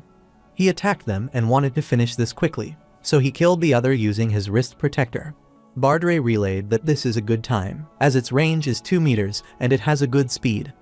The protagonist knew this was a valuable item, but he didn't have the time to catch them individually, so he activated the distorted vegetation of Decorabia. Everyone gets worried as the vines surround them, wondering what this is and if this is another monster, but soon realizes it's covering them. Bardre gets infuriated as he thinks it's overprotection, but T-Sen clarifies that he wanted to try something. He activated the first arrow, then magic acceleration, and got the feeling that the broad area skill he used in Bijuseta would work well this time. After creating the sphere, he struck it at the monster and bid him farewell. After the vines disappeared, everyone stared, wondering what was happening. The protagonist is glad to see they are there and clarifies that it's done there. He guesses they are almost done on their side as well. Jungen started trembling, told him that it was right, and wondered if he was a monster. A few hours later, at the base building, T-San activated the distorted vegetation of Decorabia. After completely surrounding it, he instructed everyone to come inside and rest, as they needed to recover immediately the following day. He wanted them to ease their minds and sleep, because a normal monster couldn't get through this. Bardre looked at everyone and wondered what was wrong with them. The other players were gossiping that he is the guy who took the monsters all by himself, and wondered if he is even human.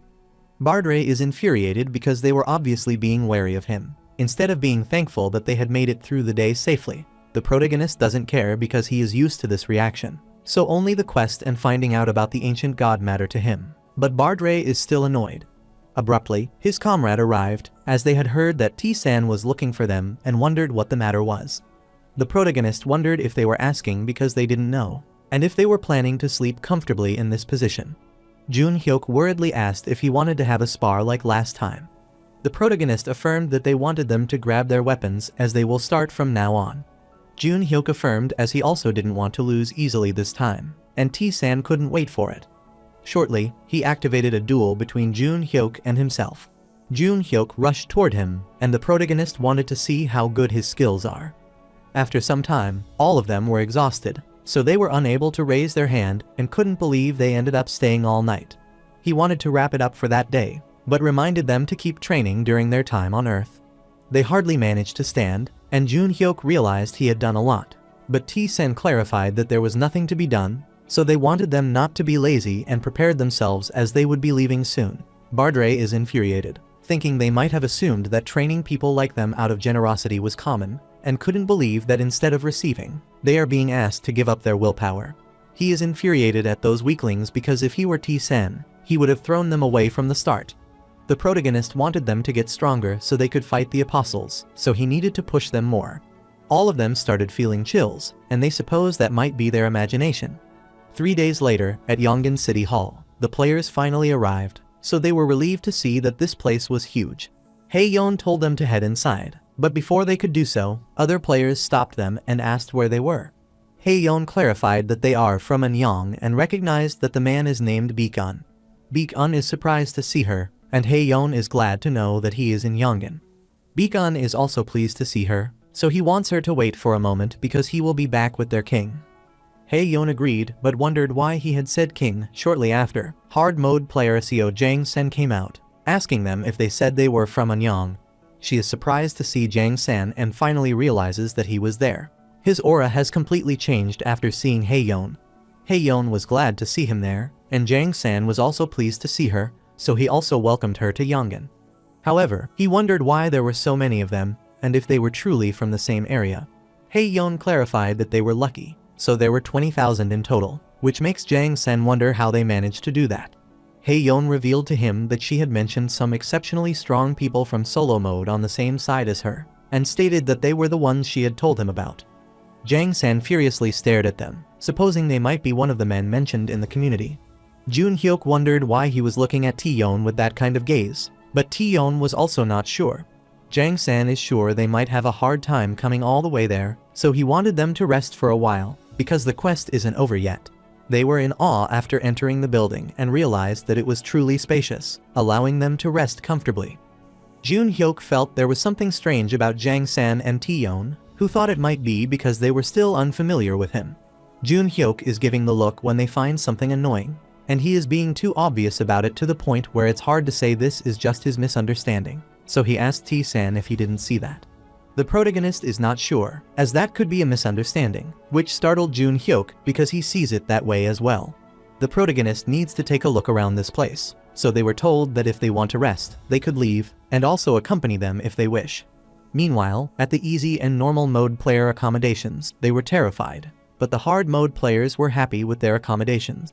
Taeyeon realized that something was off because she didn't see any players from solo mode other than them there. Jun Hyuk notes that the percentage of players in easy and normal mode is also low, but the number of solo mode players is minimal. He is certain that the number of players in easy and normal mode should be higher than this. Bardray realized that there was something unpleasant about this place, and T-san agreed, as he could also sense something unusual about it. After he took a look around at Yongin City Hall, there were two kinds of expressions that the people were making, and very few of them were making a very confident and happy kind of expression. While the majority were making gloomy and depressed kinds of expressions, even at first glance, he could see that they were being conscious of someone, as if they were commoners looking up to nobles, so he was sure there was something rotten in there. Haeyeon is glad to see that they were all there, so she asked if they had some time, as she had just returned after listening to the explanation about this place. Bardray realized that she was busy working there as well, and Haeyeon explained that she had heard about the number of people, the percentage of hard mode players, and the food supply at the Yongin City Hall.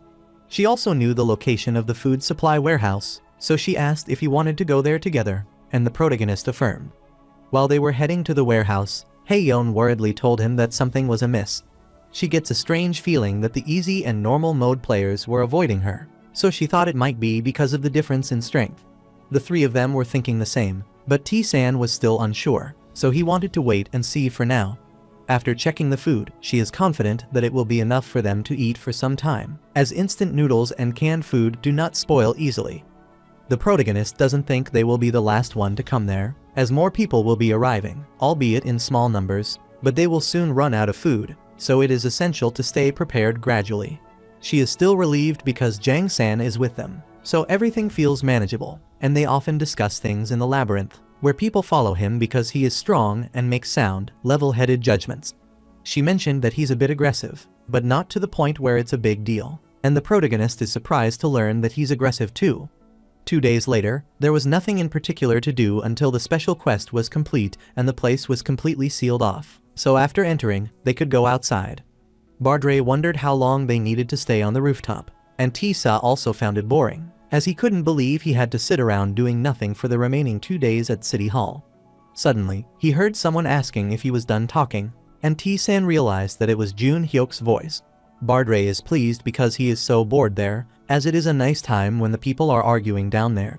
Jun Hyuk wanted the player to leave the one who got there alone, and the hard mode player cursed him, wondering how many times he has to tell him that he shouldn't act recklessly, as he wouldn't tolerate him anymore because he is a solo mode player.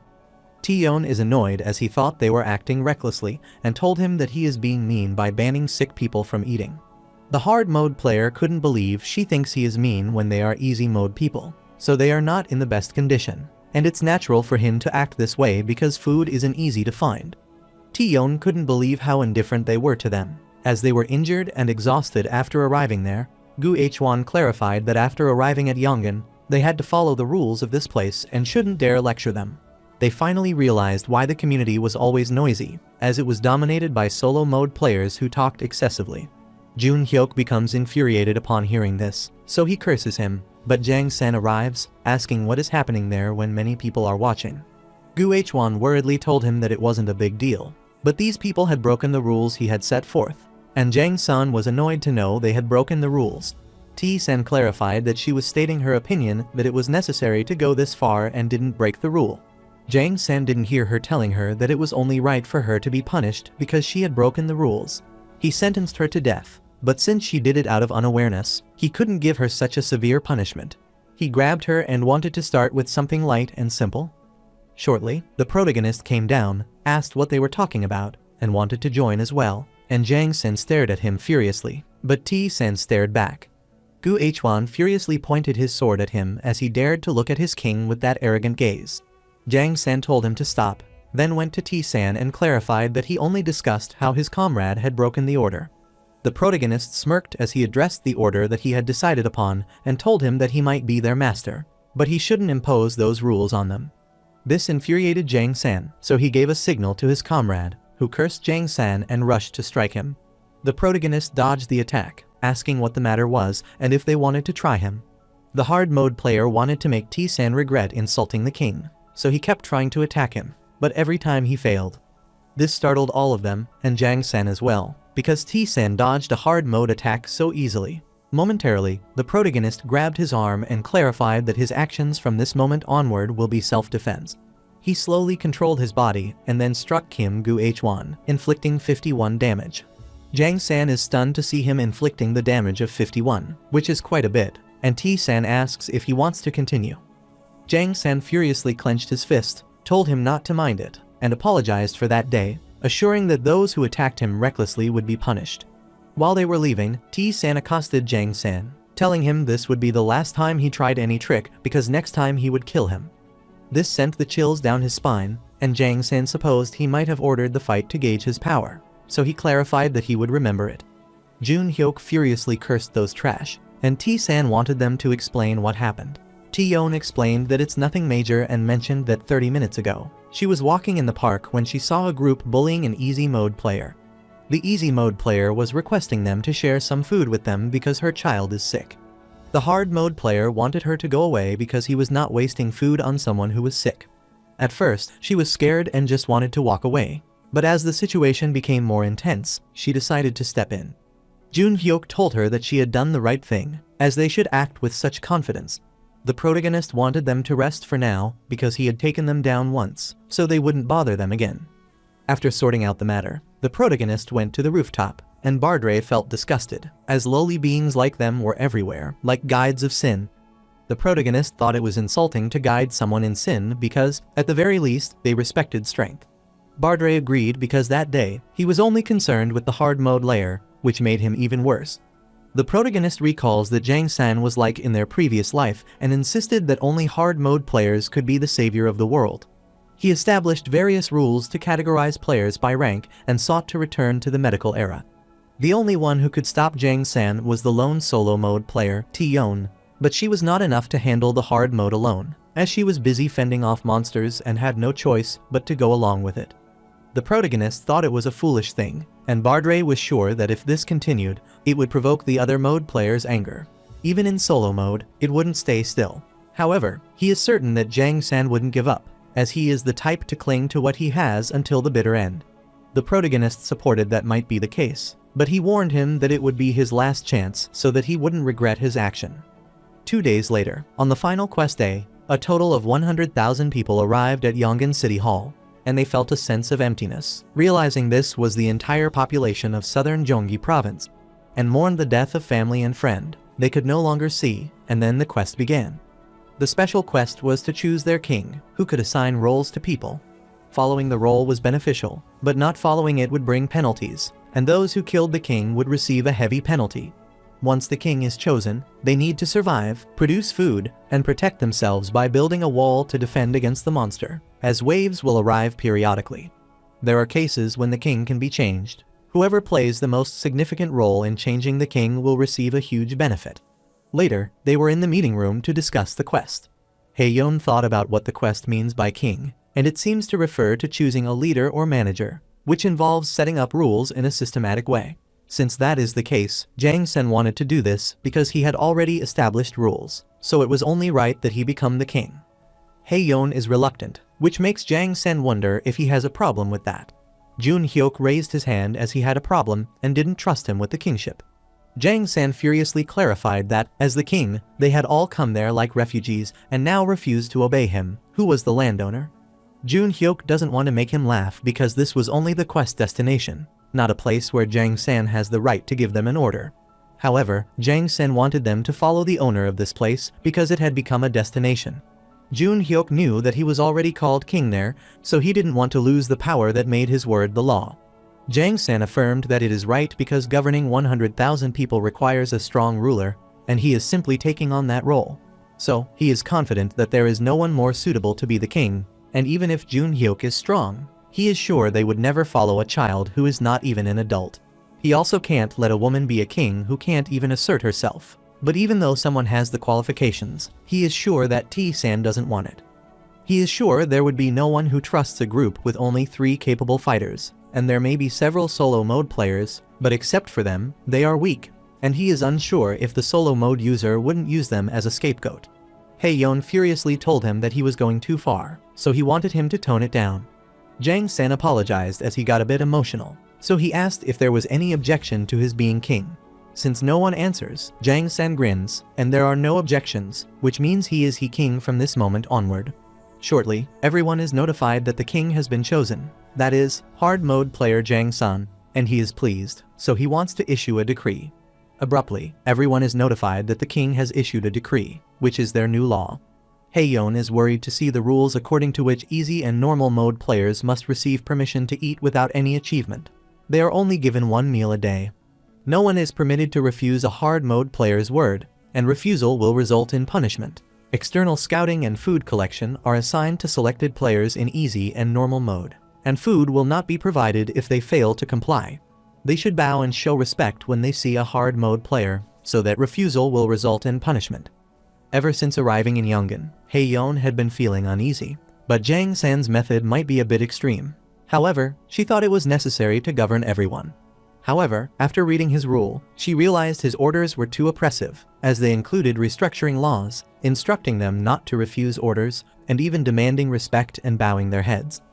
Jang San inquired if there was something wrong and realized she had a lot to say. Haeyeon furiously uttered that it's too much to make it easy and normal for people to gather food. But Jang San didn't want to do that. She gets infuriated on knowing this and is sure that many people will die in the process. Jang San doesn't care about this because everyone has a role that suits them, which is like a truth that has been passed down since ancient times. Hard mode players will protect the weak form monster and enjoy the benefits that come with it. But outside is dangerous, even for hard mode. Safety isn't guaranteed, so if they have to risk their lives too, they should do their best and ensure that the things that are easy and normal can be done, such as maintaining a stable food supply. He asked Haeyeon if he was wrong, which left her speechless and infuriated, as they were saying to let them all die. Haeyeon asked the other if they all agreed with Jang San, and the other hard mode player thought he was not entirely wrong because they are not the ones killing them. Another player stated that he believes it is simply a matter of doing what one is capable of, so he considers this a natural right. Haeyeon gets infuriated because this way they are no different from beasts, as they are suing and discarding the weak, which is no different. She understands their perspective, but she can't accept treating them like slaves. Jang San told her to do whatever she wanted, because his answer was to abandon the easy and normal, and only hard mode survived, which worried her. T-san asked him if he thought his answer was correct, as he was deeply mistaken. Jang San inquired if he was saying that he was wrong, that the stringer survives longer, and another sacrifice is made for them, which isn't wrong. The protagonist cannot say he is entirely wrong, as it's true that easy and normal mode players are weak, but he wondered if Jang San is that much different for them. He knew that with the passage of time, the monster grows stronger, and even hard mode players can't handle that strength. Eventually, they become useless, which is unreasonable because Jang San isn't that strong. He wanted to ask Jang San one thing: if he could resist it when all the easy and normal mode players come at him, and if he could survive after they trample and tear him apart. Jang San is concerned on hearing this, so he imagines himself surrounded by countless people, and is sure he would die if they all attacked, no matter how weak they are. T-san doesn't care about his life, but he wants to know what Haeyeon thinks. Haeyeon believed for a while, then clarified that she couldn't accept his plan, so she was going to request a change of king, and Jang San clarified that it was impossible. There were specific conditions under which the king could be changed, including the king's death, a request from a majority of qualified players, or the king's voluntary resignation. He told her that she should have read the explanation, as he has no intention of stepping down. Furthermore, they can't stop Jang San with the second condition because all hard mode players are on his side, except for 2, and they ask if she is planning to kill him. The protagonist wondered why there is no way when the second condition is met. Jang Sen stated that it is nonsense because, except for those 2, everyone supports him in hard mode, so they had no chance, as voting eligibility is clearly intended for hard mode. The protagonist wondered how that was, and he requested a change of king so that everyone would be notified that a qualified player had requested a change of king, and if the majority of players agreed, the king change request would proceed. Since there are no other qualified players, the request has been accepted, and he can change the king through debate, duel, struggle, and other methods. Jang Sen is shocked, wondering why this is happening when he hadn't agreed to it, and none of them had agreed to it. In the previous world, changing a king never happened. Many tried, but no one ever succeeded, so it's not even easy, normal, or hard mode for players, and not even Tion, so he thought it was a meaningless clause, but the qualification the gods of the labyrinth desired were extremely high. The protagonist clarified that this meant he was the only one qualified and reminded Jang Sen that he had told him the next time he would kill him. He was going to end it there, but that wouldn't be fun, so he wanted to give Jang Sen a chance, so he struggled one last time. After a while, the protagonist slammed Jang Sen against the wall, pointed his sword at him, and clarified that this was it for him, because he wasn't much different and just as useless as the others. The protagonist asked him what he would do, and if he continued, then he wouldn't stop him. Jang Sen looked beside his hard mode player and confirmed that he desired power, but not enough to throw away his life, so he agreed to step down. The protagonist stated that it was a wise choice, so he approached Haeyeon and told her that he had no intention of becoming king. She was the one who had requested the change of kingship, so she should be prepared to handle it. Haeyeon is ready, and Jang Sen supposed she would be the next queen, and he doesn't think that was wrong, even though it ended like this. Since the hard mode player can fight against the monster, the weak inevitably become a burden. But he is sure that she will take care of them, and asked if she thought about how that will end. The protagonist wanted him to shut up and hand over the kingship, which worried Jang Sen, so he obediently affirmed. He relinquishes the throne to Haeyeon, and everyone is notified that the king has been decided. Haeyeon couldn't believe that she was the king, so she wanted to do her best. Since T-san was the most instrumental in the change of kingship, he would receive a bonus after returning to the labyrinth. Later, Haeyeon thanked him, and T-san wondered what she was thanking him for. She clarified that it was for not killing Jang Sen, as she didn't think he would let him live. The protagonist realized that Haeyeon was undoubtedly sharp, as she had requested the change and killed Jang Sen. The other hard mode players would have rebelled. Since Haeyeon is the one most likely to benefit by becoming king, all the malice would have been directed at her. The protagonist wanted her to work hard to repay him if she understood this. Haeyeon becomes worried because T-san isn't the kind of person she expected, so she wonders why he is being so nice and if he will train her brutally. Bardre laughed as she was giving T-san that look, wondering why he was being nice. The protagonist sighed, so she wanted her to think of it as a debt, and she understood that she owed him something. Even though Jang Sen has a misguided ideal, he worked hard to save humanity. During the second return, he stood at the forefront and defeated the monsters, and he probably would have tried to keep him alive even if not for Haeyeon. However, his personality is a problem that he would have to consider if he were to confront him. The problem lies in the third wave due to Choi Young-hyek's rebellions. Most of the hard mode players, including Jang Sen, disappeared as a result. The road to Seoul on the next return was hell.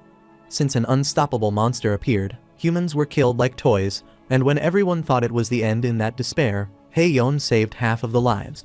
T-san was also among them, and she could have escaped, but she stayed and fought until the end, and her reason was that she didn't want to see people die. She is thankful to T-san for doing this for someone like her. T-san told her it was partly because of her, but Jang Sen was still useful, so he wanted to focus on the problem she needed to solve now. Haeyeon affirmed, telling him that she already had a lot on her mind. People in easy and normal mode were mostly happy to be free from oppression, but those in hard mode thought they had lost their benefits. There is not much food left since they have relaxed the food restrictions for the easy and normal quests, so they won't make it until the quest ends. The protagonist agreed that it was likely, and she supposed she already knew there were a lot of accumulated problems, because she is the king, so she has to fulfill that role. There is no time to be discouraged because this is about 100,000 lives. Haeyeon kept most of the Jang Sen rules intact, except for a few that were considered unfair. Since everyone gets points when they return to the labyrinth after the first return, she told everyone that the same is included in this quest, so the more they help gather, the more points they will earn. She hopes they can team up with easy and normal mode players to gather food together, and clarified that she is not asking them to risk their lives, but to protect them as much as possible. Jang San is sure that it is not enough for 100,000 people, so no matter how much they spread out to gather food, there is a limit. So even if they manage for a week, there is no guarantee this will last for a month. The protagonist wanted him to shut up because he didn't allow him to speak that far, and Jang San apologized to him. T-san agreed that his question was valid, which made Jang San wonder why he had told him to stay quiet. He clarified that it was because he was being noisy. The protagonist has already prepared a solution for what he said, so he wanted him not to worry. In his previous world, he had been an easy target too, so he clutched his starving stomach and peeled tree roots to eat because of Jang San. Not killing him was a great mercy on his part. He instructed Jun Gen to retrieve what they had earlier, and Jun Gen confirmed that he had obtained it while discussing food with him earlier. Jun knows someone who is a plant enthusiast, and he remembered their address, so he brought seeds because he said he needed seeds. This includes corn, watermelon, and various vegetables, but he is unsure if they can be grown and eaten. T-san clarified that they are not growing these crops for food and asked how everyone acquired the skills in the labyrinth. Haeyeon explained that when they used something similar to the skill's effect, all of them got startled upon understanding and asked if he was planning to acquire a plant cultivation skill. The protagonist agreed because many people can acquire food cultivation skills, so even players in the easy and normal modes will find their roles, and it will solve the food issue, but it's a gamble when trying. A few days later, Jun Hyuk thought it would be difficult without sunlight, but they are growing better than expected. T-san clarified that they probably wouldn't grow enough to be edible because the environment is too harsh, which doesn't matter, as they need to get the skills. Abruptly, he saw the barrier breaking, so he was certain that it was about to start soon and instructed them to tell Haeyeon to prepare for battle. They affirmed. Abruptly, everyone is notified that the first wave has begun, and rewards will be distributed based on performance, so everyone is prepared for the battle. While they fought the monster, the players were worried, wondering why there were so many, which was completely different from the last time. Some of them trembled in fear upon seeing the monster and asked for help, and Haeyeon told everyone to stay focused, as if they remained sharp, they could survive this. Meanwhile, the protagonist and other solo mode players continued fighting the more dangerous monsters, and shortly after, an explosion occurred. Haeyeon is sure they could hold them off if T-san is there, so she wanted everyone to stay strong. They kept fighting for several hours and were annoyed, as those monsters were as persistent as they weren't dying. After some time, everyone is glad because they won against those monsters, and everyone survived. Haeyeon was relieved because there were barely any casualties, and was sure that at this rate, they could survive until the fourth wave without any issue. The protagonist looked at the crack, which was unexpectedly dangerous because the rift in the sky had grown twice as strong as when it first appeared, so he wondered how much stronger it would become. Bardre realized that they are really desperate to kill them all, and if that happens, it wouldn't be easy. The protagonist agreed, as that is the case, but he is sure it wouldn't be that easy. In the second and third waves, they achieved a great victory against tens of thousands of monsters, and the invading monsters were mostly F-grade, with a few E-grade among them. The monster level wasn't much different from the first wave, so under the leadership of the hard mode and solo mode players, the number of casualties steadily decreased, and people celebrated their victory. They also acquired a special skill, known as quick cultivation, which accelerates all cultivation and is unaffected by geothermal conditions. As a result, plants grow better and are less reliant on sunlight, requiring less water, and the seed germination rate increases. With the acquisition of the quick cultivation skill, the food shortage for future returns seemed resolved. Just when everything is resolving, the danger is approaching by the second. The day before the fourth wave, T-san told his comrade that that was enough for that day. T-san is surprised, as it's still a long way until dawn, and Jun Hyuk is sure that something is happening the following day, since even Haeyeon was organizing the formation this morning, so he's certain that T-san told her that. The protagonist wanted them to conserve their energy because the following day would be tough. Since he says it's tough, Jun Hyuk wondered what they were talking about. The protagonist didn't want them to die because he would be sad if they all died. The next day, the day of the fourth wave, everyone is in their formation that is deployed according to T-san's instructions. The protagonist told her this is the best they can do because this wave isn't ordinary, so he wanted Haeyeon to be careful. Haeyeon affirmed that she also wanted him to be cautious, and soon the monster began to appear. Abruptly, the fourth wave began, whose reward will depend on their performance. The players were shocked to see those monsters, as they had never faced anything like them before. Haeyeon's eyes spread in shock, asking T-san what is this? The protagonist explained that they are E and D grade monsters, and is sure it will be tough to handle them with Yongin City's current strength. The monsters started attacking the player and captured some of them, so they requested that they be saved. Some of the players were so shocked to see those powerful monsters that they lost hope of fighting and dropped their swords, and wondered how they would deal with them. Abruptly, Jang-san appeared to fight the monster, asking the player what he was doing, as he should get up because easy and normal mode said they could do it too, so they should prove it by surviving. Many players rushed away as they didn't want to die and were scared after seeing people dying like insects. Suddenly, another monster appeared that pierced through their chest and killed them. Jang-san gets annoyed by this and is worried because even the solo mode players are exhausted. Meanwhile, Taeyeon is fighting with a giant monster that broke her sword with its chains, but before it could attack her, T-san attacked and subjugated it. He arrived there asking why she was saving out for, and Taeyeon was surprised to see that a powerful monster had gone down in just 2 hits. She is relieved to have T-san by her side as she feels like they can win now. The protagonist is apologetic because that will not happen, which startles her, and she wonders what he means. Abruptly, a monster appeared, and T-san clarified that it was the case because it was there. Taeyeon is dumbfounded upon seeing this, wondering what that monster is, and they have been notified about the monster's appearance. A giant one-eyed monster came out, and Bardre figured out that it was targeting him, but he already knew. As soon as the monster jumped down, it punched the ground firmly, which threw all the players away, and they wondered what that monster was. The priest commanded them to change their location because it was too dangerous to fight there, and he wanted Taeyeon to oversee the battlefield. Taeyeon saw him rushing away, so she inquired where he was going, and the monster followed him. After getting far away, the protagonist is thankful to the beast for following him all the way out there, and this confirms that he is the target. Bardre realized that it was so strong, so he wondered why such a monster was showing up so soon, as it was something that could even beat an adventurer who had reached the 40th floor. The protagonist clarified that the reason is apparent, as it is there to kill him, and he activated reconnaissance, so he is informed that the enemy is unbeatable and specializes in attack type. After analyzing the monster, the protagonist activated the battle lust, honorable duel, and disdain for the strong and demigod doctrine. Soon, the beast rushed to attack the protagonist, but he kept dodging, and shortly, he saw its claw near him and realized it was fast, so he supposed it might be a speed specialized type. The protagonist's first attack nullification is activated, and he realizes that the monster with a 5-digit number is a B class, which is on an entirely different level. So, he didn't want to let his guard down and go all out from the start, and he used the leap to rush away. Since his opponent is a speed specialist, he can't follow it with his eyes, so he used mental acceleration along with deer walking the wind path. He is pleased because now he can see its movement, but it's still not enough to completely dodge its attacks. He activated Wolf Fang to strike the monster, but gets worried because even this skill doesn't work, and his second attack nullification has activated. He activated Addition along with consecutive attack and heavy strike, thus managing to cause damage to the monster. As soon as he looked back, he realized that the monster had suddenly disappeared and shortly appeared behind him. Before T-san could dodge the attack, he failed, and his third attack nullification was activated. He kept attacking the monster, causing it some damage, but since he was out of nullifications, the real fight had begun now.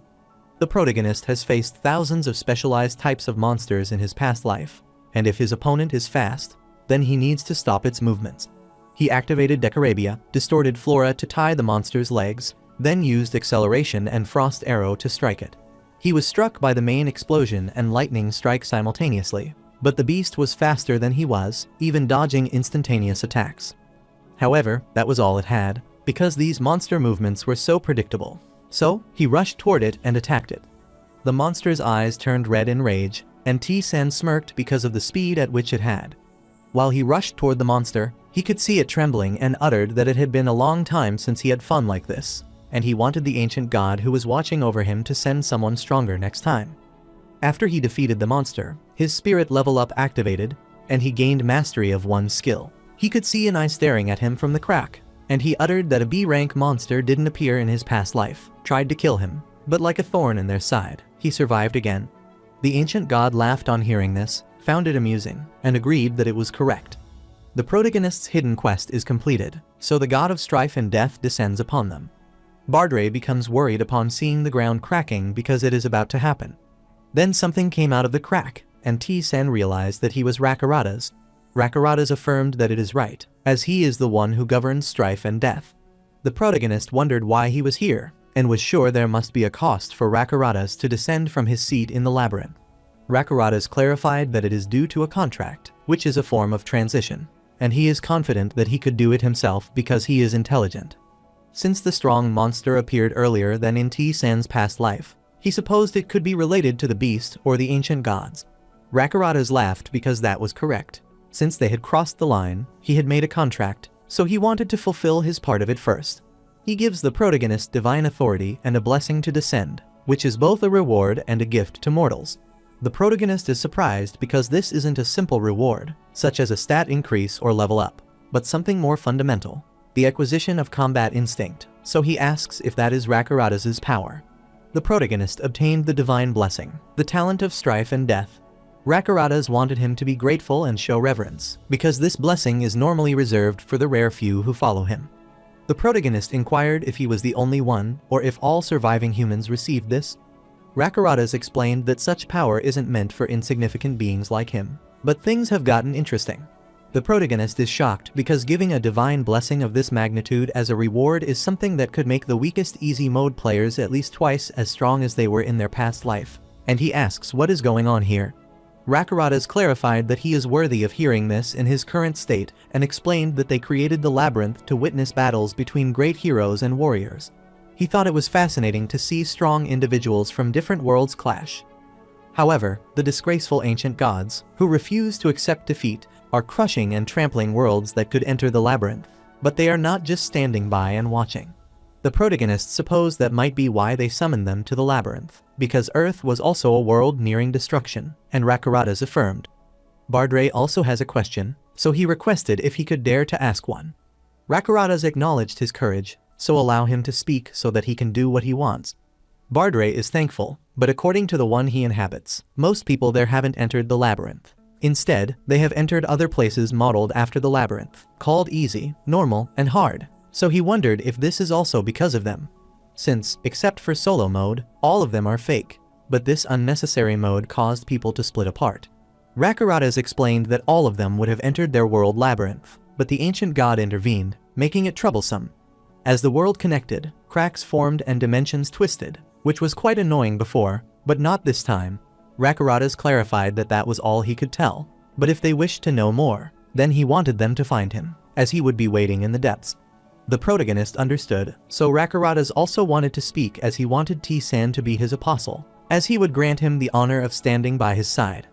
Rakarada's offered him the apostle contract, and the protagonist is annoyed because it's the same contract he had offered him before. He believed that he had declined that offer before, and Rakarada's knew it was true, but the situation had changed. Even if the old gods were losers, they were too strong for a mortal to handle. Furthermore, the vermin are also after him, so he is sure that T-san doesn't want to disappear nameless in vain, and he clarified again that he is offering him the honor of standing by his side. Bardray is worried, and T-san is sure that the god already knows his answer, as he knew accepting Rakarada's offer would make him stronger immediately. But that is not enough, as he needs power equal to a god, so he can't be bound by a god and hit a limit. Rakarada's figured he had refused because if he had accepted, that child would have gone on a rampage, but still, it was entertaining, so he looked forward to his fighting spirit. The way T-san handled the tool of rabble was satisfying enough, so he wanted to give a gift, and he was sure it would significantly aid his plans. Therefore, he should return to the labyrinth and check it out. The protagonist has acquired the special activation skill, Apostle Transformation, Rakarada's, and is startled, so he asks if he knows. Rakarada's knew, but it's enjoyable, so he doesn't plan to interfere. Besides, his journey is fascinating in many ways, so he can't let it be interrupted in such a trivial place, and if it's necessary, then he wants San to use his name. The protagonist thanked him, and Rakarada's expected him to make things more entertaining for him, but he disappeared. Bardray took a peaceful breath after he left and couldn't believe that the first demon goddess, and now even Rakarada's allow his name to be used. Furthermore, he offered a spot by his side to a mortal, so T-san asked if he knew what this meant. The protagonist didn't know its meaning, so Bardray explained that it means he has become one of the god's fingers and has gone beyond a mere apostle to become a kind of divine being. Even though it's not a complete position, it would certainly free him from mortal constraints, which is an ordinary matter. The protagonist is curious about the divine being and this matter, but he wants to head back first. Bardre agreed because that place will be even more devastating than there. After the final wave, the personnel at Yongin City Hall were reduced by half, which is a horrifying sight never experienced before. Finally, it subsided after a full day as the survivors mourned the dead, gathered their resolve, and trained their bodies. The most significant change from this return was the blessing bestowed by Rakaratas, whose effects were more astonishing than expected. Due to this blessing, moves and actions that couldn't be mastered even through training could now be performed effortlessly, which is undeniably a change worthy of being called a divine blessing. People began to strive to understand the newfound strength bestowed upon all humanity, marveling and exhilarated by the incredible power they had acquired. After training for a while, Taeyeon clarified that she can't believe it anymore, and Junhyuk feels like he is losing more easily than before, so he wondered if they all received the same power. The protagonist is sure they might feel much stronger than before, and Taeyeon agreed because that is true. Abruptly, Haeyeon arrived and was pleased to find T-san, finally, and clarified that everyone was looking for him. The protagonist wondered what was going on, as this felt a bit overwhelming. Haeyeon explained they came to thank him because, without him, they would have lost more than half of their forces, and they have all gained new skills. Everyone is enthusiastic, as they want to be much younger the next time they return, because they can't be of much help in this capacity. Jang-san is a bit embarrassed but is thankful to T-san as his comrade survived because of his help. The protagonist is dumbfounded to hear this, and Bardre smirked because the one who used to be wary of him is finally showing him respect, which means T-san action wasn't in vain. The protagonist agreed, as it felt good, so he wanted them not to die so that he could see them next time. Since the quest was completed, he was returning to the labyrinth, and the system started calculating his bonus. T-san is pleased because everything has changed compared to before. He didn't want to be on the receiving end from that moment onward and wanted to counter even more thoroughly. Shortly, he is notified that the settlement is complete, so he's awarded 1,280 points, and he's again informed about how he can exchange those points. He knew that skill proficiency was a better choice against the spell, so he wanted to use some points on skills with slow proficiency growth, so he went with magic. Abruptly, he is warned that if a skill proficiency exceeds a certain level, the point conversion ratio changes. The protagonist is annoyed to see that proficiency increases are being capped, as this has not happened before. Bardre thought this made sense because if high-value skills gain proficiency too quickly, then the balance will break. For example, his Storm Scar sword or Angel's masterful air rack weapon technique, or the demon god's black magic and magical skills. So, if the balance breaks, it wouldn't be fun for them either. It's a balance patch. The protagonist thought it was unfortunate that he couldn't do anything, so he decided to focus on overall enhancement. Since converting points can increase proficiency by about 75%, he wanted to distribute them evenly, with each point accounting for 5%. Some of these will reach 100% and upgrade, which is worth looking forward to. His vision enhancement reached 100%, so it has evolved into Eyes of Synchronization, and he wondered if this is an observation-type skill. He activated the deer walking in the wind, then used the Eye of Synchronization, which helps him see things within his field of vision and even things unseen. He can see the flow of spirit skills. Being able to see mana is fascinating, and is sure this will be a helpful fit for spirits on the 29th floor. After seeing this, he was looking forward to checking the others and the check skill acceleration, combat continuation, enhanced senses, and breathless strike after increasing their proficiency. He found it satisfying, and he has also increased first arrow proficiency, so it deals higher damage to enemies without immunity and causes frostbite. Bardre knew that he was in a good mood, but these aren't the skills he is curious about, because the skill he needed to check was different. He checks the Apostle Transformation skill, which grants him a portion of the power held by Rakaratas' Apostle for 10 minutes, and it can be used once a day. Bardre has seen plenty of maid apostles contact him, but it is his first time he has seen power granted like this, so he is curious about this skill. T-san guesses that it's a good reward for taking down a B-class monster. However, that skill he acquired after defeating Hammond Angel hasn't changed, so he wondered if T-san still doesn't know what it is. The protagonist looked at its proficiency, which was 2%, and guessed it was irrelevant for now because he wasn't a god so that he couldn't use it. However, the skill he is curious about is the skill whose name is unknown. After he returned to Hafren's shop, he was amazed to see he had grown stronger again, as he had never seen someone change as quickly as him. and he was sure that T-san didn't need trivial chatter. The protagonist wanted him to know the process of his world's destruction, as he had said it was destroyed. Hafren agreed, so he explained that, as he said, their world itself tried to kill them, but he didn't know why. Thinking back, the signs were there from before, but at some point, flocks of birds started drying suddenly, land cracked in various places, and volcanoes spewed freely and recklessly. Without knowing the reasons, the world rapidly dried up. The lush green rainforest turned into a desert, and towering buildings crumbled into sand. At that time, they realized that the one trying to kill them was the star of that world, but now only he was left, who had taken refuge in the labyrinth, and asked if this answered his curiosity. The protagonist affirmed, but he wanted to know one more thing, if they could go to his world again. Hafren stared at him and clarified that he was expecting that, as he needed something from there, so he had no reason to refuse. He clarified it would be much harder than last time because the world hadn't recognized his existence yet, so its interference was minimal. But a star that intends to kill him wouldn't be easy to handle, so his advice is to finish as quickly as possible. T-san received a sub-quest from Hafren, requesting that he enter the destroyed world and retrieve the Crimson Jewel from the ruins of the dead king, and he understood everything. This is the place where the protagonist obtains that strange skill, volition power, and there should be some hints about it there. After returning to the ruined world, he realized that this place has the same brutal atmosphere. He saw an eye staring at him from the sky and realized this was totally different this time because it seemed to be so intent on killing him. Suddenly, a giant golem appeared before him, so he wasn't happy at all to be welcomed by a monster like this. He activated Unbreath, then took out his sword and wanted to finish this swiftly, so he rushed toward him. He is sure that normal attacks will be useless against the enemies in this place, but he knows it would be better to avoid them if possible. While the golem threw rocks toward him as T-san expected, he never left him alone, so he activated resistance.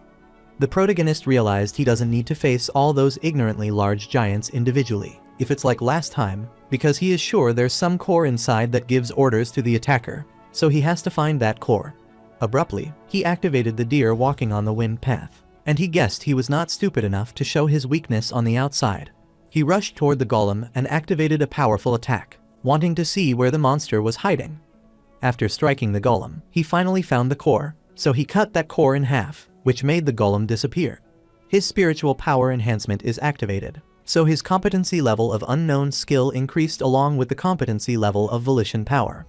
The protagonist is surprised to see the skill's unknown competency increase, as he expected, due to the spiritual power enhancement skill that absorbed the opponent's skill. He is annoyed because it is not even giving him time to take breaths, and Bardre worriedly told him that the storm is coming, which is more severe than the last time. T-san doesn't have time to turn around to avoid the storm, so he wants to break through it. Bardre inquired if he was going to break through it, and wanted him to wait. T-san used shoes made of golem ore and forged with the power of spirits, and he lifted everything that limits him. Bardre is shocked to learn that something like this is possible for him, and tells him there is a cliff ahead. The protagonist grabbed a rock and couldn't believe that he was blocked by a cliff that was so high he couldn't even see the top of it. He can't believe the star is trying every possible method to kill him, as he is facing all sorts of things there. Bardre clarified that the height isn't the problem, but the cliff is trying to close in on each other and trying to crush him to death. On seeing the speed of the cliff, he is sure he doesn't have enough time, so he will get crushed before he even gets to the top. He activated acceleration to rush to the top, then activated freedom of choice, which increased his agility, and he then activated a leap in the air, thus reaching above. Bardre is relieved that he wasn't crushed, but wonders what he would do now.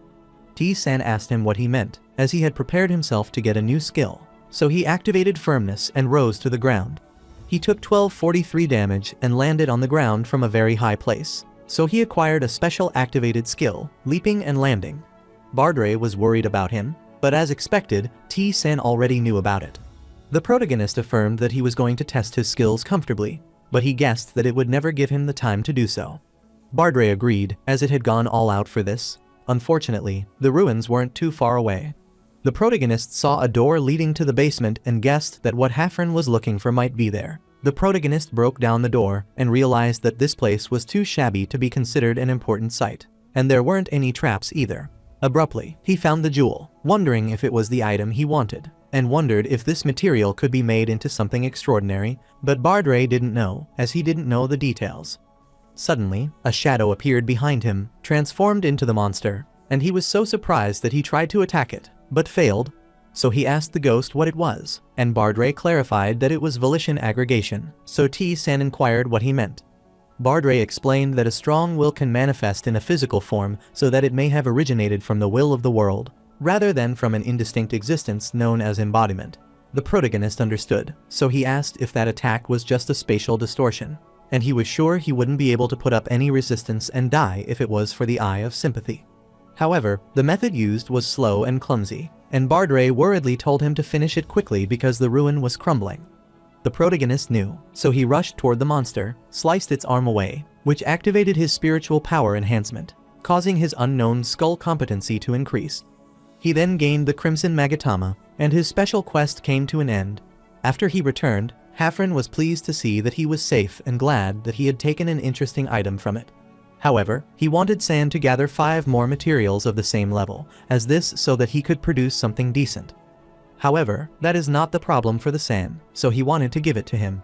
Hafren agreed, but he was amazed as he could feel another change in the vibe he was giving off, so he supposed he might have acquired something from that place. There is no doubt that T-san acquired something after taking down the volition aggregation. When the competency level of his unknown skill increased after the spiritual power enhancement took away the opponent's power, he felt as if something was changing in his senses. However, he is unsure about that, so he wanted to leave and wondered what this feeling was, as he didn't know what it had to do with the unidentified skill. He wanted to go check it out for now and figure it out at all costs. Later, on the 25th floor of the labyrinth in the spirit room, he killed all the spirits and received a notification about the competency level of an unknown skill. Bardray wondered what that was, but T-san wasn't sure. Every time his competency level increases, the question marks change into words. Since he doesn't know, he is sure that outing it to the test is the only way to find out, and the spirits rushed at him to attack, which he blocked. He is sure about one thing. Every time the dark spirit moves, he can feel the change in power and some unknown power flowing throughout the labyrinth. Bardray realized that not only did he sense an unfamiliar power, but he also felt the change every time the spirit attacked, so he wondered what he felt when the spirit was present. T-san has to try it to find out, so he starts killing the spirits and asks Bardray if he has any idea because it also changes when he attacks. Bardray had a guess, so he wanted to go somewhere else because he had cleared this place already, and T-san affirmed. He had been thinking about the power he had mentioned to the protagonist, so he wanted to call it willpower. He wanted to check if he could determine whether his body attacked first or his willpower moved first, and he wanted him to fight against that spirit. Soon T-san confronted the 25th floor boss, who is an intermediate level dark spirit. He glared at it, then began striking and defeated the boss, earning the blue grimoire. The protagonist also obtained the pitch black robe, which was thrown away by a demon, but a black wizard considered it a gift and valued it more than their own life, and he found it amazing. Bardray is in awe as T-san has already checked the time, so he asked how the result was and if he felt anything. The protagonist felt a subtle willpower moving first, which was hard to express in words, and when he thought of wielding the sword in his mind, his body had already done so, and his body moved before his mind. Bardray is shocked because T-san is not trained for this, yet he managed to obtain it, and told him that he has reached a particular stage. Since T-san sees the will of the world, he reached a stage where he can read the will of everything. The protagonist is amazed to discover that it is the kind of power he has obtained. Bardray affirmed that when he encounters an enemy, so there are certain things he does before taking action. The protagonist inquired for clarity if he meant when he takes a stance and decides how or where to attack. Bardray affirmed that he can read his opponent's sword movement, muscle movements, and the look in their eyes, and he is also able to read his opponent's mind, which means he has reached that stage. The protagonist doesn't know if it will be all that useful, but there is no delay between the will to move and the actual action, which means it will be difficult to use. Bardray explained that it is because his competency level is low and told him that it is a valuable power, as it allows him to counterattack his opponent before they can even move. He wondered if that was all the power could do, because T-san could seize the will of the world. Thus, the level of power was too great to be limited to simply allowing its owner to read will.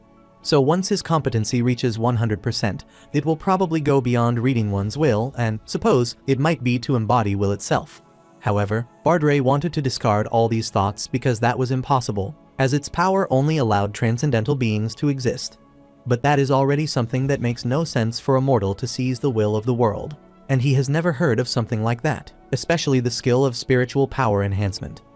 Bardre is confident that there is no doubt that it's a skill that far surpasses the level a mortal can achieve, but he doesn't know. The protagonist wondered what he was doing as they needed to head down now. Bardre agreed, but he wondered how far T-san could go, and he couldn't help but have higher expectations for him. After that, the protagonist conquered the 26th and 27th floors, and then he took down the 28th floor boss, which was the Light Spirit. He looked at his blue Magatama ring, which would grant the user deep and powerful strength through natural powers.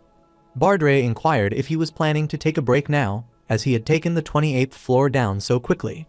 However, the protagonist is sure it would be helpful to move more slowly. But now that he has collected a large number of items, taking a break to organize them sounds like a good idea. He recalled the insane spirit, as he still has a quest given to him by it to defeat the boss of the secret room on the 29th floor. Bardre hates that spirit, but T-sen needs to do it whether he likes it or not, and the 29th floor is in front of them, so he wants to take a break now. Firstly, he wanted to replace anything he could, and he took out the white rune necklace, knowing that the item he had obtained from the secret room was quite useful. He looked at his earring that contains the blood of 100 people, which was made by a mad noble by summoning a black wizard, and then he became the owner of the last blood instilled in the earring. Since he has gathered a lot of black magic items, it might be a good idea to offer them to the demon god. He looked at his mithril bracelet, which had both good offense and defense, and after removing all the items, he was sure this should be enough. So he prayed to the demon goddess who appeared before him, and is pleased to meet him again. The protagonist clarified that this was all thanks to her that he was able to put the black magic she had given him the last time to good use. Lucifer is glad to hear that, and is sure he must have called her to obtain new black magic. She is sure this much tribute should be enough. She bestowed him with Mephisto Black Lightning and clarified that it is a good skill, so he should accept it gratefully. The protagonist is sure this skill might be good because the god has directly chosen it for him, so he thanked the god. Lucifer realizes that it is faster than he thought because he has been to the world of the iron forging child and is sure there won't be long until the day the sprout grows after seeing the power within him. The protagonist apologized because he didn't understand what she meant, and Lucifer clarified that he shouldn't know it now, because if he forces the sprout to grow, he will end up making it rot. She wanted to tell him one more thing that he must have roughly heard about the situation from that crazy god. So she wanted him to know that she would come down to Earth next time, as that was the deal, and she wanted him to win because she trusted him. The protagonist clarified that he would win without her telling him, and is glad because the demon goddess said she would come to Earth, which meant the old god would interfere even in the next return quest. He wanted to hurry up because he was sure it wouldn't end with just a B-class monster. Later, he fights the 29th floor boss, the contorted homunculus, and Bardre finds it painful, as he is sure normal 20th floor players wouldn't be able to handle it. The protagonist decides to test the skill he recently acquired. But first, he wants to start with the magic skill he got from Lilith. The beginner level magic random blink allows him to teleport to a random location within a certain distance from his current location, so he activated that skill. He wanted it to be accurate because it's an unavoidable instant attack, and he activated Mephisto's Black Lightning. This is also a beginner level magic that summons lightning of the demon Mephisto and strikes enemies, which will be unstoppable if the enemy is weaker. As the protagonist expected, this one is also good because he defeats the monster and obtains the Ring of Obsession, along with a Bead of the Abyss. The protagonist decided to put the Bead of the Abyss in his inventory, but he wanted to use the ring now, as it's an item that can increase action speed.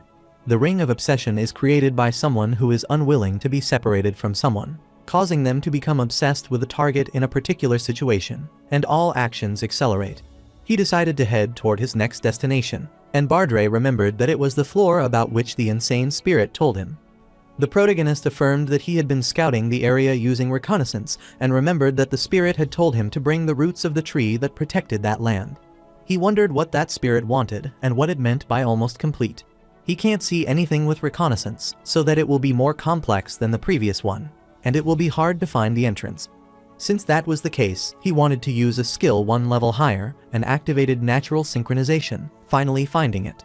He pulled the brick, and the secret room appeared, and he was amazed to see that it was spacious, so he wanted to go over there. The room is the size of a city and is so bright, so Bardre guessed it would be a bit difficult this time. They kept moving for a while and finally arrived, getting closer to a powerful energy. Suddenly, he saw a skeleton, which scared him, and he supposed it was the powerful enemy that the script talked about. So he asked for the root of the tree. The skeleton possessed by the spirit looked at him as if he were a human who killed the natural existence and destroyed the grace left by the spirit king, and wanted him to leave this place, as this is their territory. The protagonist apologized, explaining that he couldn't do that because he needed the tree behind him to complete his quest, and he supposed it would not step aside willingly. The skeleton guessed he might have taken the insane white spirit quest and wondered if he had taken it without knowing it, because pursuing a quest like that was a foolish act. T-Sen realized that the skeleton knew a lot about the white spirit. The skeleton agreed, as it was certain that T-Sen had noticed that it wasn't normal, which was because the Great Spirit King had designed it that way from the start, startling the protagonist. The skeleton explained that the purpose is to stabilize their unstable spirits, and spirits are a form of nature that has gained a sense of self. But nature is originally meant to exist in the world without a self. Since they assigned a self without qualification, they were unstable from the start, and many spirits fell due to negative emotions, which is why something was needed to handle them. Bardre clarified that it is too vile to be called the work of a spirit, and supposed they needed an emotional trash bin. However, the protagonist doesn't care about the origin of that spirit, but his girl is too closely aligned with it. He received a quest, so he has worked hard up to this point, so it's only right for him to receive his reward to grow stronger for that one alone. The skeleton is annoyed because a lowly human is following the orders of a lowly spirit, which is a fitting pair, but it can't win against T-Sen now, so with their power, it could do it. The protagonist struck the skeleton, killing it and dealing 534 damage to the spirit dwelling within its remains. The skeleton is annoyed because he is a human with no manners, no etiquette, and no order. The protagonist apologized because he didn't know how to show manners to a noisy skeleton. The skeleton furiously cursed T-Sen as it wanted to grant him a fitting death, and it actually dwelled in the remains, activating a small ember. The protagonist rushed away. The skeleton explained that this place was granted by their kind and was born to oversee it, so it wanted to kill T-Sen with the power their king had bestowed upon him. Abruptly, the protagonist is notified that this is an enemy that is not victorious, so he activated the first arrow, but it evaporated in no time. The skeleton clarified that this power is the grace bestowed by the Spirit King. Therefore, the sun within him represents the Spirit King's power, which a mere human can't resist. Consequently, it wanted T-Sen to die quietly. The protagonist apologized because the skeleton isn't the only one who can borrow the power of the string.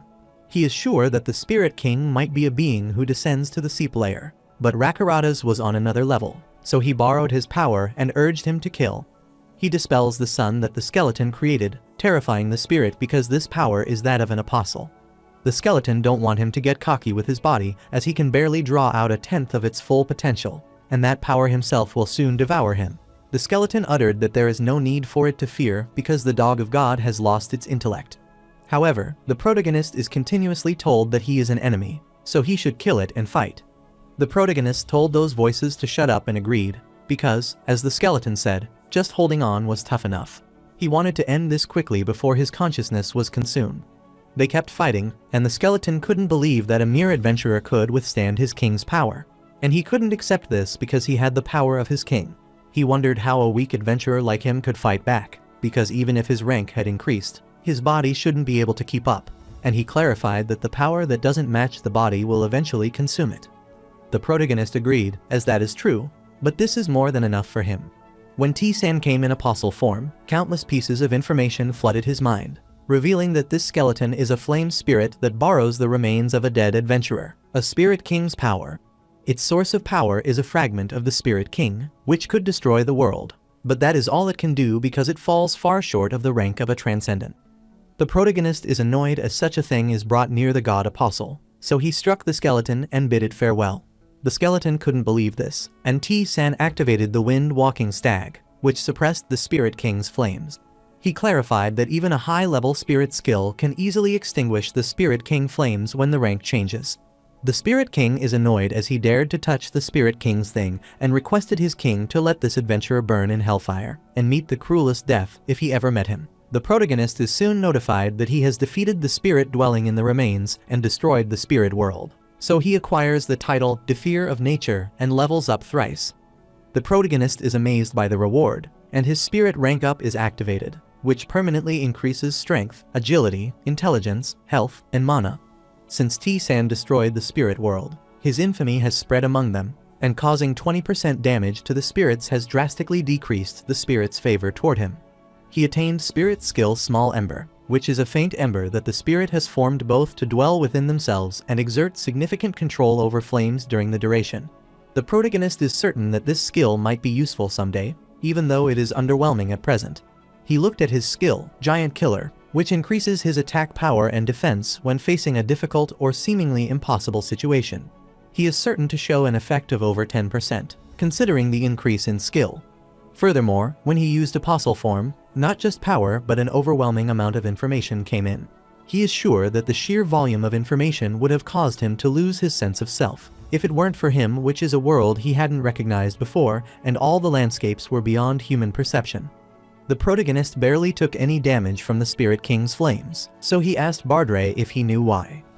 Bardre stated that it was due to the difference in rank, as after borrowing the power of an apostle, he couldn't utilize it at 100%, whereas T-San used almost the full rank. The moment T-San used apostle form, there were no beings that could deal proper damage to him, at most another apostle or someone of similar rank. The protagonist looked at the burning tree as that skeleton burned down the world he sought to protect. Bardre agreed because the surroundings had turned into ashes, and the protagonist took out the burned root of the small world tree, so he wondered if it would be all right in this state. Bardre, it is affirmed that the inside is more important than the appearance. The protagonist is glad because this completes the insane spirit of all quests, and he is confident that he can become stronger after completing the quest. He realized it when he used the apostle's power that the difference in rank between the transcendent, the gods of Labyrinth, and the ancient god is still far too powerful to challenge.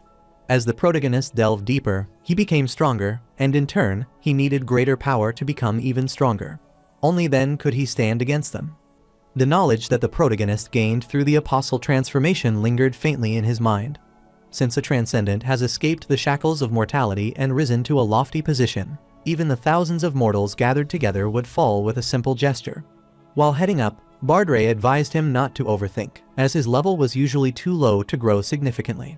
However, he was unique, and when he used the apostle transformation, he roughly became 30% stronger. However, the protagonist is sure this is sufficient to defeat an overwhelmingly superior enemy. Since damage can be reduced due to rank difference, but if the difference in stats is high, it doesn't mean much, because he will take more hits and lose the fight. Bardre is annoyed at how much more he wants since this much is already broken. They arrived at the fire room of Hafren on the 25th floor, and the protagonist is sure that he would lose without the apostle transformation. He entered the room to entrust some material to Hafren, and Hafren bet he would repurchase something outrageous, as if it were nothing. T-San showed him the scorched seed, which held the power of a king, but its power is depleted, and it still retains the power to burn everything. He clarified that he had caught something imbued with the spirit of the king's owner, and also gave him the Abyss Orb, which is found deep within the abyss, so it clings to things nearby. Hafren confirmed that this orb would be perfect for T-San's shoes and realized that something decent had come out of it, as it was closer to a curse, and he then started making the shoes. He wanted to use the seed with the dragon claw and wanted T-San to collect 2 more, so that he could see the finished product. The protagonist is relieved, as he is not far from obtaining incomparable equipment, and he had been counting on Hafren. Abruptly received shoes made of golem ore and forged with the spirit that removes all restrictions on wear and creates a dreadful black swan where he steps. But no one other than the owner will be afflicted with a powerful, indiscriminate status effect. The protagonist is surprised because it leaves traces with every step. Bardre is surprised, as there is no limit to its usage or duration, but stepping out of bounds could be considered a trap. The protagonist agreed because it was great, as it could be used without any condition, and wanted to figure out the debuff it could apply later. He is looking forward to it because his skills are increasing steadily. Soon, he arrived at the White Spirit room and told it that the quest had ended, which was to defeat the boss of the 29th floor and retrieve the root, so he bought it. The White Spirit is shocked to learn he did that, and is sure that T-San has heard about it from there that it is nobody. The protagonist has heard about the spirit and the existence of the White Spirit. The White Spirit explained that it was born that way from the start, and the first thing it saw was the scornful gazes of its kind. The first sensation it felt was pain and oppression, but it didn't mind it because it believed that just being with them like this was enough. The spirit thought that if it fulfilled its role someday, they might think of it as one of them, but everyone abandoned it, and it was left all alone in the spirit realm. In that empty world, The spirit realized it wasn't the same kind of spirit as them, and was no more worth than a leaf on the roadside. So the white spirit wanted its revenge on the one who abandoned it. And the cause of all this is the Spirit King. The protagonist agreed, and the white spirit began to cry, knowing it could never achieve its goal, but it could live peacefully now that it had found some stability. But that is not why it is there, as it made a contract and came there for revenge, and it cannot do so. But T-san is different, as he can kill the king. Since they made the insane spirit a tool, it sought to exact revenge as a tool, for this is the path it had chosen. Abruptly, T-san's sub-quest is completed, and a revenge-seeking spirit has been infused into his weapon, so its effect has changed. Bardre is shocked because NPC is the quest requirement, so he wonders what will happen now and about the quest. The protagonist is sure he doesn't need to worry about that and asks the apostle of the great magician if that is right. The apostle of the magician wondered how it was, as it had been so long since it had last realized its T-san. Bardre is shocked to see Balba Bamba there and wonders what he is doing there. Balba Bamba clarified that the contractor responsible for the 21st floor has disappeared, so he has to fill the gap, as this is also his duty. It will need to set up a temporary quest line, so it told T-san to take care of it. The protagonist supposed this might be how the labyrinth rewards are distributed, and he decided to check the state of the spirit-infused weapon. He looked at the carved relic description, which now includes that its attack is increased against all enemies, but the spirit infused more damage to the Spirit King, and can activate the spirit skill, the Forsaken Blade. The protagonist wondered what that was and realized that the additional damage to the spirit was no joke, but it seemed as if it wanted to sacrifice itself to take down the Spirit King. The protagonist thought this was absurdly high equipment efficiency, as the damage percentage increased, and it granted a whopping 60% damage increase against the Spirit King. He is sure this will be helpful in his fight against the Spirit King, but the most significant advantage of this option is something else. Bardre is shocked as that option is way too overpowered, as it can transfer the effect to another weapon. The protagonist agreed, as that is an in-game tier time that he can use all the way to the end, and he wanted to head to the 30th floor, because he had gotten most of the reward on the 20th floor. After a while, the protagonist fought against the 30th floor boss and activated Ember, thinking this was perfect for testing. He wondered if he could completely take control of the flames used by a spirit of this level and bid his farewell to the boss. He defeated Ifrit, his level increased, and his soul resonance was activated, and he obtained the titles of Settled One and One Striving for Perfection as he cleared the 30th floor. The protagonist realized that it was too much and supposed it might be due to the 30th floor. He reached the average that anyone would recognize and earned the title of Adventurer, leaving behind meaningful changes in his footsteps. He acquired a ring imbued with an unknown aura, which contained mysterious energy that attacked the owner's enemies. The protagonist realized that the reward for the secret room was good as well, and he looked at his title, Adventurer, which is given to a qualified individual, and wondered if it was okay to receive a title like this on the 30th floor. Bardre clarified that it's the king's qualification, as it's only given to chosen adventurers, and Guide of Sin probably didn't receive it. The protagonist uttered a phrase to make sense because the Guide of Sin is hated by the gods, and he opened his stats window, realizing that he was at 69 levels and liked his overwhelming stats. Since they were at it, he wanted to take care of the other matter, and he broke down the wall where the Guide of Sin's third tier was hiding. The protagonist greeted everyone as if it were their first meeting. They all started trembling at the sight of him, considering him a monster, and wondered how he had known about it. Bardre clarified that he can roughly tell when something is hiding, and he wanted to put an end to the Guide of Sin. The guide of the members wanted him to stop, as he would regret something. The protagonist wondered why not, and the man clarified that he had contacted the depths, so if he messes with them, he would die. The protagonist supposed that from depth, they meant their leaders on top, and the man affirmed that he was sure that no matter how strong he was, he could not beat an adventurer who had passed the 70th floor. He wanted T-san to surrender before that person arrived, and he supposed it was working, as T-san was wavering. He confidently asked the protagonist what he would do, but T-san quickly kicked him, shocking him. The protagonist doesn't care about it, as he intends to go his own way. Bardre realized that they had lasted quite a while, and even if they were the enemy, he couldn't help but pity them. He learned their teamwork was not as bad as they had held against T-san for 10 minutes. The protagonist is sure they might be pretty intense, so they wanted to check the skill he had gained through spirit enhancement, but he had to wait.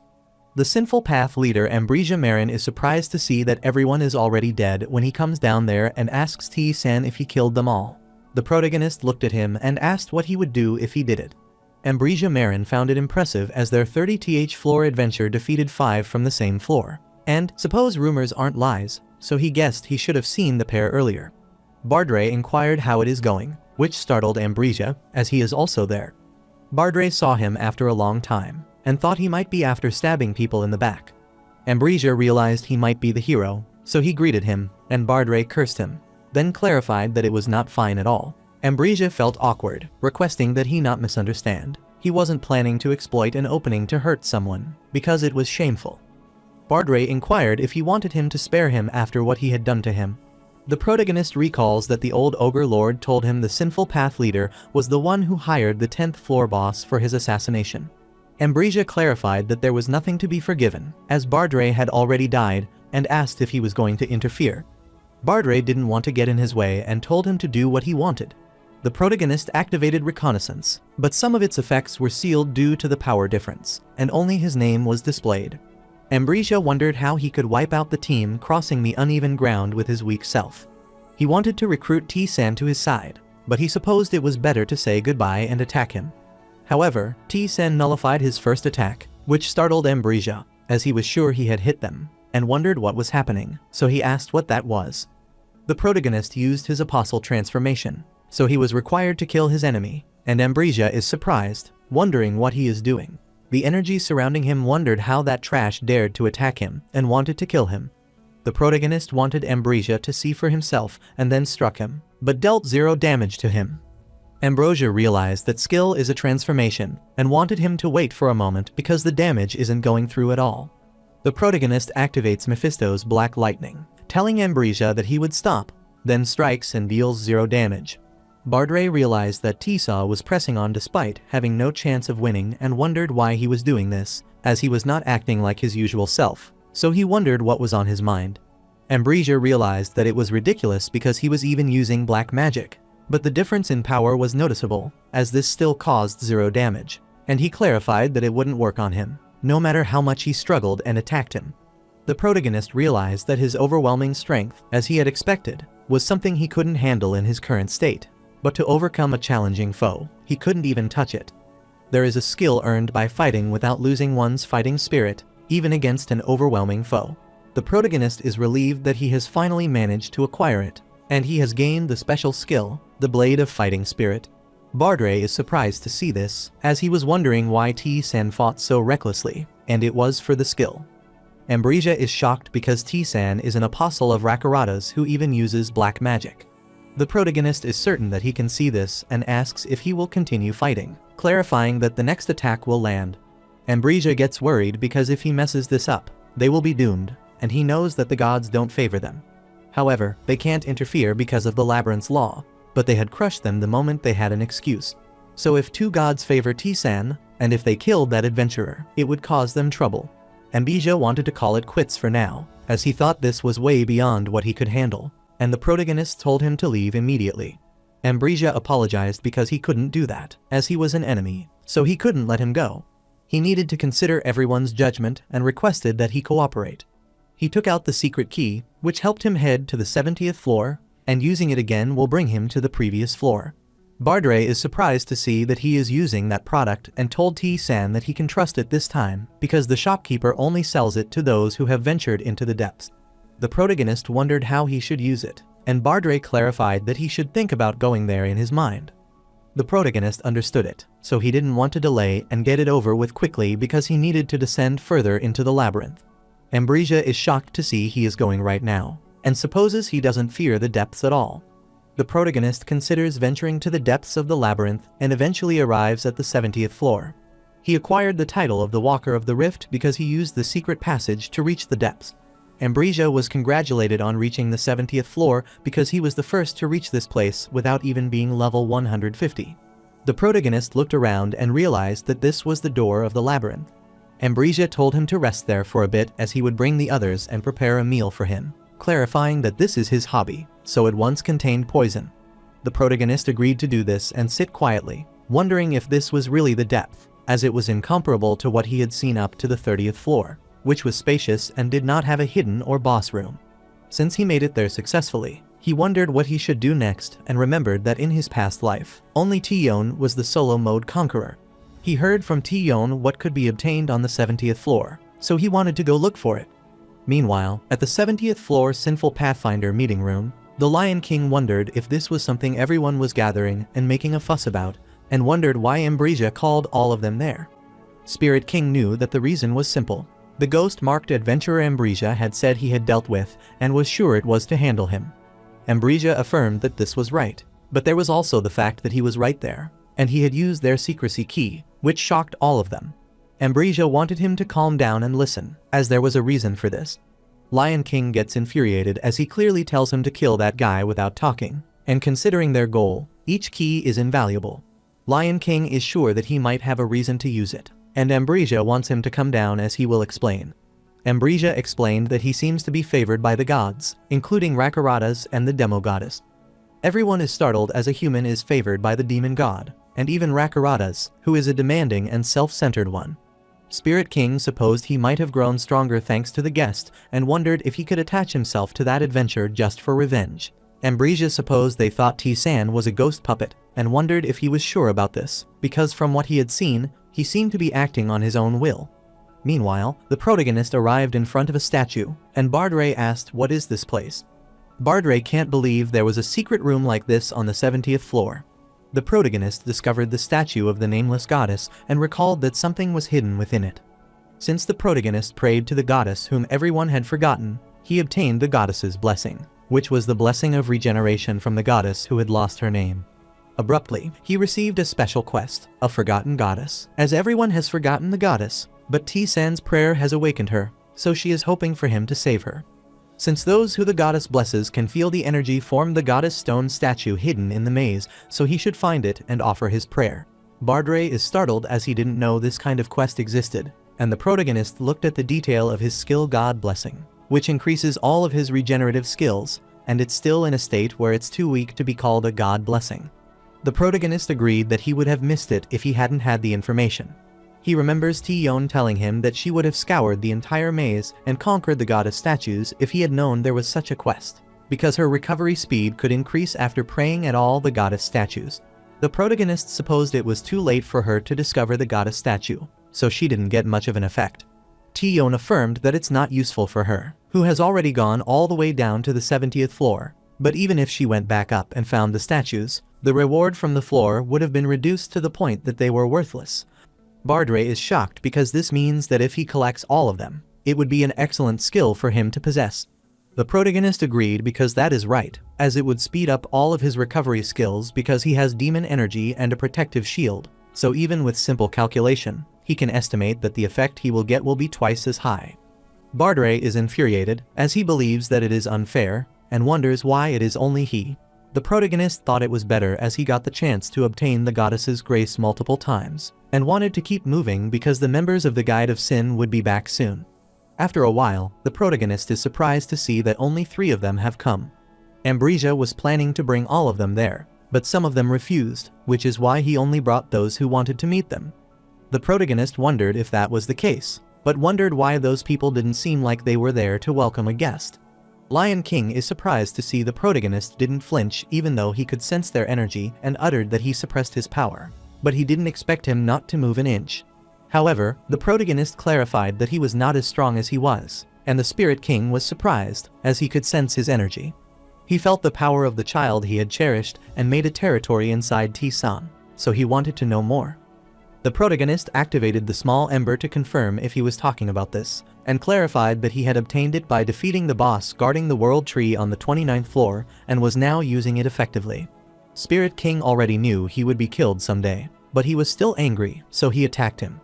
T-San took 3069 damage, and the protagonist realized that he didn't even attack him directly, but he guessed that just his change in emotions was enough to be a death threat. He can't believe that he tried to kill the guest he invited, which is cool. All of them were startled, so Lion King told him to control himself because if T-San dies, there is nothing they could do to undo that, and Spirit King agreed. The protagonist has no intention of following them, no matter what they wanted them not to talk about. Since the Guides of Sins are cowards, but now that they know there is something about him, they wouldn't touch him recklessly, so he wanted to stop this obvious drama. Lion King accosted Bardre, telling him that he had found a pretty good puppet, as he was the one who gained the attention of all the gods for being considered someone who would be able to conquer the maze. However, Bardre went off on adventures just for his revenge, so he asked if he wasn't ashamed of himself. Bardre got to see this ridiculous side of him, so he guessed it's not that bad, and he wanted to know who ordered him to be killed. Ambrosia laughed, telling him that she hadn't come there, which infuriated Bardre, as he guessed she didn't have the confidence to look him in the face. But that was not a problem, as he would meet her soon. The protagonist wanted them to conclude quickly because he needed to go down quickly. Ambrosia agreed as he wanted to get straight to the point, and was sure T-san knew that the gods entrust their power to shape this maze. They wanted to confirm one thing about him, whether it was true that God had given him power and protected him, which is why they were going to summon the demon now. He thought that if this is true, that he is under the protection of the gods, then she will certainly descend to this place. Lion King requested the great god to come as they offered her their tribute, and shortly, the demon goddess descended. Lucifer is annoyed to look at them as the trifling things like them dare to call her down and suppose they have tremendous guts. Lion King found it hard to believe as he used the pitch black jewel, offering it, but Lucifer descended right away. He thought he would need to offer 2 of 3 items of the same level to get her to descend. They knelt to her while trembling, and Ambrosia told Lion King to get himself together. The Lion King knelt, then greeted the demon goddess, and supposed she had something to do with T-san's, judging by how easily she accepted this call. However, he wondered why T-san isn't bowing his head, no matter how much he is favored. The protagonist realized that she was not in a good mood, and the demon goddess wondered if she should be happy to see him there. She wondered if she should be sad to see that loser, which was such a strange feeling and annoying, so she asked the Guide of Sins for their reason for calling her there and wanted them to get straight to the point, as she would try to listen. The Lion King is grateful for her grave, but he wishes to ask one question and explain that the one in front of her claimed to have learned black magic with her permission, so he wants to confirm if that is true. Lucifer thought they were filthy people, so he explained that they had created the maze to seek adventure and challenge, not to encounter complacent insects like them, and he wondered what had led them to this point. Even though it is upsetting, they decide to minimize their interference so she can't kill them, and since they have paid the price accordingly, she has no other choice. She agreed to give him an answer and affirmed that T-san had cleared the quest she had given him. As a reward, she granted him demon energy that only her people could possess, and he was one of the people she favored. Lion King worriedly cursed his fortune as it was too risky to mess with someone who God favored, so he wanted to take T-san as an ally. The protagonist clarified to the demon god that he didn't intend to get along with them because they were his enemies. He wanted her to notarize his duel with those people from the Guide of Sin, which startled the Lion King. The protagonist knew he would have to face them one day, but there was still a huge gap in skill between them at the moment, and he was sure that after he left, they would try to eliminate him at all costs. The protagonist wanted to establish a rule that ensures the duel can only take place when they are on equal footing, or at an event where it's difficult to predict the winner, because he didn't want to die without being able to do anything. Lucifer laughed, liking his idea because it was right, and that was what they had come to this place for. Since the gods didn't come to this place to see those losers who only care about their own safety, and she supposed he wanted her to set some boundaries. She liked the idea as she had no intention of interfering in a fair fight from the start, so she decided to set the rules. She clarified that they are allowed to fight T-san, but they must maintain their boundaries. Those who are too strong are not permitted to go upstairs, and they must obtain her permission before doing so, and if they violate this rule, she won't stand still. Ambrosia requested that she clarify to what extent she was referring to the mentioned boundary. Lucifer knew that T-san was on the 30th floor, but his level surpassed the players on that floor, as he could fight some of the adventurers on the 40th and 50th floors at his current level. She told T-san that this was a bonus for making such a satisfying choice, and as she expected, he didn't disappoint her. He obtained the blessing of the demon god as the man who wins by rule. She made the contract in her name so that complete darkness would come upon those who violate it.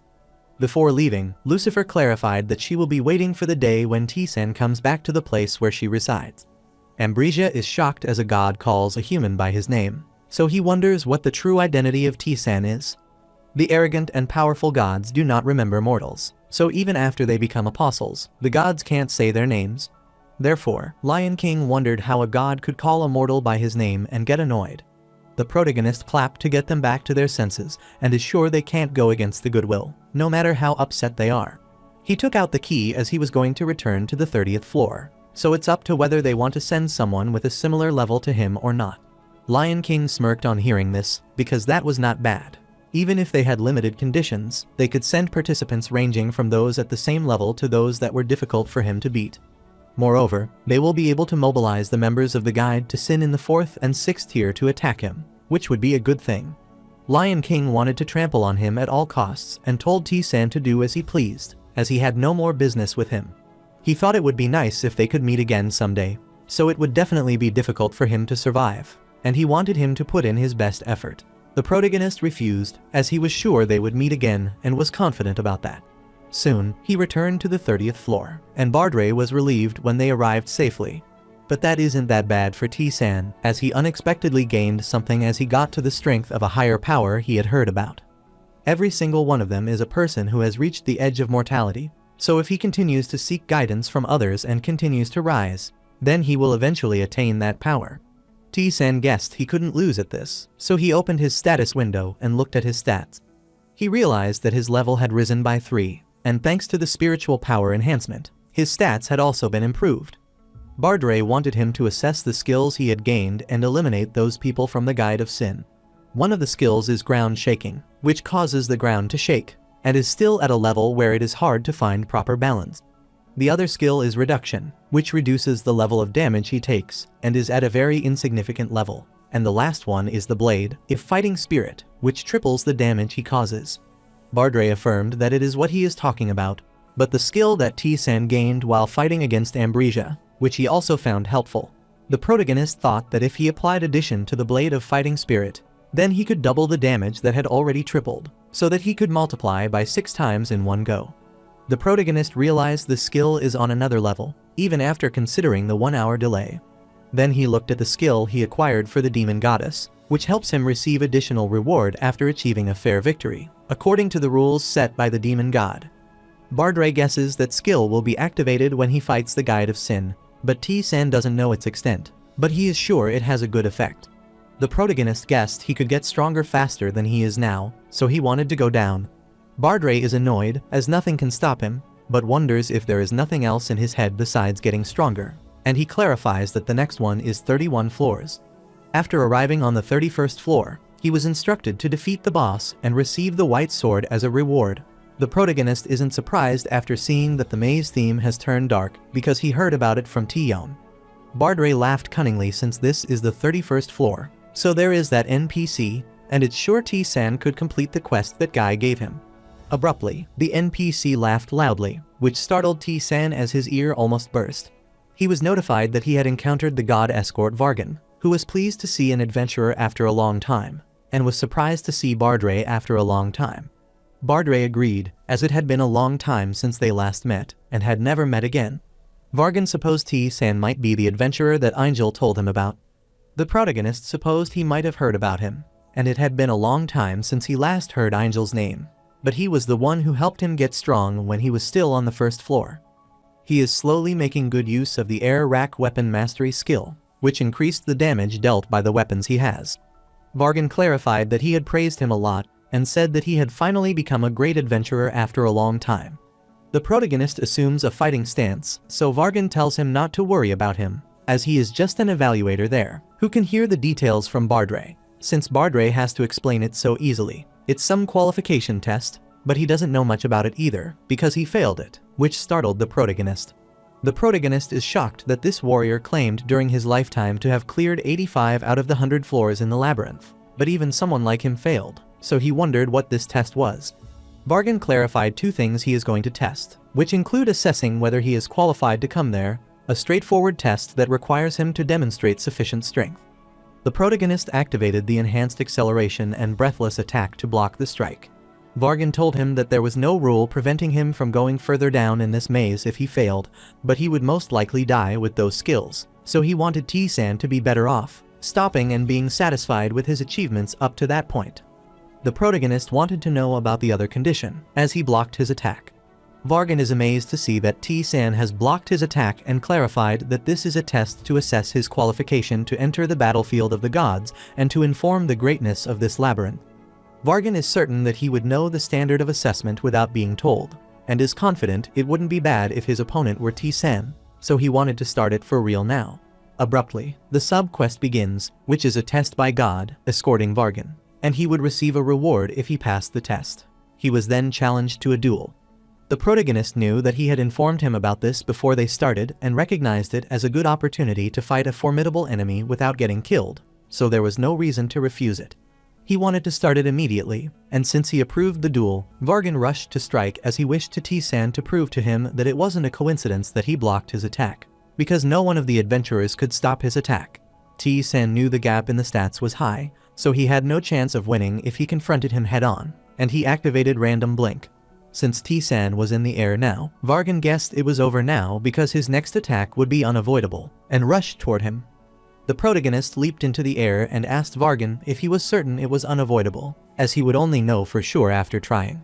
The protagonist rushes away, then strikes Vargan, inflicting 64 damage on him, and is worried because that is the only damage Vargan has taken, but realizes that, other than the aura, nothing could break through his defenses. Vargan looked at him and realized that he was such a quick-witted guy, but there was a considerable difference between them, and he slashed at him. He asked T-san what he was going to do, as he was still floating in the air and losing his balance. The protagonist activated the landing system to ensure a safe descent, and Vargan is amazed, as he himself possesses the landing skill. T-san realized that he was close, but after that fight, he knew for sure that the man before him was an undefeatable opponent, so he had to reach at least the 60th floor to be able to fight him. Vargan is in awe as he finally understands why Angel praised him so much, as he is unbelievable. Bardre couldn't believe he saw T-sa being cornered, but it seemed like he sensed the difference in their strength, so he wondered if he would give up. The protagonist decides to utilize demon energy, as he is certain that by fighting such an enemy, he will gain something valuable, and thus, he wants to continue the fight. Bardre saw them fighting fiercely, and as he expected, T-san couldn't give up, which is why he wanted to watch him. After some time, the duel ended, and Vargan clarified that it was as he couldn't continue any longer, as he felt he might make a mistake and end up fighting him using all his strength. He found it surprising as T-san reached the 31st floor, but he was able to hold out for that long against him. Bardre didn't expect T-san to be that strong, as he couldn't even hold out for 5 minutes and fell, which was considered an outstanding accomplishment, and he was rewarded accordingly. However, T-san lasted for an hour. Vargan couldn't believe he had survived that long against him, and he reached out to help him stand. His sub-quest was completed, so he would be rewarded by Vargan accordingly, and clarified that it might be possible if it is T-san. He is referring to being qualified to represent the labyrinth and engage in the battlefield of the gods. The protagonist's sub-quest began with the realization that there are gods who reject the will of the great wizard who created this labyrinth, so he must go to the battlefield of the gods and achieve victory, which startled the protagonist. He wondered what the battlefield of gods was, and Vargan explained that it was not a complex story, as he knew many gods in the labyrinth, and also about the magician. The gods who agreed with the magician will have come there, but the gods who disagree are still in the outside world. Those weak gods who couldn't enter the labyrinth are foolishly showing off for no reason. The protagonist wondered why they weren't beating them up, or if they could enter the labyrinth. Vargan's wishes were simple, but it's not because several gods outside have turned the battlefield into their territory. Even the gods of the labyrinth will suffer a loss of power, but for the outside god to enter the labyrinth, they can't do it. Bardre agreed that the risk is high because to enter the labyrinth, they must destroy their own territory. However, unless they are powerful, their divine rank should be shattered. He's sure Bardre knew that, and that's why the god doesn't think it's worth the risk, and T-san affirmed. Vargan is sure that if someone too strong goes outside, God will block entry altogether, but if someone too weak goes, then innocent adventurers will die. However, if someone strong enough enters their world and defeats their slaves, this is different, and T-san is different. Vargan remembered he hadn't rewarded him yet, so he wanted him to take it and give him the golden ring. Even though this is too much for adventure on this floor, T-san has proven himself, so he deserves this reward. Bardre worriedly asked him if he was sure he could give San this ring, as this kind of ear is hard to find even on the 50th floor. Vargan is sure that the deeper he goes, the less valuable it becomes, but Bardre clarified that this feels like too much, as that is still a long way off. However, Vargan doesn't think that, as he will reach the deeper floors, it wouldn't be a problem, and asked what he was thinking about the quest he had given him. The protagonist decided to use the ring well. so he inquired about the reward he would get if he won on the battlefield of the gods. Vargan clarified that the reward is more than enough, as the gods of the labyrinth will give him a generous reward for removing a thorn on their side, and he will as well. The protagonist sighed, then decided to give it a try, as this was an opportunity to become stronger. He accepted the sub-quest and asked how he could get to that battlefield. Vargan told him that there was a gate leading to the battlefield, so he should go to the 33rd floor, and then proceed to the room on the far left, where he could use the divine altar. Since that is not too far, Vargan is sure he will reach there soon, and he wants to leave to prepare for T-San's reward in advance. The protagonist knew that Bardre couldn't complete the quest, and Bardre affirmed, telling him that they had said he needed to get stronger, so it was impossible for him to do so after that. He continued down the labyrinth and never returned, but he does know something that, as he goes deeper, there are a few transcendent beings who force their way in, even breaking their divine rank, who are not gods, but as long as T-San is careful, he doesn't need to worry about them. However, the way Bardre is saying that makes him even more uneasy, and he feels like something big will happen someday.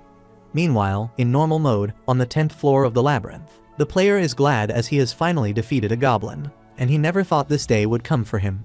Kim Johan always ran away after nearly dying to a monster of the same level, so he stayed stuck on the 5th floor for months. As a result, he was labeled a failure and never gained entry to a proper party. According to the community, in solo mode, players are required to clear the tower solo, without cooperation, but in normal mode, they can form parties, but no one lets him join. He admitted that he had no talent, but that was no longer the case, as he had gained the god's blessing, which is the talent of struggle and death. Thanks to the blessing he got from returning from the second earth, he was able to grow stronger rapidly, which is because T-Sen gave him this skill. He could fight monsters that were once too strong for him, and he recalled T-Sen's name as he gave him a new possibility, so if he met him later, he wanted to thank him, but no word would be enough to express his gratitude. Meanwhile, on the 31st floor, the protagonist killed all the knights and increased his divine power. He's surprised, wondering why his divine power is growing suddenly, so he wonders if it's similar to when he fights a strong opponent and steals their rank after defeating them, or if this monster possesses divine power. Bardre is sure that it isn't the case, as there should be something with that kind of extraordinary power. The protagonist wanted to ignore it for now because it was only 1% and they didn't know its effect yet. He realized that he hadn't contacted them since the second Earth return, so he opened the community window and then invited them. He was pleased to meet them after a while, so he asked if they were both there. They were delighted, and Jun Hyuk thought he had disappeared somewhere like last time. The protagonist didn't want him to mind it, so he asked how far he had gone down. Taeyeon clarified that it's tough, but she is managing and is almost done with the 10th floor, and Jun Hyuk clarified that it becomes easier thanks to the god's blessing, as he heard players in other modes are going down faster than before, too. T-San supposed this might be the god blessing that Rakuratas gave to all Earthlings during the second Earth return. The protagonist clarified that it was good to hear and asked if there was anything else to report. Taeyeon said that the trial of arrogance was fine, just as he had said, and asked if it was 1 foot above hers, as she was stuck there. Jun Hyuk supposed she meant the quest where he fights water-based enemies with a difficulty level set per floor, but she also stopped around there. The protagonist clarified that it is fine, as they will receive a reward after clearing the 10th floor, making it easier. Jun Hyuk wanted to do his best, and Taeyeon asked if he had checked the community, which is one about easy and normal mode. The protagonist refused, as he had, and didn't have the time to check her messages, so he asked what it was. Taeyeon doesn't want him to be serious, as that's not bad news either, but it's a long story that he will find out later. The protagonist affirmed that he wasn't interested in the easy and normal mode stuff, but he had a lot to do, so he wanted to wrap this up. He told them to be careful, and they wanted him to be cautious as well. Meanwhile, on the 31st floor, a secret room acquired a sword containing sacred power bestowed by the god, and its title was activated. As a result, the secret room's reward was doubled. Bardre, like the reward and T-San, decided to keep the sword and is certain that the title will be helpful in the future, so he wanted to continue since he had momentum. Abruptly, he went to the 31st floor boss, who was a knight with a fragment of ego remaining, and defeated the boss to obtain the golden sword. The golden sword is a flawless sword forged with an unbreakable mineral, and T-San realized it has a higher attack than his current weapons, so he wanted to switch. However, next is his skill proficiency, so he looked at the Sword of the Storm Scar proficiency, which is 39%. Bardre knew that he was deliberately using his sword technique from the 30th floor to break through. The protagonist sighed as it didn't seem as easy as he thought. Then he arrived at the 32nd floor quest, and after defeating the boss, he would get blood-stained armor as a reward, and he wanted to fight quickly. Bardre wanted him to remember that he had told him before that, at a certain level, learning swordsmanship becomes difficult. Since he is currently at a challenging stage, known as convergence, he must combine what he has built with the swordsmanship he has learned to create something new. The protagonist agreed that he knew it would be easy, so he wanted to figure it out over time. Bardre knew it was not easy, but then he realized that he could break through that limit sooner than he thought. Meanwhile, on the 32nd floor, sub-quest Trail of the God of Sword, he has discovered the altar of Eheli. Bardre explained that Eheli is the god of swords, and T-Sen supposed that it was perfect timing, so he wanted to take the trial of the god of swords. After discovering the altar, he received a bonus, increasing his strength permanently by 10 and his HP by 30. The protagonist thought this trial would be dangerous as it is the god of swords, but Bardre couldn't understand. The protagonist explained that after going to Bigesida to rescue Anisha, they still had the god of sword power, Orai. The attack-boosting power that he had back then, as well as Bigesida, which he actually liked, were destroyed too, and it will make him hostile toward T-San. Bardre clarified that the god of the sword is the most indifferent god in the labyrinth, so he doesn't care about T-San at all. The protagonist is sure they will get it out soon. He placed his hand on the altar and could sense a cold body flowing into his body through the sword, but he also sensed emotions like curiosity, doubt, and welcome.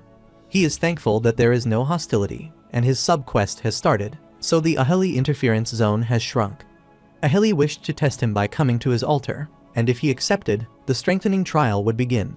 The protagonist is startled as he is given an enhanced trial, and Bardre is sure Eheli must have heard about him, as he has no intention of just testing the waters. This is the first time Bardre had heard of the enhanced test by Eheli, so he wondered what kind of trial it would be and recalled how he fought Eheli's follower when he took the trial. The protagonist is sure that he had fought one of Eheli's followers of the Apostle, and he accepted the challenge. Bardre is certain that this is what will happen, but he is worried about sensing the strange energy and Eheli's power descending upon the ghost, which makes him wonder what is going on. Firstly, he needs to land a decisive strike on an equal status ghost, and secondly, all non-swordsmanship skills are prohibited, and ultimately, the quest will not end unless all conditions are met.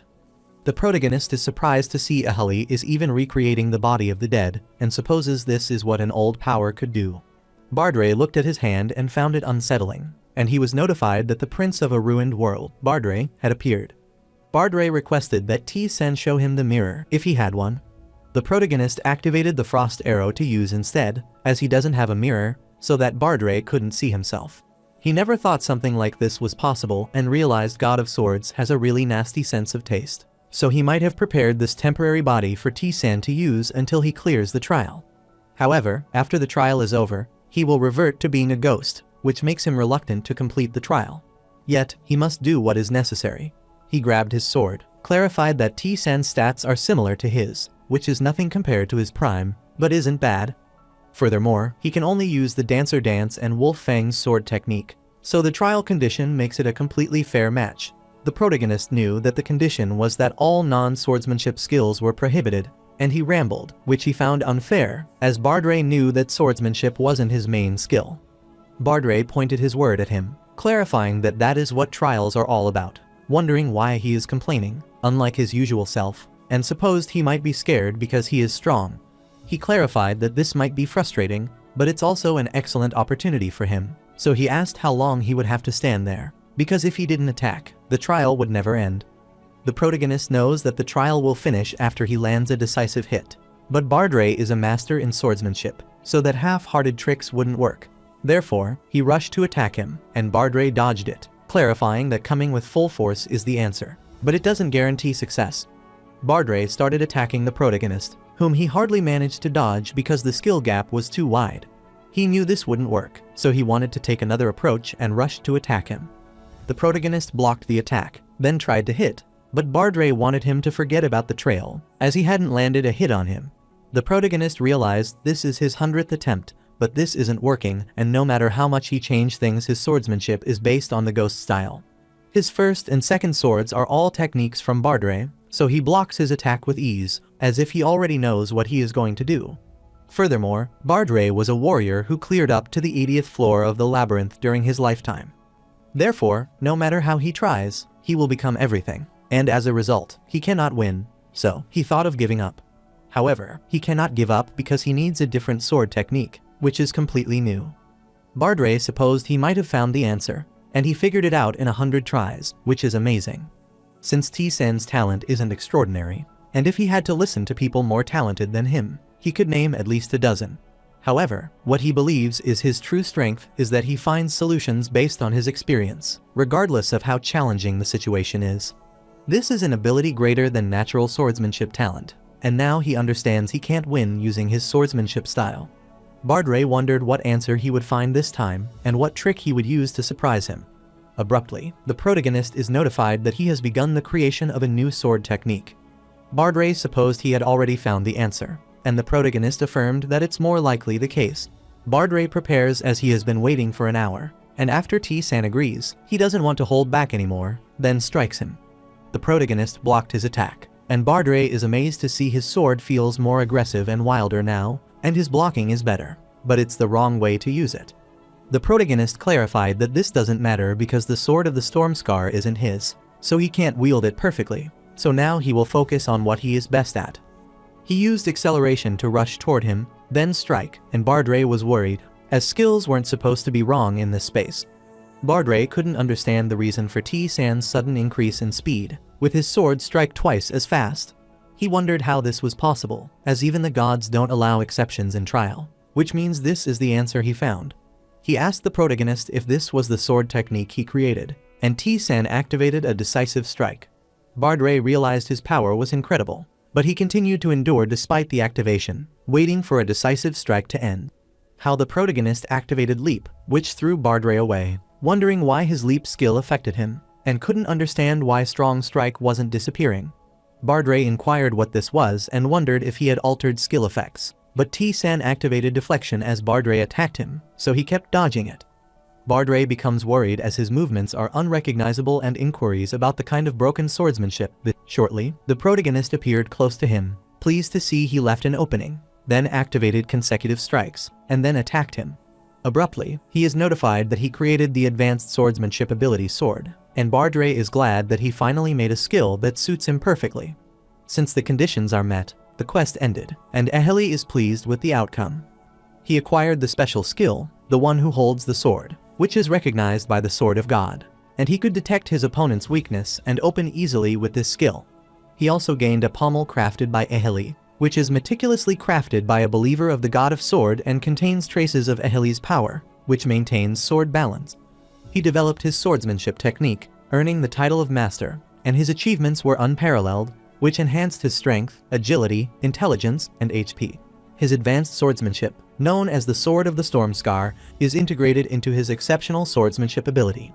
The ability sword is a unique technique built upon the labyrinth system and based on the wordsmanship once used by the Prince of a Ruined World, which can perfectly integrate several skills into swordsmanship. With the Master qualification, he could pass down his skill to a disciple, and a few reach this level. The protagonist is surprised to see the Master qualification, so he asks Bardray if he got this too.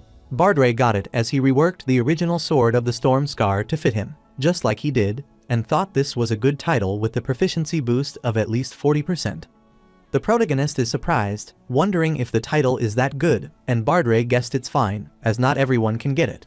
Furthermore, the swordsmanship that T-San created is something that anyone can make. The protagonist wondered why, and Bardray supposed he might be kidding as his sword technique activated skills that changed their effects. Usually, acceleration lets him dash toward his opponent quickly, but in the swordsmanship, it increased both attack speed and agility. While with agility, the caster jumps, but instead, Bardray was the one who got launched into the air, so this is the technique that interferes with the labyrinth system and alters skill effects. Since the skill usage was forbidden in the trial, he wondered what was happening, as there were exceptions in a god's trial. The protagonist clarified he wasn't using skills but swordsmanship, so there is no exception in a god's trial, but Bardray can't get it. The protagonist decides to explain another way that he is strong because of his skill, so if he can't use it, then he has to draw out their effects through swordsmanship. Bardray is surprised, as T-San knew the condition but still thought of it. He wondered if he had even come up with that. and if he had experienced sudden enlightenment. The protagonist realized that swordsmanship would not work alone, as the skill gap was huge, so he thought back to his fundamental weapon techniques. His most potent weapon, and the reason he descended this arc, was because of the countless skills he had. At first, he assumed the trial conditions meant he couldn't use his skills, but after a while, he found a loophole in that condition. Since he had ended up being obsessed with not being able to use skills in the first place, even before acceleration, he could dash quickly through the enemies without using a skill, but naturally moving. Since he acquired Breathless Strike by holding his breath and continuously attacking, while also lowering his stamina to gain endurance, it was how he always acquired new skills. Leap and Strong Strike were skills he could physically demonstrate even before he acquired them. Therefore, to gain skills in the labyrinth, he had to draw out the force of those skills using his own body, so he stopped consciously thinking about using a skill, which is the condition for acquiring skills. There were things he could do before acquiring the skill, and considering this approach was how he utilized some skills. Bardray supposed it might work as long as he could produce the same power as a skill, and found it impressive, as he never thought it that way. Soon, Ephily's area of interference decreased, so Bardray started to disappear, and it was time to say goodbye to this body, which was a little disappointing. The protagonist, called, accosted him worriedly, but Bardray didn't notice that he looked at him like that, as he had fun in his own way. The protagonist had too, so he thanked him, but Bardray wanted him not to thank him, but Ephily, because if it weren't for him, they wouldn't have this opportunity. Just like he said, T-san knew this trial was an excellent opportunity for him since the enemy on the 30th floor was helping him improve his swordsmanship. He supposed the god of the sword might have set an opponent who truly challenged him to help him grow stronger, so he bowed to thank him. Ephily offered his contract of apostle, but T-san refused it, and Bardray realized he wouldn't get tired of it and was sure it would become a rumor among the gods at this rate. The protagonist is surprised to see that he has returned, and Bardray affirms that they immediately returned him to this body, but he had fun until he lasted.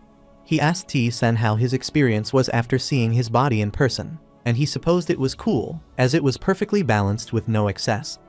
The protagonist was so annoyed that he activated a leap to run away, which infuriated Bardray as he was ignoring him and leaving him behind. Later, he remembered that the 31st floor housed Vargan and the trials of the God of Swords, and that up to the entrance of the battlefield of the god on the 33rd floor, it was a fantastic journey. Later, Bardray had cleared the 32nd floor, so he wanted to proceed at full speed. The protagonist wanted to get stronger before heading to the battlefield of the gods. Shortly, the knights appeared at the right time. Bardray told him to hurry up and show him his new swordsmanship. The protagonist doesn't want him to rush, as he is only going to use a sword now, and he has activated his sword's ability, striking those monsters. Bardray told him that his swordsmanship is a bit rough, but T-san clarified that it is his style. Then he activated acceleration, which increases his body and sword speed, and he tried to strike the knight, but it dodged. After that, he activated a decisive strike, hitting his opponent's sword, and the knights went away. Bardray is surprised as the effect gets interrupted and the strong strike effect disappears. The protagonist explained that the swords need to keep clashing at a steady rhythm, which is trickier to activate. Bardray asked if the other skills added to the ability sword were similar, and T-san affirmed, as they all had some condition attached. Bardray thought that it was passive than he had thought, because enemies wouldn't stand there and wait for his attack. So, if continuous sword strikes are a requirement, against spirits who use natural forces or ones that attack from a distance using magic, it would be hard to use. The protagonist agreed that it is difficult to succeed against enemies that are hard to tame. Bardray thought that it was annoying, but it is a good sword, because after activation, his stats and skill effects change, so his potency is bound to be thrown off. The protagonist agreed, so he activated a leap to throw his opponent away, and he supposed that after raising his proficiency, the conditions would get easier. His sword proficiency increased by 1%, and the protagonist realized it was now at 8%, and he wanted to keep grinding it. Bardray asked about the proficiency of the Sword of the Strong Scar before, and T-san uttered it's 39. Bardray is shocked because the ability sword is 8% and thought the proficiency from the Storm Scar had transferred to it. The protagonist agreed that it was right, and Bardray realized the gap between them was this vast, even though both were advanced swordsmen. He supposed T-san's swordsmanship barely missed being classified as ultimate swordsmanship. He remembered that the ultimate skill of Air Rack's weapon techniques was the skill created by interfering with the labyrinth system. The Air Rack weapon technique is a skill that combines the attack power of all weapons they possess, and it was a power bestowed upon Angel by a god after he surpassed his limits through rigorous training in his youth. T-San's ability sword also exploited a loophole in the labyrinth system, which sounds impossible, but a bit more refinement can make it ultimate swordsmanship. After some time, the protagonist finally takes care of all the knights there, and Bardre tells him someone is coming. The protagonist noticed that, realized they were nearby, and knew the boss room marked the end of the 32nd floor. He activated the frost arrow and told them to stop messing around and come out, and Ambrosia was scared by his attack. Bardre is infuriated by seeing the redhead, as that was a cheap sneak attack, so he wants him to stop hiding like a coward and come out already. Ambrosia doesn't want to be on guard as he is not there to fight. So the protagonist wondered why he was there when they had already agreed on the condition for battle with the demon god that they can't force an unfair power gap. Ambrosia decided to get straight to the point that he is there to explain the rules. Bardre is shocked as there is still more, and the protagonist asks about the rules. Ambrosia held the meeting after they met the demon while he continued down the labyrinth, so they decided that once he reached the 40th floor, the 4th tier would start moving. The protagonist supposed he would send enemies of equal strength, just as they agreed with the demon god. Since they were preparing T-San, they will undoubtedly be much stronger by then. The protagonist told him to leave since he was done talking, and Ambrosia clarified that it felt meaningless watching him made him think about many things, but he decided to leave and hoped to see him later. Bardre is sure they must feel conflicted when they see him because he is the reflection of their past lives, and they tried to conquer the labyrinth but failed and gave up. The other guides are the same as they were all players like T-San once, and they were completely confident, believing they could clear the labyrinth no matter what. The protagonist supposed that might be how it is, and remembers that before his regression, he chose easy mode and surrendered to Earth's destruction, and could only watch as his comrade dies and disappears in his weakness, so he already failed and came back. The protagonist has no intention of backing down anymore, and he has nowhere to retreat to, and since he is different from them, he wants to keep moving. Bardre agreed, as that is obvious, and he didn't give him the quest for no reason. After a while, he went to the 31st floor at the Lilith room, wondering if this was the place, but he supposed that Guy had made a secret room for herself on any floor. Bardre wondered why he returned instead of defeating the boss, and the protagonist wanted to learn magic from Lilith to prepare for the battlefield of the gods on the next floor. After entering the hidden room, he is startled to see Lilith crying as she fails again, and Bardre realizes that she is still at it, so nothing has changed. Lilith is glad to see T-San there and thought he forgot about her since he hasn't come in a while. The protagonists knew that it had been a while since they last saw Lilith because the last time they met was when they got the key magic from her on the 16th floor. He couldn't find anything worth offering in the meantime, and Lilith understood, so she wanted to start immediately. She stated offering the items, and T-San is surprised because something has changed, as the outline of the magic looks clearer than before, so he wondered if this is affected by the same skill as last time. He could see the intent of objects or enemies before they moved because of the concept skill, and suppose this might be the power of the god of magic. Abruptly, Lilith told him that it's done, so T-San opened his eyes, and he learned the beginner's magic mark. The protagonist is annoyed as it's still beginner level, but Lilith is unsure if the gods of magic are playing a joke on him or not. She was startled as she saw him drawing something, so she wondered what he was doing. The protagonist is trying out his new skill to see if it works, and he activated Frost Arrow. Lilith is surprised to see the frost arrow curving back on its own and then struck automatically to the mark he drew. The protagonist thought that Frost Arrow and Fireball had already gone where he wanted them to, so this was unnecessary, so he wanted to try something else. He again started drawing, so he wanted to see how this worked and activate Leap to rush out. Lilith gets worried, wondering if he is to destroy everything. He activated Random Blink, so he is teleported randomly within a specific range from his current location. The protagonist found it great as he can teleport directly to the marked location, and Bardre said it is not random. Lilith furiously asked him if he was ready to listen to her, and he affirmed, wondering what he wanted. She is unsure if he is serious or joking, but the god said he will soon grant him access to intermediate magic. Bardre is shocked to hear about the intermediate magic and wonders why the god would give it so soon. She is also unsure about that because T-San is still just a 30th floor adventure, which is so strange. Bardre agreed as he has been wiping 30th floor enemies with just beginner magic, and he saved Anisha using the quest he got from the demon god. So the Frost Arrow cluster he used back then had enough power to wipe out enemies in one shot.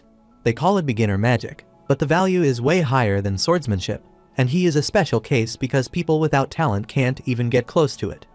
He is confident that intermediate magic should be practical even against the deep player guides of the Sin because most of them use intermediate magic, and a minimal number can use advanced magic. The protagonist thought this was good news as it worked against them, so he inquired when he could start learning intermediate magic. Lilith uttered that it is not the right time because the god will give him a trial when the time is right, and the protagonist looks forward to it. Later, he went to the 32nd floor boss's room. He activated Leap, then activated Continuous Attack, and defeated the 32nd floor boss, the Black Knight, so he obtained the blood-stained armor. He also received a Crimson Rose Thorn, so he looked at the details of the skills. Blood-stained armor is a suit of armor worn until the death of someone long forgotten, and it is praised because the defense is high, so it's quite helpful. While a Crimson Rose Thorn was plucked from roses guarding the Wicket Garden, it could become extremely sharp if attached to something. The protagonist wondered if this was the crafting material, but he was startled to see his wrist guard reacting to the thorn, and Bardray wondered what was going on with that. The protagonist realized that the thorn is wrapping around the wristband and is informed that the murderous wrist guard has devoured the Crimson Rose Thorn. Bardray is shocked to see it powered up on its own, which is something he has never seen before. The protagonist guessed this isn't a common occurrence, and Bardray affirmed, but he knows someone who might understand this, which makes him wonder who. Bardray is sure the shopkeeper would know why his equipment ate an item and powered up. The protagonist thought it was perfect as he was planning to stop by before heading to the battlefield of the gods. So he wanted to go there right now because if there is a chance to get stronger, he wants to know everything he can. The protagonist is sure the shopkeeper would know about the self-growing wristband, and he, who arrived at the 33rd floor, whose reward was the Guardian Shield. After arriving there, he remembered that this was where the battlefield of the gods was, but he wanted to stop by the shop first. The shopkeeper wondered what the occasion was and if he was there to buy something. The protagonist refused to tell him he wanted to ask about the wristband, as it absorbed material and changed on its own. The shopkeeper is confused about how it is changing itself and clarifies that he sells it, but he isn't the manufacturer, so he asks about the person who made it. He looked at the murderous wrist guard details, uttered it as if made on a witch's whim, and asked if he knew who the witch was. The shopkeeper knew her, but they were not close, and she gave it to him, so he put it up for sale and didn't know it would actually sell. The protagonist understood and wanted to get more information because someone capable of making equipment like this exists in the labyrinth, but she asked for confirmation if she was in the labyrinth. The shopkeeper uttered that she had no intention of coming there, but she is pretty fickle. The protagonist finds it interesting because if she were in the labyrinth, she might have gone through a route that the shopkeeper didn't know. The shopkeeper explained she was eccentric but incredibly strong-willed, and he didn't care much, but quite a few people liked her. So he asked if that answered his question, and T-san clarified that it was good enough. The protagonist is excited because if he could meet the witch who created self-growing items, then he could get stronger. He kept fighting the monster on the 33rd floor for a while, and soon he killed the boss, the Black Hammer Knight, who had driven by pure instinct, so he obtained the Guardian Shield and the Phantom-infused Palma Hammer. However, none of them were helpful, so he only gained swordsmanship proficiency, which increased by 1%. Bardray thought he wouldn't gain much since the enemy was weak, but he couldn't believe the proficiency went up by 5% just from clearing one floor since he made this. The protagonist thought that might be the case, but that is not a bad result. Since the enemies with swords are unfamiliar, T-san wanted to attack lightly and move efficiently, and his proficiency in skill aura and precision strike increased by 20%. Shortly after, T-san arrived at the place Vargan had mentioned, and Bardray wanted someone to show them outside the tower. After opening the gate, they were startled by the ominous energy coming out of it, and he didn't expect this, as that is Rakarada's. Rakarada's laughed as they met again, and he welcomed him to the entrance of the battlefield of the gods. The protagonist inquired if he was in charge there. Rakarada's affirmed that even though insignificant beings might create it, it's a battlefield, and those who oppose the god for creating the labyrinth are fighting there. They don't deserve their interference, but it would be a different story if an adventurer were to dominate the battlefield. Rakarada's is sure it would be entertaining, so he asked T-san if he would be entertaining him again. The protagonist knew that Rakarada's presence there made sense as this isn't an unfamiliar situation, and told him that there isn't anyone else suited for this besides him.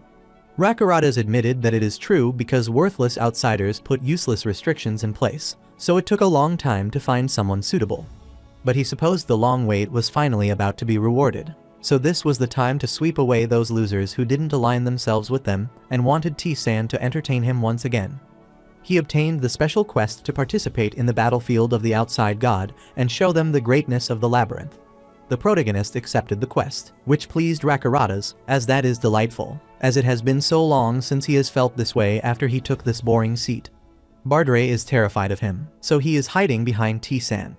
Rakuratas opened the passage to the battlefield, so what's the point of entering through this? Its level requirement is 75. The protagonist realized there are no restrictions besides the level requirement, as they didn't check stats or skull, but a level-only restriction works in his favor, as he has already obtained abilities beyond that level, so he tried to test it, but he was careless. Rakuratas wants to show his strength on the battlefield, wipe out the Gids who opposed them, and show them the greatness of the labyrinth with the power he has gained through this labyrinth, as he was looking forward to a thrilling battle. After arriving at the place, Bardre found it a bit dizzying and told Sen to look up, as there were some unpleasant things there. He is sure that they must be the outside gods, but there will be a rule there too, so they can't interfere with him directly. Bardre was seriously shocked as he didn't expect to turn into Rakuratas there, but he seemed less terrifying than before and almost seemed softer, so wondered why is that. T-San knew that he was defeating him differently now, and Bardre wondered if that meant he thought highly of him, and he thought that might be the case. Bardre is sure that it is because he didn't cooperate with a guide of sin, even if that was the option, but instead chose to fight against them. The protagonist clarified there is no reason to choose it, and Bardre uttered that it is he, but most people don't. For regular adventurers on the 30th floor, as they are way too strong, when faced with that reality, choosing to side with them isn't all that strange. Since the path T-San walked will always be surrounded by death and struggle, it is a satisfying choice for Rakuratas. He is already an adventurer who has gained favor from multiple gods, so he is the thorn in their side from the perspective of the guide of sin. The protagonist knew God's favor brings great benefit, so this has no downside. After a while, he activated Leap, used Scout, and finally found the warrior fighting to kill each other as they dared to believe in God with no foundation. Bardre wondered what that was, and the protagonist is also confused. The man in blue armor uttered that he is someone who follows the minor god, but he is quite something. The red armor man didn't want to admit it, but the same goes for him. Bardre wiped his eyes, wondering if he was seeing wrong, as that doesn't seem like a battle fought in the name of the gods, and the protagonist is also wondering the same. Bardre asked if that was really the battlefield because it looked pathetic, and T-San could sense the level of the 20th floor. Since they looked swamped, he used reconnaissance and wanted to ask the group hiding. So he rushed down where the other group was hiding, and the man inquired who he was. The protagonist has something to ask, and the man with green hair gets infuriated as his outfit is unfamiliar, so he wonders if he is a heretic. They didn't want to hear the word of heresy, so they rushed to attack him immediately. As soon as he swung his sword, the first attack nullification activated, and the man was shocked to see he had failed, wondering what was happening. The protagonist firmly punched him, which threw him away, and after that, he threw the other man away as well. The two fighting groups were startled to see this and wondered what was happening.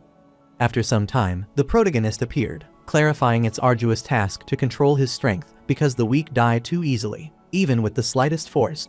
The green-haired man stood furiously as he was a heretic and clarified that their god would not leave him alone. The protagonist knocked him so he could take a nap, as he needed to ask something. Then he looked at the group that was fighting and wanted them to keep doing what they were doing without stopping. The man in red armor inquired who he was and wanted him not to come closer, and threatened to execute him in the name of God if he didn't answer. The protagonist introduced himself through his correct timing as he wanted to ask about this world. The man clarified that it was not what he had asked for, but he wanted to know which god he believed in. The protagonist doesn't have a god he believes in, and finds that man annoying, so he wants to get rid of him. The man thought he was ridiculous as this is a battlefield for believers of God, so non-believers can't enter there, and clarified he would pay dearly for making the great sun god follower. The warrior in the blue armor smirked on seeing that his opponent talked big in front of an outsider because the sea god born from the art is the true great high god. The bald man furiously clarified that he is bringing his own death as he will send him to the god he believes in, and his opponent explained that he is the one who is going to die. Bardre supposed there were no sane people here, and T-San was annoyed as he had worked so hard gathering intel through conversation. The protagonist activated the frost arrow and explosive orb to attack them and wanted them to shut up. All of them find it hard to believe that he has such a terrifying power, but the protagonist wants him to be quiet. After a while, he subjugated all of them, but only the bald man was left, so he decided to ask him the last time what this place was. The bald man uttered in his shaking voice, "This place is the battlefield of the gods, a place where those who believe in different gods gather to prove the greatness and strength of the gods they worship."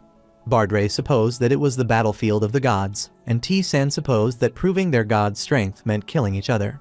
The bald man explained that this is the case because by killing the followers of the other god, they spread the name of their god. No one refused to be honored because only exceptionally strong can enter this place. Bardray realizes that he has died on his own, and the protagonist is annoyed as he can't even finish explaining. The protagonist activated the key and realized that the man was Malaka's Haben, but he couldn't see the levels because this was outside the labyrinth. The protagonist killed all the followers of the sky-born sun god and the earth-born sea god, so they have been expelled from the battlefield of the gods. The protagonist is surprised to see their energy rising into the sky, so they wonder what that is. Bardray told him the energy is being sucked into the cracks in the sky, so this is what happens when he loses a battle. T-san agreed, but he still couldn't understand what was happening there, and he supposed that guy was the only one left now. He slapped the green-haired guy, wanting him to wake up, as he had a question for him and wanted to know the level and the strength of the people fighting there. The man is annoyed as he dares to mock them by asking their level, and is worried to see that all the followers have gone out, so there is no way to survive against that monster. Therefore, he clarified that everyone there is strong enough to be well known in their own worlds, but in the battlefield of the gods, they are among the weakest. He is sure that T-san could see that pillar, so he explained that the closer he gets to that place, the stronger they are, and that is where the gods convey their will and exert their power. The protagonist understands and asks if there is a way to expel the gods or take control of this place. The man refused, as that is impossible unless he kills all their followers, like he just did, or he destroys their statues. Since each god domain has a statue created in its image, the god is expelled if it breaks, and their followers lose their deity. Bardray is surprised to realize this is just a giant land grab game. T-san is sure the quest will be completed after destroying all the god statues, which is simple and supposed to be what the labyrinth gods wanted. He looked at the man with a terrifying aura, wanting to tell him everything he knew about the god there. Since T-san had learned everything he needed, he wanted to make it quick for himself. The green-haired man told him to kill him and apologized to his god for failing him. The protagonist kills him so that the energy goes back to the crack, and he is notified that he has eliminated the last follower of the Azure Verdant god, so he is expelled from the battlefield. The protagonist wanted to go and crash those statues. Bardray knows that the labyrinth gods are pleased with his achievement, so that a suitable reward will be given upon his return to the labyrinth. He recalled the instructions of the Azure god follower and is sure that this fight will end after he destroys all the god statues there. Soon, he arrived at the temple of the god of self-proof and found it interesting, as the gods of the labyrinth would have fun from that moment onward. Bardray wondered what fun it was when it was just breaking statues. The protagonist couldn't believe that this ended with just breaking statues, and he remembers that there would be rewards depending on performance. Since, according to the previous guy, the next guy they will see is the god of self-proof, which reminds him of someone. Bardray is surprised as he recalls that the god of proof was Pavsha. The protagonist affirmed that there was a trial on the 22nd floor of the labyrinth, where he fought an apostle that looked like him, and that was the god he met then. Since it's the god of self-proof, it's in the same category. The labyrinth gods hate the gods there because they didn't create the labyrinth, which makes sense to Bardray because labyrinth gods must be pretty good about this, and some gods even oddly have similar names, so he asked about his plan. The protagonist clarified that he would crush them completely like they do. After he arrived at the temple, the god's followers worriedly rushed there as they sensed an intruder inside. The knight called him a scoundrel so that he would get away from their god right now. The protagonist is pleased because they finally showed up, and the knight clarified that the statue belongs to their god. So what are they doing to step back, or he will face divine punishment? The protagonist wondered why he would when he came there to prove himself like their god wanted. So if anyone gets punished, then they will be to blame because they can't protect their god at this rate. However, he wanted to give them a chance because their god is the god of self-proof, so he wanted them to go ahead and prove it if they could. His opponent gets infuriated as he dared to mock them, and he told everyone to gather, and after a while, he told them that he had brought everyone just like he said. The man told his god they had gathered there and requested their god to recognize them and appear in this world. Suddenly, an aura appeared from the statue that fell on the protagonist, but the barriers protected the followers. The leader of the followers was glad to see that the god had suppressed the enemy. Bardray already told him not to give them time because even if they are weak, they're hard to beat after the god starts helping. The protagonist thought that it was good, as he needed them to rush in all at once in their best condition, like this, because he would crush them completely. The protagonist activated self-proof, and everything he has built becomes visible around him and empowers him. The leader told everyone not to panic because they have a god on their side. However, the protagonist wants to shatter their false faith first and asks if they think there is no difference between their god and the gods of the labyrinth. The leader wished for everyone not to back down, but his faith is already weakening, so he wonders how someone like him reaches a level no hero has ever had. Their barrier shattered, and T-San clarified that they are nothing. The followers get worried that it can't be happening because a heretic like him can't prove anything about them. The protagonist clarified that that is what self-proof is all about, so he wanted him to accept class differences. The protagonist destroys the statue of the god of self, so he is expelled from the battlefield of the gods. Meanwhile, the god of the labyrinth is pleased, and the god of proof is extremely delighted and is satisfied with his actions. The protagonist supposed it was the right answer, and Bardray is pleased as he thoroughly curses them by proving the level difference. The protagonist had already told him that the labyrinth gods would enjoy it, so he wanted to go to the next place. Next, he goes to the temple of the god of mystery, who crawls up from the bottom.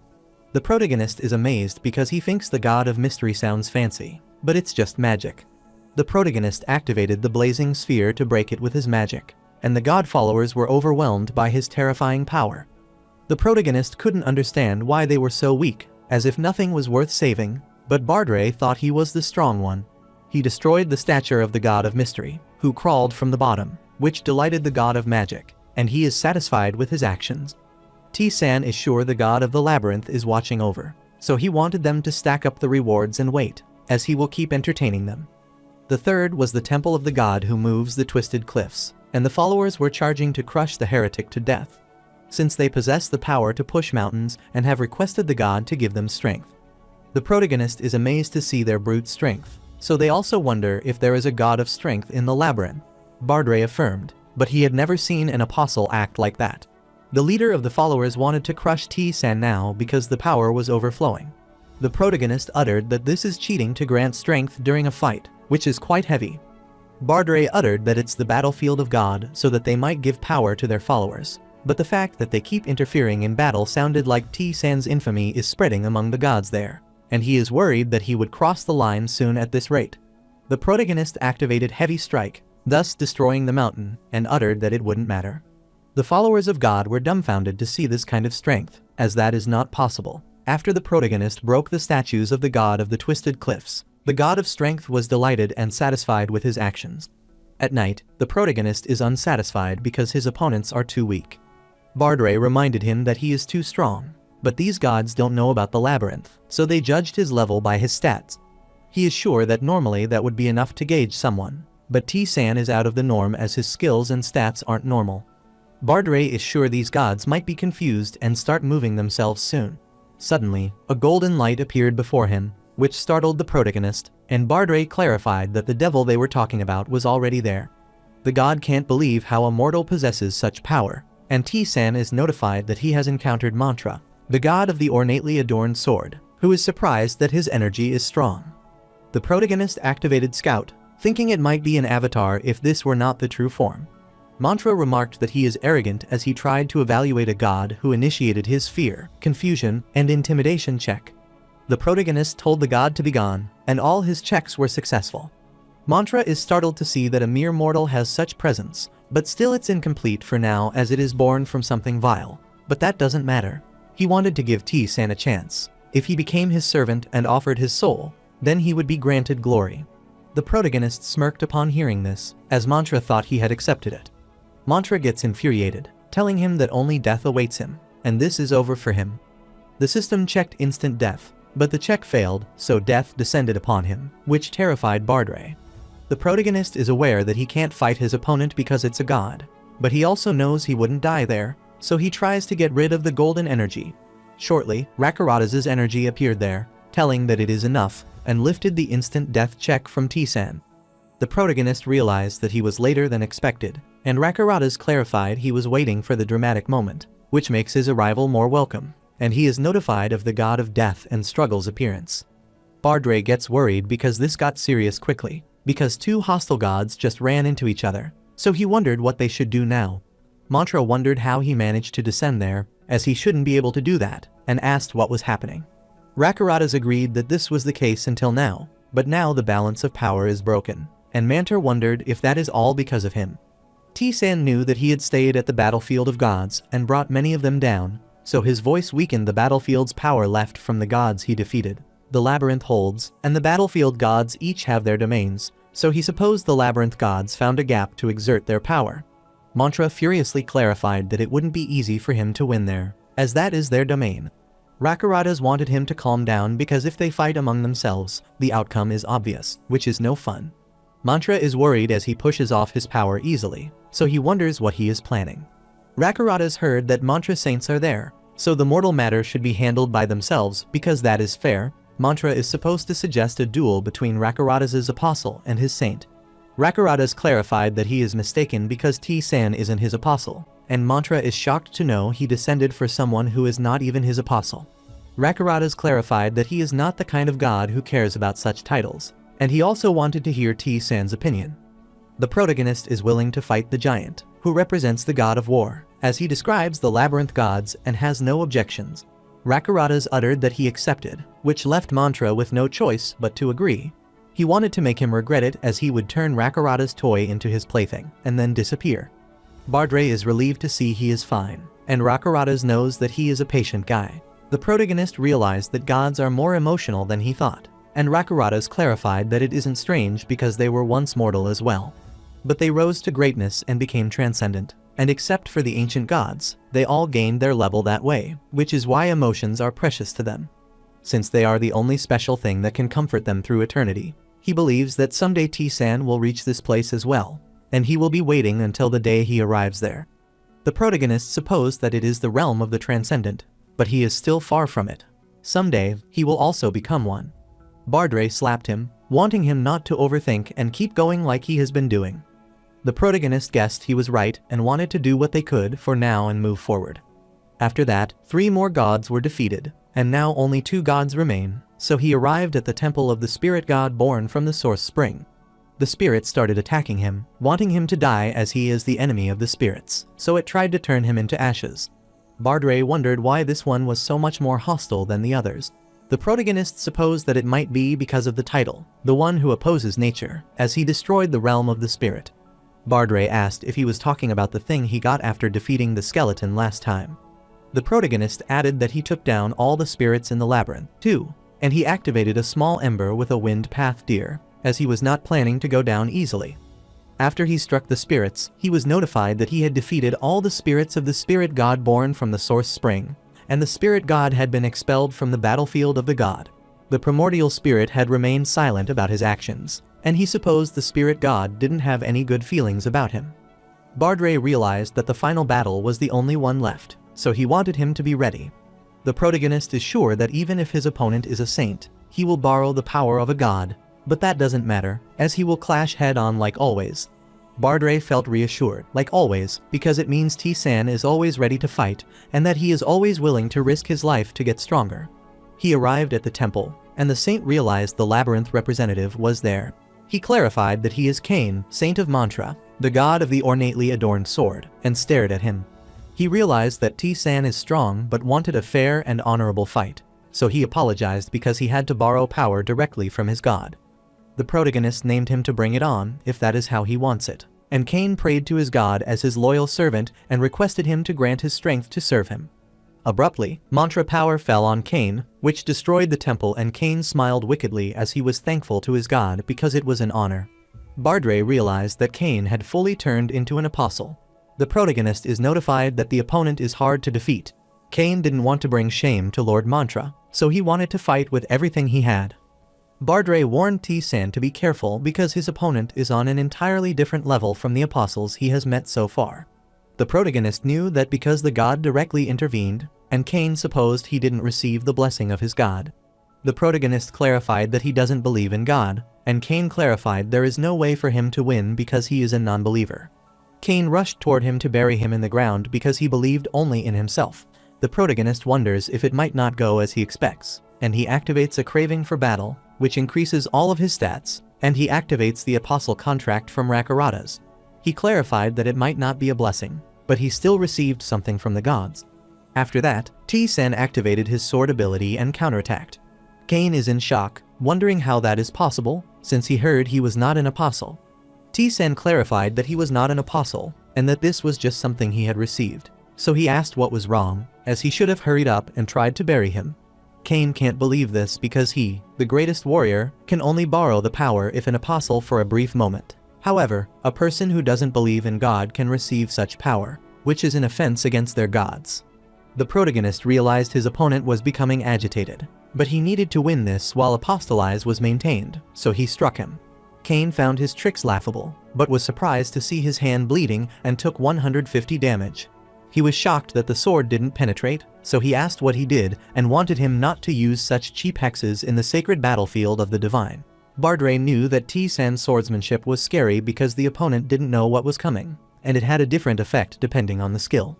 However, the skill proficiency is still low because it wasn't created long ago, and there are many conditions.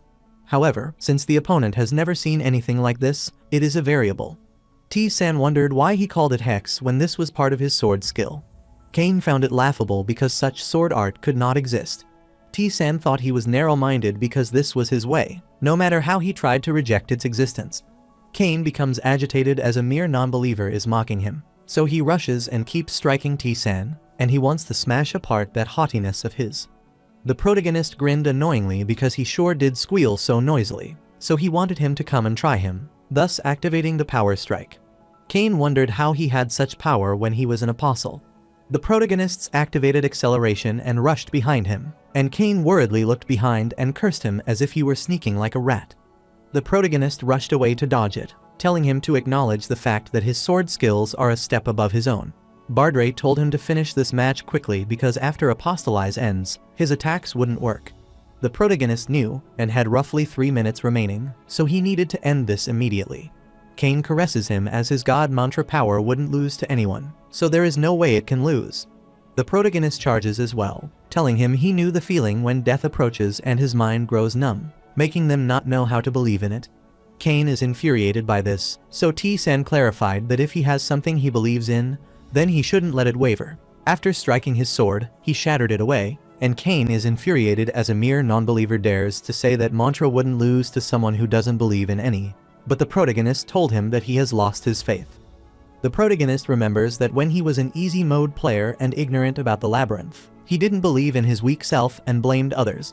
However, the opportunity to change everything by climbing the labyrinth appeared with his regression. From the choices he was given, he chose the solo mode this time, because he could not repeat the mistake he made last time, so he rushed to strike. Cain is surprised by his sudden attack, and T-San activated a leap, which created a massive cavity around, and Cain took around 2,000 damage. He coughed up blood, started crying, and requested mantra to forgive him. The protagonist clarified that his opponent's beliefs don't matter to him, but he is the victor of this battle, and is determined never to lose his faith. He is notified that he eliminated the god of the extravagantly embellished sword, the final believer. His spiritual power enhancement activated, which increased his health by 500, strength by 85, agility by 88, and intelligence by 97. His sword proficiency increases by 3%, divine power proficiency by 4%, and unknown skill proficiency by 3%. The protagonist is received because the battlefield gods are being driven out, so the god of the extravagantly embellished sword has been driven from the battlefield of the divine. The gods of the labyrinth were pleased, and the god of the sword smiled silently and was endlessly content with his actions. The labyrinth wondered if the quest of the battlefield of the divine quest is over since the labyrinth's god and the god of sword Eheli are satisfied. The protagonist received the skill Apostle Slayer since he was victorious against a god apostle and found it amusing, so he wondered if he could get the skill God Slayer after killing the god. Bardray is startled to hear this, but T-San clarified that this was a joke. Bardray furiously told him to stop joking like that, as it seems like he is saying it earnestly when he says it. The protagonist apologized but wanted to know if he had an idea why only Cain's damage status window was shown, but not that of the other followers. Bardray thought it happened with one directly related to the gods, as that also happened when he battled the Hammon Angel.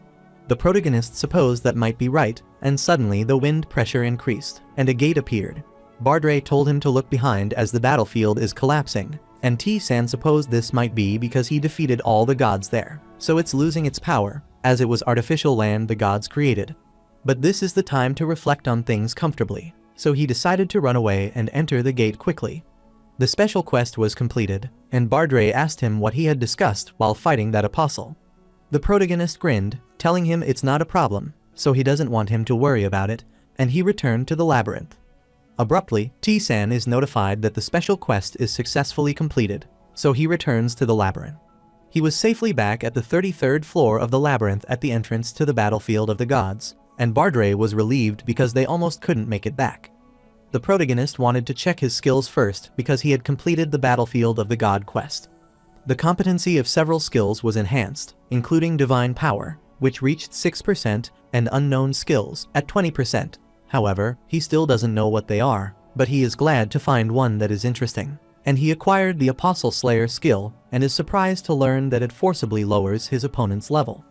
Bardray supposed this meant that even if the real difference between him and his opponent was high, he could still inflict damage on them to some extent, and he wondered what that skill called counter was. T-San tested this skill earlier on Kane to check how to use it during battle, and it's a skill that counters the opponent's attack to deal greater damage to the enemy, and can even counter attacks that cannot be countered.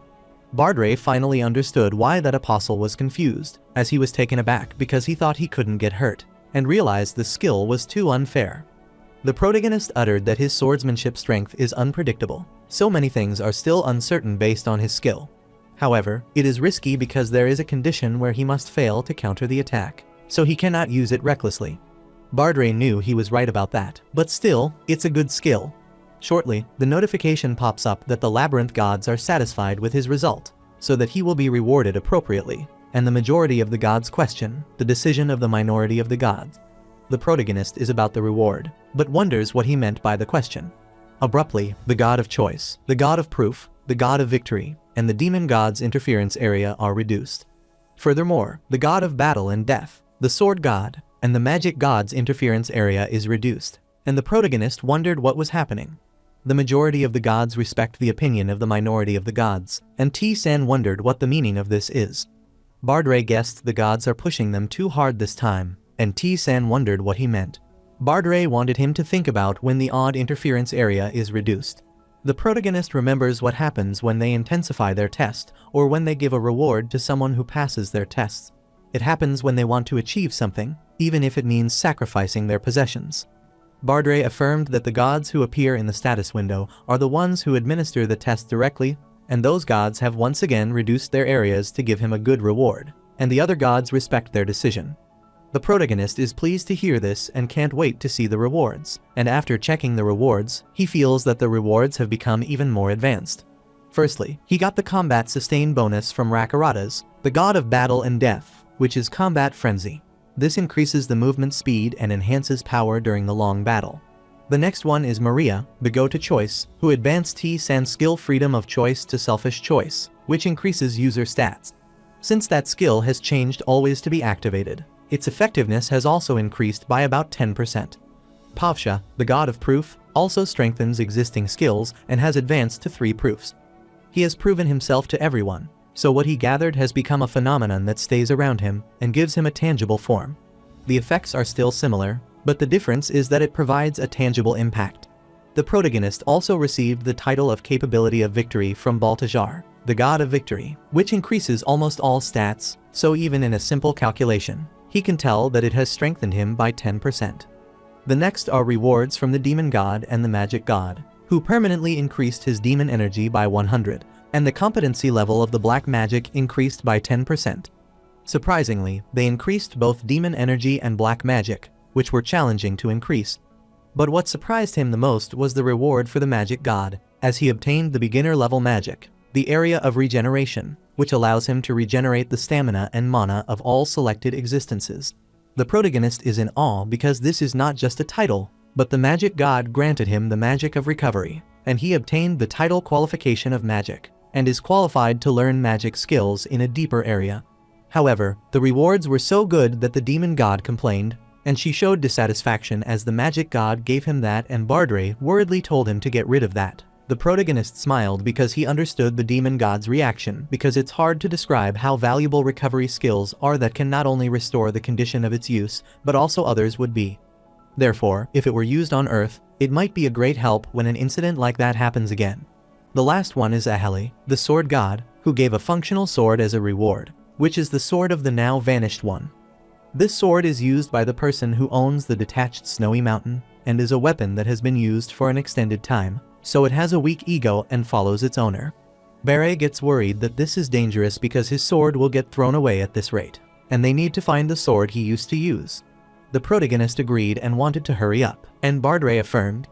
After opening the boss's room door, Vargan welcomed him and was glad because, as he expected, T-san had the strength. The protagonist is startled to see him, wondering when he was there, and Bardre supposed he might be waiting for a long time, judging from his attitude, and clarified that he is not normal. Vargan slightly punched the protagonist's shoulder in happiness and thanked him for completing the quest. The protagonist still took 1 damage, so Vargan apologized as he was having so much fun and couldn't believe T-san returned after ideally conquering the battlefield of the gods. Vargan handed him platinum earrings as he deserved them, and T-san found it amazing, as its stats were great. Bardre realized this material is a jewel that seems like a high-level item, and is the jewel that is trapped in jet black light, which absorbs blackish light. Vargan inquired if he liked the reward, and T-san affirmed that it would be helpful to him. Vargan is pleased that he is satisfied with everything, and is relieved, so he has decided to leave now. He hopes to meet T-san in the future, and that T-san can reach the ultimate power in this maze. The protagonist agrees and guesses Vargan is satisfied, and Bardre is sure he is pleased that he managed to conquer the battlefield. The protagonist decides to give the jewel to Hafren, and Bardre wants him to get there quickly without asking the obvious thing. Later, he was outside the Hafren room on the 30th floor, and after showing him the jewel, he dropped the hammer. T-san wondered what was wrong with his reaction, and Hafren is uncertain, wondering how he got this reward, as this item is the one that even a god can't guarantee he can get. The protagonist wondered if this was really surprising, so he asked what kind of material this was. Hafren clarified that God can't guarantee that he can get this, but the source of light locked inside this jewel is said to have existed since the world's creation. This fantasy material runs beyond time to the end of the world and reaches the end of everything for the first time. The protagonist doesn't understand but supposes it might be rare, and he remembers that he left all the materials that he can't sue right away to Hafren, like the golden dragon toenail and the spirit ember. But this material is good, so he is sure it will make good equipment and wants Hafren to smelt it with the dragon's toenail. Hafren grabbed the jewel and wanted him to be careful, clarifying that he didn't know, as it was his first time handling this kind of material. Bardre wanted him to try it because there is no better blacksmith than him. Hafren knew that was true, but wondered if it was really fine, and the protagonist wondered why he hesitated when he did not trust it, as it would make him stronger. Bardre suggested that he should combine all the materials he accumulated into one equipment, because if he doesn't put enough thought into making it, no matter how good the materials are, it will be defeated by the deep-level floor equipment. Hafren agreed with that, but the problem is that all the materials are powerful and high-level items with strong power, so it's challenging to find a balance to combine them into one. The protagonist inquired if there is no way to father those into one and hasn't known how it will turn out. But there is a way, as there is a hidden relic that he knows of. But he doesn't know who it belongs to, and it is the key to the passage. He heard that an item can gather the materials into one, but he is not certain about that information. Suddenly, the protagonist sensed the energy of the blessing of regeneration for the goddess who had lost her name. The quest he completed when he went to the 70th floor with a high-ranking member of the Guide of Sin Marin Ambrosia. He obtained this blessing, which helped him find her statue. After acquiring it, he was notified that he could find the location of the other goddess stone statues, and the way to get to the ruins crossed his mind now. The protagonist is sure it will be possible to gather all the material into one if it's a god relic. Bardre is shocked to learn that he is talking about the remains of a god and asks if he is sure to return safely. The protagonist estimated that he needed to reach the 40th floor at least to pass that, and many adventurers who have gone there have reported that the place is called the Unknown Territory. Hafren told him to get out during his exploration when he felt unsafe. T-san refused, as it's a good thing that it's at a level that is barely possible to clear. The protagonist's quest started when Hafren wanted to provide himself with the material to craft perfect equipment. After seeing the portal to the ruined world, Bardre wondered what he was doing. T-san wondered why he was surprised to see the orbitals to the ruins. Hafren clarified it didn't have that kind of effect on him when he went there. The protagonist clarified that it was because he connected with the one on the other side, so he entered the portal and hoped to see him soon. Bardre is annoyed as they move again because T-san is persistent and doesn't know how things will turn out. There were two things T-san needed to do at the hidden ruin: to find a statue of the goddess who lost her name. The first was to find the goddess and receive her blessing, and Hafren started his sub-quest. After arriving at the barren temple, Bardre found this place old, as the air was cold and the atmosphere was spooky. The protagonist uttered that she is a goddess forgotten by even the labyrinth, so this place existed even before then, and she supposed it is on a similar level to a floor in the later 40s, as Hafren said. While scouting the temple, he accidentally triggered the trap, so an arrow charges at him. The protagonist activated mental acceleration, dodged the attack, and supposed they weren't being welcomed.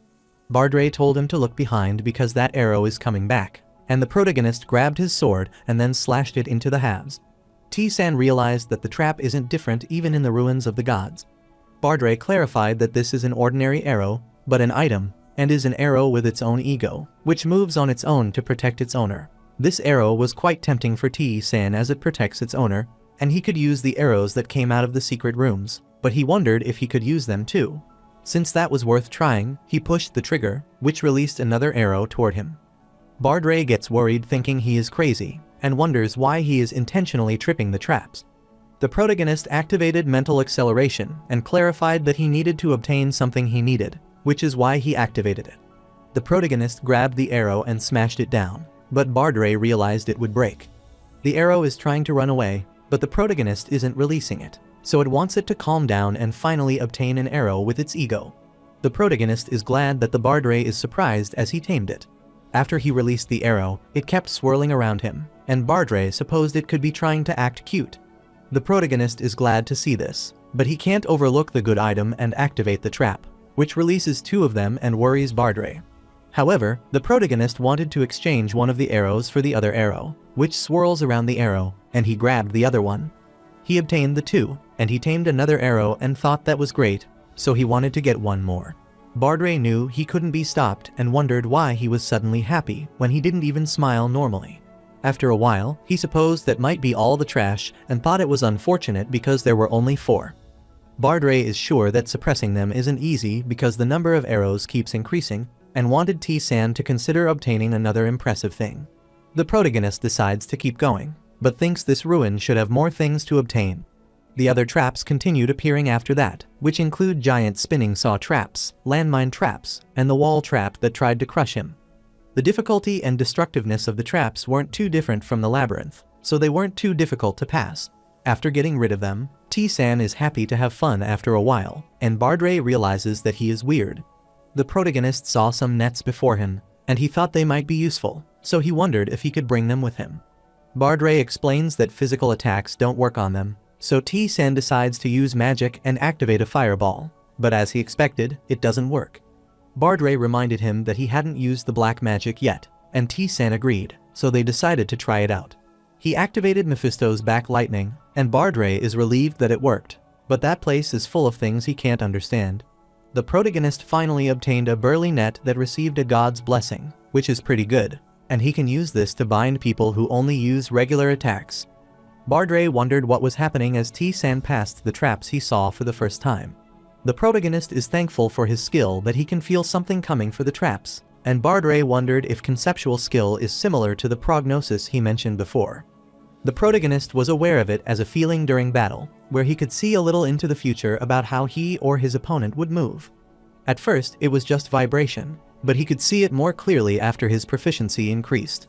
That is why he could instinctively find a strategy for them, and Bardre realized that's a valuable skill. After a while, they arrived near a massive gate, and T-san could feel the goddess's energy from there. He opened the door, entered the temple, and finally found the goddess statue. He was notified about his encounter with the forgotten goddess apostle, and the target is a difficult opponent to defeat. The protagonist activated a craving for the battle and an impartial duel, along with his contempt for the strong. He also activated proof of limitation, giant killer, and antitheism, as nothing mattered to him more than just defeating them, and he wanted the apostle to fight him. The protagonist also activated foresight, but he can't see information about the apostle, so as he expected, there is no intel related to the forgotten goddess. Shortly, the goddess apostle rushed toward him to strike, and T-san wondered if he would lose his intellect to see him charging in recklessly. The protagonist blocked the apostle's sword, started trembling, and had a hard time stopping, as his opponent was strong, so he had no choice but to activate the apostle of Rakaratas. When he is in his apostle form, informing about his opponent, flowing in his head, he wondered what he could learn from an apostle guarding a goddess. The protagonist started with no information coming, even though he is in his apostle form. He found this situation interesting because nothing was going in his way, and he decided to figure it out himself because there was no intel. He charges toward the apostle, activating the apostle slayer, which forcibly lowers the level of the apostle and strikes it. However, the goddess apostle blocked it, and T-san was pushed back even after using both skills to lower his opponent's rank, and he supposed this is what the true apostle is like. Bardre told T-san that God had been forgotten, so it was weakened now, but the apostle was powerful, so he wanted him to be careful. The protagonist agreed, telling him this is doable, so he asked if they needed to help him, and threw his arrow with ego toward the apostle who wanted to disrupt that guy's movements. The apostle easily stopped on it, and T-san is aware that there is no way the arrows that he dodged could hit him, but a small opening is all he needs. The protagonist activated his activity sword and leaped to strike him. The apostle of the forgotten goddesses has activated the weight of will, and the protagonist is annoyed as he can't get a chance to breathe. Bardre wondered if the apostle was trying to crack the labyrinth. The protagonist is being attacked, but he activates randomly to blink and rush away, and he is glad to have enough time to engrave the brand, so this is his chance. He struck the apostle while singing and caused 345 damage, and T-san is annoyed that it only did this much damage, even though it was dodged. The apostle launched a slash toward T-san to attack, but he also managed to evade it. Bardre wanted him to think long-term, especially since the defense is insanely high, even though the rank difference isn't that much.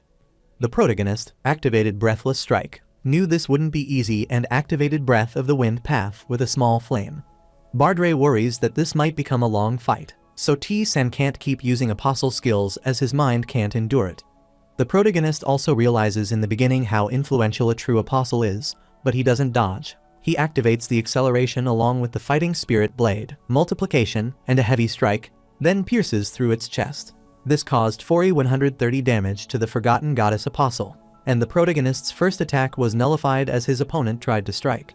He wanted to attack one more time, so soon his second attack nullification was used, and he realized the apostle was reacting faster, which led to the third nullification ending up being used. He rushed back, supposing his opponent had no emotion, as he didn't respond after seeing the nullification, and found it a troublesome opponent. The protagonist confirmed that spirit and magic don't work on his opponent, so all he has left is swordsmanship. Since there is no other way but to push through his swordsmanship, he struck the apostle, thus pushing him back. The apostle attacked him, but due to T-san's guard break, he received 743 damage and coughed up blood. Bardre is worried because the apostle's skill is about to end, and the protagonist furiously cursed his opponent as that hurt, but this isn't enough to stop him. He struck his opponent with a heavy strike, and the apostle took 564 damage. The protagonist activated a leap to rush behind him, then activated a consecutive attack. But soon the apostle turned, so T-san avoided the slash with deflection. Bardre found it amazing as the protagonist's movements get more precise with fewer mistakes, and even in this tough situation, he enjoys the fight.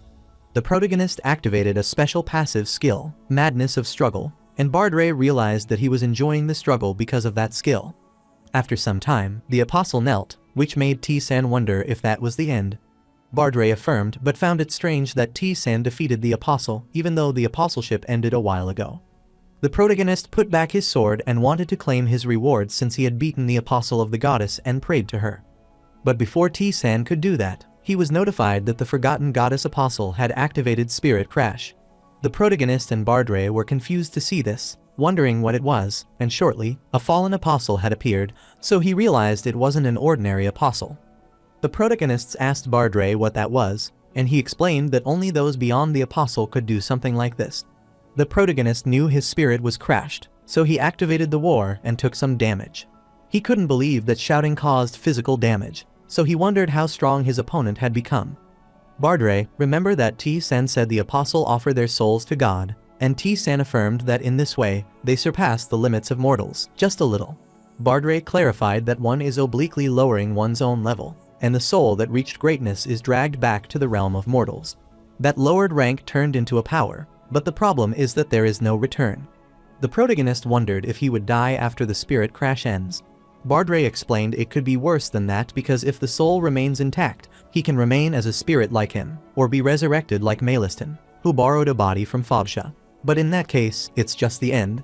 Shortly, the opponent is notified that the opponent is someone he can't win against, and T-san couldn't believe that his opponent is charging in with that much resolve, which makes it impossible to win. Suddenly, they heard the noise, so they looked behind and got worried that the only way was closed. The protagonist saw the spirit crash and started attacking him, but he kept rushing away and was annoyed as it was pulling all kinds of tricks. After some time, the spirit continuously attacked the protagonist, so he kept dodging it via deflection. He tried to attack the spirit but got worried as the trajectory twisted again, and he received 1130 damage after being seriously injured. The protagonist's mind accelerated and thought its strength was absurd because it crushed even defection with brute force. The protagonist keeps receiving damage and worries that he will die first if he waits for the spirit crash to wear off. Since running away isn't the answer, he decided to counterattack and activated acceleration. Then, using the leap, he rushed toward the spirit, wanting it to stop and mark that place.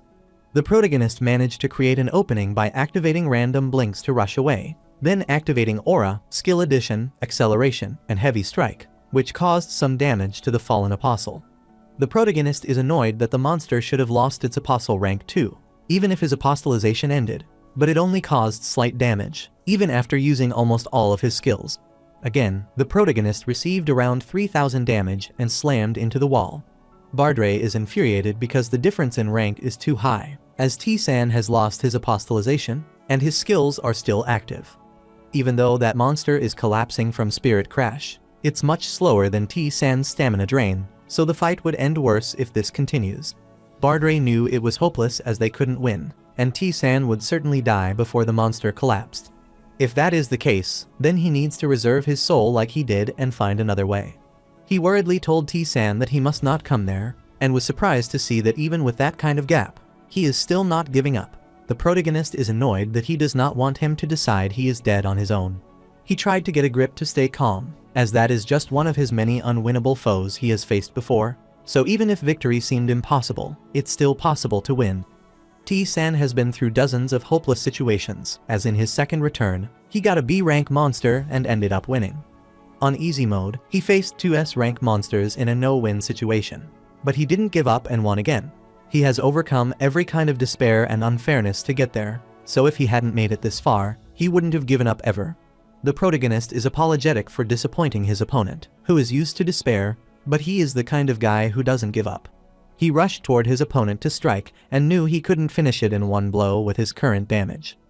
The battle will surely drag on, so there was only one way: perfect evasion, and he kept receiving the damage while approaching his opponent.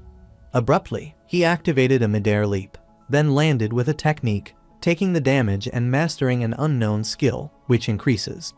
Bardray thought he was terrific as he gradually reduced the damage taken. Soon, the protagonist receives 9 damages, which increases his mastery of an unnamed skill. The protagonist is surprised as he sees the monster move, even better than before, and can feel its will. He finally found the energy that was holding off its collapse, so he activated acceleration to rush toward the energy and strike it. This made the fallen apostle go berserk, and T-san received around 9000 damage, and he activated endurance, so a fatal attack was nullified, and all damages became 0 for 1 second. The protagonist furiously struck the fallen apostle, thus defeating it, and it increased his level 4 times. Since he defeated an unwinnable enemy, his health has gained 1000 health points along with a man's strength, agility, and intelligence. The protagonist's ascension has been activated permanently, gaining 1200 in health, and his other stats have increased again. T-san's spirit level has been activated, which has enhanced mastery of the unnamed skill by 6%, and his divine power mastery is also increased. His skill as an apostle rose by 1 stage, and he obtained special skills in Spirit Crash, Spirit Conversion, and Apostle Source.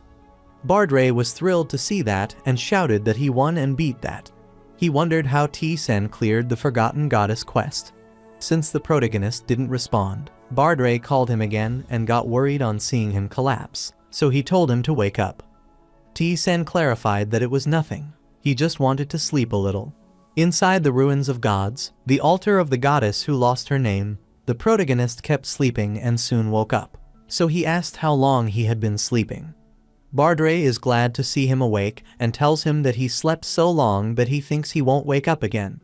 He also wants to know how he could reduce the damage. T-Sen clarified that he could see it, which makes Bardray wonder what he could see. The protagonist sees the monsters will do to his conceptual skill, and he doesn't know it is such a valuable skill. Bardray supposed that might be because his competency level in that skill increased.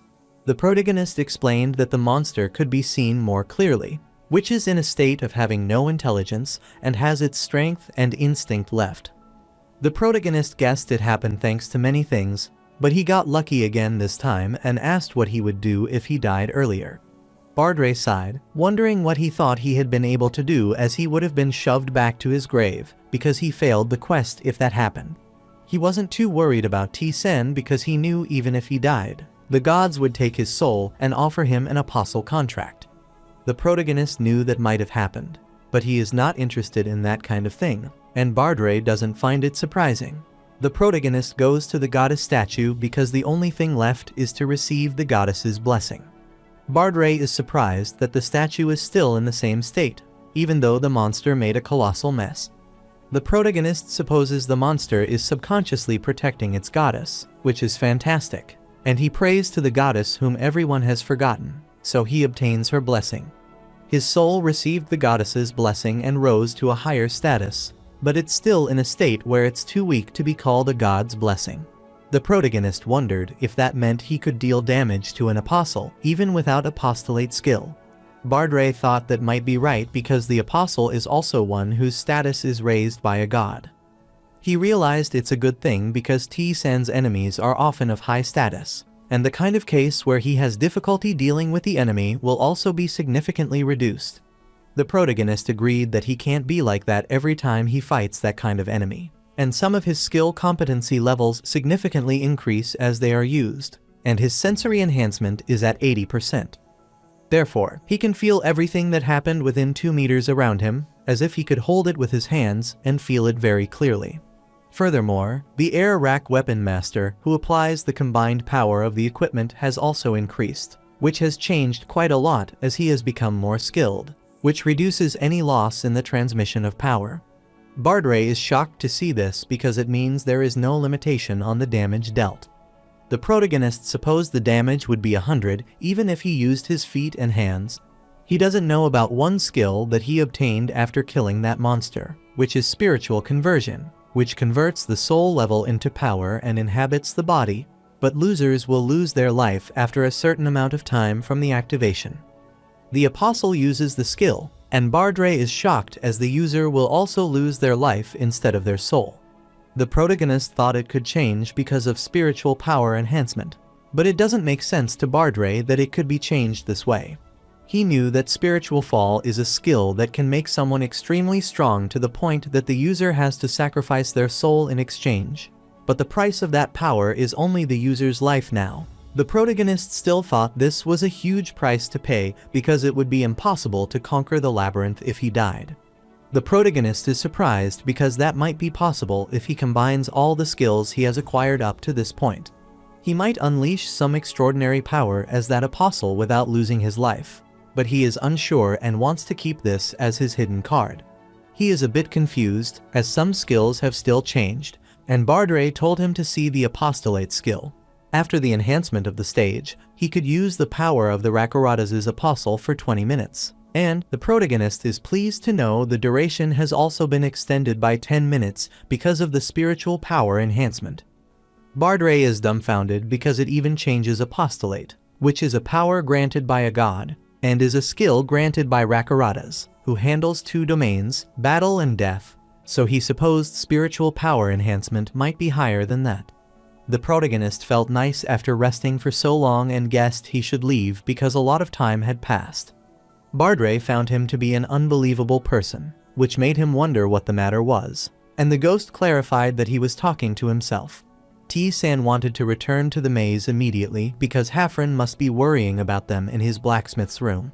Shortly, he arrived at the Hafren room and handed him the origin of the apostle, which is the core of the fallen soul. Hafren is amazed to see this, telling him this should be enough, so the preparation of all the material is complete. He found it hard to believe that the golden dragon toenail, the spirit ember, and the grace bestowed by the goddess had a very high level of difficulty in obtaining them. So he had never heard of a player gathering all of them alone. He asks the protagonist to tell him about the equipment he wants. T-san thought a weapon should be good, and he wanted the one with the highest attack power. Bardray wanted to recommend something other than a weapon because he was sure there would be a good weapon to obtain unless someone stole it, and he could get the weapon he used. The protagonist has an air rack weapon mater and chooses a ring. Hafren agreed to make a pair of the rings with this material, but he cannot guarantee it. The protagonist wanted to know the time it would take to make it, and Hafren wanted a month to finish it. The protagonist is looking forward to the equipment because he wants to know how strong he will become from the material he has collected so far. After a while, he arrives at the 34th floor fighting with the knight, who looks similar to the Death Knight. The protagonist decides to move to a higher place than the opponent, and after that, he activates the landing strike. The protagonist wondered if this is how it feels, and he guessed it's not much different from leap, and he thinks there is one more skill, so he saw the knight rushing at him at the right time. The protagonist decides to try the reduction skill as well, and after activating it, he wonders if it has already been applied, and if he is supposed to try it on a stronger enemy. Bardray couldn't believe T-san because after arriving in the labyrinth, he wanted to check the skill's effect and make his enemy look pitiful, and couldn't believe he thought to find the result of that level of difference, as his opponent couldn't harm him much. The protagonist found this boring, so he opened the community to check the other. He asked how they were, and T-yon clarified that they were conquering the 12th floor, which pleased him as they were faster than he thought. T-yon clarified that it is all thanks to him, and the protagonist wondered what he meant by this. Jun-hyuk clarified that they had become much stronger because of the blessing of battle and death, and told him that everyone had been worshipping him. He opened the community where Han Na-ra wondered how many floors T-san had conquered. Kim Se-yeon is sure that he might have passed the 50th floor, and Lee Ha-na was waiting so that he could rescue them. Bardray laughed as those people seemed to be looking up to him. The protagonist thinks they are mistaken, as he is not the one whom they should worship. Bardray doesn't find it strange that everyone has gained the talent for battle and death, so everyone worships Rei-san, who has accomplished that feat, which is quite impressive. The protagonist clarified that it was a sure thing to do when the fate of a planet was at stake, but they are making such a fuss over it, which is not bad, but it's burdensome. Suddenly, the dark energy appeared around him, and T-san supposed it was a demon god, so he wondered why she was personally taking them to her place. After arriving at her temple, the protagonist greeted her. The demon goddess greeted him, realized that he had gotten a lot stronger, but wondered what she should do since she had some bad news for him.